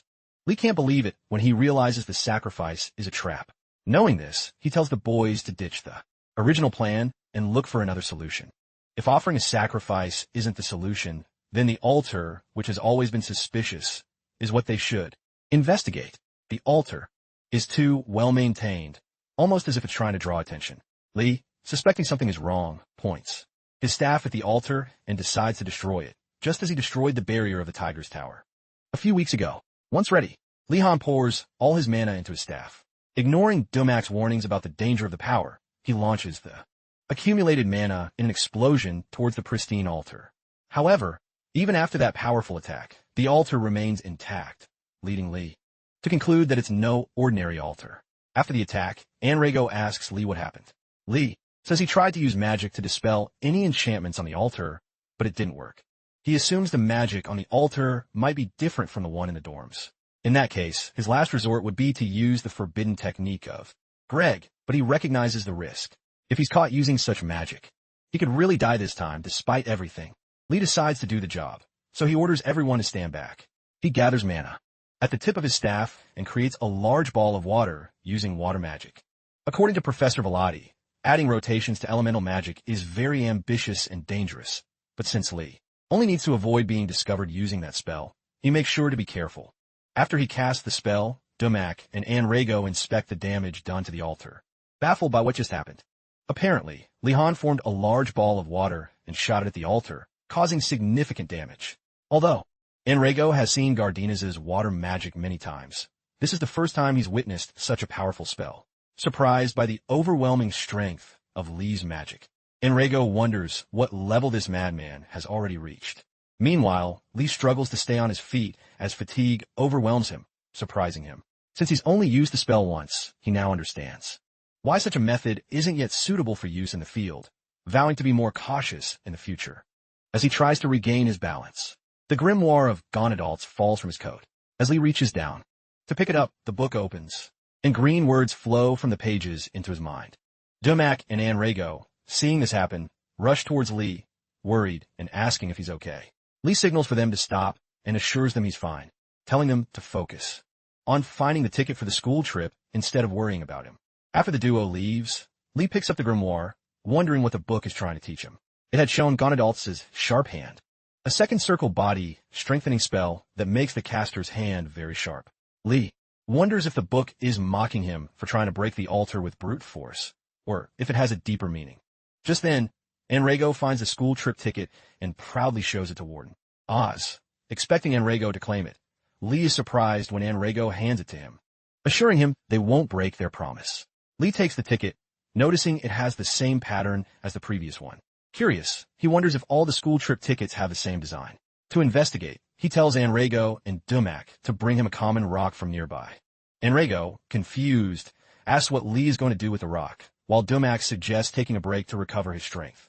Lee firmly refuses, insisting that what he's thinking of must be done now, holding a feather. Meanwhile, at dawn at the academy, the remaining students gather in the headmaster's hall for the basic education in magical personality class. Shortly before class, students from the Blue Dragon, Phoenix, and Turtle Tower surround Jijiel, asking about Lihan. Surprised, Jijiel asks them to explain. Aishin says she saw Gardinas disappear into the lake with other students from the Tiger Tower. Believing Lee has been kidnapped, Jijiel gets scared and tells them to stop talking nonsense. But in her mind, she remembers that Enrego and Dumak had also disappeared, leaving her with even more questions about where they could be. While Jijiel tries to understand what's happening, the headmaster suddenly appears, greeting the students. Their surprised faces lead him to ask why there's so much noise so early. The students bow and greet him, saying they were just happy to see each other after the weekend. However, they all fear the situation will worsen if the headmaster gets involved, thinking that problems between students should be resolved among themselves. Fortunately, the headmaster believes their story, and after calling them boring, he asks if they brought the school trip ticket. Upon realizing they have it, the headmaster expresses his disappointment, telling them that their seniors always complete their tasks on time. He reluctantly gives them another chance, and seeing their hopeful faces, he leads them to the lake. On the way, the students from the White Tiger Tower comment that at first they were afraid of being punished, but the headmaster is actually giving them a break. Jijiel, however, knows there's no way the headmaster would be so lenient without an ulterior motive. Although she's sure he's planning something, she doesn't know what. Reluctantly, she wonders if Lihan would have already noticed if he were with them. Meanwhile, the principal is scanning the students, wondering why Lihan Wardenaz, the little dragon of the Wardenaz family, is missing. Lee might be lucky if he only missed class, but if he went to the island, then he's in trouble, probably trapped in the underground dungeon all weekend. The headmaster, who delights in others' misery, eagerly waits to see Lee struggle and beg for help. When they arrive at the lake, the headmaster creates an ice path over the water using ice magic, allowing the students to walk to the island. Once it's done, he instructs them to pair up as they cross, turning the assignment into a group activity. It turns out the headmaster never expected the students to complete the task. He thought some would try to escape if asked to go to the island alone. So he designed this whole scenario to prevent any attempts, even acting helpful. The smartest students wouldn't suspect a thing. Upon reaching the island, the headmaster gets excited at the prospect of hearing the students scream when the test begins. But upon stepping onto the island and seeing that no one is sinking, the headmaster becomes uneasy. Something is wrong. He can't feel Jordan Segundo's mana, as if he's been unsummoned. After thinking about it, he realizes that only one student could have pulled something like this off. Lihan Vodanas. Just then, Lihan emerges from the bushes with his arm in a sling, leaning on his staff. The headmaster is surprised to see him, standing, and wonders what happened to his traps. Just as the headmaster is about to blame Lihan for taking away a valuable learning opportunity from the students, his concerned classmates, relieved to see him alive, rush over to check on him. For a moment, Ashin asks if Lee was kidnapped by those two tigers, leaving Lee Han confused about what he's talking about. In that instant, two tower mates of Enrego and Dumak rush over, pulling them away from the so-called evil mage. At a safe distance, the two tigers ask if Lihan used some strange magic. Tired of the nonsense, Dumak insists that nothing happened, and Enrego adds that Lihan actually helped them. If he hadn't defeated the headmaster's summon, they might still be trapped underground. That's a fact. Hearing this, the two tigers suspect that Enrego and Dumak have been manipulated. After all, there's no way the headmaster would do something so extreme. At that moment, the headmaster tells Lee Han, in front of everyone, that he did very well. The fact that he single-handedly defeated a summon prepared for the lesson shows he truly gave it his all. Understanding that the headmaster is annoyed with him, Lihan apologizes for defeating his summon. However, the headmaster explains how Jordan was supposed to drag them underground when they stepped on the island, subjecting them to a tough but educational test. The other students overhear this, and the two tiger bosses who doubted Enrego and Dumak before realized they were telling the truth. In any case, the headmaster is amazed to see that Lihan retrieved the school trip ticket hidden in the altar, acknowledging that such a feat deserves praise. With that said, he heals Lee's broken arm, prompting the first-year genius to thank him profusely. Shortly after, Li Han informs the headmaster that he didn't do it all by himself. He points to Dumak and Anrago, calling them the accomplices who helped retrieve the ticket. They try to be modest, saying they didn't do much.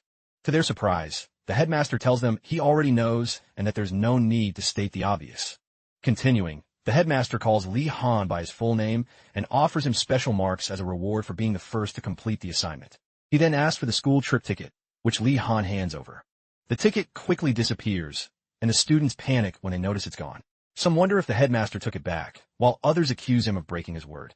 At this point, the headmaster urges them to recall his exact words in class. After thinking back, they remember that he never explicitly said he would give the ticket to any of them.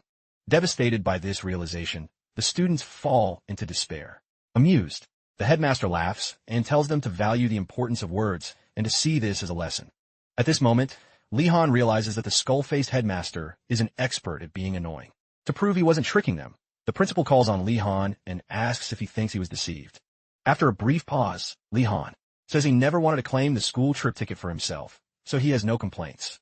While the other students glare at him as if he were a traitor, the principal finds his humility refreshing, although he considers both the situation and its protagonist rather boring. He dismisses the students, knowing that another opportunity will arise.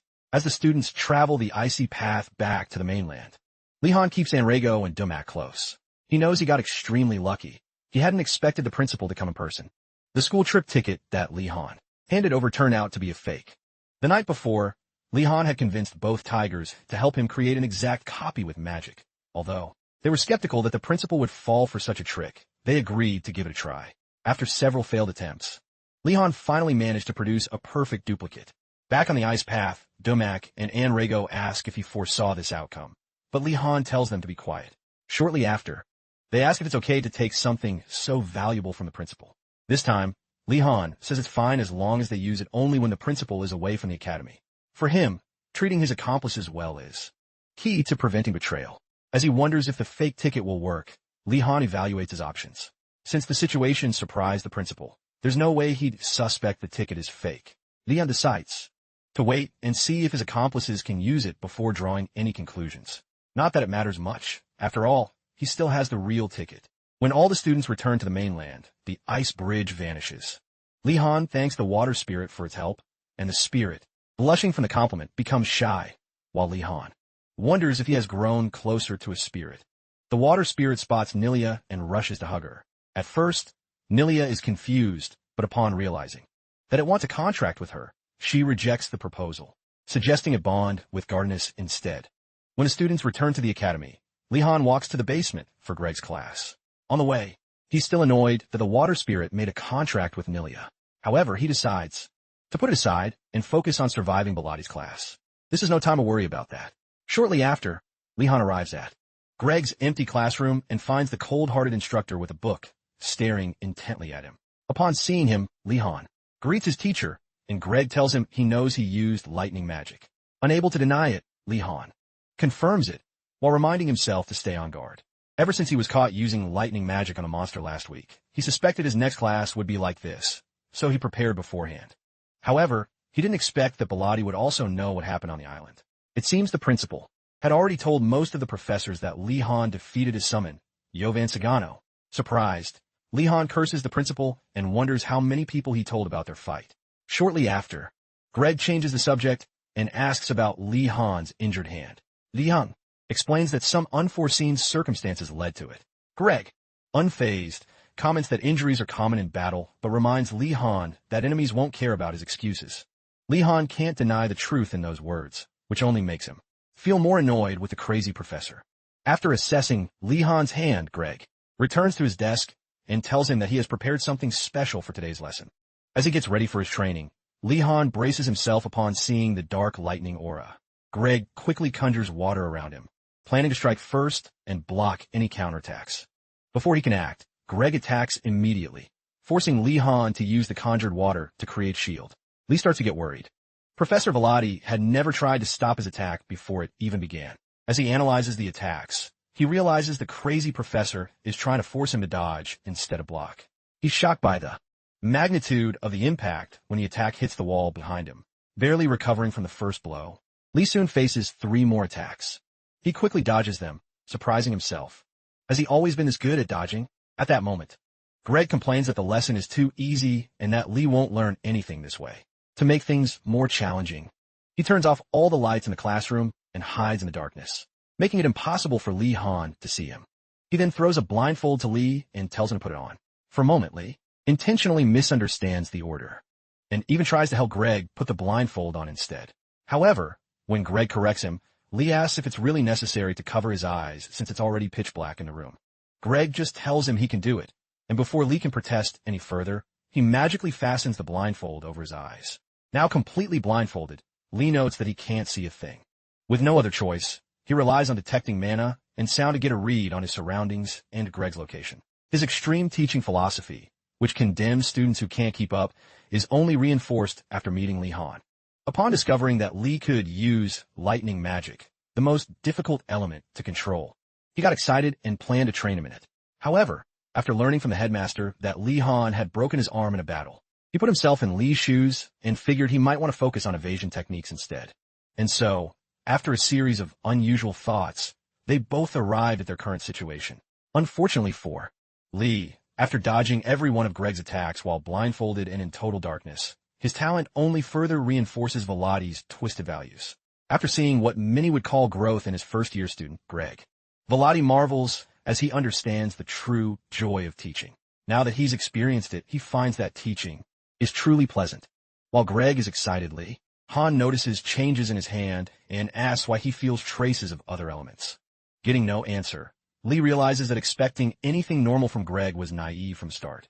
Now Lee believes it will be impossible to dodge everything in this situation. So, he decides he just has to minimize the impact and pain as much as possible when he gets hit. As Greg finishes his lesson with Lee Han, it's noted that while Lee has an incredible reserve of mana, his real talent lies in his ability to quickly absorb what he learns. Greg didn't expect Lee to master everything on the first day, but he was proven wrong. Indeed, after exceeding expectations, a sleepy Lee Han thanks Greg for the lesson. Seeing his favorite student looking tired, Greg decides to give him a gift to calm his nerves. Lee Han, a bit worried that the crazy professor is actually concerned about him, accepts the gift, thanks him, and opens it, expecting to find some kind of medicine, only to discover that it's a book on basic lightning magic and its applications. After giving him the book, Greg tells Lee Han to learn everything in it before their next class. Lee Han is surprised and tells Greg that he understands. At that moment, Lee remembers the Academy's written exams are next week and figures he'll be so busy he might not even get any sleep. Just then, he hears banging upstairs and asks Greg what's going on outside. Velati says the professors are dealing with the monsters that escaped. Lee asks why they waited so long. Greg replies that they're handling them now because they could interfere with the exams. Feeling disappointed in the professors, he leaves, blaming himself for asking such an obvious question. As he leaves the basement, Lee opens the book Velati gave him earlier, and to his surprise, he finds it's even better than he expected. The book doesn't just teach magic, it also covers safety situations, making it a complete resource. However, when he looks for the author's name, he can't find it, which makes him wonder if it was written by the Academy. If everything goes well, he thinks studying the book won't be too hard. As he keeps walking, someone suddenly approaches from behind and startles him with a greeting. When Lee turns around, he's relieved to see it's Professor Kerman, one of the kindest teachers he's ever met. Kerman asks him if he's going to the basic magic comprehension class, and Lee confirms it. Since Kerman is also heading there, he decides to walk with Lee. Observing Kerman's friendly demeanor, Lee finds it hard to believe he's friends with the cold and cruel Velati, since they're so different in values and personality. As they walk, Lee asks Kerman if he teaches illusion magic. Kerman says yes, explaining that it's more useful than many people think. He tells Lee that it can be used for barriers that stop intruders or to create illusions that deceive enemies. Nowadays, some mages combine illusion magic with dimensional magic to create labyrinths, while others mix it with mental magic to leave opponents unconscious with just a glance.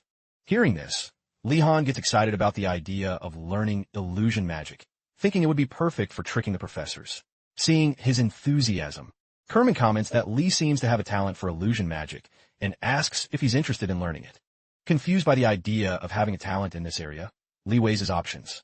Since arriving at Einhardt, he can't help but learn new things. Considering that the type of teacher is more important than the subject, he decides to give illusion magic a try, especially since Kerman has been a kind and approachable professor. Just as Lee Han is about to answer, Kerman asks him if there are other professors tutoring him besides Velati. Lee says he also receives lessons from Professor Urugulum, Professor Seth, Professor Willow the botanist, and Professor Mila for summoning. Kerman is surprised to learn that Lee is studying with so many professors. Suddenly, his summoned leopard escapes from his coat, and Lee Han runs after it. Kerman asks if it's a summon, and Lee says that Professor Mortem gave it to him. Kerman feels overwhelmed seeing that Lee Han is also studying black magic. He wonders how many people have their eyes on this first-year student.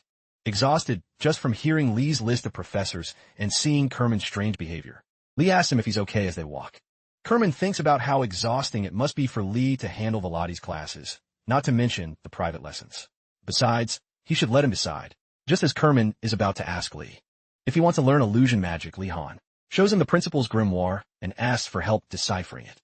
Noticing that the principal gave his grimoire to Lee, a first-year student, Kerman decides that Lee doesn't need to learn illusion magic. Anxious to make a good impression, Lee Han calls out to Kerman to ask about illusion magic, but Kerman interrupts him and says he doesn't need to learn it. Confused, Lee Han tries to ask why, but they've already arrived at the classroom where Professor Garcia is waiting. As Kerman and Lee Han enter, Lee Han is left wondering why Kerman suddenly changed his mind when he still needs to learn illusion magic.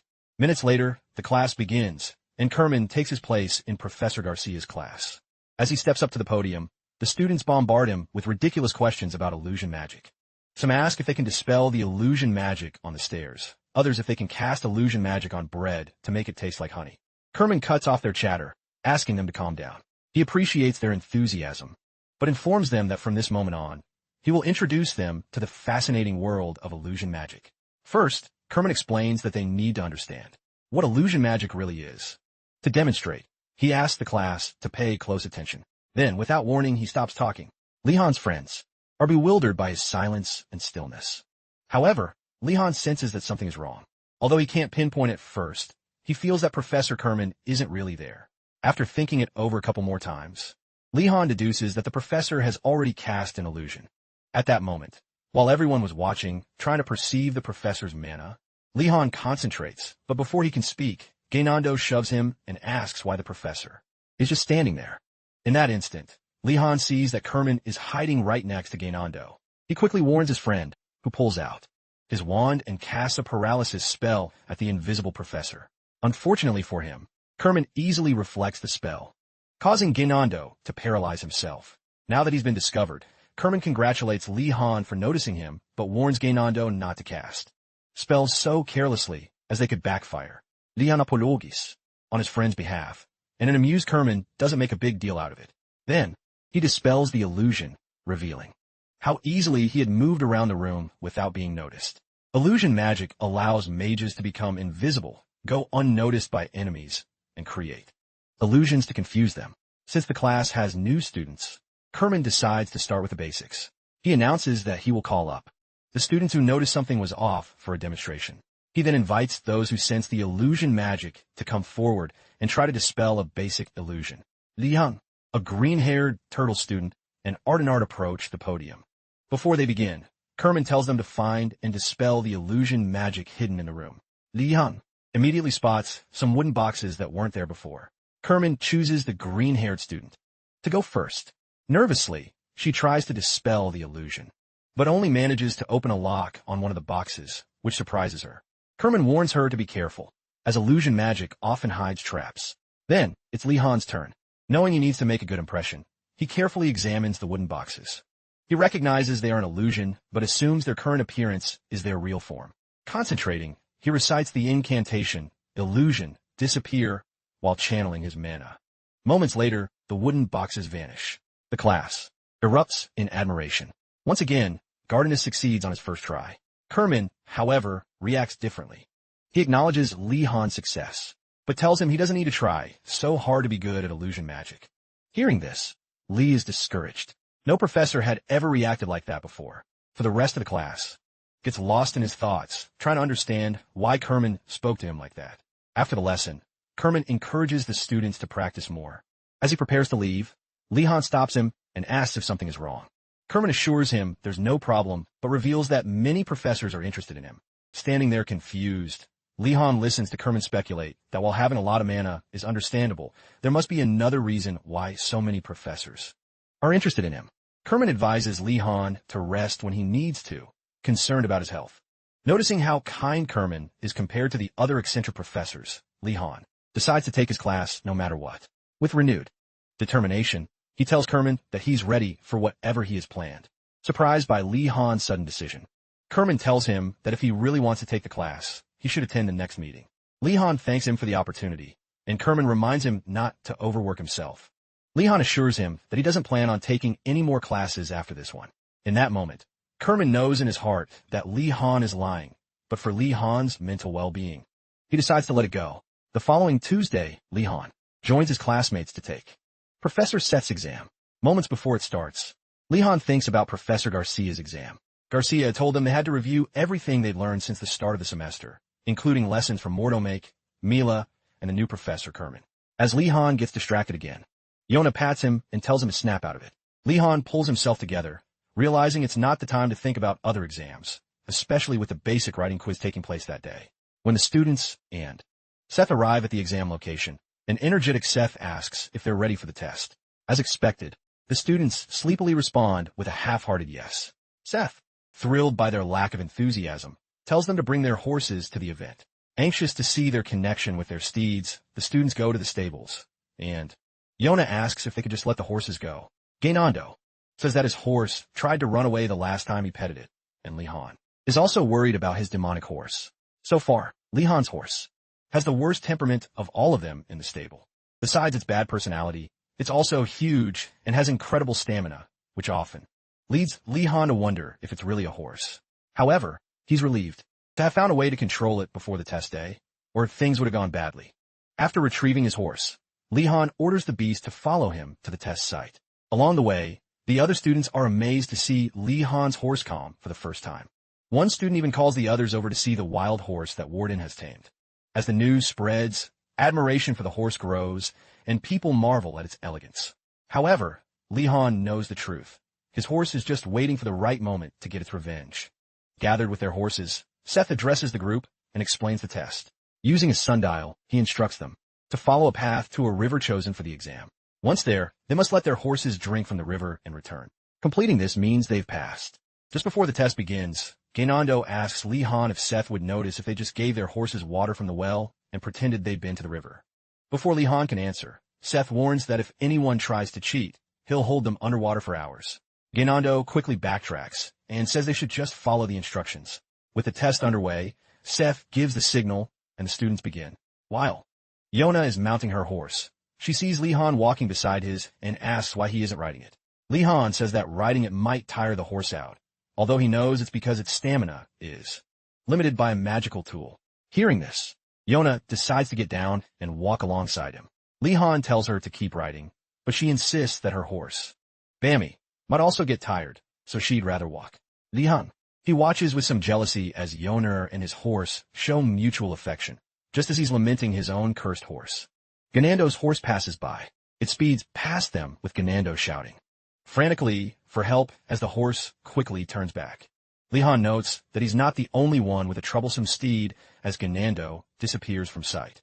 He asks his horse for cooperation, reminding it of the care he has given it. He offers the horse a sugar cube, knowing it loves them, hoping to bribe it into behaving.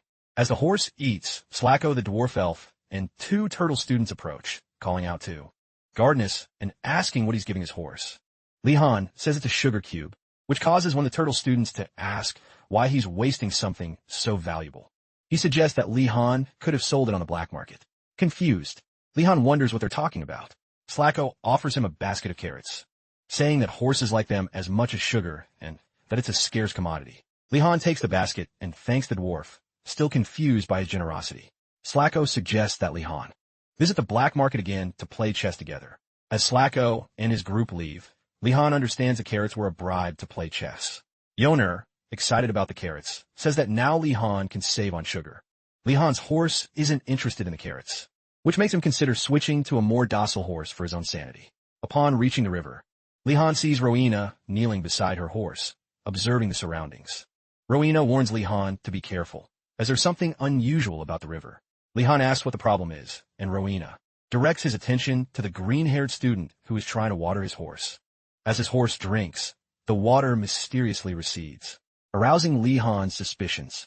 He recalls the horse's mischievous look of thirst and wonders if the water really receded when the horse drank. Feeling overwhelmed by the trial, Li Han asks Rowena if she found a solution.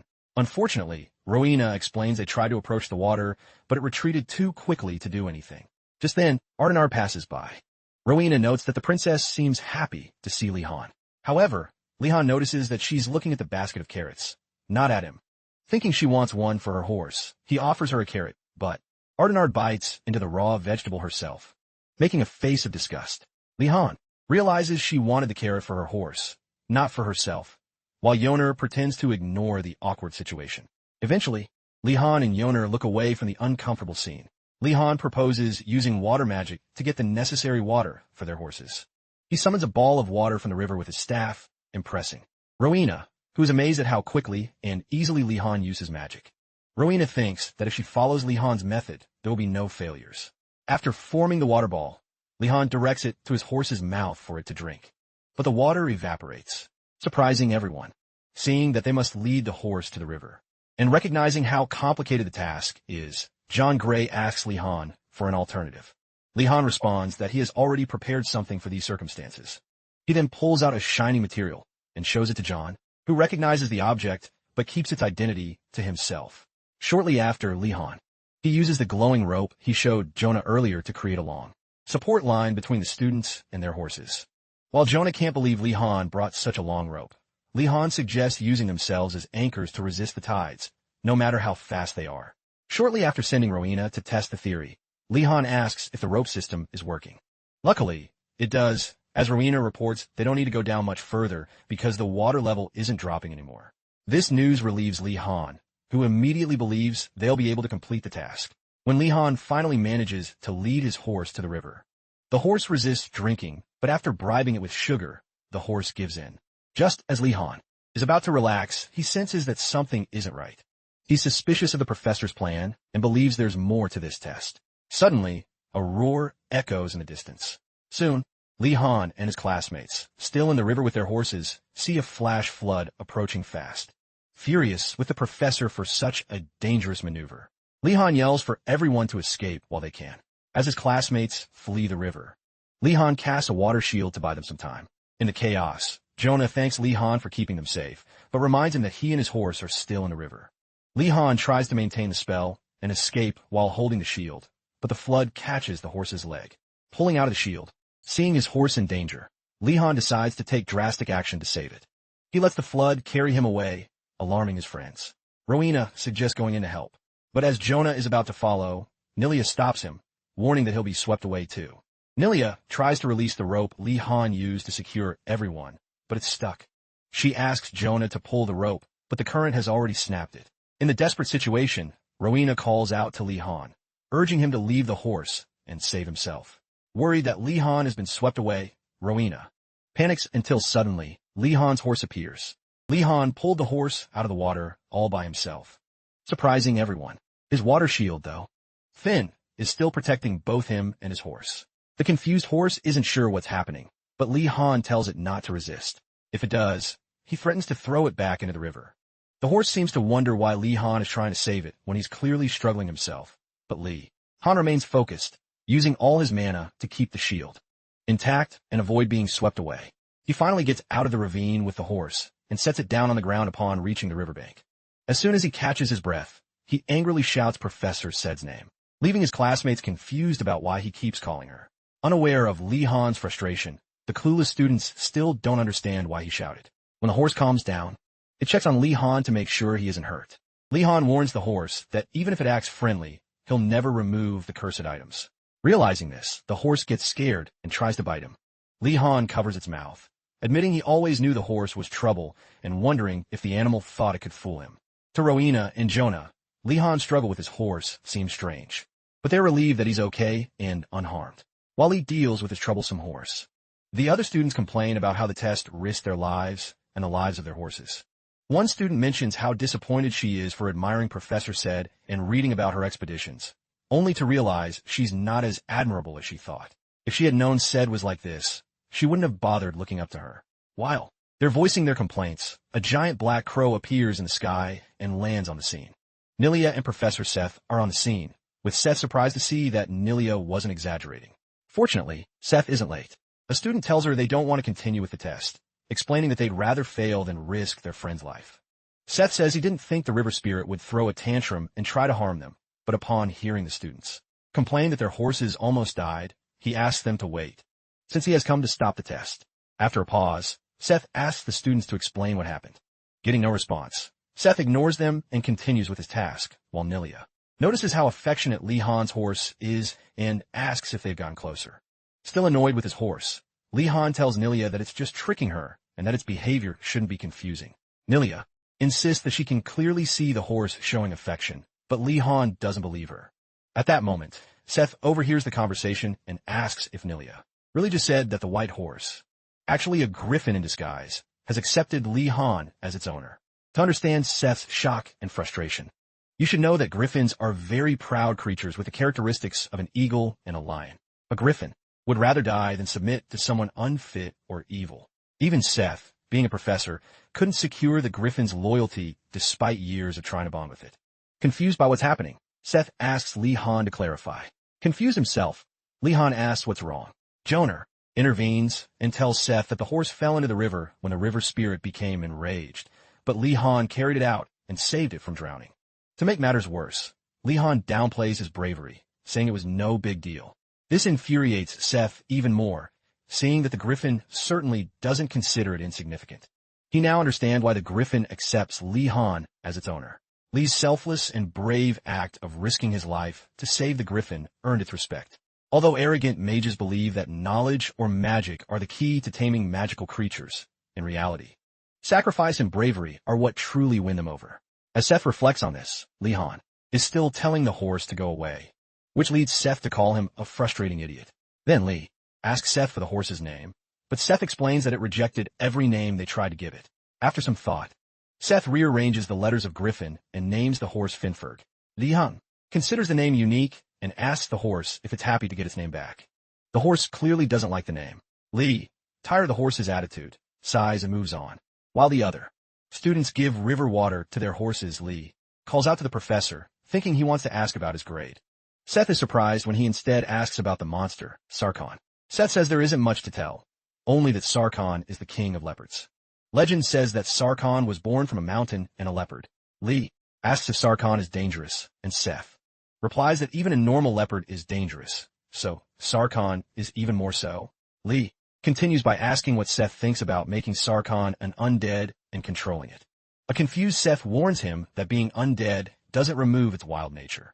If it sees an opportunity or feels dissatisfied, the undead Sarkhan could break free from Lee's control and attack him. Noticing the risk, Lee concludes that Mortem's gift is worse than anything the Headmaster has ever done. Continuing, Seth asks if Lee is already thinking about creating undead monsters, and when he says no, he advises him to research in advance and choose something that will be useful to him. He also says that the third most common cause of death for black mages in the Empire is summoning an undead creature that doesn't match their abilities. Hearing this, Lee Han decides to treat his undead summons with more care from now on. Shortly after, Seth gathers everyone for a final speech before ending the class. After the usual lecture, he tells the students that laziness will haunt them, while the hardworking will reap the rewards of their effort. He also encourages those who feel they are lacking in magic and animal taming not to be discouraged, but to strive harder to improve. Lee Han notices that Joner takes notes, and although Seth's advice seems reasonable, he thinks the lazy students aren't even present to hear it. Maybe they're still at the beginning, trying to get their horses to cooperate. As class ends, and when Lee Han is about to leave, Slacko Tatanta approaches him with a request. Lee remembers Slacko as someone very proud, so if he's coming to sincerely ask for help, it must be serious. Lee tells Slacko to go on, and after taking a deep breath, Slacko reveals that he needs Lee's culinary skills. Confused, Lee asks for more details, and Slacko explains that the dwarf Mujidin, a priest of the Shizinja order, values studying, knowledge, and academia above all else, aligning with his order's values. The problem is, the priest reads all day and refuses to eat. Lee thinks it might be due to the poor conditions at the Magic Academy, but Slacko says that's not it. The priest has never been a good eater, and in the order, other priests looked after him. Here, no one does, which worries Slacko. Somewhat disappointed, Lee wonders if this is really why the proud dwarf is asking for help. Slacko says that. After hearing about Lee's cooking skills from the Phoenix priests and Lengid, a boy from a family of chefs, he knew Lee was perfect for the job. Lee wonders why they don't just cook themselves. But then he thinks it might be useful to have the priest owe him a favor. He asks Slacko if they have the ingredients, and Slacko confirms, excitedly adding that they just need to pick them up from the kitchen in the main building's basement. Lee remembers his bad experience with the pantry manager in that basement and tells Slacko that he's busy with something else and has to go. In a panic, Slacko begs Lee, pleading for him to stay, saying he needs his help. Annoyed, Lee asks why he's bringing up other things when he only asked for his cooking skills at first. To sweeten the deal, a henchman of Slacko's shows a box to Lee. Curious, Lee wonders what they've brought to convince him. Slacko reveals that the box contains a forbidden book of black magic. As he gets closer, Lee reaches for it. A curse escapes from the book, and Lee orders them to close the box. Once the box is shut, Lee demands an explanation about the curse, instead of a quick answer. Slacko, admiring Lee, calls him a curse fanatic. To irritate Lee further, Slacko says the white tigers told him Lee was interested in such things, making Lee curse the tigers for spreading false rumors and promise to lock them in the punishment room soon. Lee asks about the book's origin. Slacko replies that they found it in a bottomless hole on the library's 4th floor. Lee realizes that the library isn't as quiet as it seems. While the 1st and 2nd floors are peaceful, the upper floors are filled with dungeons and labyrinths. He asks why they were exploring those floors, and Slacko says they were mapping the academy to make life easier for everyone. Impressed by their dedication, Lee contrasts their efforts with the laziness in his own tower and even considers switching towers. Slacko laments that Lee didn't appreciate the book, but Lee overhears them, whispering that the curse absorbs mana. Alarmed, he asks them to repeat it. Slacko confirms that the curse drains mana, and the students who tried to read it fainted from exhaustion. After some thought, Lee decides to read the book. He opens the box again, letting the curse absorb some of his mana. Although he feels the drain, it's not enough to overwhelm him. Meanwhile, Lee is surprised for 2 reasons. First, the book isn't about black magic, but blood magic, a dangerous technique that amplifies mana using blood. It's a very secret and dangerous practice. Second, the calligraphy and the script are surprisingly similar to the book Professor Greg gave him. Intrigued, Lee keeps reading. Slacko interrupts, asking if now Lee is interested in the deal. Thinking about the high mana requirement for blood magic, he realizes it could work well with his skills and accepts. He agrees to help in the kitchen on one condition, though the scene ends without revealing what it is. Now Lee, Han and his team are hiding in a corner, watching a summon that the headmaster lent to the pantry guard. Seeing the new security measures, Lee understands why the path to the pantry was so easy before. The headmaster has beefed up security since last time. A group member mentions that the new security is a walking armor. Lee asks if the student knows what it is, and the student says he's seen it. Catch some students before. Attacking it is useless since it regenerates instantly, so they need another way to beat it. After observing it more closely, Lee identifies the creature as an inorganic summon, similar to Jorbansida, which means it can be dispelled if it takes enough damage. Lee knows he can't use lightning magic, the most effective option, because the headmaster would notice instantly. He then asks his companions if the skeleton follows its target, but they aren't sure, as the summon's behavior changes sometimes. At that moment, another armor emerges from the opposite direction. Noticing they're surrounded, a student offers to be bait to distract them. Lee quickly stops him, pulling him into a nearby room. When the armored skeleton guards meet, they get confused seeing no one in the corner, unaware that Lee, Han and his team are hidden behind a nearby door, trying their best not to make a sound. Once the coast is clear, Lee believes the crisis has been averted and checks out the room they entered, which looks like an abandoned classroom. Bradford asks if something is wrong, but Lee says it's nothing. While the others explore, Lee notices something strange about the classroom, though he dismisses it as him overthinking. The untouched nature of the room unnerves him. Despite everything, he tells his team they can't hide for long, and when the armor arrives, he'll defeat it with magic while the others escape. With no other option, the team agrees, and someone praises Lee for his leadership. But before the chaos can begin, a student trips over some books and shouts, alerting everyone to their presence. Suddenly, a magical pen and paper float up, and the mage uses them to communicate, writing their first message to the group, to be quiet. This makes one student think the writer is a spirit. The mage clarifies by writing that he's a senior student, not a spirit. As Lee processes this, Another group member demands the student reveal himself, but he explains that even talking about his presence is dangerous, and showing himself would mean risking a trip to the punishment room. Lee notes that the headmaster punishes seniors for talking to freshmen, a useless measure. The senior tells them to speak quietly and not to use magic against the armor since they're rookies. Lee takes the opportunity to ask the senior how to get past the armor. Before he can answer, Bradford asks for directions to the kitchen, and another clueless student asks about an exam. Frustrated, the senior tells them to focus, pointing out they don't even know what the armor is. Lee takes control, urging his team to calm down before asking the senior to explain the armor. The senior explains that the walking armor is summoned from the headmaster, capable of moving all day and detecting heat, which makes it notorious among the students. Lee concludes that escaping the armor isn't an option. Fortunately, the senior tells them that the students have learned to fight back by confusing the armor with fire magic or tricking it with heat-generating illusions. If they can hide their heat signatures, they can fool the armor. However, the senior is surprised when Lee confidently declares that he's figured it out. Without hesitation, Lee recites the incantation and successfully casts the illusion spell, much to the senior's amazement. After casting the illusion spell, Lee Han asks the senior to rate his performance, but the senior just stammers, making Lee and the others wonder why he's criticizing for no reason. Model. Finally, the senior admits that Lee is skilled with the fire element and even asks him if Professor Garcia has mentioned anything similar in her classes with Lee Han. When Lee tells the senior that Garcia forbade him from using fire magic, the baffled senior wonders who Lee is. Han to deserve such attention from a feared professor like Garcia. The senior tells the students they don't know when the armed skeleton guards will return, so they must get to the kitchen quickly. With the coast clear, Lee and his colleagues hurry to the kitchen. There, the senior asks Lee Han to check a cabinet, warning him not to scream.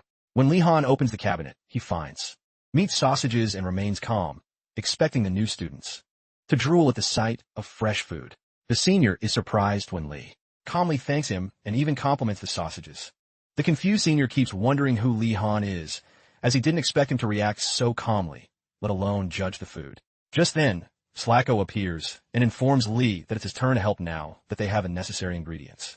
After preparing the cauldron with the mixture, the still confused senior asks Lee what they're doing. Lee tells him they're preparing nutritious food for a friend. The alarmed senior tells them to stop now, insisting that they're playing with alchemy, not cooking. Lee, hearing this, looks at Slacko for an explanation, but Slacko assures him that everything is fine. Trusting Slacko's judgment, Lee decides to continue with the process. Before they begin, Slacko hands Lee Hana's family's secret recipe, detailing it as much as he can. Leon watches the dwarf, hardly believing that Slacko thinks his method will work despite the senior's warnings. Lee reviews the recipe to quiet the senior's complaints. Lee assures him that everything is fine, but the senior interprets this response as arrogance. Frustrated, the senior decides to let Lee fail, as long as he doesn't come crying to him after ruining the liquid in the cauldron. A short while later, Lee and his team follow the recipe and manage to prepare something both delicious and nutritious. Surprised by their success, the senior confronts Lee, demanding to know if he's really a new student. Lee says yes, but the senior doesn't believe someone like him could be so capable. Ignoring the senior's doubt, Lee asks Slacko if they have finished the task while stirring. Slacko confirms they have and proudly announces that the solution is his family's secret technique, beer candy. Confused, Lee Han asks what that is. Slacko says that beer candy is a preserved and nutritious food with good effects. It can be stored at room temperature for months, and just 2 spoonfuls provide 2 days' worth of nutrition. Intrigued, Lee tries a bite and finds it delicious. As they enjoy it, Slacko mentions that it also restores mana. Slacko adds that his ancestors invented beer candy as a substitute when they were trapped in a mine without enough beer. Satisfied, Lee urges everyone to leave before they get caught. The senior suddenly hits Lee on the head with his paper, warning him of a big problem. Lee asks what's wrong, and after telling him to be quiet, the senior reveals that the pantry guard is approaching the kitchen. The news causes the group to panic. The senior tells them to hide in a corner while he casts an illusion spell. Lee wonders if it will work, but the senior insists on silence, although he isn't sure. When the pantry guard reaches the kitchen door, he stops, manipulating something hidden. Lee wonders why the guard isn't coming in, being right at the entrance. The pantry guard casts a spell on the door, and Lee notices it instantly. Lee asks the senior about this, and the senior is surprised that Lee can detect the magic. The senior confirms the guard is using magic and is shocked at how Lee perceived it, since he only knew about it from prior preparation. Outside the kitchen, when Lee says he can feel the guard's mana, the senior is stunned by Lee's ability to sense it from a distance. The group notices that the pantry guard is determined to catch them, and they don't understand why the normally indifferent guard is now acting so cautiously. After observing more closely, the senior discovers that the guard is not only casting a spell on the kitchen, but also on the door, and it's dimensional magic. This type of magic is very difficult to use. Noticing this, the senior gets scared, drops his pen and paper, and then vanishes. Confused, Lee Han and the others ask the senior what's wrong. Suddenly, the kitchen doors burst open, leaving Lee Han's group in shock. For a moment, Lee Han wonders if the senior made the doors open, but the senior reappears and urges them to escape through the back door. While Lee Han is still talking, Slaiko decides to check the situation first. However, when he opens what should be the back door, he finds himself back inside the kitchen. Confused, Slaiko asks what's happening, knowing he walked through the door. The senior explains that the pantry guard used magic to distort the room's dimensions. When Lee Han asks if there's a way to fix it, the senior sadly admits he can't think of one. With no other options, Lee Han takes a deep breath and tells his friends they might as well go to the punishment room, since they have no choice but to surrender. While the other students whine like children, Lee Han reminds them that they've been prepared for this from the start. As long as they keep their promise to him, he won't get them into any more trouble than they're already in. Meanwhile, the senior notices that Lee Han doesn't seem nervous or scared, even though he's probably heading to the punishment room soon. This makes the senior feel ashamed for trying to prank Lee Han, hoping to see him scared just to make himself feel better. The senior, trying to correct his mistake, tells them there's a way out of this situation. But first, he needs their help to replenish his mana. To do this, the senior asks the new students to give him beer candies to chew on and recover. After chewing a few, the senior says he feels better. Slaiko, with his bag of beer candies in hand, asks the senior if his plan will work. The confident senior tells him to watch as he, a third-year student with the pure silver symbol, shows them what he's capable of. With that, the invisible senior recites 3 incantations, one to enhance his senses, another to create a fire arrow, and a third to increase his spatial awareness. Liang watches in amazement as the senior effortlessly casts all 3 summons at once. Upon finishing, the senior orders the fire arrow to destroy the magic on the kitchen door. Bradford, seeing the impressive magic, compares it to Lee Han's skills and hopes everything works out. However, as Lee Han analyzes the senior's fire arrow, he notices it's incomplete and that the senior lost control while casting it. As Lee Han thinks about how the senior needs more training, he scolds himself for thinking like Professor Bellady would. Finally, the senior's fire arrow hits the kitchen door, causing an explosion, but nothing happens. The senior, now out of mana, asks the juniors for help, making them see that he has failed. He chews more beer candies and apologizes for showing such a pathetic side of himself. The spell from the pantry guard was stronger and covered a wider range than the senior thought, using up too much mana. Annoyed, Slaiko asks if the senior just wasted their beer candies only to fail. The senior, feeling defensive, tries to explain how difficult the spell was. At that moment, Lee Han approaches the door, assesses it, and asks the senior to teach him the spell so he can give it a try. The senior first warns that the spell isn't easy to learn, but upon remembering that Lee Han succeeded with Pei's basic height illusion and that he made beer candies, the senior sighs and agrees, writing down as many details as he can. Shortly after, the senior describes the spells, starting with the second circle spell, Sense Enhancement, which improves reflexes. The second is a 1-circle spell, Spatial Recognition, which, although complicated, helps detect spatial distortions. Finally, an attack spell with enough power is required to find a weak point in the distorted space and break through. After reading the details, Lee Han takes notes, but chooses to substitute the sensory enhancement with Ganondorf's quick steps. He can't learn the second circle spell for the attack right away, so he uses Ganondorf's sharp hand instead. With these changes in mind, Lee Han prepares to attempt the spell. As he does, the senior mutters about Lee Han's arrogance, secretly hoping he'll fail, just so he'll understand the senior's struggle. An hour later, Lee Han and his team, along with their now humbled senior, exit through the back door, free to head home. Bradford congratulates Lee Han on his success on the first try, but Lee gives credit to the senior for teaching him better than some of the bad professors at the academy. Worried by the senior's silence, Lee Han asks why he isn't responding. It turns out the senior is upset. He realizes that he, once a standout among the third years, has been outdone by a first-year student. Finally, the senior speaks up, assuring them he's still with the group. Confused, Lee Han asks how he's still invisible without mana, wondering if he's also using a cursed artifact. After a pause, the senior admits he didn't cast the invisibility spell. The principal must have cast it so that the seniors would remain invisible to the first years. Muttering in defeat, the senior thanks Li Han for his help that night. Normally at Einhardt, students don't ask for names or family backgrounds during late-night gatherings. But the senior asks Li Han for his name. Li Han, realizing the senior wasn't paying much attention since he didn't hear his name earlier, is about to answer but stops when the senior introduces himself as Valfanda Marathi and also as Yaegil's older brother. At the mention of the Marathi family, Li Han has flashbacks of his terrible experiences with Yaegil. So, to avoid any more complications with the family, Marathi, he lies and says his name is Guinando. The next day, when Li Han goes to his basic swordsmanship test, Del starts the session by introducing some guests, knights from outside the academy, who will be observing the students' progress. These knights, still on active duty, will be the students' opponents for the day. It's revealed that the White Cavalry Knights are among the most renowned in the Empire. They travel the land, with just a horse and armor, defeating evil forces that plot against the Empire. In other words, they're the Empire's Navy SEALs.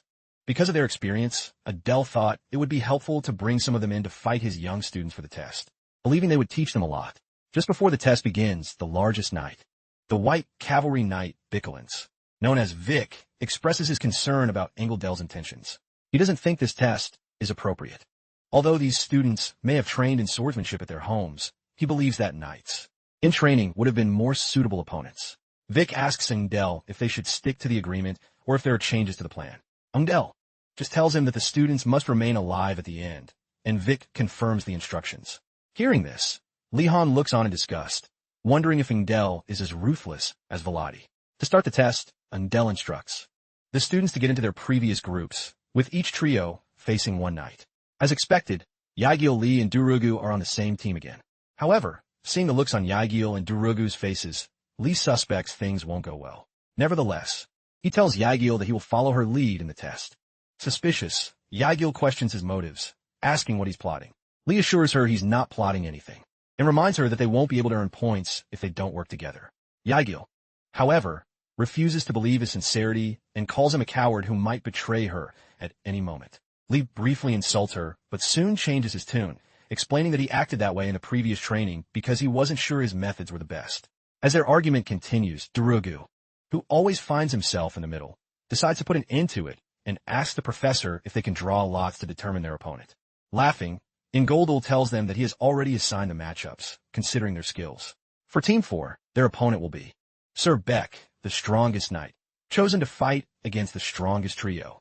After exchanging pleasantries, Ingoldal organizes the test and instructs everyone to take their positions. As Beck gets ready, he warns the trio to use everything they've got, including magic, because he won't be holding back. Li Han carefully analyzes the knight's stance and concludes that he is, at the very least, as strong as Sir Arlalon, his respected master. He doesn't detect any openings in Sir Beck's defense, but before he can worry, he reminds himself that beating Beck isn't the main goal. Getting good grades is what's crucial. With this in mind, he decides to use every tool available. Li activates Gonadal's steps and transfers some of the power to his teammates, Durugu and Jaigul, instantly enhancing their senses. Although they thank him, Li ignores them, knowing that there are side effects that they don't need to know about yet. He then surprises everyone, including his teammates, by casting spatial recognition and the illusion spell, learned from the upperclassmen in the school kitchen. As if that weren't enough, he casts a fourth spell, Conadalth's sharp hands, to increase the speed of his attacks. He's not sure how effective these spells will be against an expert knight, but he's determined to give it his all. On the other side of the arena, Sir Beck sees Li's rapid spell casting and worries that if Li Han hones his skills too quickly, the test could become dangerous for him.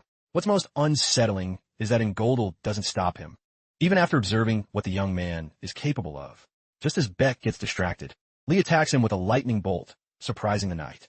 Jaigul and Durugu take advantage, attacking from both sides and putting Beck in a tough spot. In the air about to strike, Jaigul notices that his movements are lighter than usual. Surprisingly, he admits that Li Han's spell is benefiting them.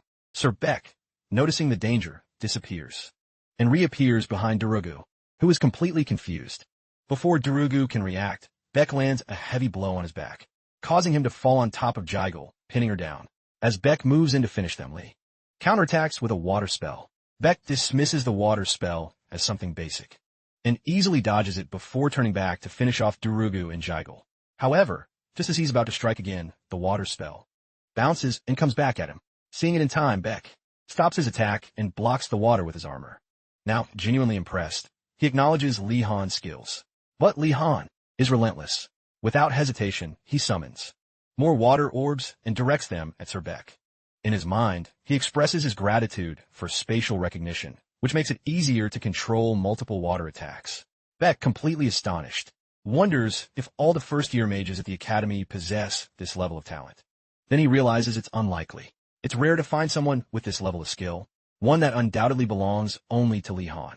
Meanwhile, Warden Goldel realizes he needs to speak with Professor Velati since the training that Velati is giving Li Han is far beyond what a first-year student should be learning. Ungdel thinks Li Han's techniques are from Professor Velati's harsh and dangerous lessons, but Ungdel is wrong. Velati's class has only made Li stronger than ever. Meanwhile, the battle between Sir Beck and Team 4 continues, with Durugu, Jigel, and Li Han giving it their all to take down the formidable knight.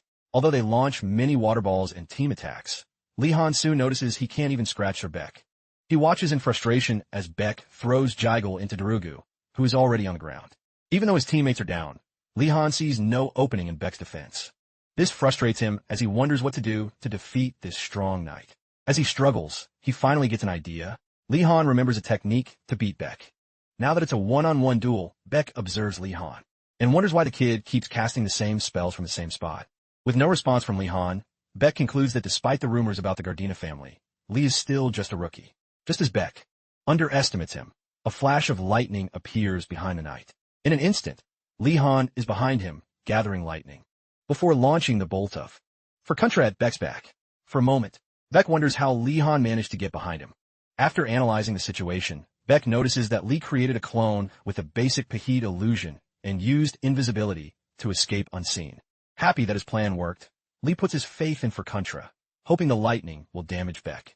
However, Beck identifies the spell as a fourth circle attack. He marvels at Li's combat instincts, thinking that perhaps the rumors about House Gardena underestimated their power. As the lightning approaches, Beck deflects it with his sword's aura, rendering it useless. Discouraged that his special lightning attack failed, Li vows never to rely on for contra again. Beck, impressed by Li's combat style and prowess, calls out to him. He praises Li for his skills and tells him that standing still while an opponent fights so seriously is disrespectful. Then, Beck says he will fight Li seriously until the test is over. Li is stunned. Before he can respond, Beck lunges at him with great speed. Calmly, Li decides on his next spell before Beck closes the distance. Wasting no time, Li chants Gather, Condense, Explode. Hearing this, Ingul recognizes the incantation as a dangerous spell, strictly forbidden for students, and wonders who could have taught such a spell to Li. But the truth is, no one taught him, thanks to Li Han's obsession with reading books like Basic Blood Magic and its applications. He managed to discover the spell, the majestic and powerful Biblicus's magic missile, on his own. Unlike the standard magic missile, which is a one-circle spell, this version gathers a much larger amount of mana and condenses it into an explosive attack. This spell is perfect for someone like Li, who has an abundance of mana, and he knows it. As he activates the spell, Li Han remembers it's the first time he's ever used it in actual combat, and he's never even practiced it before. As the spell completes, Li feels something strange and wonders if it has already failed before he can even cast it. Analyzing it, he notices that although it's forming well, the vibrations are unstable, as if it's about to blow up in his face. At this moment, Beck is already behind him, ready to strike the seemingly defenseless student. Li knows his grades depend on the success of this spell. With time almost up, Li understands the nature of a magic missile. It's not meant to be fired, but to explode at close range. With this knowledge, Li stands still and lets the forbidden technique detonate in front of him, catching the unsuspecting Sir Beck in the explosion. Shortly after the explosion, a recovered Durugu and Jigel worry about Li Han's safety. Although annoyed that the book didn't explain all the details of the spell, an unharmed Li Han is relieved that he managed to control the blast radius in the end. Before he can brag about sending his opponent flying, Servik appears from behind and strikes him in the back with his sword. Li Han falls to his knees, admitting defeat. Seeing this, Vic lowers his guard and asks Li Han if he wants to join the White Cavalry Knights. Just as he's about to finish his question, Li unsheathes his sword and points it at the knight's throat after a brief pause. Vic realizes he's been tricked. Admitting his mistake for letting his guard down just because Li lost his staff, Vic accepts defeat, ending the match with his loss.